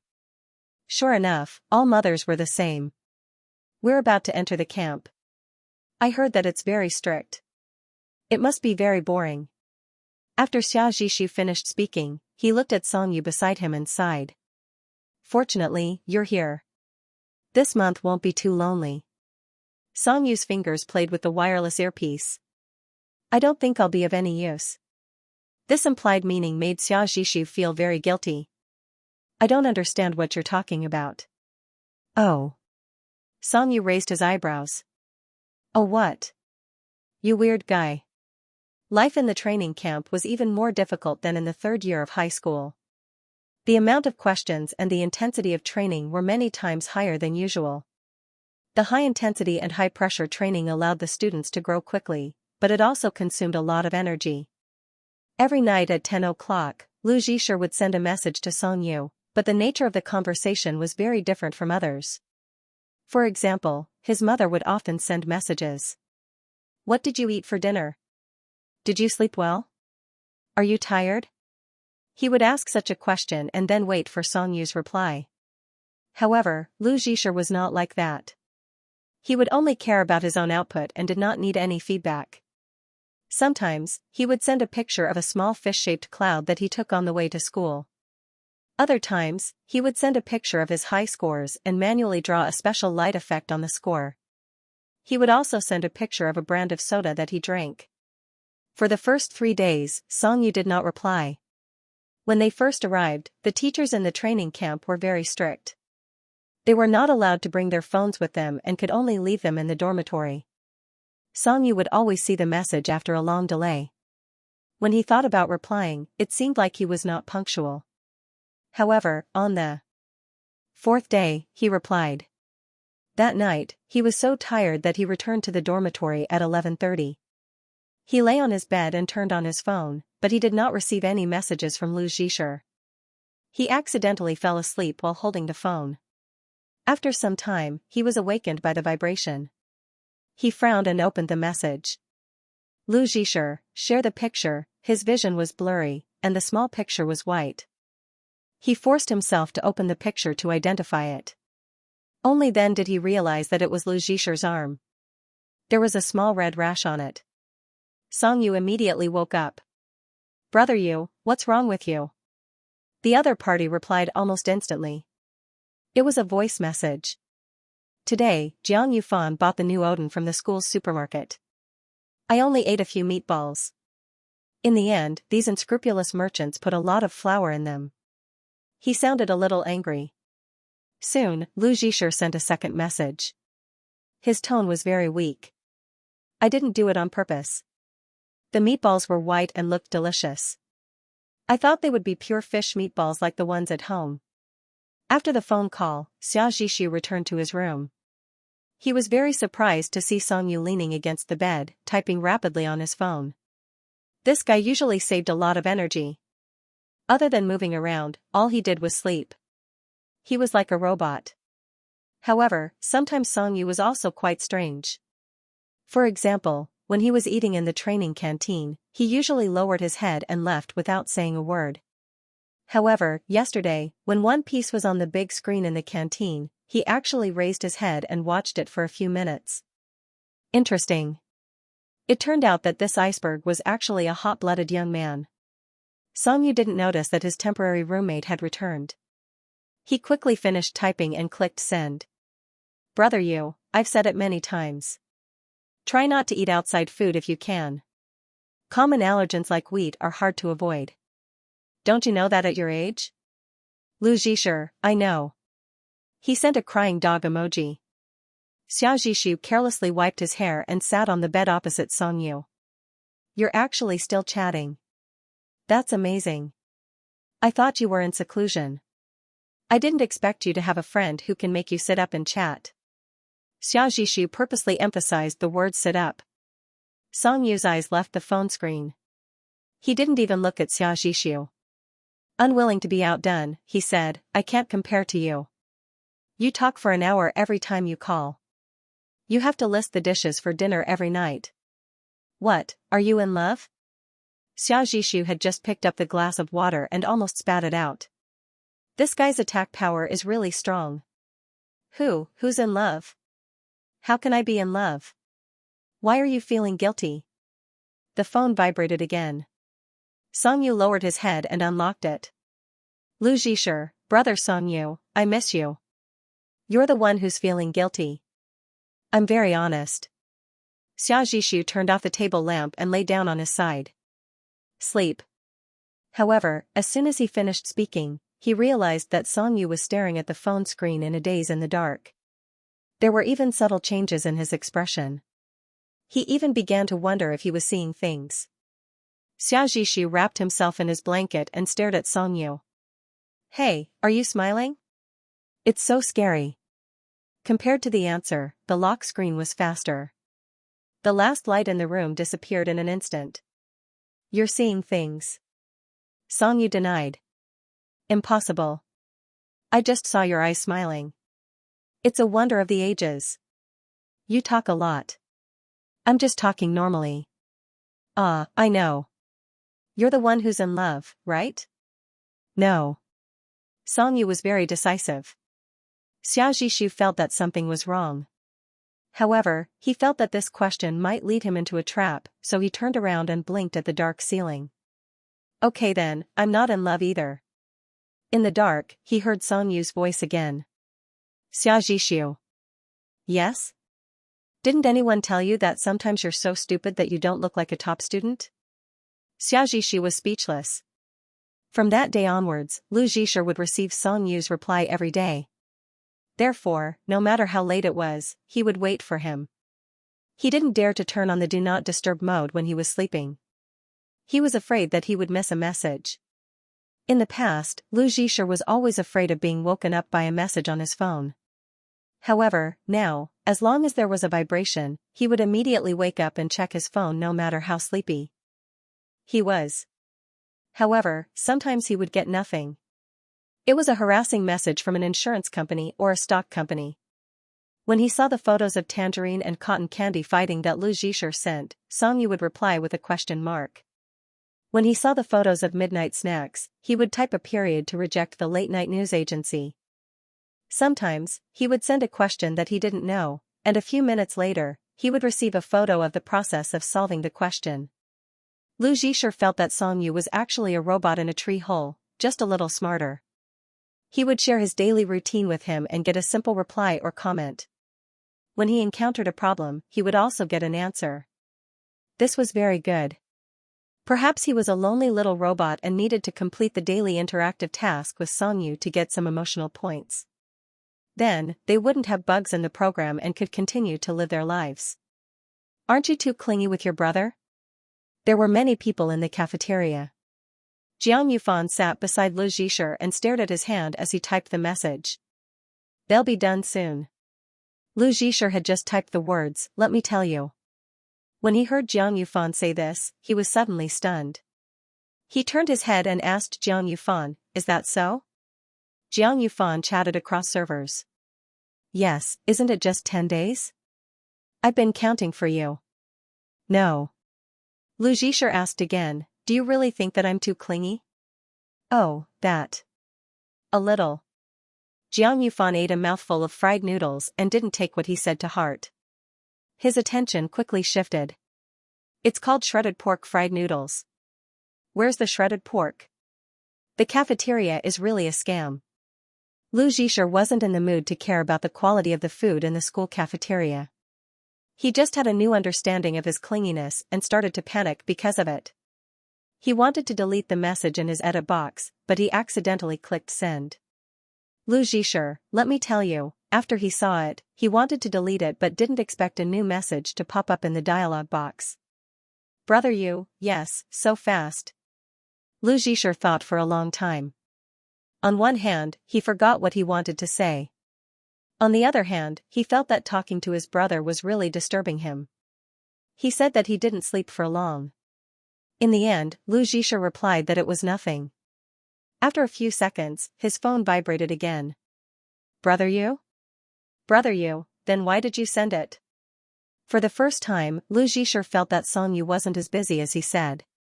When he saw Songyu's question, his first reaction was very simple, so he typed a sentence without much emotion. "Lu Zhisher, is there anything you can't send?" After he sent it, he read it again and felt that something was wrong, but he couldn't tell what was wrong. After staring at it for a long time, Lu Zhisher finally asked Jiang Yufan for help. Jiang Yufan narrowed his eyes and came over with a smile. "Why are you like an angry little wife who is throwing a tantrum? You even said can't send?" He said in a very exaggerated tone. "With your brother's temper, how dare you?" No wonder he felt awkward. There was an emotional ambiguity in this sentence. If he had asked in person, he definitely wouldn't have imagined Jiang Yufan's tone just now. He was about to explain to him, but unexpectedly, Songyu replied. "Brother you, sure. Sure, this was already very strange." What was even stranger was that he saw Songyu's dialog box kept showing "the other party is editing." After waiting for a long time, he didn't receive a new message. Lu Zhisher almost suspected that Songyu was writing a small essay to teach him a lesson. He felt uneasy. Just as they left the cafeteria and were about to go back to self-study, Lu Zhisher finally received a message before he turned off his phone. "Brother you can call me after 10:15 p.m. That's when my training ends. Brother you, if you want." Xianxia walked over with a tray. When he saw Songyu staring at his phone, he thought that he wouldn't have brought his phone out. After all, only the cafeteria and dormitory had signal. He put the tray on the table with a clang. Songyu looked up. Although the change in his expression was very slight, Xiao could sense a hint of guilt. TSK. Look at your expression. It's as if you've been caught cheating." Songyu put his phone on the table and lowered his head to eat his wonton. He was very calm. "Are you so bored that you treat analyzing expressions as entertainment? I can't believe I can force you to say such a long sentence." Xiao laughed, showing his canine teeth a little arrogantly. "I'm so curious. What kind of person can make you so passionate about chatting? Don't tell me that a poker face like you has a fetish for online dating."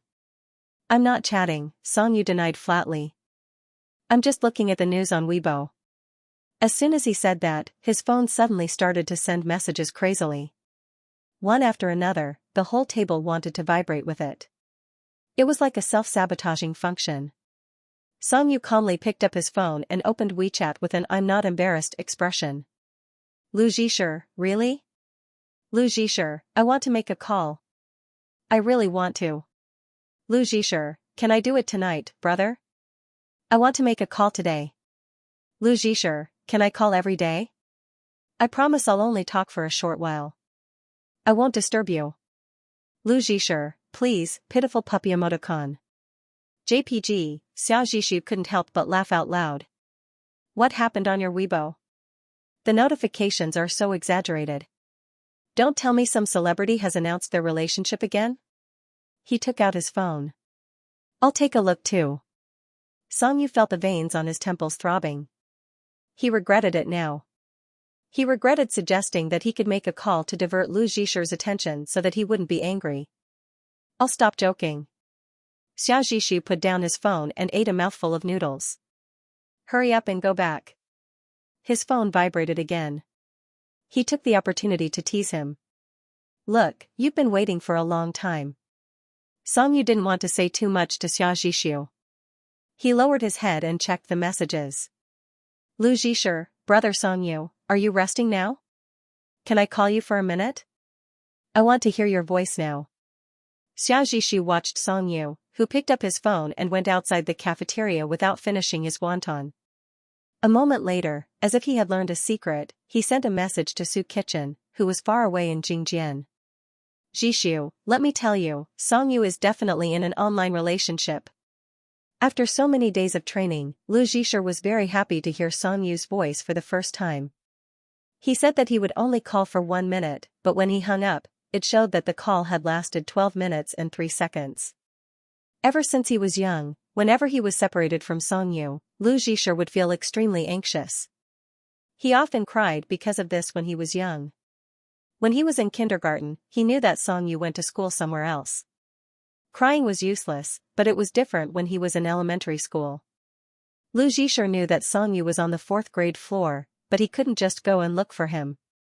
School-age children didn't know how to follow the rules, and Lu Zhisher matured late. He would often cry in class because he missed his older brother.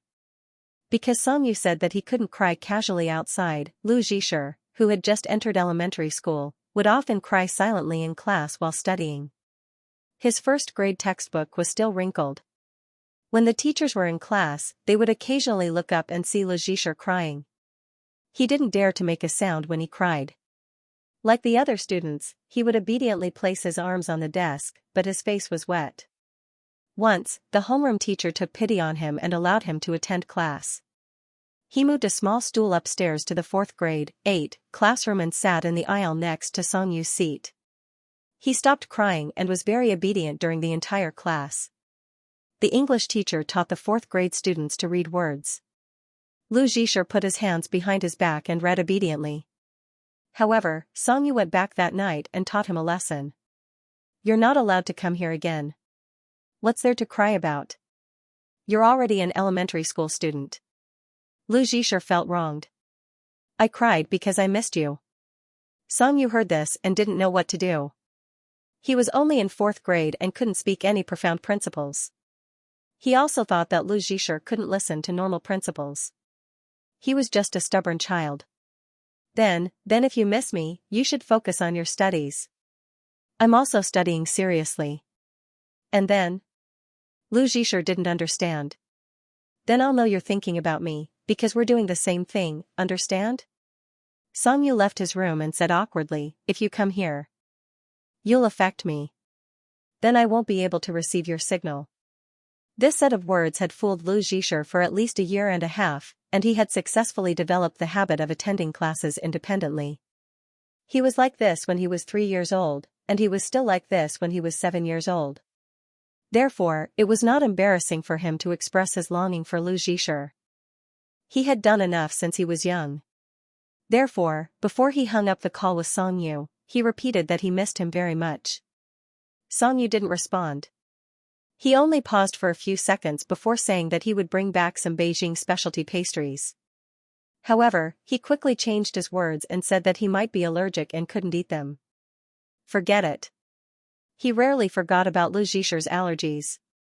This kind of mistake was particularly low-level and flustered, but Lu Zhisher didn't care. He happily planned to pick up Songyu on the day the training ended.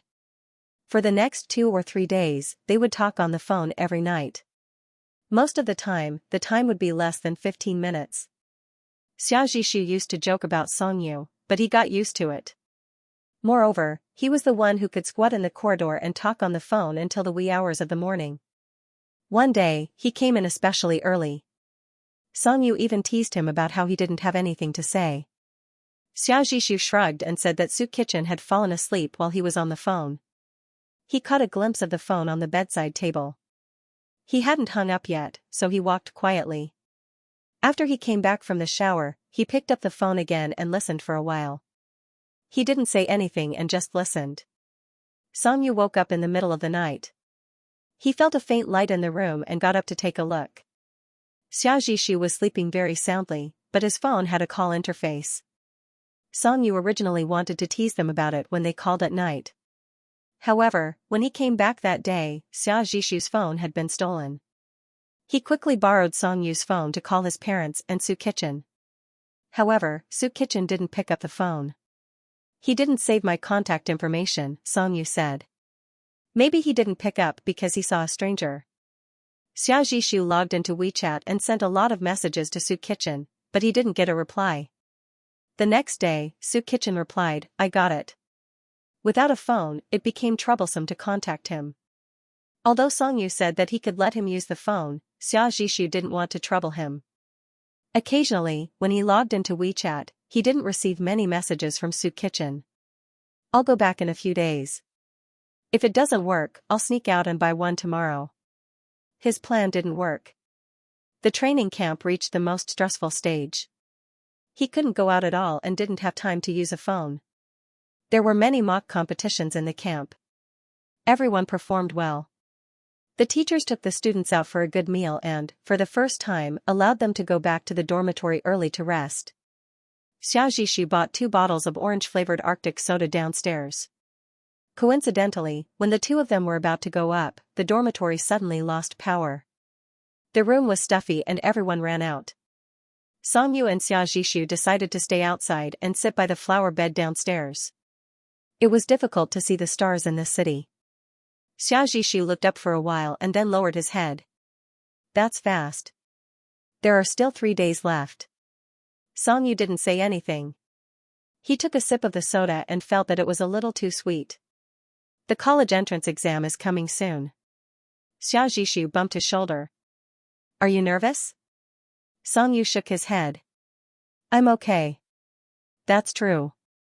Xiaoxishu stretched out his legs and was very relaxed. "I feel that you're not nervous about anything. You're always at ease." Songyu glanced at him. "Aren't you?" Xiaoxishu shook his head. "I'm pretending. Most of the time."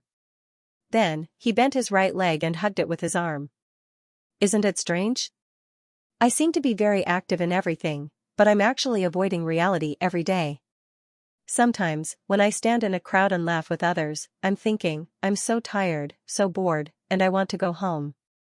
But I'll still pretend because it's a lot less troublesome." Even if Xiaoxishu didn't say it, Songyu also felt that way. He thought of something and hesitated whether to say it or not. He watched the bubbles in the glass bottle pop one by one. "You're so afraid of trouble. In the future, what are you going to do?" Xiaoxishu turned his head and asked in confusion, "In the future?" Songyu stared into his eyes. "Don't pretend at this time. I can already tell," he added. Xiaoxishu understood. He buried his head in his knees and sighed deeply. After a long silence, he put the glass bottle in his hand beside the flower bed. "I just want to muddle through."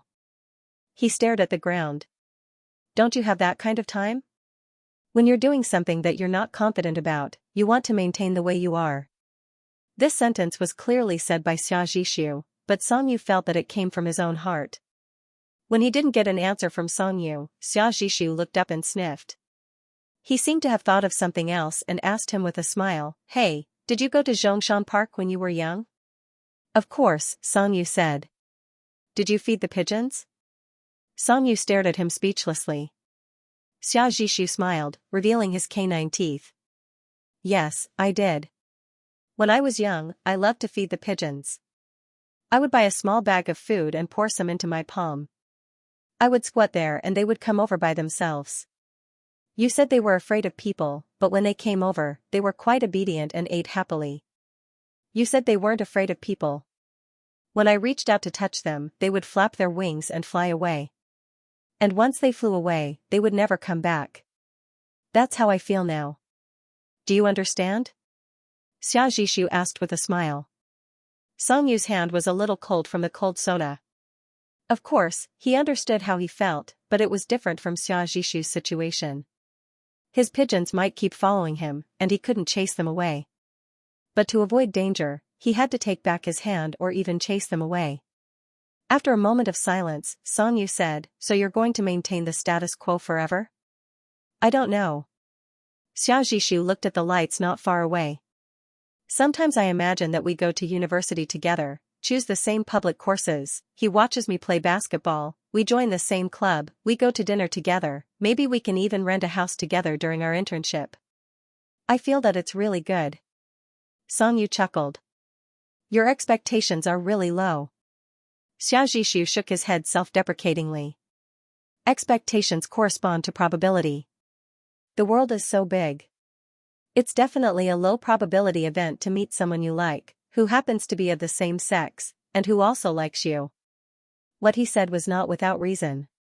Songyu subconsciously calculated his own probability, and it might be even lower.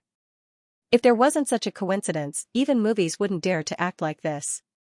It's good enough that we can be friends and stay together every day.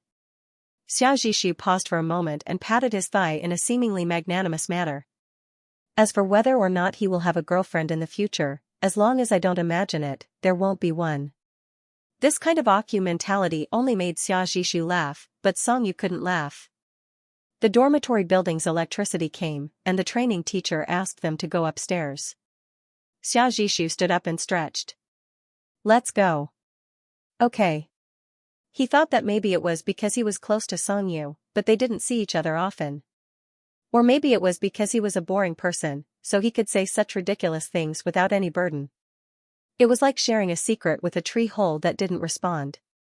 Anyway, the tree hole wouldn't have its own secret. Songyu also stood up. He didn't have a hobby of comforting people, and he knew that it was useless. But during his conversation with Xia Zhishu, he kept thinking about the rainy dinner party from time to time. Su Kitchen's ears turned red. The two people's hands that touched briefly and then separated. His mind went blank for a moment, as if there was an example question in the process of solving in front of him, and he was about to get the answer soon. He wasn't a grader, but a student watching from the sidelines. He didn't know whether it was right or wrong, but he wanted to use it as a reference. In comparison, Xia Zhishu clearly had the possibility of keeping the pigeon. "You can try it once." Xia Zhishu was stunned. He didn't expect the tree hole to respond, and it was such a sentence. Songyu's tone was calm and certain. "After you go back, you can try it once. Maybe the result will be much better than you think." He didn't know how this question would be answered. But he really hoped that the answer would be right. A month of high-pressure training was finally over, and the flight back to school was scheduled for noon. Xia Zhishu dragged Songyu out of the training dormitory early in the morning. He said that he had something to buy, but it was actually to pick out a gift. They went to a very famous local bookstore. Xia Zhishu was there to pick up the book that he had ordered a long time ago. Songyu stood to the side and listened. Only then did he realize that the book was very difficult to buy. It was a limited edition of the original English edition, and it even had the original author's signature on it. It was only because the author had signed a contract with this bookstore that he could buy it. "Do you want to buy anything? I'll go with you." Xia Zhishu was in a particularly good mood when he received the book. Songyu shook his head, indicating that he didn't need to bring a gift back. But Xia Zhishu didn't believe him, and insisted on dragging him around. Finally, they found a place that made handmade notebooks at the back of the bookstore. Xia Zhishu went in and didn't leave. He spent 2 hours making a small inspiration book, and the outer leather cover was sewn by him. Songyu, on the other hand, made a 16-page sketchbook. The cover was lead gray leather, and the shop owner said that he could engrave the words or patterns by hand. Songyu hesitated for a moment, and finally drew a triangular piece of cheese with holes and carefully engraved it. The two of them were smart enough to solve problems quickly, but they were particularly clumsy when it came to handiwork. They weren't satisfied, and in the end, they were almost late for the airport. After sleeping for a while, the plane landed, and they boarded the bus that they had taken when they set off. Songyu hated flying, and he couldn't sleep well on it, so he continued to sleep as soon as he boarded the bus. The bus was shaking, and he was wearing headphones, so his senses were blurry. The fear of returning home gave birth to a dream. There weren't any specific scenes in the dream, but he could vaguely hear Lu Zhisher's voice through the radio, repeating the questions that he obviously knew but still pretended not to know. The girl in the back pulled open the window curtains, and the dazzling light illuminated the dark dream. Lu Zhisher stood in the light not far away, standing in the same spot.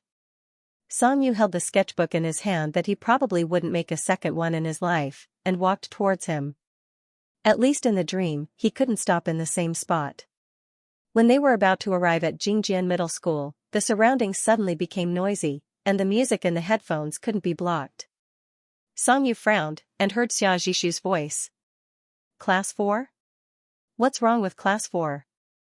I don't know if it's true or not, but this post is written quite like that, and now it's all over the internet. Song-yu opened his eyes and saw that Xia Zhishu next to him didn't look right. He was holding someone's phone and browsing the internet, but his hands were trembling, and his eyebrows were knitted together. What's wrong with you? What are you looking at? Xia Zhishu didn't respond at all, and Song-yu felt that something was wrong, so he took off his headphones. Hey, what happened? After he finished speaking, Xia Zhishu stretched out his other hand to support the back of the seat in front of him. His eyes were confused, and he blinked several times. Song-yu rarely saw him like this. No matter what, Xia Zhishu always showed a different kind of sunshine than ordinary people, but at this moment, he looked like he was about to collapse. Song-yu saw the worried face of the boy in the back seat. The phone was probably his, so he turned his head to ask what happened. It was a quiet and thrifty junior, and the other party was also a little confused. Our school had a post today that was very popular, and it's all over the internet. I just showed it to Senior, and I don't know what happened. He was worried, so he went to the front and patted Xia Zhishu's shoulder. Senior, are you okay? What happened to you? Post, Song-yu was confused, but the car stopped, and the teacher in charge reminded him that the quiet and thrifty students had arrived. Xia Zhishu didn't even take his bag, and rushed out of the car under everyone's puzzled gaze. Xia Zhishu. Song-yu took his bag and followed him out. In such a short time, he had already run through the school gate, but Song-yu was stopped outside. Student, you're not wearing our school uniform, are you? Song-yu stood outside the door, and shouted Xia Zhishu's name again, but he didn't seem to hear him at all, and ran desperately in the direction of the school building. Senior Song-yu. The junior who was sitting behind Xia Zhishu just now rushed over. Let me help Senior carry his bag back. Looking down, Song-yu looked at Xia Zhishu's bag. It was very heavy, and inside it were the books that he wanted to give away, and the notebook that he made himself, but he forgot to take them with him. The bus didn't wait for him, so Song-yu stood alone in front of the door of the quiet and was lost in thought. He thought of the post that the junior mentioned, so he took out his phone and tentatively opened the space that he had never looked at before. Many of their middle school classmates also went to Jingjian for the senior high school entrance exam, and the social circles of the two schools overlapped. He scrolled down and hurriedly browsed until he saw a repost. Song-yu's finger stopped moving. He was stunned for a second. The title of the repost was eye-catching, as if it was the work of an unscrupulous media company. If he saw it on any other day, he would have just ignored it, but the main character was Su-kitchen. The homeroom teacher of grade 12-4 has an ambiguous relationship with a male classmate. There are pictures to prove it. Does the school not care? There was only one picture, and it wasn't strong evidence. It was just a picture of Su-kitchen getting into a car, and the person sitting in the car seemed to be their young homeroom teacher. Other than that, there were all kinds of evidence listed in the repost, such as extra benefits, so-called abnormal extracurricular talks, and even various awards that were obtained through improper means. The replies were all moved out, and rumors were everywhere. Everyone was discussing it very enthusiastically, as if they had seen what they had done with their own eyes. It was vivid and vivid. Looking at these people describing Su-kitchen, a cold person, as a ruthless character who induced adult men to abuse their power for personal gain, Song-yu felt that it was both absurd and true. He looked at the world from a negative perspective, and he wasn't too surprised by any bad possibilities. The honor and achievements that were exchanged with talent would be distorted into the dirty products of private exchanges. It was the inevitable evil that people would do in their pursuit of excitement. In the eyes of the audience, how could the truth be more important than other people's dramatic encounters? Obviously, Song Yu thought that he was cold, but suddenly, for a moment, he was brought into Xia Zhishu's perspective. It was as if he could empathize with those words and those harsh and mocking replies. The students in the comments were just watching the show. Not many people questioned whether this was true or not. The junior high school classmate who reposted the post on his Q-zone only posted such a sentence when he reposted it. God, a teacher and a student of the same sex. They don't even dare to film such an exciting ethical drama. This boy is finished. Staring at this sentence, Song Yu's emotions were complicated. It was as if he had been forcefully peeled open, and his heart, which was not so open and aboveboard, was exposed. Some of the words in this sentence were replaced with what he imagined, and then turned into a shining knife, gouging out his heart and throwing it under the sun. The bell for the last class in the afternoon rang, and the students came out one after another. Many of them went to get takeout through the door. Song Yu was wearing another school's uniform, and he stood out like a weirdo. He wanted to send a text message to Xia Zhishu to say something, but he suddenly remembered that this guy was so pitiful that he had nothing, not even his phone. There was an endless stream of people on the road. Song Yu walked back to the side of the road and hailed a taxi back to Paya. On the way back, the driver chatted enthusiastically, but Song Yu didn't say a word.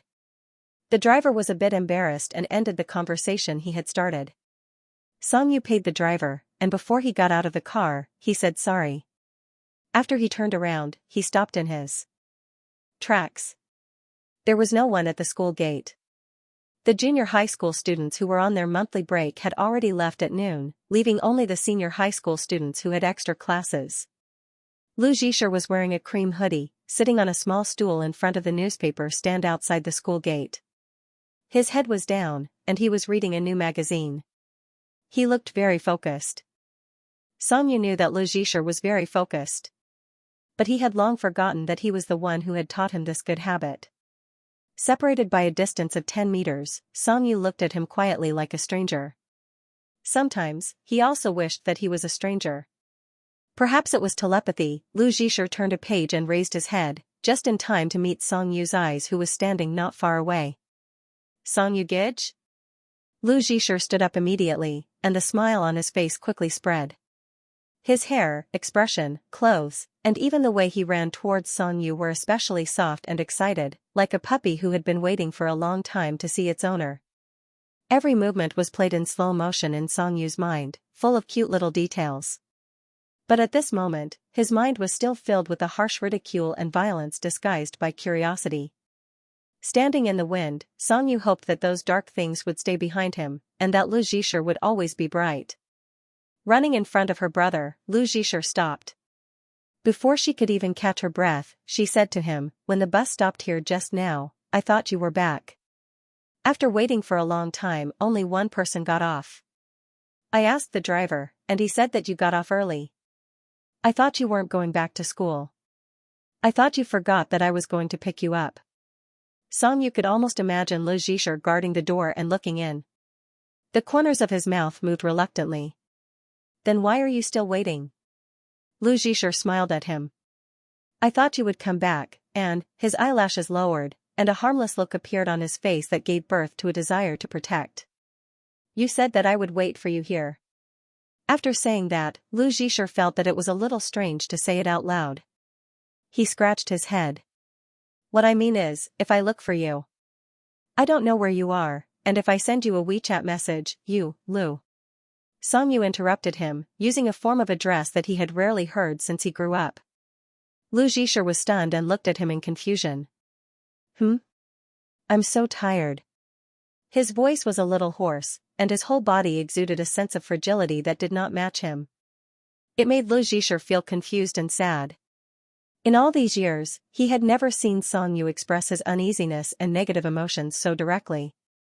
When he was young, Lu Zhishu felt that his heart was actually with Song Yu. Song Yu's knee was injured while playing football, and he was bleeding a lot. When he treated the wound, he was expressionless. The only one who shed tears was Lu Zhishu. Outside Paya's empty school gate were lush parasol trees that occupied both sides of the street. They were so lush that they almost swallowed the blue sky. A magnolia flower quietly fell on the ground. A huge truck with a roaring sound drove past them, carrying goods that were about to be overloaded. The ground was shaking. Lu Zhisher took a step forward and hugged Song Yu. He rested his chin on Song Yu's shoulder and placed his soft palm on his back. He slowly stroked up and down. "Brother, lean on me. I'll recharge you, okay?" The news about Su Kitchen had also spread to Paya. Compared to Jingjian, who was at the center of the storm, Paya's students were not much calmer. They gossiped regardless of the audience. The rumors were exaggerated, and there were all kinds of bizarre versions, each more bizarre than the last. The rumors unscrupulously changed Su Kitchen's personality and behavior. As the people spreading the rumors, they had never seen him in person, but they seemed to know him the best. Heard said, "I saw his face, it's all over the place." In these illogical and illusory words, the person involved was already unrecognizable. The second day after the training ended, Song Yu returned to school. In the cafeteria, the boys sitting at the same table talked about this topic. "Hey, Jingjian, did you guys hear? A boy is having an affair with a male teacher." Relying on the fact that he had the same sexual orientation as most people, he spoke with a sense of superiority. "That's disgusting. A guy actually likes guys. Luckily he's not in our school, or I wouldn't dare to come to school." The rest of the people heard this and laughed. Qin Yan picked up some food with his chopsticks and threw it back onto the plate. He said carelessly, "Come on. There are girls everywhere who like guys. It's not like they like every guy they see, right? It's the same for guys who like the same sex." The other party was stung by his words and felt embarrassed. "What's wrong with that? You don't like people talking about you liking guys? Don't tell me you like guys too?" Qin Yan put down his chopsticks. "To be honest, I like long, straight, and pretty girls. But if I really become gay one day, I won't like people from the Qing dynasty." As soon as he finished speaking, Song Yu, who had been in a bad mood, stood up with his plate of food and left with a sullen face. Qin Yan saw this and followed him out with his plate. 4 days after returning from the training, he finally received a reply from Xia Zhishu on WeChat. "Xia Zhishu, I'm fine." Song Yu did not think so. The people around them were very noisy, so his desk mate took the opportunity to catch up on sleep. He typed a message. "Song Yu, if you want to play basketball with me, you can find me on the weekends." He rarely cared about others, but when it came to Xia Zhishu, Song Yu couldn't just stand by and watch. Perhaps it was because he happened to be a witness, or perhaps it was because he really saw Xia Zhishu as his mirror. The mirror was broken, and so was his reflection in it. The sky was overcast and it was raining. It was a drizzle that was rarely seen in this city. It sprinkled down like needles. Song Yu looked out of the window in a daze. That day when he came back from training, the scene at the gate of Paya University appeared in his mind again. It was hard for him to describe the feeling of being hugged by Lu Zhisher after witnessing a bloody failure. If one had to describe it, it would probably be drinking poison to quench one's thirst. That day, Lu Zhisher did not ask anything. He only consoled her and said, "Let's go home and watch a documentary together, okay?" It was as if he was a child, while Lu Zhisher was actually a very mature adult. It was their first time walking home from school. The road was very long. Lu Zhisher stuck close to him all the way, telling him many happy things in school.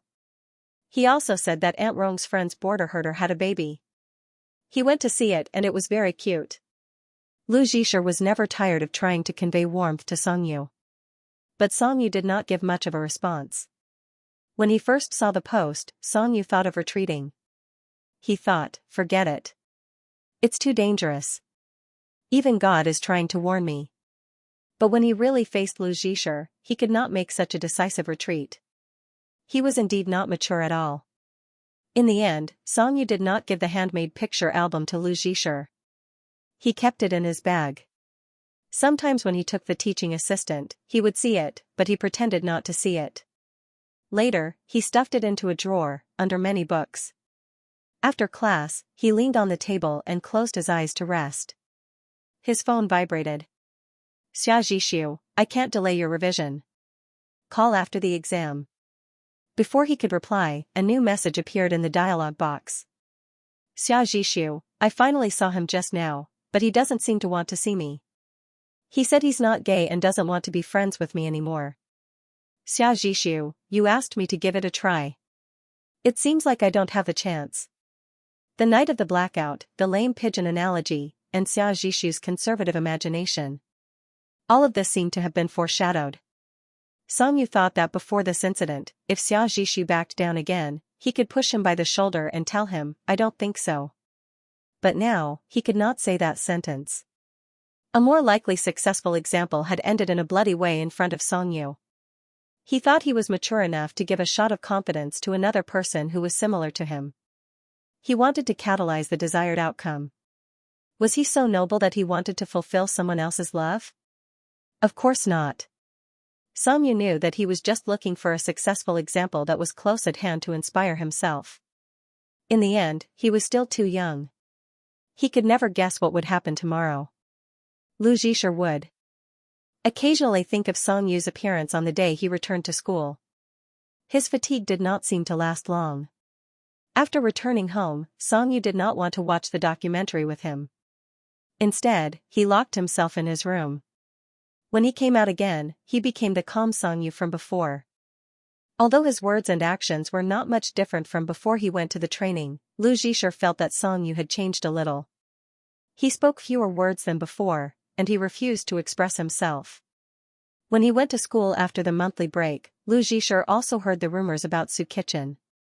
Every person who tried to maliciously criticize Su Kitchen in front of him was directly opposed by Lu Zhisher. He firmly believed that Su Kitchen was not the kind of person they said he was, but these things left a shadow in Lu Zhisher's heart. So there were boys who liked boys. From childhood, they were taught that opposites attracted, and there were few other possibilities. From the beginning, they had the same presupposition. The germination and awakening of consciousness could only begin with suspicion. Lu Zhisher could not help but think back to the rainy day when he first met them. He thought about the subtle connection between Su Kitchen and Xianxia. He felt like he had discovered something, but it was not clear enough. He was about to fall asleep, but he turned over and turned on his phone to search for the answer on the search engine. In the morning, Lu Zhisher almost overslept. He only woke up with a start when he heard Lin Rong knocking on the door. His phone was already out of battery. He quickly washed up and saw Songyu standing in the living room. He was taking off his school shirt. The lean muscles on his back covered his bones and moved with the movement. Lu Zhisher suddenly had a strange feeling and stopped in place. Lin Rong fetched another school shirt. This should be dry. I took the wrong one. No wonder it's a little wet. Here. She handed the shirt to Songyu and looked up to see Lu Zhisher frozen in place. She urged, Lu, why are you still in a daze? Hurry up and eat something to go to class. I can drive you guys today. Songyu put on the new shirt and turned around. Lu Zhisher's eyes met briefly. Lu Zhisher's fingers felt like they had been electrocuted. He lowered his eyes and hurried downstairs to pack. Lin Rong drove a small A-grade car. Lu Zhisher followed Songyu into the car and sat close to the car window. There was quite a distance between the two of them. Lin Rong glanced at him from the rearview mirror and teased, Lu, you've grown up. Lu Zhisher did not understand. Huh? You used to want to stick to your brother. She smiled beautifully. The pearl earrings on her earlobes jiggled. Like a little pendant. Upon hearing this, Songyu and Lu Zhisher both turned to look at the distance between them. 2 seconds later, Songyu turned to look at the scenery while Lu Zhisher stared at the bag on his lap. It's a little hot sticking to me, Lu Zhisher explained without much confidence. 2 weeks before the college entrance exam, Lu Zhisher had been sick. His stomach was not feeling well and he even had a fever once. He was afraid that his family would be worried, so he secretly went to a nearby clinic. The old doctor sitting inside only glanced at him and said that many students had come to see a doctor recently. They were in a similar situation as him. They were all suffering from stress before the exam. Don't be nervous. The more nervous you are, the more uncomfortable you will feel. The doctor did a general examination. After sitting down, he took out a medical record from the drawer and glanced at the calendar. Oh, it's the 2nd today. The college entrance exam is indeed in a few days. He wrote quickly without looking up. What's your name? How old are you? Lu Zhisher said his name. 15. He sat on the chair opposite him and said honestly, I'm not taking the college entrance exam. 15. The doctor pushed his presbyopia up the bridge of his nose. Ah? I say, you look quite young. You don't look like you're taking the college entrance exam. Are you nervous because of the exam? I don't think so, Lu Zhisher said. But I'm a little nervous. I can't sleep well at night. He added, my brother is taking the college entrance exam. You're worried about him. The doctor seemed to find it funny. You should be worried about yourself, silly child. Lu Zhisher took a pile of medicine home. After taking it for 2 days, his symptoms were much better. The school informed the junior high department that it would be vacated for the college entrance exam in a few days. Everyone began to move their books home bit by bit and waited for the exam room to be set up. From the exam room to the end of the college entrance exam, the junior high students were on holiday at home. Lu Zhisher could only revise at home. He was hungry from reading, so he went downstairs to find something to eat. Lin Rong happened to be video chatting with her friend. Lin Rong called him over to greet her. Lu Zhisher took the pudding and sat down. He politely greeted her. Good boy. You've become more handsome. Hey, Lin Rong, your sons are going to take the exam, right? Yes. Lin Rong's face changed in a second. She put her hand on her heart. I hope they're healthy. After the exam, we'll go on a trip. You're really something. Their parents are worried about their grades. You only know how to play. Hey, do you know Xianxia? She's a doctor. The day before yesterday, she went to Guiyuan Temple to burn incense for her daughter. Lin Rong laughed. Did it work? She heard about it from others. Someone said that she was a thief. It made me want to burn incense. I'm too lazy to go. It's too troublesome. My boss won't appreciate it. Lu Zhisher listened. After eating the pudding, he went upstairs. He turned on the computer and searched for Guiyuan Temple. He didn't expect that it was full of good reviews. Lu Zhisher had been educated about atheism since he was a child. However, he saw a comment that made sense. It said that if you believe in it, it will happen. What's more, he felt unhappy when he thought that in the same exam room, someone had burned incense, prayed for God, and had an amulet. However, Song Yu didn't have anything. What others had, his brother had to have. Lu Zhisher was a man of action. The next morning, he took the money he needed and ran out with the excuse of going to KFC to review with his classmates. Guiyuan Temple was far from home. He took the subway, bus, and shared a bicycle for a long time before he arrived at the destination. As the exam was approaching, the temple was crowded. Lu Zhisher went in and found that there was no guide. He could only follow other pilgrims. Guiyuan Temple was bigger than he had imagined. Most of the buildings were similar. He walked around in a daze, asking for directions along the way. There were also many bodhisattva and Buddha statues. Just the 500 arhats made Lu Zhisher dizzy. He spent the whole morning praying for what he wanted. When he was burning incense, he carefully observed the other people. When it was his turn, he bowed and prayed very seriously. Please, you must bless Big Brother and ensure that everything goes smoothly. He prayed sincerely to the bodhisattva. Before he left, Lu Zhisher drew a lot. Another pilgrim teased him, "You're here to burn incense at such a young age. Can you understand it?" The words on the lot were similar to ancient poems. Lu Zhisher honestly said that he didn't understand and asked him to help explain. Did you draw it for yourself? What are you asking for? No, I'm asking for my brother. Lu Zhisher was afraid that he would forget to interpret the lot, so he took out his phone and said that he wanted to record it. The other person pushed up his glasses. I see.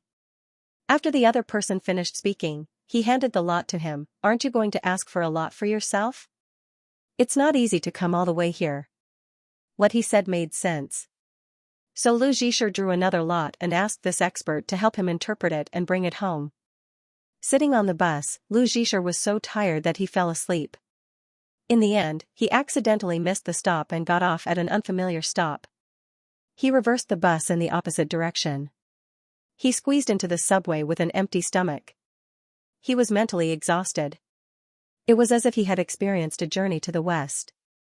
In the subway, he took out the two lots and looked at the words corresponding to the interpretation of the lot.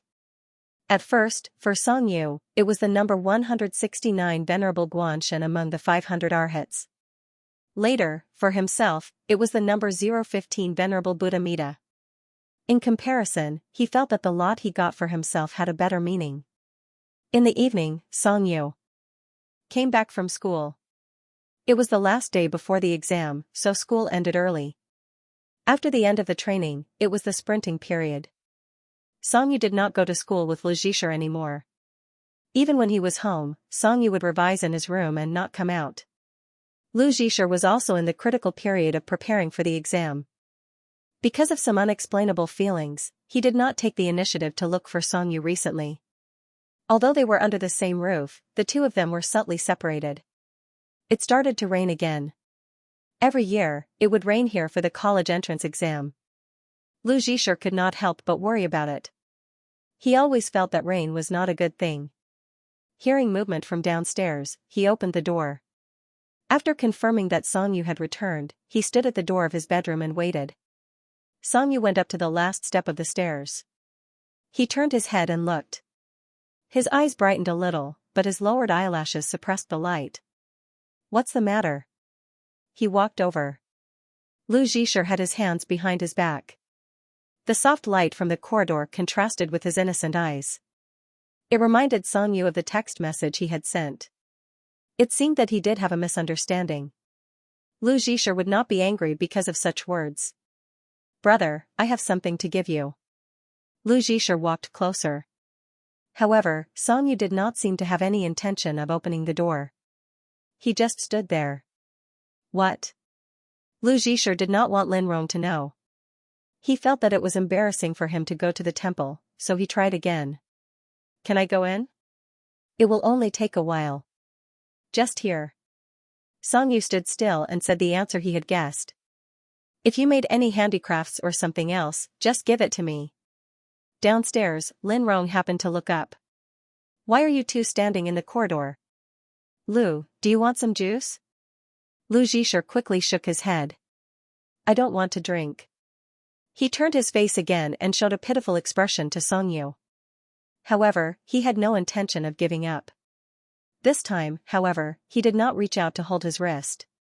His large, transparent, light-colored eyes were full of innocence and conveyed a feeling of pity. Xianxia sometimes suspected that Luzhisha actually knew that he could not refuse him. That was because he always had a sense of propriety. When he raised his foot, it was just a little higher than the threshold he set. He turned around and opened the door. He walked in and turned on the lights. Then, he dismissed his conjecture. Actually, that was not right. In fact, he did not have any threshold for Luzhisha. It was already summer. The white wool carpet in the bedroom was removed, and it was back to the cold and impersonal space. Luzhisha closed the door and went straight to the point. He handed the amulet in his hand to Xianxia. "This is the amulet I went to the Guiyuan temple to ask for. They said it's very effective." Luzhisha was afraid that he would not accept it. Like an insurance salesman, he quickly introduced it. "Do you know? There are a lot of people who go there to burn incense. Many of them ask for this amulet. It's said that it has been blessed.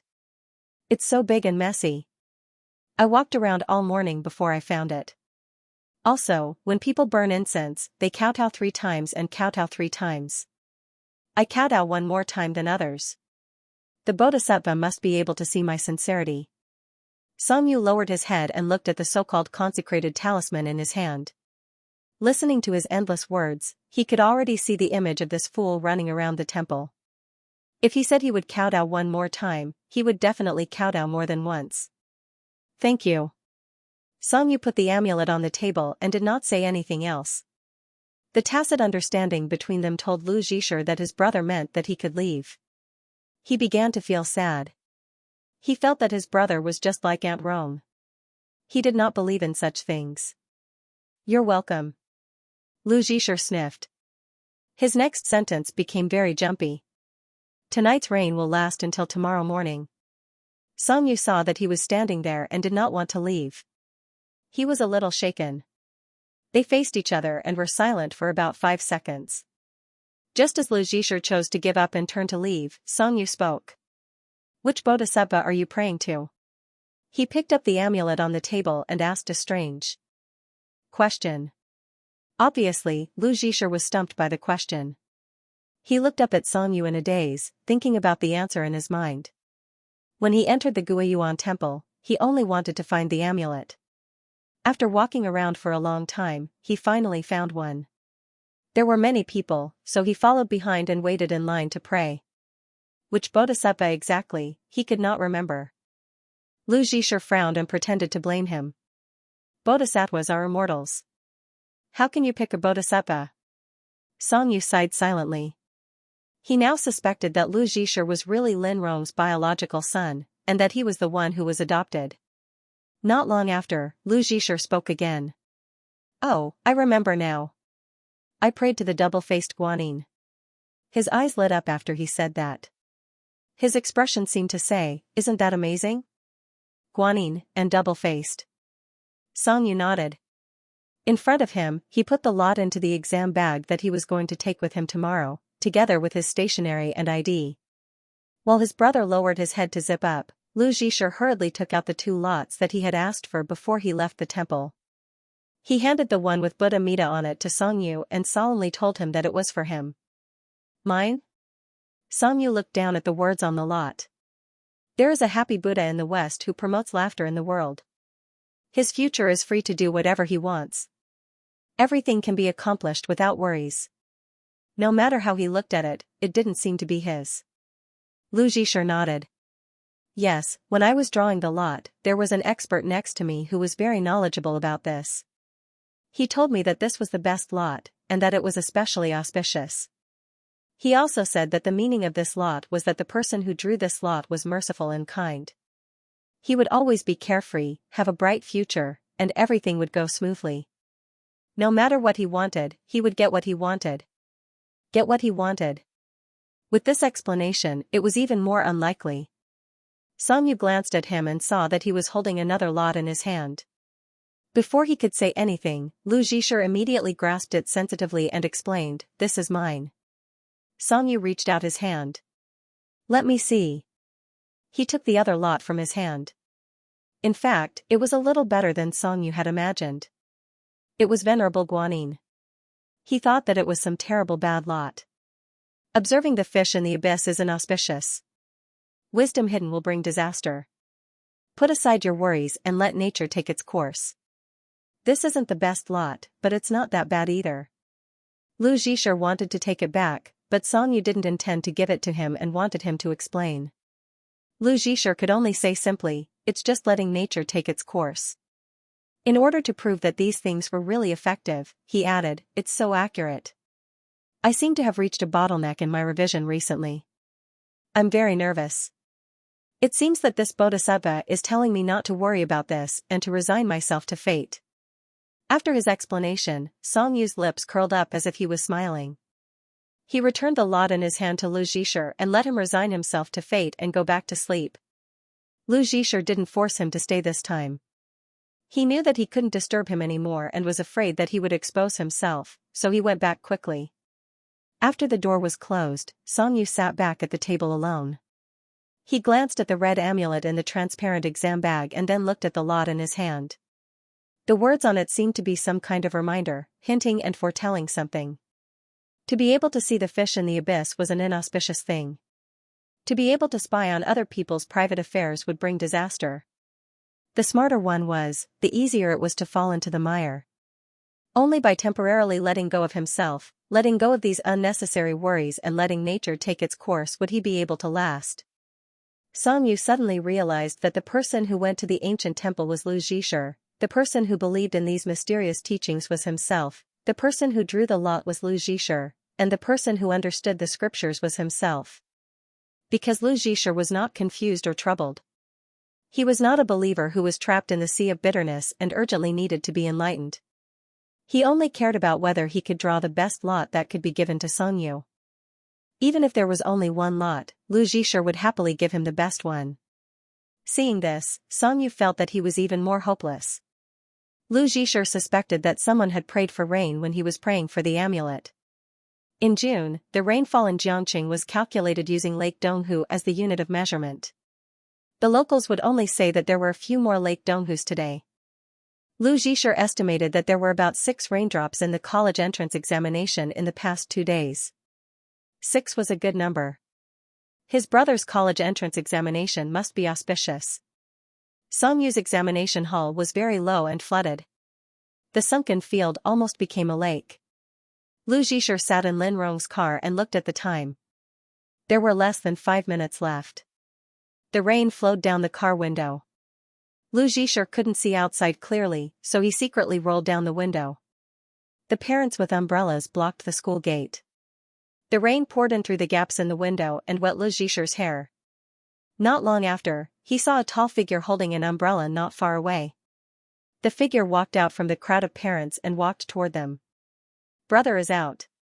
Lu Zhisher opened the car door and waved at Songyu. The rain poured into the car.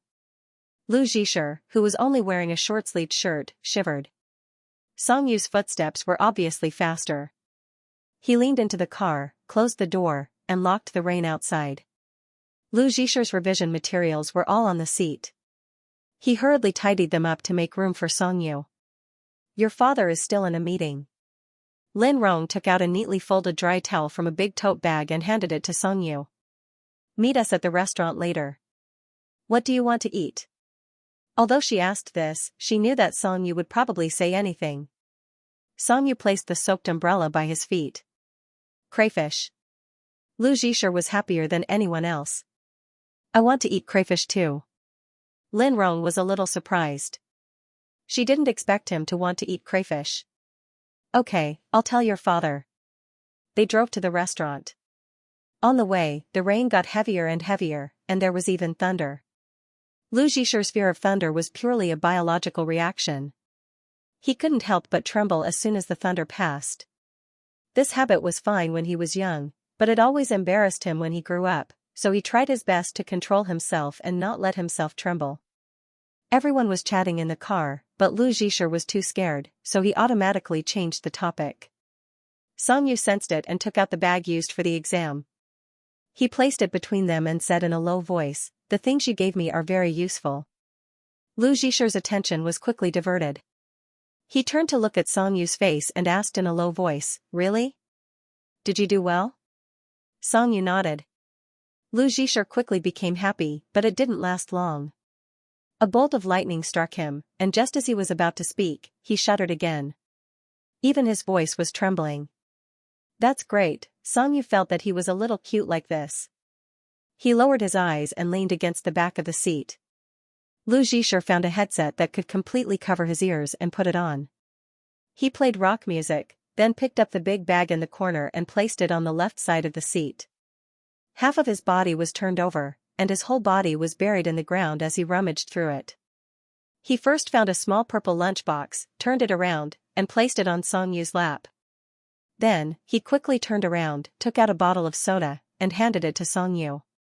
His hands didn't stop moving, and he didn't speak either. He was like a busy mime. Songyu opened the lid of the lunchbox. Inside were sliced mangoes, strawberries, peeled grapes, and lychees. There was even a little golden syrup on top. It looked shiny and delicious. Lu Zhisher turned around and gave him a fork. His headset was playing very loud music, but he seemed to have forgotten that the other party could hear him, so he only made a gesture of cutting the fruit. Finally, he pointed at himself. While waiting for the traffic light, Lin Rong happened to see them dividing the fruit. Lu just did that. He was very careful. He even removed the grape seeds. Songyu ate a grape. It was very sweet. Lu Zhisher also took a small fork and stuffed a piece of mango into his mouth. Then, he picked up a piece of lychee, leaned forward, and put it next to Lin Rong's mouth. The three of them finished dividing the small box of fruit. In the end, Lu Zhisher ate the most. When he sat down in the dining room, he began to worry about his appetite. Song Jin arrived when the first cold dish was served. His shirt was a little wet. It was obvious that he had rushed here. Lin Rong considerately took out a silk handkerchief from her bag to wipe him. When the crayfish was served, Lu Zhisher suddenly remembered that after his brother's middle school exams, they also ate crayfish. This made him feel like it was a ritual, and his mood improved. He was looking forward to Song Yu peeling the crayfish for him like 3 years ago. However, because of Lin Rong's role as a mother, Lu Zhisher's supply of crayfish was no problem at all. He couldn't wait for Song Yu to peel the crayfish for him. No one was too worried about Song Yu's performance. At the dining table, they were in full swing planning for Lu Zhisher's family trip after his exams. Song Jin suggested going to Europe, but Lin Rong wanted to go to Egypt more. The two of them listed the benefits and let Song Yu choose. Song Yu said he wanted to go to Japan. Lu Zhisher stuffed a small plum-stained tomato into his mouth and took a bite. When he heard Song Yu's suggestion, he also felt the same. He nodded repeatedly and swallowed the tomato. I want to go to Japan too. I want to go to Akihabara. The cultural heritage and beautiful scenery couldn't compare to the wishes of the two children in the Song family. After finalizing the location, Song Jin called his assistant to arrange the trip and book the flight and hotel. The family discussed the trip enthusiastically. Only Song Yu, who had suggested the location, remained silent. After dinner, they didn't stay outside for too long. After all, Lu Zhisher still had to revise for his exams. When they returned home, Lu Zhisher reviewed the wrong questions until midnight. He was a little sleepy, and his phone vibrated twice to wake him up. He rubbed his eyes and saw that Jiang Yufan had sent him a question, asking him how to solve it. Coincidentally, Lu Zhisher had just seen a question similar to this one. He quickly flipped to the page with the wrong questions, took a picture, and sent it to him. The class group had been very lively before, but Lu Zhisher didn't participate. Now, he clicked in and flipped through the chat history, only to find out that everyone was making a fuss. The reason was that a girl in class 7 had given her nameplate to a boy in their class. Her classmates saw it and joked about it in the group, saying that the boy was no longer single. I heard that you two are childhood sweethearts? Live opposite each other? It's completely a novel plot. When will it be my turn to fall in love so sweetly? Lu Zhisher was a little puzzled, so he left to ask Jiang Yufan. Lu Zhisher, what's wrong with giving a nameplate? When he asked the question, Jiang Yufan didn't reply immediately, so he thought that he was asleep. He didn't expect him to be so excited. Young fan, isn't your name written on the nameplate? Anyway, in our school, since a long time ago, giving a nameplate to someone when we graduate means that that person is very important, and there will be people who want it. It's best if you can get it. If the other party refuses to give it to you, it means that they don't like you at all. So, Paya had such a custom. Lu Zhisher stared at the screen for a while and asked a question that Jiang Yufan found strange. Can a guy give it to a guy? After a while, Jiang Yufan replied, there's no rule against it. Why, are you giving it to me? Don't give me something so precious. A basketball is enough. Lu Zhisher was amused by him and replied with an emoticon. He was still a little sleepy and wanted to drink something cold, so he went downstairs alone. It was too late, and it was dark downstairs. He was too lazy to turn on the lights, so he crept along the wall to the kitchen, opened the fridge, and took out a glass of iced kiwi juice. He drank a glass, and it was sour and so cold that his head was shaking. He poured another glass and carried it upstairs. Song Yu's bedroom door was always closed, but this time, it was slightly ajar, and a ray of light leaked out. Lu Zhisher couldn't help but go closer and do something unexpected. You're not asleep yet? Hearing the sound, Song Yu looked up at the door and saw Lu Zhisher standing at the door, wearing a large milk blue t-shirt and white shorts, holding a glass. Why aren't you asleep? Song Yu threw the same question at him. Don't you have class tomorrow? I just revised. Do you want juice? Hearing no refusal, Lu Zhisher came in. Song Yu was lying in bed watching a new documentary. The image looked very old. A foreigner wrapped in thick clothes stood at the foot of a snowy mountain and explained something. It looked very cold, just like the room with the air conditioner turned on. Songyu didn't drink the juice directly when he passed it to him, but put it on the cabinet beside the bed. The lights in his bedroom were all turned off, and only the cold blue-gray light from the projector fell on Songyu's face, making his facial features look even more handsome. Lu Zhisher yawned. Songyu asked him to go back to sleep, but he sat on his bed and took off his slippers. I want to watch this for a while. You won't like it. Songyu was very direct and cold. I like it. If you like it, I like it. Songyu's bed was always neatly folded. The dark gray striped bedding didn't look very warm, but once it was messed up and the quilt was pushed away, it looked exceptionally soft and comfortable. Lu Zhisher sat on the edge of the bed at first, then put his legs on it. After that, Songyu didn't know how he moved to his side and even covered his stomach with a corner of the quilt. Songyu wanted to ask him why he was lying on the bed, but Lu Zhisher turned his face. The bridge of his nose and eyelashes were shining under the light of the projector. He asked very softly, "Can you give me a pillow to lean on?" "Brother." When he called his brother, his voice was always softer than usual. Although he was a boy who had gone through puberty, sometimes he would sound like a child. Songyu handed him a pillow, but told him that he had to go back to his room to sleep in 10 minutes. Lu Zhisher agreed very well, and then began to watch the documentary seriously. He asked which mountain it was, and why they were at the top of the mountain and what they were measuring. With so many questions, Songyu felt that he was deliberately using this method to make him forget the time. But he wouldn't fall for it. You have a lot of questions. Lu Zhisher paused and stared at the screen. He blinked slowly and then shrank into the quilt until only his eyes were exposed. Songyu knew that he was starting to act shamelessly.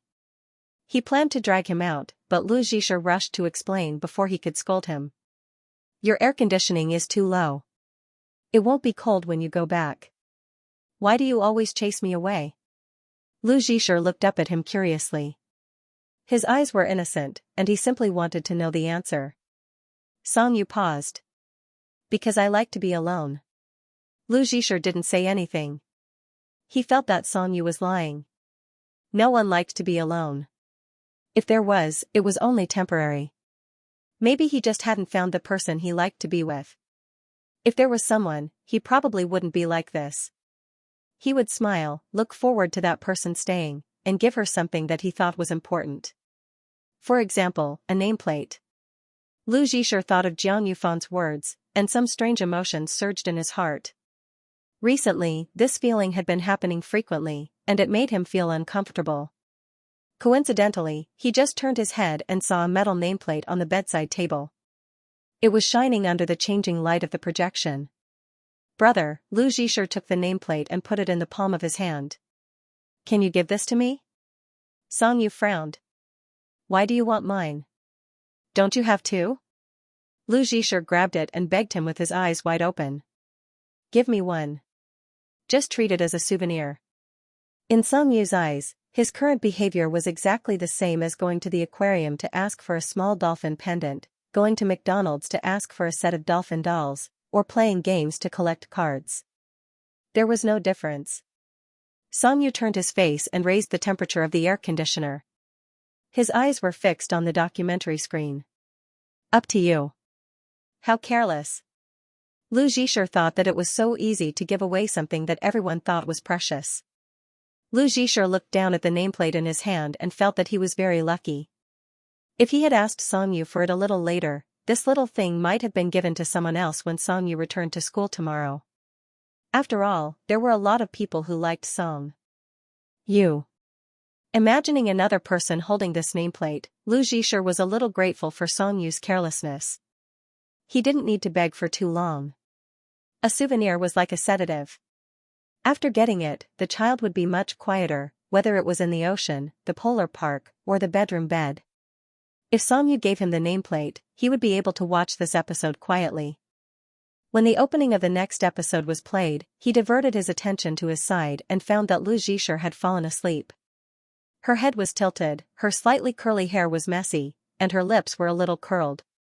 She looked really tired. Her chest was slightly rising and falling, but she was still holding the nameplate in her hand. Songyu tried to wake him up and tell him to go back to sleep, but he couldn't wake him up. It seemed cruel to use louder or force to wake him up, so he gave up and didn't do anything. Xianxia sent a message. His phone vibrated. Lu Zhisher didn't wake up, but he moved slightly. Songyu quickly picked up his phone and opened his friend's WeChat for the first time without any delay. Xianxia, you don't even come to the internet cafe. You just finished your college entrance exam and you still don't come out to have fun. You're a sociopath, handsome guy. What are you doing at home? Xianxia, don't tell me you're asleep. Continuous vibrations were troublesome. Songyu first turned on the do not disturb mode and then replied with a word. Songyu, okay. He put his phone aside and leaned down to lie down. However, he kept a distance from Lu Zhisher. There was a faint smell of kiwi fruit in the blanket. It was sour and sweet. Songyu didn't drink the juice he brought, but he seemed to have tasted it. Lu Zhisher woke up at dawn. He felt a little strange, but very comfortable. He opened his eyes slightly and found that he had fallen asleep with Songyu's back. His arm was around his thin waist, and his cheek was pressed against his back. They were both lying on their sides, like a bunch of bananas that had been broken until only two were left. They were tightly pressed against each other. Lu Zhisher's heart suddenly beat faster. He withdrew his hand and even forgot to worry about whether or not he would wake Songyu up.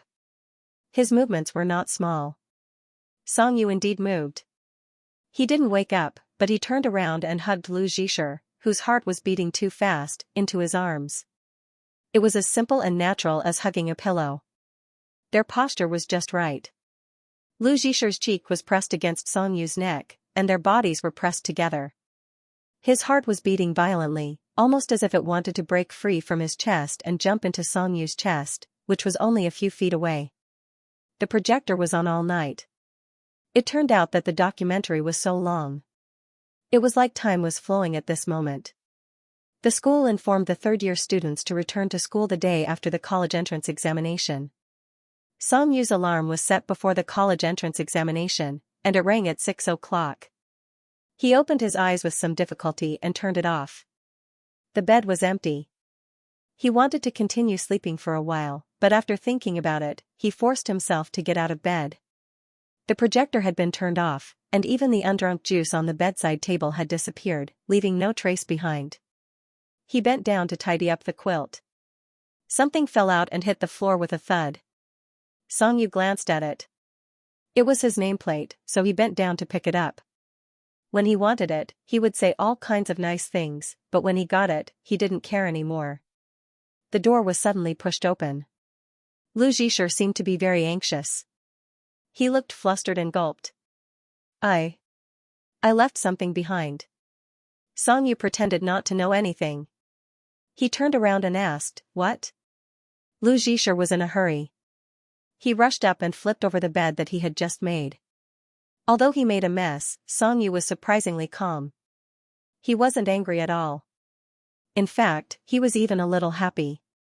When he realized that Lu Zhisher was really flustered, he handed it over. Here.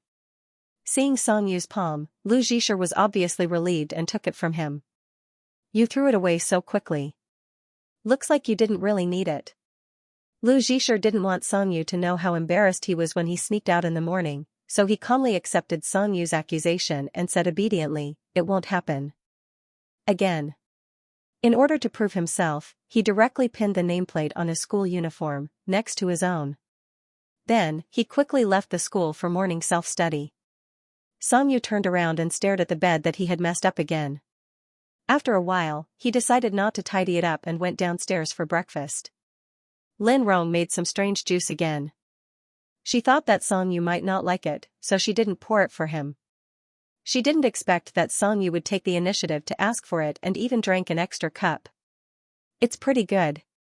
For the first time, Songyu made an evaluation of Lin Rong's drink. This made Lin Rong feel very good. The relaxed feeling of returning third-year students infected the security guards at the door. Those who used to make things difficult for the students looked very amiable today. The words "We graduated" were written on the blackboard in the classroom. When Songyu walked in, he only glanced at it once. It didn't feel very real. The classroom was very lively. The surrounding students were excitedly planning their holidays. The class monitor held the roster and asked everyone to sign their names on the list of participants for the teacher appreciation banquet. In order to reduce the workload of the cleaning staff, the school had long ago emphasized to the third-year students that tearing books was forbidden. In fact, there were only a few students who actually wanted to tear books. Many people took the books down and sold them as soon as they arrived. The bags of books that were placed on the scale by the old man were the heavy and young hearts that had been tightly stretched for so many days. Xianxia came early.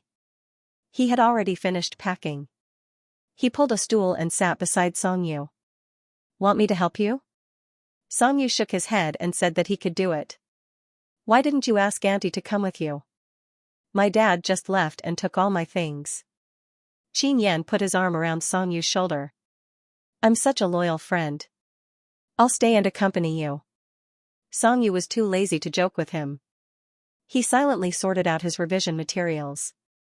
There was some noise at the door of the classroom. Xianxia bumped Xianxia's shoulder, hinting for him to look up. Xianxia frowned. He looked up and saw a lot of girls. One of them led the way, and the rest walked in together. "Beauties." Xianxia turned his head to look at Xianxia.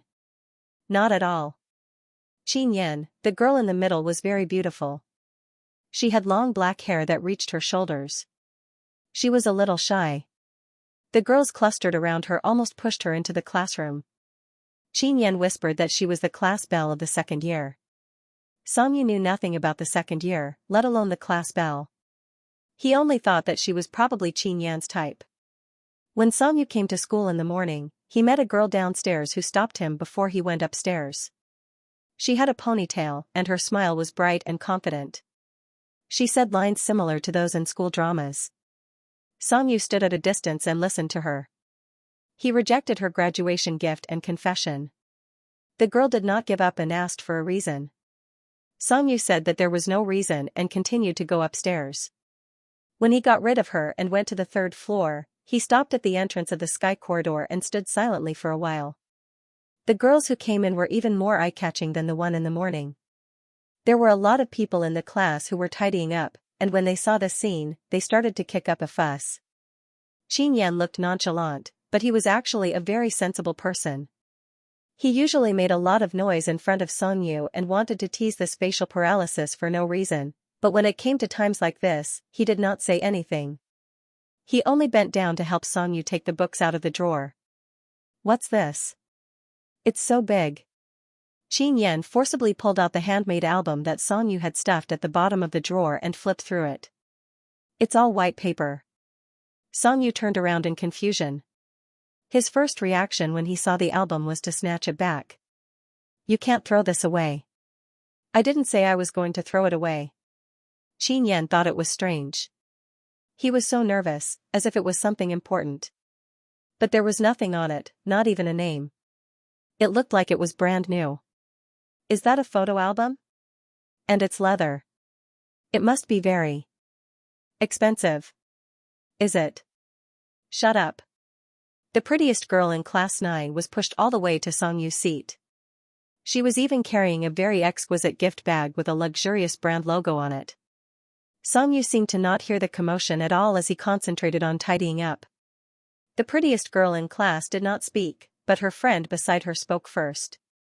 "Xianxia, our Yao Yao has something to say to you."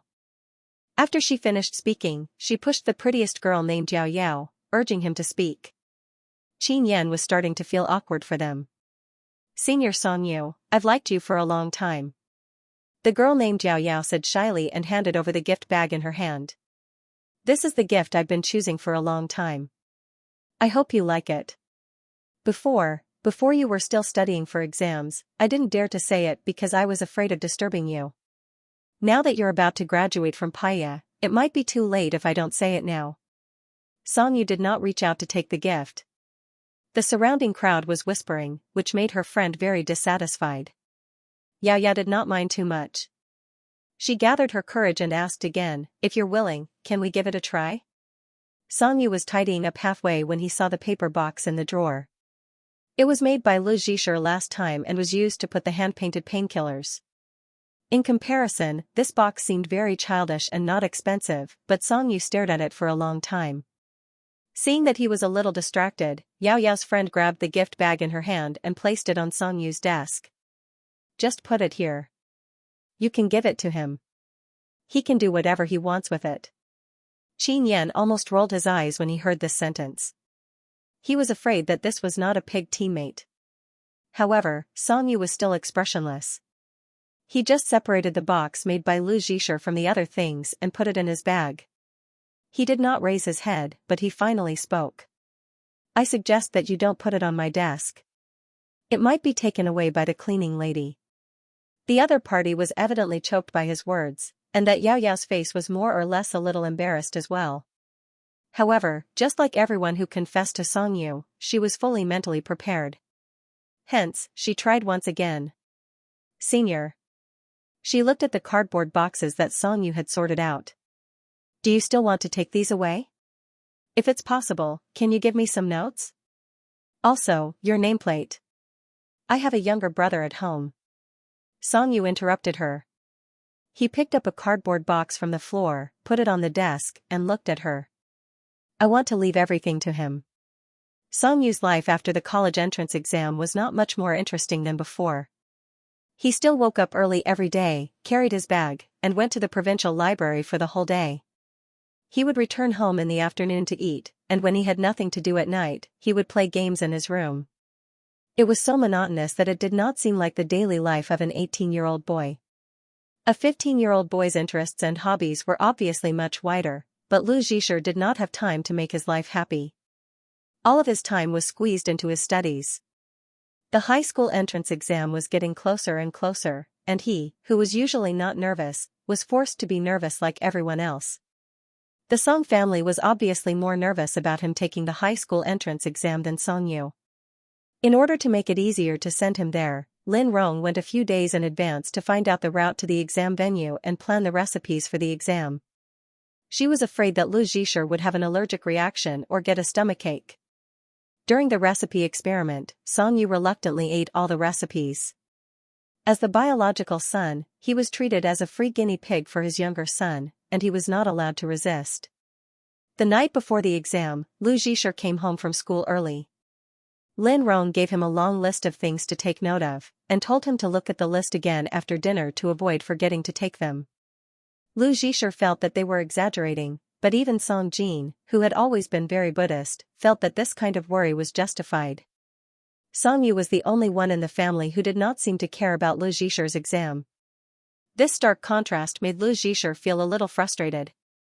He felt that Song Yu did not care about him as much as he cared about him. After dinner, Lin Rong urged him to go upstairs to take a shower.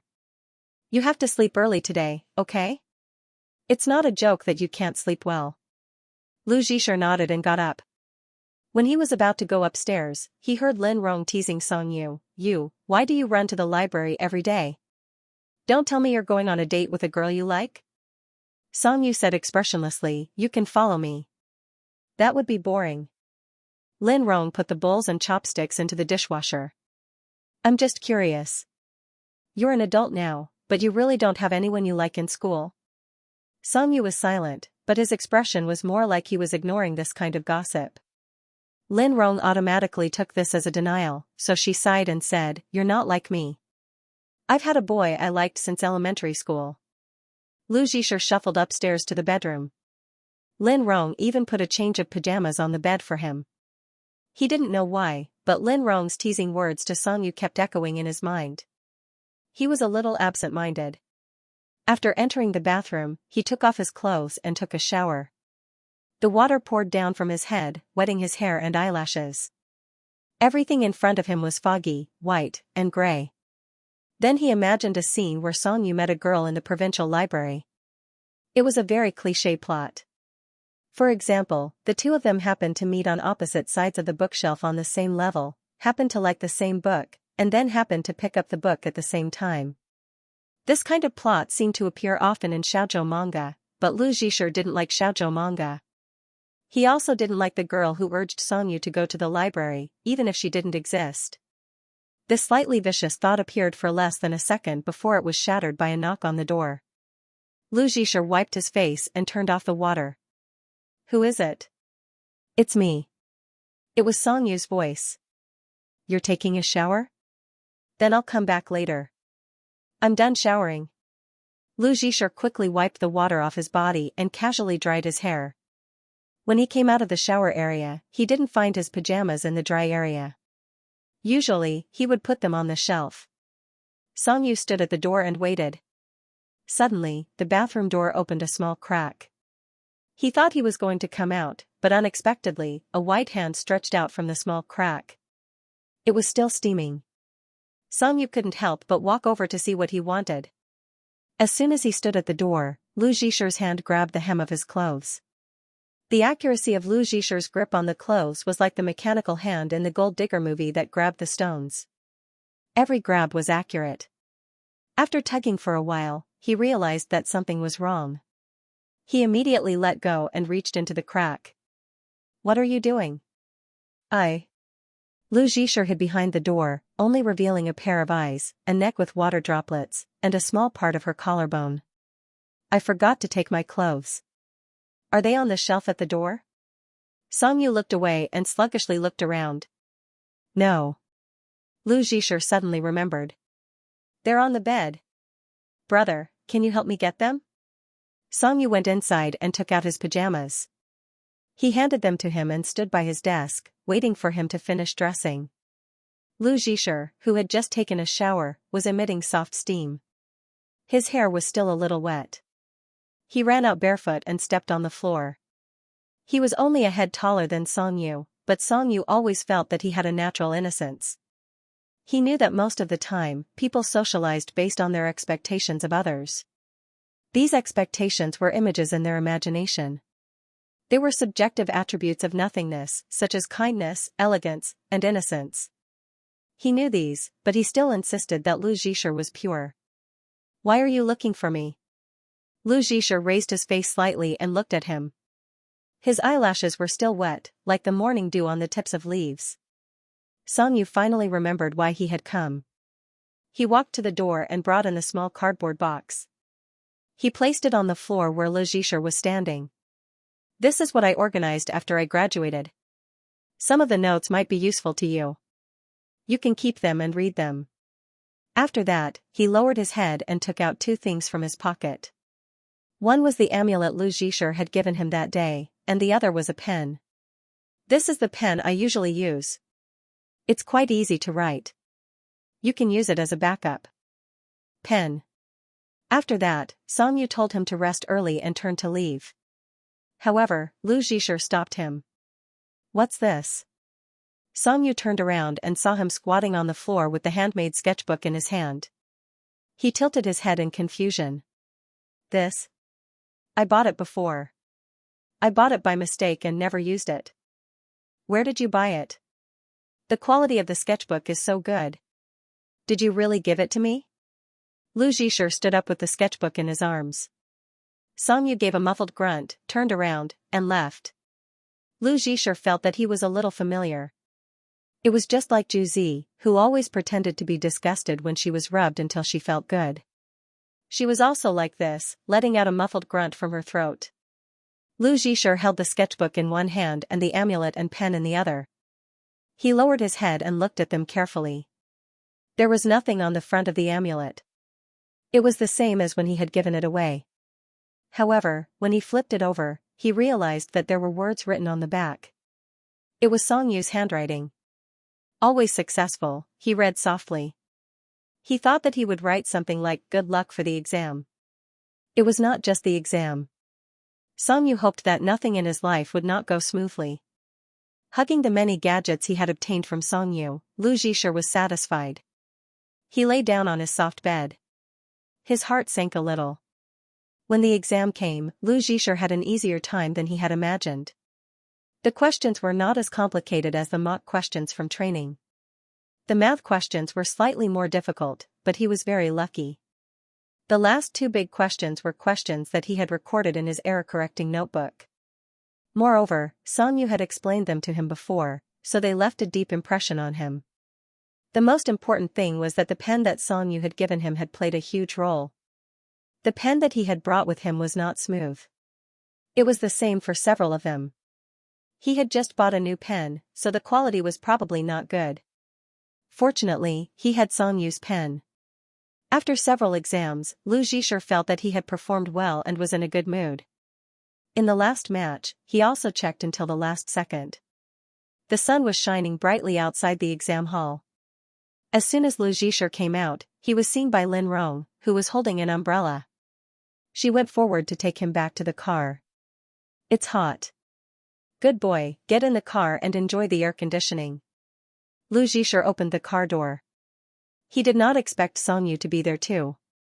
He never dreamed that he would come to pick him up on such a hot day. "Brother Song Yu, why are you here?" The tone of his question completely revealed his overjoyed attitude.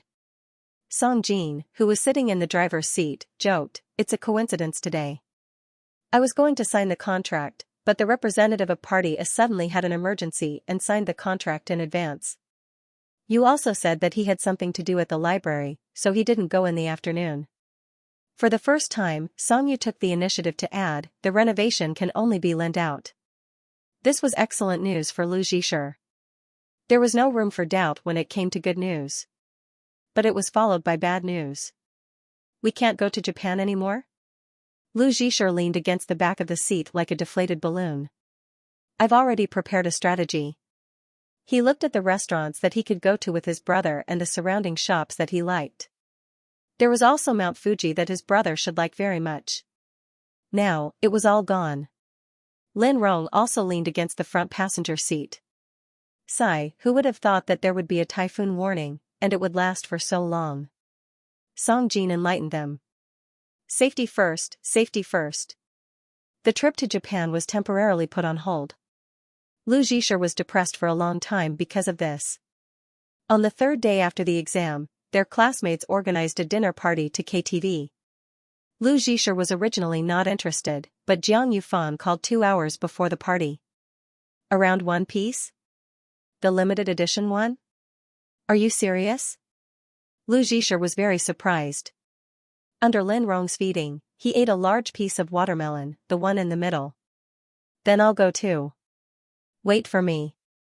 Lu Zhisher hung up the phone and went upstairs with satisfaction. When he went downstairs, he was holding a basketball that he had bought a long time ago to give to Jiang Yufan. "You're going to play basketball?" Lin Rong asked. "This is the graduation gift I bought for Jiang Yufan. I'll give it to him when we have dinner later." Lu Zhisher showed off in advance. "Jiang Yufan bought me the limited edition peripheral that I've always wanted. I was going to go to Japan to buy it myself." Lin Rong used a round spoon to scoop out a plate full of watermelon pulp. "That's great. I'll invite little Jiang to our house for dinner in a few days." Lu Zhisher left for half an hour before Song Yu came out of the room. Lin Rong was about to bring him the iced watermelon when they met at the stairs. "You're just in time. Eat the watermelon." Lin Rong pulled him to the dining room and sat down. She thought of something and scolded him. "You're just staying at home all day. Your brother is going out to dinner with his classmates." Song Yu looked up at the time. "Dinner? Where?" Lu Zhisher would always tell his family the time and place before he went out. This time was no exception. Lin Rong told Song Yu the location. Song Yu only felt that it was a little familiar. The dinner venue was a KTV with a buffet dinner. Lu Zhisher went in later than the others. Everyone had already started eating and drinking. "Lu is here. Lu, come here. Sit here." Most of the boys and girls in junior high school matured early. Even in a huge private room, everyone sat separately. The girls who played well were grouped together, while the boys gathered in a corner. The lighting here was not very good. Lu Zhisher carefully walked to the innermost part and met up with Jiang Yufan. Jiang Yufan saw that he was really holding a basketball in his hand and felt very proud. He pulled Lu Zhisher to his side and took out his gift. The other boys next to them were very envious. "You two are really close. This basketball is not bad. Let's go play a few games later." Lu Zhisher actually did not like places like KTV. It was very noisy. When there were a lot of people, they liked to make noise and joke about things that Lu Zhisher did not like. However, Jiang Yufan was here. Moreover, his new peripheral was very well made. Lu Zhisher observed carefully under the light of the big KTV screen. He did not even hear Jiang Yufan when he went to the bathroom. There were 2 or 3 boys in the class who were very precocious. They fell in love, smoked, and fought. KTV was simply their home ground. Lu Zhisher was a little hungry. He took a small piece of apple from Jiang Yufan's buffet plate and stuffed it into his mouth. He had just chewed 2 mouthfuls when he saw the boys coming towards him. Lu is here. Why aren't you singing? Lu Zhisher shook his head and vaguely said that he was not very good at singing. The few of them held glasses and squeezed out the people around Lu Zhisher. They sat down. One of them even had a cigarette between his fingers. In the dim space, a red dot of light shone. The smell of smoke made Lu Zhisher's throat uncomfortable. He tried to cough to clear his throat, but the effect was not good. My smoke choked you. The male student who was smoking stabbed the cigarette butt on the table and extinguished it. He then clapped his hands. Look at your cough. Your face is red. Lu Zhisher's throat was still uncomfortable. He wanted to drink some water. There were many glasses on the table, and they all looked the same. He took the one closest to Jiang Yufan's plate. He took a sip and found that something was wrong. It tasted of alcohol. This is my beer. Ah? Lu Zhisher quickly put it down and coughed a few times. You are still underage. You can't drink. The few of them all laughed.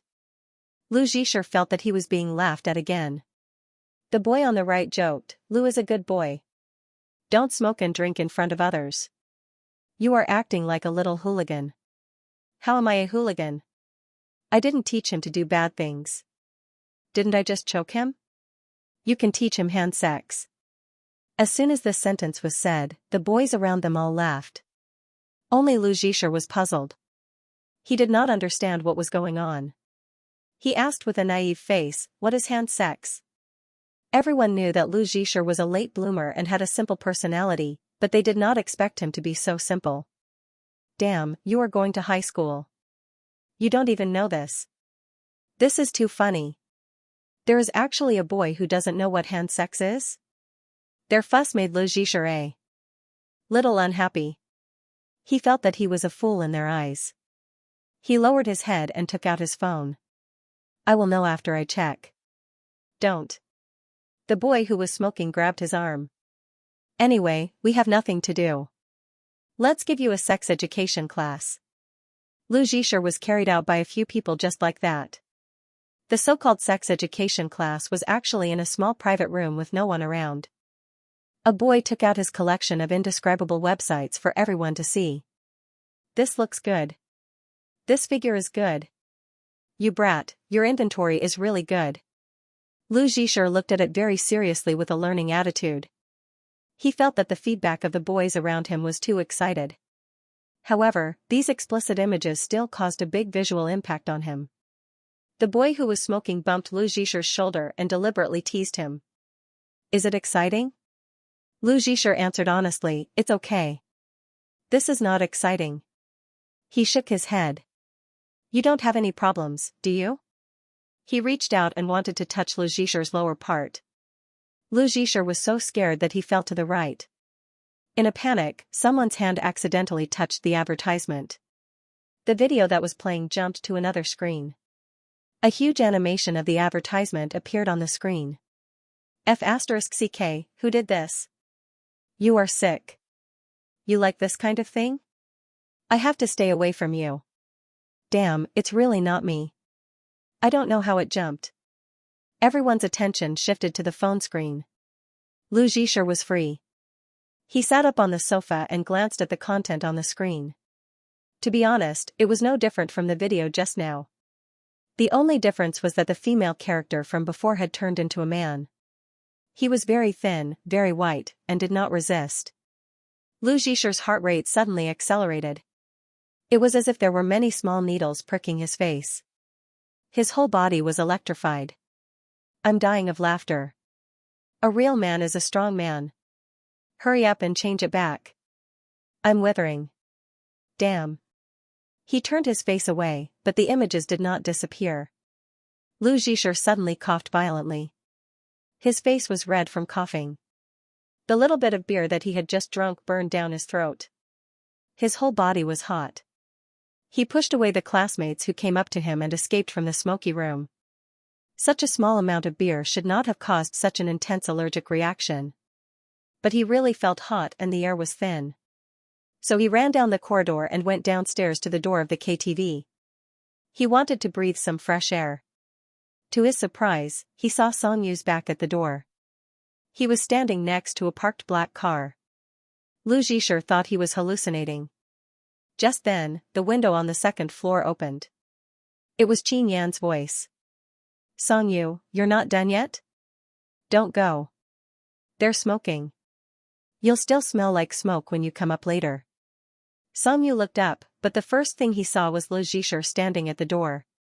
He told Qin Yan that he would not go up first and then walked toward Lu Zhisher. "Why are you here?" Lu Zhisher asked him from the steps at the door. Songyu walked in front of him. Because of the steps, they were looking at each other at the same level for the first time. "Same as you guys." A group activity. After Songyu finished speaking, he realized that something was wrong with Lu Zhisher. He put his hands in his pockets and moved his face closer to observe. The distance between their noses suddenly shortened. His body exuded a very pleasant smell.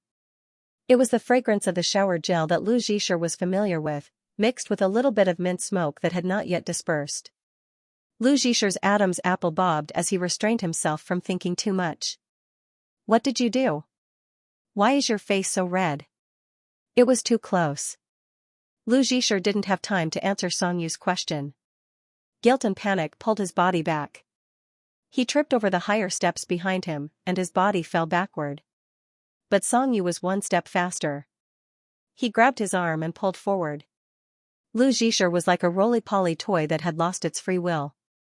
He swayed around and finally fell into Songyu's arms. "What's wrong with you?" Songyu frowned and asked him, but Lu Zhisher didn't appreciate it. He struggled a few steps back and stood on the higher steps. His voice was a little unsteady. "I'm fine." Songyu stood in the same place and stared at him. He seemed to be checking if he was telling the truth. Lu Zhisher's state was very strange. He couldn't explain his strange behavior to his brother, so he simply squatted down and buried his head in his knees. He used other things to cover it up. "I accidentally drank a mouthful of someone's beer just now. I'm feeling a little uncomfortable now." After hearing this, Songyu's doubts disappeared a little.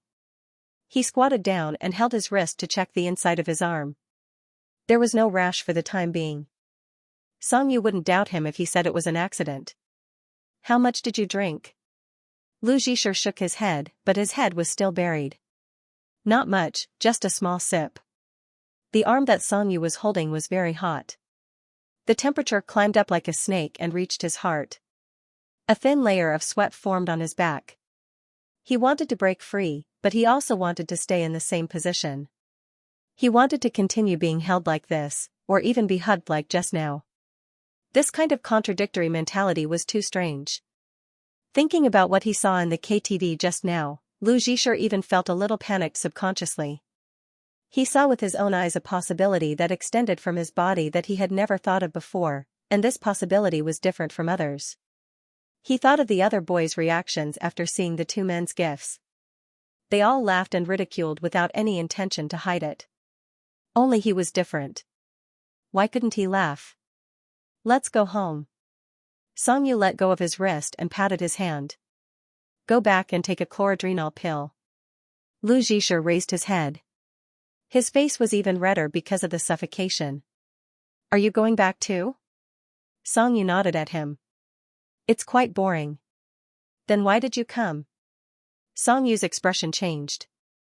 In the face of Lu Zhisher's direct questions, he had long learned to change the topic. He stood up and asked, "Are you leaving or not?" "Let's go." Lu Zhisher stood up with Songyu without hesitation, but in the next second, he remembered that his clothes were still on the KTV table, so he told Songyu that he had to go back to get them. Although Songyu didn't say anything, he silently followed behind him. The group private room booked by the third-year students was at the innermost part of the first floor, while the third-year students were on the second floor. Songyu didn't want to go in at first, but when he thought about how he had accidentally drunk beer, he guessed that there would be some unruly people inside, so he followed him in. Sure enough, Lu Zhisher attracted more attention when he brought his brother in again. The atmosphere at the KTV was obviously different from at school. Everyone was more energetic. Yo, Lu, your brother is taking you home. Your family is so strict. Songyu's face was cold, and he didn't say a word. Lu Zhisher realized that the students who had dragged him to watch the movie had returned to the private room. They were singing, and a little afraid of being pestered, Lu Zhisher quickly ran to the corner where he had been sitting. Jiang Yufan was still sitting there playing games with others. When he looked up, he happened to see him. Hey, you're back? They said you went to the washroom. I'm going home. My brother is here. Lu Zhisher picked up the peripherals on the table. You should go home early too. Jiang Yufan nodded repeatedly. I'm leaving after this game. Come out tomorrow to play basketball. Okay. Lu Zhisher ran away like a wisp of smoke. He was afraid that Songyu would feel uncomfortable staying here. He was also afraid that the boys would pull him to do something strange again. Songyu came out a few steps before him, and his phone vibrated. Qin Yan, handsome, are you coming back? Songyu lowered his head and typed. Fire Hitachi, I'm going home. Qin Yan? You're too funny. You didn't come when I asked you to, and now you suddenly changed your mind. You didn't even sing a single song. He's the king of karaoke, and you're the king of pigeons. This joke was really not funny. Songyu did not laugh, and for a moment, he did not know how to reply. He also felt that his protective instincts were too strong. Lu Zhisher came out with his beloved peripherals and walked to the bus stop with Songyu. He realized that many things were like lying in bed counting sheep after insomnia. The more he thought about it, the more he could not fall asleep.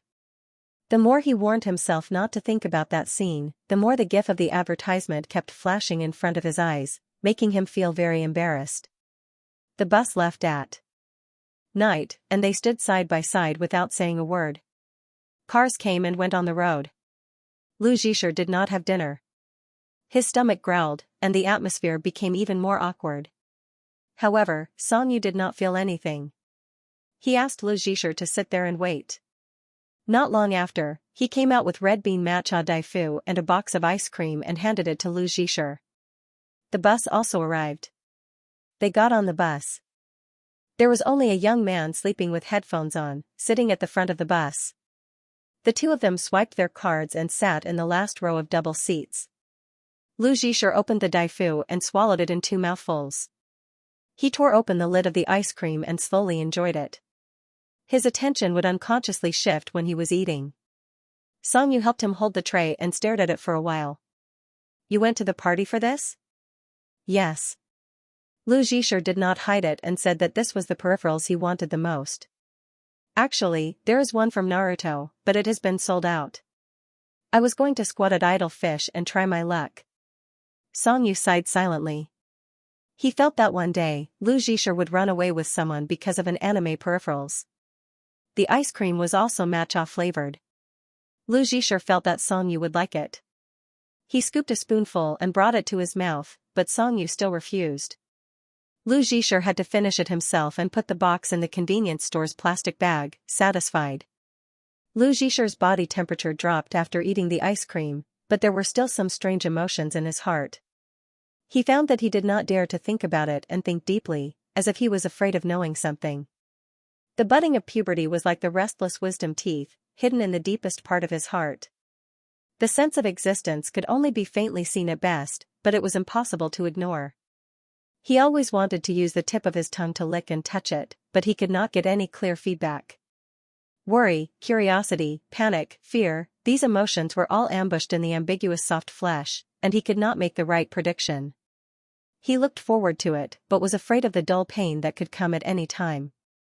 Songyu was sitting next to him, and he did not know when he put on his headphones. The car swayed forward, and the reflective glass reflected his handsome side profile. Together with the flash of neon lights, there was a kind of illusory beauty. Lu Zhisher looked at the glass window, and his heart was filled with the curiosity of a young child toward an old man. Song Yu. He turned his head. Song Yu took off one of his headphones and looked at him. Have you seen that kind of video before? Lu Zhisher's expression and tone showed obvious embarrassment, but he seemed to be afraid that Song Yu would not understand, so he added, the kind that is not suitable for children. Song Yu frowned. Why are you asking this? Lu Zhisher was not led away by his rhetorical question this time. He insisted, have you seen it before? Song Yu was silent for a second or two. He raised his hand to put on his headphones, as if he was not going to answer his question. Lu Zhisher hurriedly pressed his hand to put on the headphones. I'm just curious.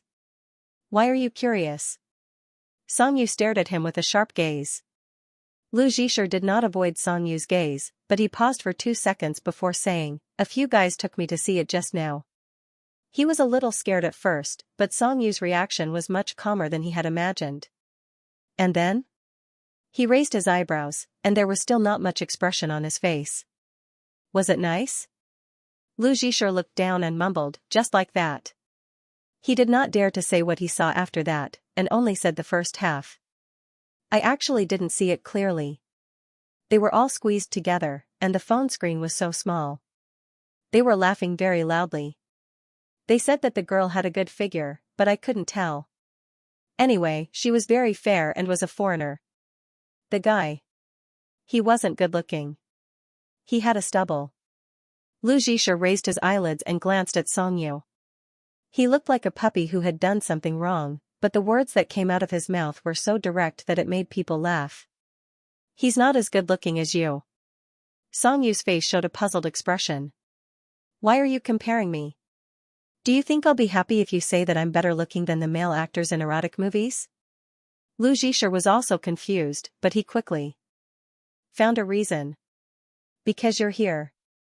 And you're very good looking. Song Yu was speechless. The bus announced the stop, and Lu Zhisher shook his shoulder as if he had just woken up from a dream. Only then did the two of them get off the bus.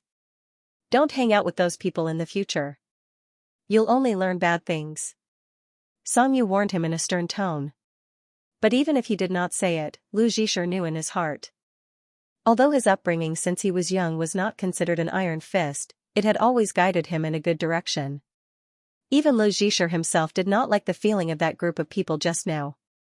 Moreover, he always subconsciously felt that if he learned bad things, he might be hated by Song Yu. Walking on the street, the summer wind blew in their faces. There were many barbecue shops by the roadside that were doing a good job. The tables were placed outside, one next to another. Everyone sat outside to eat supper and chat. Song Yu's voice sounded a little muffled in the noisy environment, and he was not so stern. It's normal for you to have a sexual awareness. You've grown up. Lu Zhisher did not know how to respond, so he did not say anything. They walked past the food stall area, and the surroundings suddenly quieted down. Only the cicadas in the night could be heard. The dim yellow street lights elongated their shadows and stuck together. Lu Zhisher, who had his head lowered, heard Song Yu ask again, you only have these thoughts after watching it. He did not know why Song Yu changed the topic again. He said stubbornly, yeah. Song Yu did not press him. The two of them walked to the elevator downstairs in silence. He raised his hand and pressed the up button. While waiting, Song Yu spoke again in a low voice, actually, you don't have to feel ashamed about this kind of thing. It's normal for you to have some feelings or reactions when you see it. It's human instinct to reproduce. You can be curious and take the initiative to understand it, but don't do things you shouldn't do because of curiosity. In fact, Song Yu did not want to be a guide in this regard. He forced himself to be indifferent when dealing with such a situation because he did not want to embarrass Lu Zhisher because of this matter. But in reality, he did not want to imagine Lu Zhisher's expression when he saw those scenes. Sex is not something to be ashamed of. Only by facing it can you treat it correctly. On one hand, Song Yu hoped that his younger brother could treat the sprouting of sexual consciousness correctly. On the other hand, he felt that he did not have the right to teach him. After all, the thoughts that he held were incorrect in the public sense. This contradiction that went against common sense made Song Yu feel trapped, But he still had to learn to fulfill his responsibility as an elder brother. It's all normal. Don't be nervous. When he thought about how Lu Zhisher could tell him these things without any burden, Song Yu felt that he should know his place and be a good elder brother. Lu Zhisher repeatedly chewed on Song Yu's words, and the burden in his heart seemed to lessen. However, what he found difficult to talk about and what Song Yu said seemed to be two different things. The degree and direction were different. But perhaps this was the same logic, he convinced himself. But if Song Yu really knew that he had a stronger reaction when he saw the scene of a boy with a boy, would he still be able to calmly say this to him? Lu Zhisher was not sure. The elevator door opened. He did not know if it had been transported before, but a little dust fell down the moment the door opened. Lu Zhisher, who was standing in front, inhaled it and could not help but cough. Are you okay? Song Yu pressed the floor button. He was not as sensitive to smells as Lu Zhisher, so he did not feel anything strange in the elevator, so he subconsciously lowered his head to check if there was still the smell of cigarettes on him. Seeing this, Lu Zhisher shook his head, calmed his breathing, and said to Song Yu, "It's not on you. There was dust on you just now." After Lu Zhisher discovered his motive, Song Yu's tone changed unnaturally. "I just don't want to be stained with the smell of cigarettes. It smells bad. A little bit. But I don't know why." Lu Zhisher leaned against the elevator wall and panted. After coughing, his pale face turned red, and his eyes were wet. His tone was as sincere as his eyes. "It smells good on you." Song Yu didn't respond to him, as usual. Most of the time, Lu Zhisher didn't need to respond. It had been like this since he was young. He could express his love for his brother anytime, anywhere, without any obstacles. He didn't think that there was anything wrong with expressing his feelings. But now, he had changed a little. Occasionally, he hoped that his brother would respond a little. Even if it was just like when he was young, rejecting him decisively and telling him, "I don't like it when you say that. Don't do that in the future." He didn't say anything. Lu Zhisher wanted to guess. But he didn't like guessing. He didn't show any symptoms of allergy, but he still took a pill as a precaution. That night, Lu Zhisher tossed and turned, unable to sleep. He only fell asleep at around 2 in the morning. He had a very strange dream. At first, he was lying on a beautiful grassland. The sky was low, and the clouds were floating. He stretched out his hand, and a dark cloud fell, pressing down on his body without leaving any gaps. For a moment, Lu Zhisher almost couldn't breathe. He tried to break free, but the cloud gathered into a human figure. It was the figure of a tall man. It didn't have a face, but it gave him a very familiar feeling. The impenetrable, incestuous embrace suffocated him. The feeling of being on the verge of death was pressing down on all his nerves. But strangely, he was forced to feel a strange feeling from this suffocation. The cloud in the dream turned into a pool of hot rain without warning, drenching him. At 5 in the morning, Lu Zhisher woke up from his dream. For many days after that, Lu Zhisher tried to find out more through the internet. He didn't want to be shrouded in ignorant curiosity and fear. He read many articles, did many tests, and watched many movies by himself. Most of them were literary films. The images were beautiful and moving. But the more he watched, the more confused Lu Zhisher became. He saw the so-called attractive pictures of men on the internet, but he didn't feel much. After doing set after set of tests, the results were very vague. They weren't the same every time. All of this confused Lu Zhisher. His confusion was always obvious, and he would often frown and daydream. When he accompanied Lin Rong to watch a TV series, he would stare blankly at the scenes of the male and female leads, or put on an inquisitive and serious expression, as if he needed someone to answer for him. So one day, when the family was on a trip, Song Yu said to Lu Zhisher, who was staring blankly at a field of lotuses, "Do you still remember the lot you drew?" Lu Zhisher turned around, holding the quiet cotton candy in her arms, and looked at him blankly. "Let nature take its course," Song Yu said. He vaguely felt that Song Yu understood him and knew why he felt lost.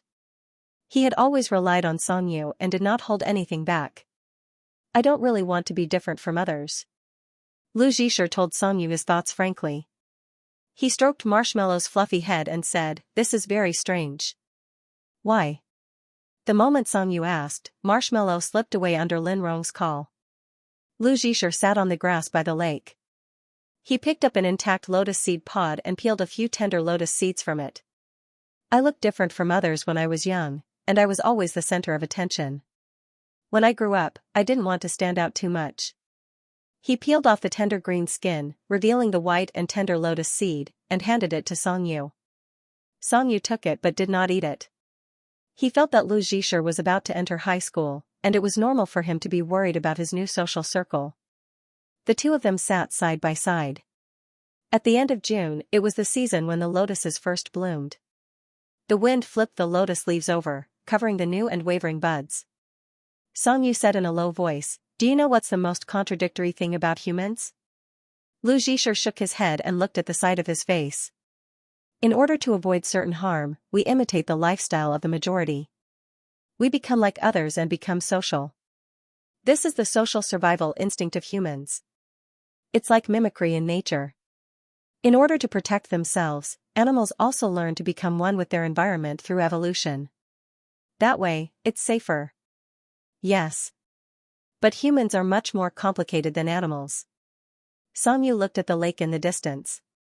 Sometimes, we have a kind of expectation. We feel that we're different from others. Sometimes, we yearn to be more special. We don't want to be part of the ordinary majority. Therefore, everyone falls into a self-struggle and into contradictions. And to eliminate contradictions, we need to give up. As he spoke, he looked at Lu Zhisher. If you'd rather be part of the crowd, you have to give up the part of yourself that doesn't want to be ordinary. Lu Zhisher also looked up at him. His light-colored pupils were very clear, and even his dark brown eyelashes were translucent under the wavering sunlight. His eyes were filled with hesitation. Song Yu finished what he had to say and turned his face away. Song Jin called out to him from behind, asking him to help him get a new bait.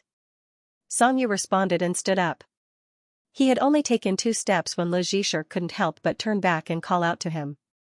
"Then what do you think I should choose?" Behind him, a lonely flower bud swayed uneasily in the warm wind. Song Yu stopped and turned around. "You have to decide for yourself. I can't give you much useful advice. Because in my opinion, you have no choice." Lu Zhisher frowned in confusion. "You were born special."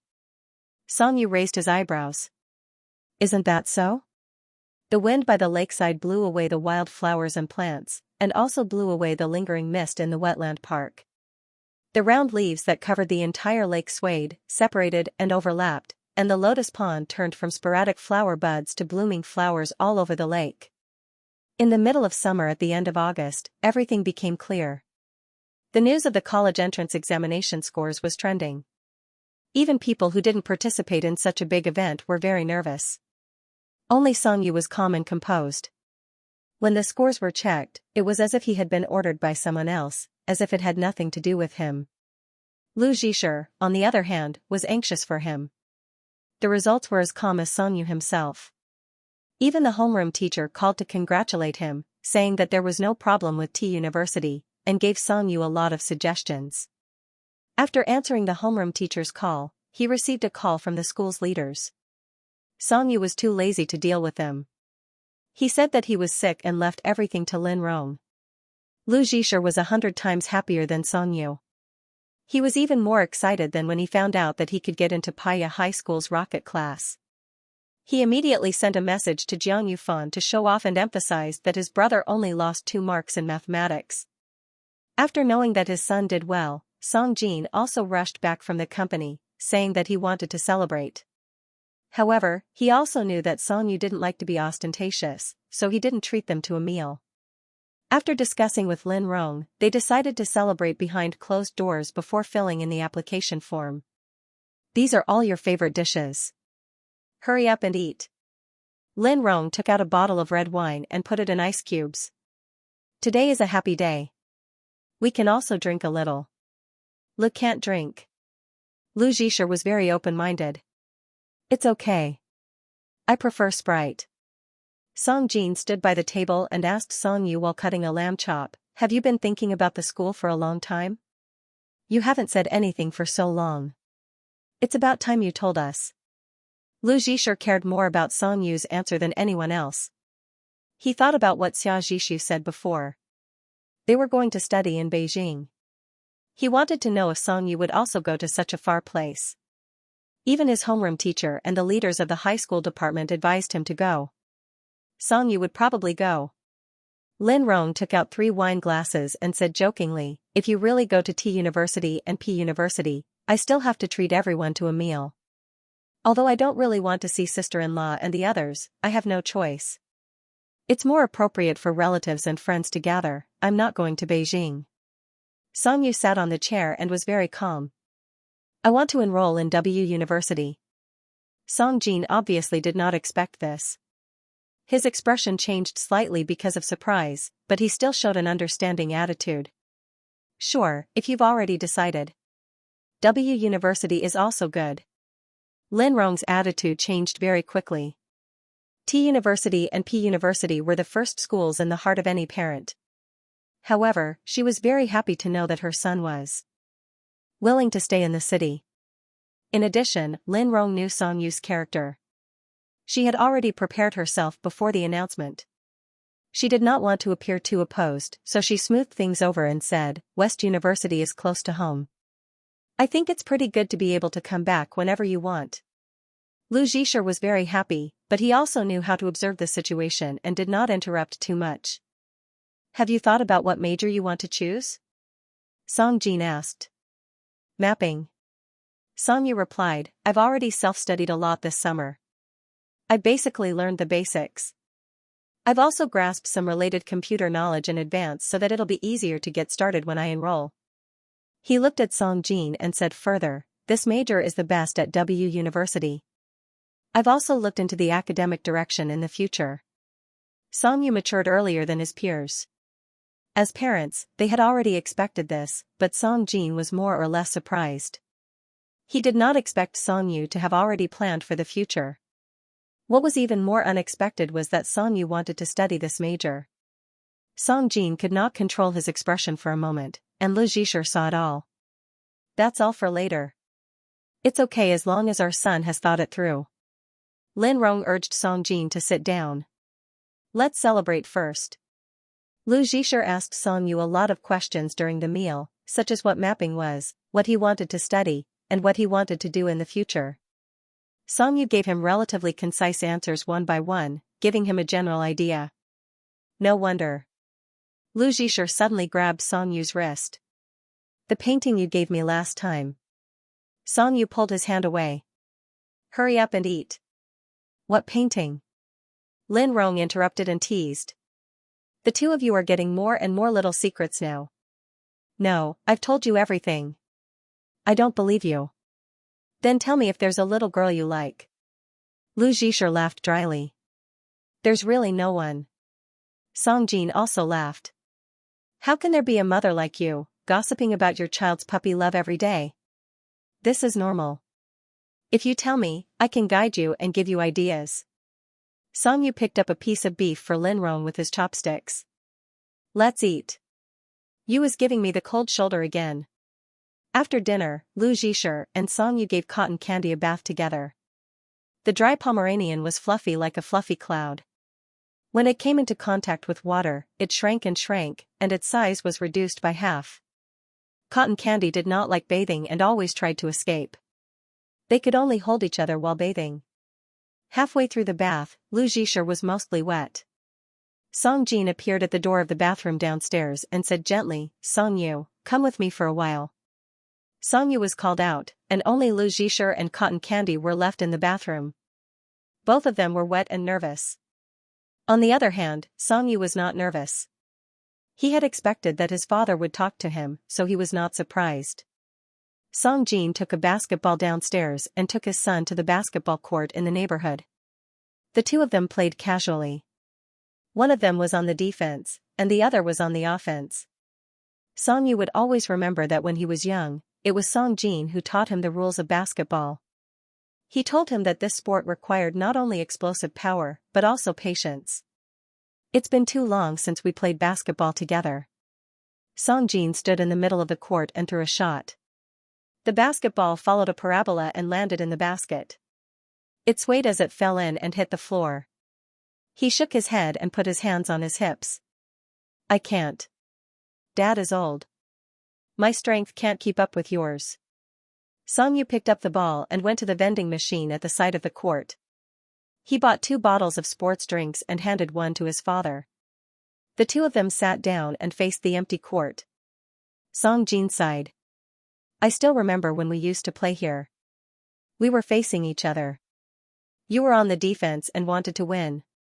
You wanted to snatch the ball away from me. In the end, you hit the ball away and it hit your brother on the head. Songjin laughed when he recalled the scene. Lu Zhisher was stunned. He sat on the ground and didn't get up for a long time. He didn't cry either. He just stared blankly at the ball that fell on the ground. He then looked at Songyu. You were very scared at that time, weren't you? Songyu was silent. It was a tacit admission. The scene at that time was blurred, but he could still remember how nervous he was at that time. Because he was too nervous, he couldn't remember Lu Zhisher's reaction at that time. But he didn't mind. You ran to him and he said something. He seemed to want you to hug him. If you didn't hug him, he wouldn't get up. Songjin smiled. Lu Zhisher's personality is too similar to his father's. He will definitely be like your Uncle Lu when he grows up. Don't look at him as if he doesn't know anything and is like a child. He actually knows a lot of things in his heart. He just doesn't want to think too much. Songyu knew that his father was right, but he always unconsciously treated Lu Zhisher as a child. He knew that he had grown up, but he still treated him as someone who needed to be protected from time to time, as if he could get some pleasure from it. In fact, he didn't. All he could get was an increasing burden. Tell me what you think. Songjin touched the bottle in his hand to Songyu's. Why do you want to study basketball? It has something to do with your Uncle Lu. Songyu stared at his father and found that he actually knew everything. I think Lu Zhisher is also very much like you. Songyu suddenly said. Songjin knew that he was not changing the topic. He laughed. He is also very much like your mother. After all, he is also a child that we raised. On the contrary, you seem to have grown up on your own and don't need us much. Songyu shook his head and denied his father's statement. I need you very much, everyone. It was rare for him to be honest, but that was all he could say. A gust of wind blew, the shadows of the trees around the stadium swayed, and the cicadas were clamoring. Songjin asked, I actually know that you have liked astronomy and geography since you were a child. It may have something to do with your Uncle Lu. When I was a child, I was busy with my business. Yui took you to a lot of places, climbing mountains and watching the sea. As he spoke, he put his arm around Songyu's shoulder. Now that I think about it, my son is really amazing. He ran around the country with him at such a young age and saw a lot of scenery that many adults have never seen. In fact, Songyu was not willing to talk about Yui and his family. To him, Lui was like another father figure. Lui had brought him to see different worlds when he was young and enlightened. He would always remember Yui standing at the top of the mountain, shouting at the clouds, hoping that everyone around him would be happy. He hoped that his children in the future would be happy too. Songjin smiled and said, sometimes I also wonder what it would be like if he were still alive.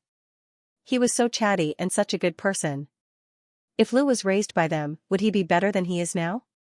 He paused and said, so your mother and I are really serious about raising Lu. We always feel that Yui is watching us from the sky. He looked at Songyu. Think about how well he treated you when you were young. If he were still alive, he would have doted on Lu so much. Songyu's nose turned sour. He was a little reluctant to continue delving into this topic. It was as if he was caught in a dilemma. On one hand, he knew that if this assumption was true, Lu Zhisher would be happier. On the other hand, he could not imagine that there was a Lu Zhisher in this world. He did not grow up with him and lived a life completely independent of him. How scary. Songyu thought. When I heard you say today that you want to learn surveying and mapping and that you want to do research in this area in the future, I felt a little conflicted. Songjin told him openly, you might have guessed it. You're afraid that it's not safe. Songyu knew that he would think so. After all, no matter how advanced modern technology was, it was inevitable for surveying and mapping workers to go out for work. They might face very dangerous terrain tests. Song Jin nodded. You know, your Uncle Lee's incident still left a shadow on me. He was being too subtle. Song Yu knew that it was not at the level of a shadow at all. It's still not the same. Song Yu explained, anyway, there's still a long time before you can go out for work. It's too early to talk about this now. Besides, work and hobbies are different, so the level of safety measures is also different. How could Song Jin not know this? Today was different from the past. Going out for work was not a common thing anymore. In the end, he just couldn't get over it. He patted Song Yu's knee and sighed. Go ahead. Even if Dad is worried, I'll support you. After saying that, he smiled. If you can rely on us more in the future, it'll be even better. Song Yu lowered his eyes and nodded. Song Jin's cell phone rang. It was a message from his wife urging him to go home. He stood up and stretched. Let's go and bring some ice cream back for your mother. Okay. By the way, you probably don't know yet. Your Uncle Lu was the one who set me up with your mother back then. Song Yu really didn't know.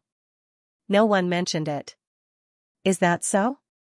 Your mother has good conditions and is beautiful. There are too many people chasing after her. Song Jin joked, although your dad is also doing well, my family background is still a little bad. It's much worse than your Uncle Lee's. When I was in college, he knew that I liked your mother. Your mother was also a little interested in me. I was too embarrassed to chase after her. It was all Yu Yi's instigation. He was busy between the two of us. It wasn't easy for us to get together. Without your Uncle Lu, maybe there wouldn't be you. Under the street lamp, Song Jin's smile carried a hint of nostalgia. It gradually faded, leaving behind a sigh. The big lucky star is gone. It's good to leave a little lucky star for our family, isn't it? Song Yu looked at the shadows on the ground, long and short passed through the shadows of the trees.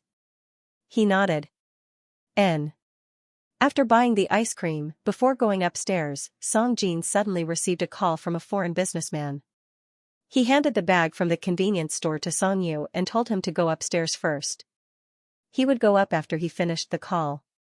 So Song Yu opened the door alone and handed over the ice cream his father bought for his mother. He refused his mother's dog food attack and went upstairs alone. Who knew that when he passed by Lu Zhisher's room, the bedroom door suddenly opened, giving him a fright. Lu Zhisher stood at the door of his room. Song Yu Gij, are you okay? Song Yu was baffled. What's the matter? After saying that, he was ready to go to his room. Who knew that Lu Zhisher pulled him in and closed the door? What are you doing? Before he could figure out the situation, he was pressed against the bedroom door by Lu Zhisher. Lu Zhisher pressed one hand on Song Yu's ribs and the other hand grabbed the door handle. Did Uncle Song just pull you out for a lecture? Lu Zhisher looked into his eyes were still very determined. He doesn't seem to support you going to W University. No. If you say no, then there must be. Lu Zhisher thought that he had already figured out the routine. What did Uncle Song say? Does he want you to go to T University to study? Just now, when he was blowing the cotton candy with the hairdryer, he heard Lin Rong talking to her best friend on the phone. It was a pity that Song Yu didn't want to go to T University. Everyone said that he could go anywhere, but in fact, they still wanted to persuade Song Yu to consider it more. The more he thought about it, the more he felt that this was the case. Lu Zhisher let go of Song Yu's hand and pulled open the bedroom door to go out. I'll help you talk to Uncle Song. I can persuade him. Just as he took a step out, he was grabbed by Song Yu and pulled back. Come back here. Lu Zhisher was face to face with him. When he saw the helpless expression on Song Yu's face, he couldn't help but ask, why do you look like you want to laugh but can't? At this time, he was very sharp. Song Yu let go of his hand. What are you thinking about? I'm thinking about you. Song Yu was stunned. Lu Zhisher's tone was overly sincere. At the dinner table, you said that you wanted to major in surveying. I feel that Uncle Song and Aunt Rong weren't very supportive. If it were me and I saw everyone's feedback, I would definitely feel defeated. Who doesn't want their chosen path to be recognized? So? Songyu looked at him. He looked up with a firm gaze. I support you. I'll support you at all times. I don't want to see you change your decision because of anyone's opinion. Because you're very mature. You know what you want, right? As he said that, Lu Zhisher grabbed Songyu's hand. Although he didn't know that he had actually made a mistake in his prediction, Songyu could almost feel his heartbeat as he desperately wanted to express his support. Brother, I'll always be on your side. In a trance, Songyu recalled what happened on the basketball court when he was a child. He finally remembered what Lu Zhisher said when he hit him and sat on the ground. The little boy held back his tears and didn't cry. He even stretched out his arms and said, Brother, you can play basketball now. You're so good. Can you carry me? Lu Zhisher's serious words were met with Songyu's large hand covering his face and blurring his vision. What are you doing? He raised his hand to remove his brother's troublesome hand, but he heard Songyu say, your ability to read people's expressions still needs to be improved. Huh? Lu Zhisher grabbed Songyu's wrist with both hands and was a little surprised. They are all very supportive of me. Songyu did not show any expression and tilted his head. Same as you. After saying that, he patted Lu Zhisher's face gently twice and turned to open the door. Let's go. Lu Zhisher felt that he had made a fool of himself again, but when he thought about how everyone supported Songyu, he felt that it was not a big deal. Everyone was happy. Of course, he had applied for his university. On the day that the admission notice was sent, the whole family was especially happy. Their eldest son had been admitted to university, so it was reasonable for them to treat their relatives to a meal. At the dinner table, eldest uncle expressed his dissatisfaction with Songyu's choice of university several times. Useless. Those who did well have to go to Beijing, Shanghai, and Guangzhou. What's the point of staying here? It's such an unpopular major. Young people nowadays are all studying high-tech things like IT. It's so easy to make money. Lu Zhisher was very angry at this kind of paternalistic criticism, but he was in no position to argue back. He could only pick up some beef with his chopsticks and give it to Songyu. I don't lack money. Songyu said very calmly. The major you mentioned is very good, but I'm not interested. Eldest aunt smiled as if to smooth things over. Your uncle is thinking for you. Yes, interest is the most important, but surveying and mapping is too unpopular. Many people have not even heard of it. It's not easy to find a job. Besides, W University is not bad, but with your grades, you can get into T University. What a pity. You can go to T University, which is a slightly more ordinary major. You're still too young. When you go out and look for a job in the future, no matter what your major is, as long as you're from T University, you'll have a lot of face and people will look up to you. Lin Rong couldn't hold back her anger. If that's the case, why don't you work in the cafeteria of T University? Why do you stay in the local school? If you don't make steamed buns, you'll have a lot of face in T University's canteen. Eldest aunt was rendered speechless by her rebuke. Lu Zhisher was also having a hard time holding back her laughter. She was so happy that she even started shaking her legs. Only when Songyu held her down under the table did she stop. The atmosphere was not very good.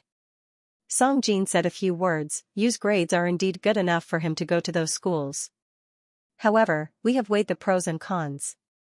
If he goes to T University to study a major that he doesn't like and then comes out to find a job that he doesn't like, he will be pushed around for the rest of his life. We don't want him to do that. Since he already had a life plan and wanted to engage in surveying and mapping research, he naturally had to choose the best school in this field. Of course, he looked at Songyu. Uncle and auntie's words are based on their experiences. You have to listen to them. Lu Zhisher thought that they didn't even go to university, so they couldn't be considered experienced people. They just found an opportunity to point out this matter. Eldest aunt sighed again. That's right. For people like you, no matter if he chooses something that he doesn't like and regrets it in the future, or if he chooses something that he likes and regrets it, he still has a way out. If he really can't do it, he can still inherit your father's company. Your father works so hard in his business because of you. Let's use a popular saying among young people. If you have your father, you are already a winner in life. In fact, you don't have to work so hard. On the surface, she was smiling, but her words were full of sarcasm. Xianxia was too lazy to respond. He calmly drank his soup and completely ignored everything that the people at the table said. However, Song Jin, who had always been gentle, had a serious expression on his face. Sister-in-law. When eldest aunt saw that he had stopped smiling, she was more or less terrified. Before she could say anything, she heard Song Jin say, "Don't worry. I worked so hard not to let him win at the starting line, but to let my son have the right to choose freely." Song Yu's hand also paused. "What I can give him is the confidence to persist in being himself." Lu Zhisher suddenly felt very moved. He had been to many dinners like this since he was young.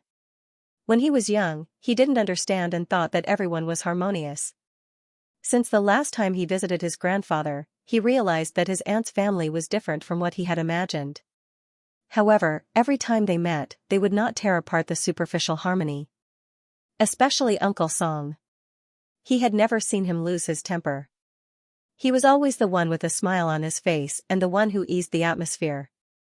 But this time, he stood up very seriously and stood in front of Song Yu to protect his choice.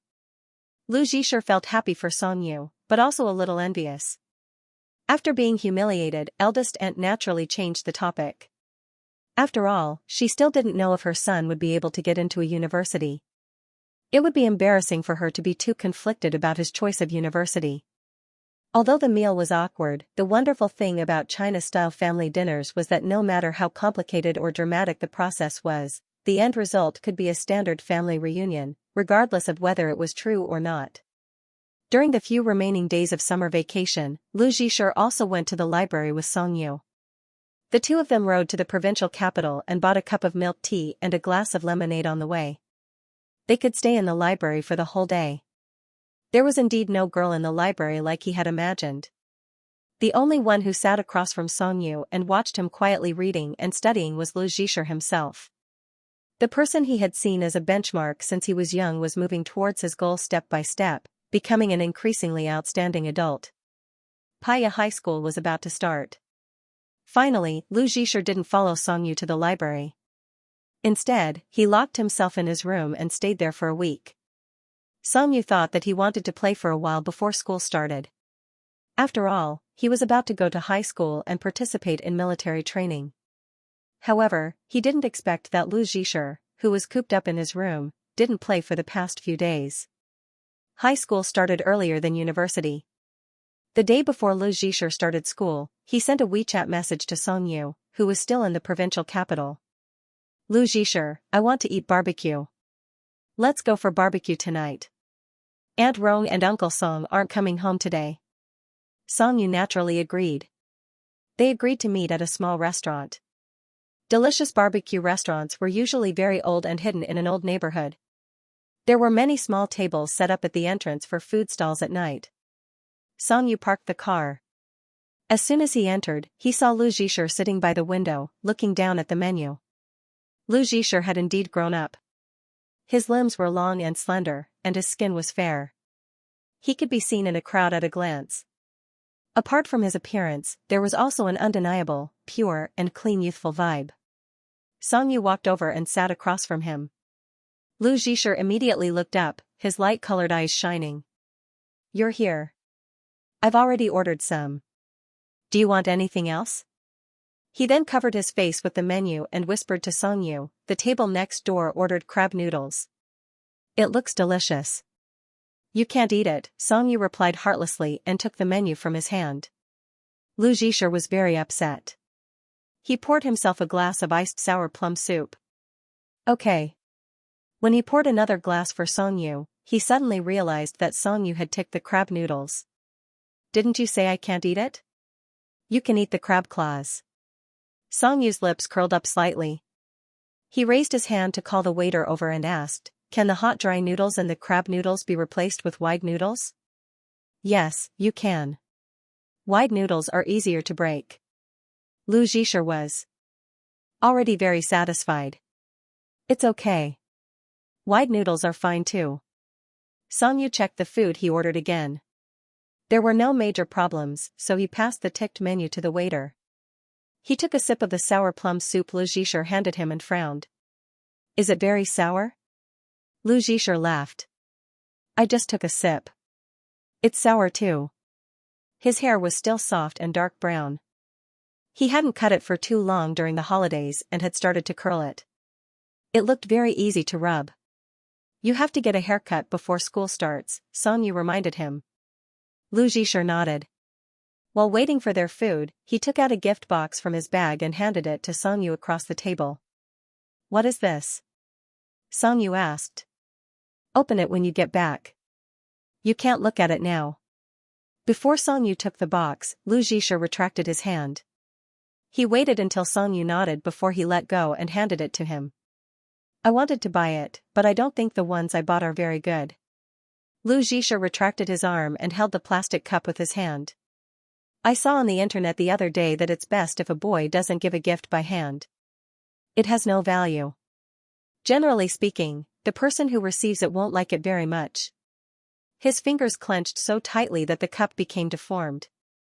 The sour plum soup inside almost spilled out. And the people in the comments seem to agree with this point of view. But it's a little late. I saw it on Weibo last night. It's already done. Lu Zhisher tried his best to hide his depressed expression, but it was still very obvious. So you can look at it when you get back. No, take this to school and open it. Don't open it at home. I don't want to see your unhappy expression when you receive it. Song Yu's expression changed, but this guy didn't give him a chance to speak. Lu Zhisher looked up at him. If you really don't like it, you can tell me. If you told me about it earlier, I wouldn't have been making so many useless handicrafts. With that, he tilted his head back and took a sip of the sour plum soup. He looked like he was drinking to drown his sorrows. In Song Yu's eyes, Lu Zhisher's self-reproachful look was a little cute and a little pitiful. So he asked, then when should I have told you? Kindergarten? Lu Zhisher thought about it. It was true. The first time he gave him a gift was kindergarten. The teacher taught him to fold the love. Yeah, Lu Zhisher said very seriously. This is called cutting losses in time. It's not like I haven't rejected it before. Song Yu raised his eyebrows. That's true. Lu Zhisher said again, that means you didn't reject it firmly enough. Song Yu chuckled. Have you seen me accept other people's gifts before? Lu Zhisher shook his head. No. But you accepted it. Because you had no choice. After all, I'm your younger brother. Song Yu tapped his fingers on the table gently. If you want to think that way, I can't help it. Here it comes. Lu Zhisher rested his cheek on his hand. I saw this sentence on the internet. Many people complained about it. Song Yu didn't understand what he was talking about and frowned. Girls hate what their boyfriends say the most. This is one of them. He even pretended to be very perfunctory. If you want to think that way, I can't help it.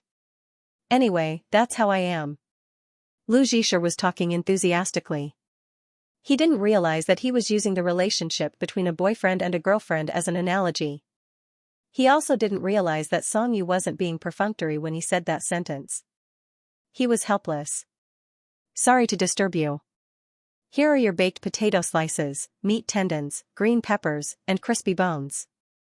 The waiter served the skewers and interrupted their conversation. Lu Zhisher thanked him.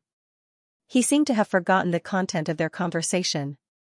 After the waiter left, Song Yu said, "Don't surf the internet so much." Lu Zhisher pursed his lips and didn't refute. He picked up a skewer of baked potato slices and ate it. Crab foot noodles without noodles were quickly served. The original crab foot noodles were very similar to braised crayfish, but the ingredients were changed to crab claws. The braised crab claws were spicy and fragrant, and the sauce was rich. Hot and dry noodles were placed inside to be braised for a while, allowing the noodles to fully absorb the sauce. It was a delicacy that the locals liked very much for supper. Unfortunately, Lu Zhisher couldn't eat noodles. The staple food was changed to noodles. Although it wasn't as flavorful as noodles, it was softer and more refreshing. It tasted good. Lu Zhisher was a very open-minded person. If he couldn't eat something, he wouldn't be disappointed at all. Many things in life were the same. If you were destined to not get something, you wouldn't think too much about it. Even if he couldn't pry open the crab claws, he would directly give up and choose the next one to eat. Lu Zhisher always felt that he was probably the kind of person who wouldn't force himself to do something. After eating their fill, they returned home. Cotton Candy wanted to go downstairs, but Lu Zhisher went to walk the dog alone. Songyu returned to his room and sat at his desk to observe Lu Zhisher's gift. In the past, Lu Zhisher's packaging was also handmade, with some cartoon embellishments. However, this time, he seemed to have been provoked and used a finished packaging box from somewhere. It was very beautiful and looked very presentable. However, Songyu still liked the old packaging. He had never thrown away a single gift box since he was young. Lu Zhisher told him not to open it, so Songyu did as he was told. He put the box directly into the suitcase he was going to take to university, closed it, and pushed it to the corner of the room. After staying in the corner for less than 4 days, the small suitcase accompanied Songyu to W University. The university was on the other side of the river, not too close to home. Songyu insisted on going alone, but Song Jin and Lin Rong felt that this was a major event in their son's life, so they had to send him no matter what. The university was near a mountain and a lake. The classical architecture and Western style blended together with layers of greenery. It was very beautiful. The volunteers in charge of welcoming the new students were also very enthusiastic. They did their best to help the new students. They drove in. The university was bigger than they had imagined.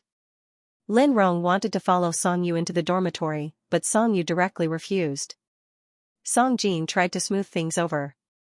Your U is already so big. If you go up and make trouble, you'll be laughed at by your roommates. Lin Rong didn't care. If it were Lu, he would definitely be happy to let me go up. So you still have one more chance. Don't regret it, Songyu said. Under Songyu's repeated refusal, the two parents only wandered around for a bit before going home. After all, they were very busy with work, and the university was in the same city. They could come whenever they wanted. After sending his parents off, Songyu dragged his suitcase to the designated reporting location. It was the square in front of the Arts and Science Library's main library. The major he had chosen was very unpopular. The number of people reporting was much lower than that of the university. It was very efficient, and the line ended not long after. After reporting, Songyu took the accommodation form and map and prepared to go to the dormitory. It indicated that he could take the campus bus, so he dragged his suitcase and found a stop. After standing alone for a while, Songyu looked down at the watch on his wrist. When he looked up again, another person was approaching from not too far away, dragging his suitcase. He looked very pale and tired. There were many coincidences in life. A few months ago, Songyu hadn't been able to send a greeting because he didn't have a way to contact him. Now, it was hovering in his mind. However, even when Kitchen was less than 3 meters away from him, he still couldn't speak first. After realizing that there was another person, Kitchen, who was staring at the map in his hand, looked up and met Songyu's eyes. There was a flash of surprise in his eyes, but it quickly returned to indifference. He had lost a lot of weight. His originally thin body looked even thinner now. He was wearing a half-new white t-shirt, light-colored jeans, and glasses. His eyes didn't look very lively. In the end, Songyu took the initiative to speak. What a coincidence. I didn't expect us to be schoolmates. Kitchen pursed his lips. He didn't seem to want to talk. In the end, he just nodded. Songyu wasn't sure if he agreed with what he said or if he was just saying hello. The campus bus didn't come for a long time. Kitchen seemed to want to leave. Songyu saw that he had a lot of things and a big suitcase. He was a little moved. He wasn't a helpful person at all. However, when he thought of Xia Zhishu and Lu Zhisher, he knew that no matter who was there, they wouldn't leave Kitchen alone. Therefore, he walked forward and helped Kitchen carry a suitcase. If you don't have to take the bus, the dorm should be nearby. Songyu glanced at the dorm schedule in his hand. I'll take you there. No need. This was the first sentence Kitchen said. He didn't seem to be in the right state. It was as if he would fall down if the wind blew. Songyu frowned and asked a question that even he thought was ridiculous. Are you okay? Yeah. Su Kitchen didn't look at him. I'm fine. That doesn't seem to be the case. Songyu directly exposed him. Su Kitchen finally raised his head and looked at Songyu. Why would I lie? Songyu paused. He couldn't answer for a moment. After all, he wasn't Su Kitchen's friend. At best, he was a friend of a friend. I heard about what happened before. When he heard that you had an accident, Xianxia was very worried. What he said was the truth. In fact, it was all nonsense. Su Kitchen knew all this. So when he finished speaking, Su Kitchen was expressionless. The sun was very hot. The two of them stood in an open place and faced each other. Thank you for telling me. Su Kitchen looked at the shadows on the ground. Songyu didn't want him to have such an attitude. He tried to salvage something for Xianxia. Su Kitchen, do you think it's a pity? Su Kitchen suddenly raised his head and looked directly at Songyu. Songyu was stunned. What's there to pity? Su Kitchen smiled. What's wrong with the way things are now? Rumors could destroy a person the most. Songyu knew this, especially for a sensitive person like Su Kitchen. But he still felt that the two of them shouldn't have ended up like this. But at this moment, looking at Su Kitchen's appearance, a trace of doubt arose in his heart. You left so decisively. Don't you regret it at all? Su Kitchen laughed again. The sound of cicadas drowned out his chuckle. If I have to regret, there are a lot of things I should regret. I should regret begging my parents to take me on a trip after the middle school exams. I should regret that I was the only one who survived the accident. I should regret taking the bus on the first day of high school and meeting Xianxia. His voice trembled. He paused for a few seconds and recovered slightly. No, the thing I shouldn't regret the most is meeting him. After all, he's the one who pulled me back up. A few girls who were chatting and laughing came over. They were probably new students as well. Their words were full of expectation and hope. On this day where everything could be redone, who wouldn't be full of hope for the future? Su Kitchen took his luggage from his hands. He looked up at Songyu and said, but if I had to do it all over again, I'd rather not have met him. With that, he politely smiled at Songyu as if they were meeting for the first time. He expressed his gratitude. If you really want me to live well, pretend that you don't know me in school. After all, we don't have much contact between the two schools. When I see you, I keep thinking of him. I don't want to do that anymore. The bus arrived. The group of happy girls got on the bus. Su Kitchen left by himself. Songyu fell into an indescribable mood. He got on the bus. The space in the bus was so cramped that it made it hard for him to breathe. On the first day of school, he met a familiar face in his new school. He couldn't be considered an old friend, but he was no longer the same person. The dormitory he was assigned to was a row of relatively new buildings. It was a 4-person dormitory. He was the first to arrive. The dormitory wasn't even as big as his bedroom. Songyu opened the window and felt empty. He didn't want to stop and rest, so he started to make his bed. He laid out the mattress and sheets, cleaned up, and finally, opened his only suitcase. The things he brought were pitifully few. The left half of the suitcase was filled with his basic clothes. The right half was filled with an empty gift box and a photo album. Songyu took out the photo album and flipped through it. It was filled with children who looked like dolls. According to Lu Zhisher's instructions, Songyu took out the gift he received many days ago. He sat on the chair and silently opened the package. In fact, he had imagined many possibilities as to what kind of ridiculous gift he would receive this time. However, the final gift was far from what he had imagined. Lu Zhisher had given him a globe. The base and frame were hand-carved from wood. The polishing was exquisite, and it was even painted with imitation copper. The earth, the rivers, the land, the mountains, the 7 oceans, the 5 continents, the latitude and longitude lines, and every small detail and mark were all drawn by Lu Zhisher himself, imitating a real globe. He couldn't imagine how much time it took. Songyu stared at the heavy globe in his hand. All he could think of was Su Kitchen's words. People who had lost hope could choose not to see each other as a way to stop their losses. However, he couldn't cut off this relationship. From that rainy night when he'd broken without permission, Songyu had become an older brother. Whether he wanted to or not, whether he wanted to change or not, time couldn't be reversed. Everything they had experienced was a memory and a cage. Sometimes, Songyu really wished that they were strangers and had a stranger's beginning. However, he couldn't let go of the memories of growing up together. In essence, he was the one who was deeply conflicted but couldn't let go. In the quiet dormitory, Songyu placed the globe in his hand on his desk. Outside the window, the sound of new students starting school could be heard. It was noisy and full of youthful vigor. He leaned against the back of the chair and stretched out his arm on the table. He tapped the globe lightly with his fingertips, making it spin gently as if it was being blown by the wind. The globe stayed quietly on his desk and accompanied him through many nights of staying up late to read. The first time it rained, Songyu was outside and always worried that the dormitory's windows were closed. Later, he didn't want to worry and simply made a glass cover. In March, the cherry blossoms bloomed. The petals would occasionally float in, but they were blocked outside the glass and couldn't fall into any of the ocean currents under Lu Zhisher's pen. When it snowed, the dormitory was very cold. The glass cover would be covered with a thin layer of white fog from time to time.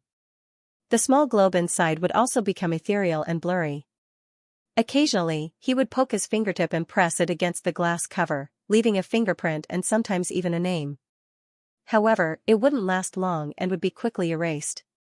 It was as if nothing had happened. The people hiding in the cover, as well as his globe, were safe. Songyu, this globe has been on the table for 3 years. It's like a new one. His roommate, Chen Fengyuan, ate potato chips and bent over to look at his globe carefully. She was more attentive than going to the geological museum. It's so well drawn. This is the first time I've looked at it so closely. Don't move. You'll be unhappy when you come out of the shower. Another roommate, Wang Ziqing, who was also the dormitory leader, packed his things and zipped up his bag. He looked at the gloomy sky outside the window. It looks like it's going to rain again. I have to go home quickly. My mom is still waiting for me for lunch. Let's go. Chen Fengyuan stood up straight and stretched. Old Lu is with his girlfriend. You have to go home. Everyone is leaving. I'll go to my brother's place to play later. Our handsome Song is the only one left in the room. He's a local, but he doesn't go home. He stays in the lab all day. As the two were talking, Songyu came out of the bathroom and dried his hair. Seeing that Wang Ziqing was about to leave, he reminded him, remember to bring an umbrella. Don't worry. Wang Ziqing carried his bag. When I come back, I'll bring you my mom's braised beef. I'll go down with you. I'll share an umbrella. How many umbrellas have you lost this semester? Seriously, the dormitory quieted down again. He dried his hair. The sky became even gloomier. It was clearly morning, but it looked like evening. Sitting back at his desk, Songyu turned on the desk lamp and began to read. His phone vibrated. He ignored it, thinking that it was his roommate. However, the vibration did not stop. Over and over again, messages popped up. There was only one person with such a style. Therefore, Songyu put down his book and turned on his phone. Lu Zhisher, brother, I'm on a month's leave. Lu Zhisher, Aunt Rong said she made soup for you, but she can't come. She asked if I had time. Guess what I said? Lu Zhisher, there's such a good thing? Lu Zhisher, that's the whole story. I'm going to your school to find you. I'll be there in the afternoon. Lu Zhisher, wait for me, brother. When he sent the message, Lu Zhisher was still in the classroom. He was so excited that he secretly used his phone for the first time while the teacher was still at the podium. He didn't even hear the reason why the break was brought forward in the morning. In the classroom, the students were excited about the early break. The head teacher emphasized again, the rainstorm warning this time is red. It's the heaviest rainfall of the year so far. Students should try not to leave the school. Safety first, Lu Zhisher's heart was on WeChat. He thought he would have to wait for a long time, but Song Yu's reply was faster than he expected. Brother Yu, it's raining today. Don't come. Lu Zhisher frowned. He wasn't satisfied with his reply. Lu Zhisher, that won't do. I took the job last night. If you don't come to see me, I'll go to your laboratory building. After replying, Lu Zhisher looked up and saw that everyone was packing up to go home. He put his phone in his pocket and quickly packed his bag. His phone was on silent. Lu Zhisher only remembered it when he left the classroom and got on the bus. He opened it and saw that there was indeed a reply 2 minutes after he sent the last message. Brother Yu, what time? There was another line below, 1 minute after this one. Brother Yu, I'm going to the laboratory now. There's a batch of newly collected data to process and model. Let me know in advance when you're almost there. I'll come out to pick you up. Remember to bring an umbrella. Be careful. Song Yu was usually quiet, but sometimes he was very clear, even if Lu Zhisher didn't know what the work was. Lu Zhisher read the message silently. It felt stiff, so he replied to Song Yu with an emoji of a puppy nodding. It made their conversation seem much softer. Lu Zhisher, I'll be there at 6 p.m. He didn't want to tell Song Yu that he was taking the early break. He wanted to give him a surprise. Even if Song Yu wanted to study, it didn't matter. He could sit next to him and not disturb him. It was good to see him in advance. When he got home, Lin Rong was transferring the boiled soup into a thermos. She had heard that Paya had an early month-long break. She said that the school was kind, but she was a little worried about letting Lu Zhisher go to W University. After Lu Zhisher changed his clothes and came downstairs, Lin Rong said, "What if there's a rainstorm on the way there in the afternoon? It's not safe to take a car." Lu Zhisher had changed into a hazy blue short-sleeved shirt and a pair of black jeans. His entire body seemed to have long arms and legs, and he was so fair that he seemed to be glowing. He held a black baseball cap in his hand and sat at the dining table. He picked up a small piece of cantaloupe with a fork and stuffed it into his mouth. Then I'll take the subway. It's a direct route anyway, just a little slower. How about I go? Lin Rong was still worried. I'll drive there first and then go to the high-speed railway station from W University. No, it's too troublesome. You only took the high-speed railway because your flight was cancelled. What if the high-speed railway is delayed too? Lu Zhisher forked a big piece of cantaloupe and reached out to feed it to Lin Rong's mouth. Aunt Rong, don't worry. It'll be fine.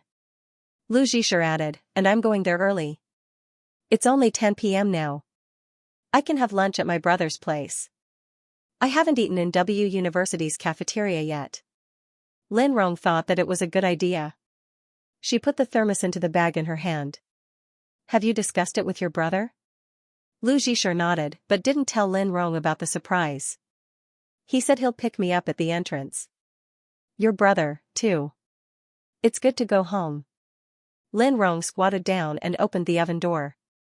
There was a hint of complaint in her voice. Last year, he went home once every 3 months. After the winter break, school started and he hasn't been home since.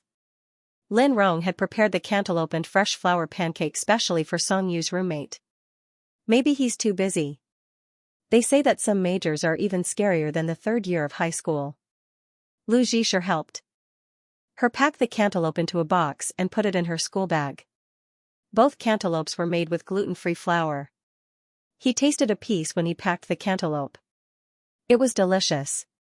The cantaloupe and hot cantaloupe were especially fragrant. After dividing the cantaloupe and cleaning up the kitchen, Lin Rong let down her curly hair. I don't think so. Maybe this guy has a girlfriend and is busy with her at school. He doesn't want to go home. Lu Zhisher was carrying his school bag. When he heard this, he was stunned for a moment. Lin Rong liked to joke about children, but she never took it to heart. She immediately forgot about it and changed the topic faster than anyone else. It's okay to eat at school, but you must be careful not to eat anything inedible. She put some nutritional supplements into Lu Zhisher's school bag. Is it heavy? Or you should bring less. It's not heavy. Lu Zhisher looked up at the clock. It was getting late. He turned around and urged Lin Rong to hurry to the high-speed rail station. The two of them left the house together. Lin Rong sent Lu Zhisher to the subway station. She put an umbrella in his hand and kept reminding him as if he was still a child. Lu Zhisher smiled and said, "Why don't you come with me? Don't look for uncle. Let's go to W University together." Lin Rong was relieved. She smiled. "Then your uncle is too pitiful." "Okay, you should hurry and take the subway." "Okay. Give me a video call when you arrive." Lu Zhisher sat in the escalator and turned around to wave at Lin Rong. There were many people in the subway station. Most of them were students on vacation or people who came out to play on the weekend. Lu Zhisher got on the train. He was lucky enough to find an empty seat at the side and sat down. In front of him stood a young couple. The boy was taller. He pulled the tab on his right hand and hugged his girlfriend's waist with his left. The girl couldn't stand steadily. Her arms were wrapped around her boyfriend's waist and buried in his chest. She looked very attached. As they were too close, Lu Zhisher felt that it was a little impolite to look at them like this. Moreover, the girl was glancing at him intentionally or unintentionally. So Lu Zhisher pulled down the brim of his hat and closed his eyes to pretend to be asleep. He told his brain that he was pretending to be asleep, but Lu Zhisher really did fall asleep. When he woke up again, the couple was no longer there. The people in the train hadn't decreased at all. When the train stopped, it happened to be the station where he was going to get off. There were many people. Lu Zhisher immediately stood up. He carried his bag and a thermos and squeezed out of the sardine-like train. He rushed out at the last moment before the doors closed. Lu Zhisher felt as if he had been reborn. It was as if he had swum back to the ocean from the canned fish. He sat in the elevator and sighed in his heart that his luck was unbelievably good today. There just happened to be an empty seat. Luckily, he woke up when he reached the station. But when he walked to the entrance of the subway station and saw the waterfall like rain, he was stunned for a second. The old lady who had set up a stall at the entrance of the subway station looked up. She saw this beautiful boy touch her all over as if she had been stolen by a thief. Then she turned around in annoyance. She walked a few steps and turned back. Then she stood there in a daze facing the rain. She asked tentatively, "Little handsome, do you want to buy an umbrella? It's 15 yuan. It's very cheap. This is the last one." Then she got what she wanted. Lu Zhisher bought the last non-foldable transparent umbrella. After opening it, he was just about to leave when he saw the old lady with her head lowered. She was tidying up the wet cloth. On it were fresh gardenias and magnolia flowers. They were arranged very neatly with not much left. Glancing at the rain, Lu Zhisher stopped. He squatted down and asked softly, "Grandma, how much are these flowers?" "You want to buy flowers?" The old granny was a little surprised at first, but soon began to introduce the price to Lu Zhisher. She was wearing fresh magnolia flower earrings on her earlobes. When she spoke, she would shake them gently, emitting a faint fragrance. The entrance of the subway station was crowded with people. Everyone was very busy and hurried. Not many people cared about the faint fragrance of the flowers. "I want all of them." The old lady was grinning from ear to ear. She carefully strung the flowers together for him. "You want to give them to your girlfriend, right? I'll string them up for you. They can be hung up. They're very fragrant." Lu Zhisher paid and smiled honestly. "I don't have a girlfriend." "Aya, that's impossible. How can you not have a girlfriend when you're so handsome?" The old lady put the flowers back into a transparent bag and handed it to Lu Zhisher. "I sit here every day. You're the most handsome young man I've ever seen." Lu Zhisher was a little embarrassed by the praise. He helped her clean up the stall and urged her to go home, saying that the rain would last for a long time. Seeing the old lady walk away with the old plaid umbrella, Lu Zhisher left the subway station. He held the transparent umbrella that he didn't need to buy and went to W University. In high school, Lu Zhisher would occasionally ask to see Xianxia during the holidays. However, he was basically rejected. He also knew that Xianxia was very busy and didn't have time to play with him, so he didn't take the initiative to disturb him. However, there was one time when Lin Rong came to see Xianxia. She brought Lu Zhisher with her, but they didn't even enter the dormitory. Later, he became busier and busier, and his holidays became fewer and fewer. There was no suitable reason for him to come to W University. The torrential rain didn't stop. The raindrops hit the transparent umbrella and the sound was loud. The ground was already covered with a layer of water. Lu Zhisher's canvas shoes were soaked in a short time. W University was really too big. Lu Zhisher felt dizzy as soon as he entered. He followed the map app and stopped a girl to ask for directions. Finally, he found the very hidden teaching building. It was just past noon, and the sky was dark. Dark clouds covered most of the sky. He came so early. Maybe he could make it in time for Songyu's meal. Lu Zhisher knew very well that Songyu was very careless when it came to meals. He would forget to eat when he was busy. At this time, if no one rushed him, the possibility of him eating was not high. He began to imagine how Songyu would look when he saw him. He would definitely blame him for not notifying him in advance and messing up his plan. Then he would put on a reluctant expression and tell him not to do it again. Then he would take him to eat. Lu Zhisher quickly walked to the front of the building. He changed the thermos in one hand and used the other to hold the umbrella. His wrist was a little sore. When he changed the thermos, a gust of wind blew and the umbrella almost overturned. Lu Zhisher raised his hand to steady the umbrella handle. The hat was blown away and fell to the ground, quickly soaked by the rain. Lu Zhisher wanted to bend down and pick up the hat, but the umbrella handle and the bag in his hand were too inconvenient. He was too tired. He stood in the same place, looked up, and sighed. Suddenly, he saw a familiar figure under the teaching building. It was Songyu. There was no more coincidence than this. Just as Lu Zhisher was about to call his name, he saw a petite girl walk out from beside him. The two of them were quite close. Songyu held a black folding umbrella in his hand. The girl kept looking up at him when she spoke. She even stood on her tiptoes and talked non-stop. Songyu would occasionally nod and give a short reply. For some reason, when he saw him nod, Lu Zhisher suddenly felt a sense of depression and anxiety. His subconscious mind came out and urged him to leave. The rain was very heavy. It fell on the umbrella and the ground. It was everywhere. There was nothing to hide from it. Lu Zhisher, who had been worried about the hat just a second ago, couldn't care less. He turned around and used the umbrella to block half of his back. He quickly left the place and even started to run. He could feel the rain on the ground increasing. His pants were already soaked in the rain. Although his upper body wasn't drenched, the wet and cold water from the bottom seemed to wrap around him. It made Lu Zhisher feel uncomfortable. In a panic, he ran out of a small path, trying to find a place to hide from the rain and sit down. He was indeed a little tired. As he ran, his footsteps splashed water, making some noise, but it was quickly drowned out by the restless rain. More and more students gathered under the roof of the teaching building. They were discussing which cafeteria to go to for lunch. Songyu? Are you still listening? Songyu retracted his gaze, but his brows were still furrowed. He half-heartedly apologized for being distracted. Sorry. It's okay. The girl smiled brightly and didn't seem to mind. We'll discuss the rest in the afternoon. Let's go eat first.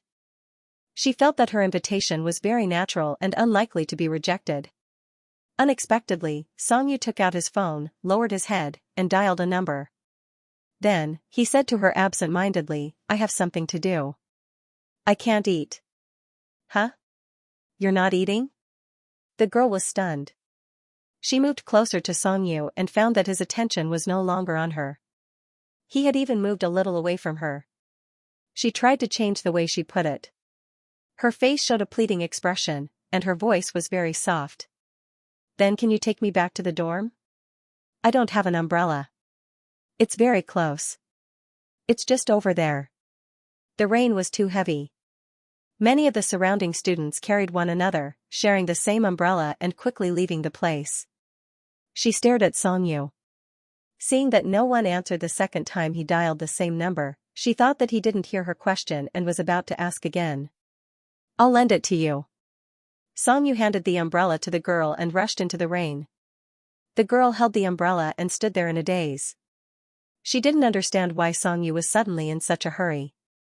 He was so anxious that he threw the only umbrella to her and didn't want to take her back first. Obviously, she wouldn't have guessed that all this was because of a similar and slightly possible back view. Lu Zhisher held the umbrella.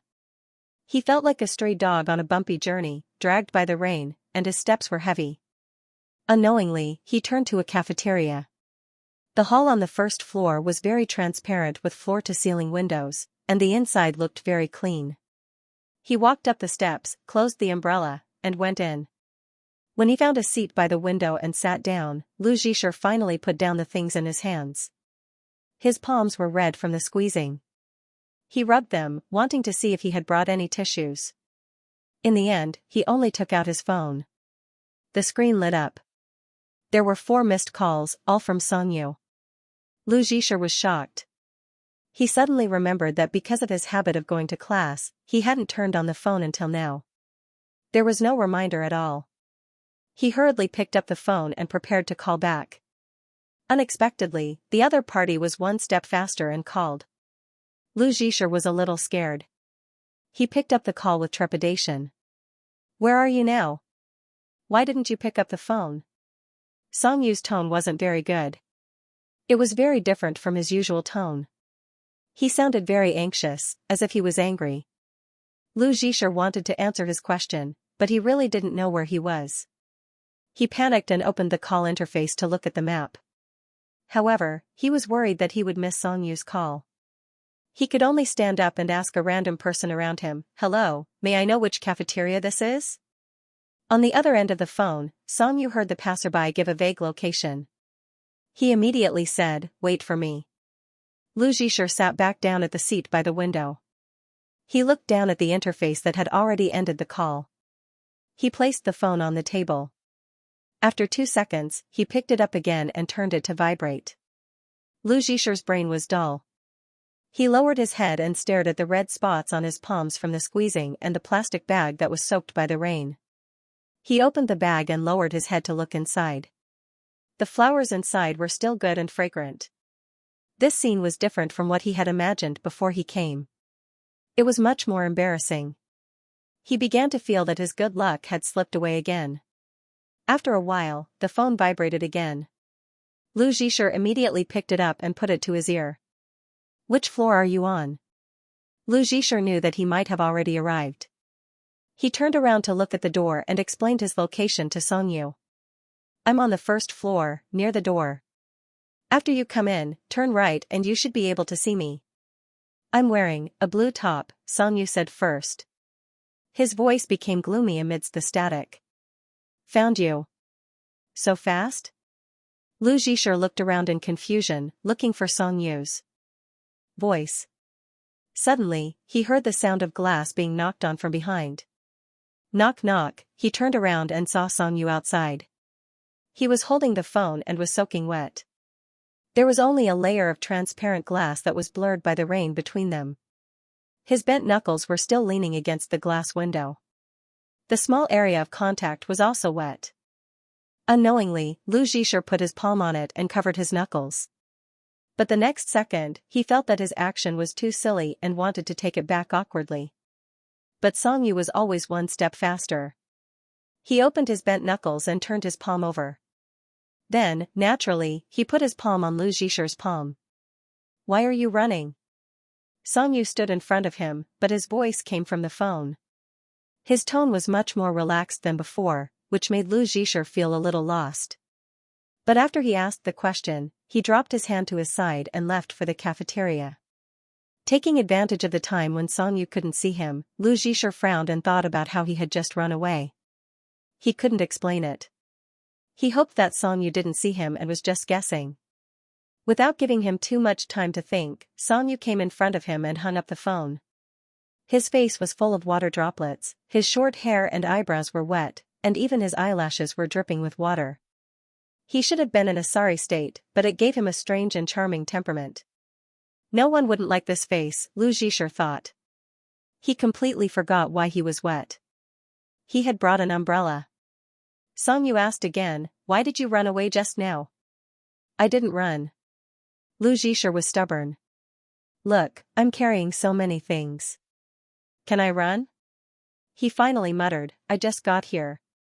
Do you think you're good at lying? Songyu raised his eyebrows as he spoke. Although his tone wasn't gentle, Lu Zhisher could clearly feel that after seeing him, Songyu wasn't as anxious as he was when he picked up the phone. He slowed down and wasn't as angry as before. However, this change was too slight for a serious person like Songyu.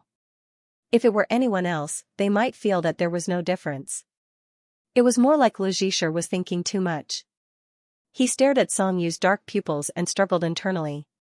In the end, he chose to admit defeat. You saw me? That shouldn't be. You didn't see me before I turned around.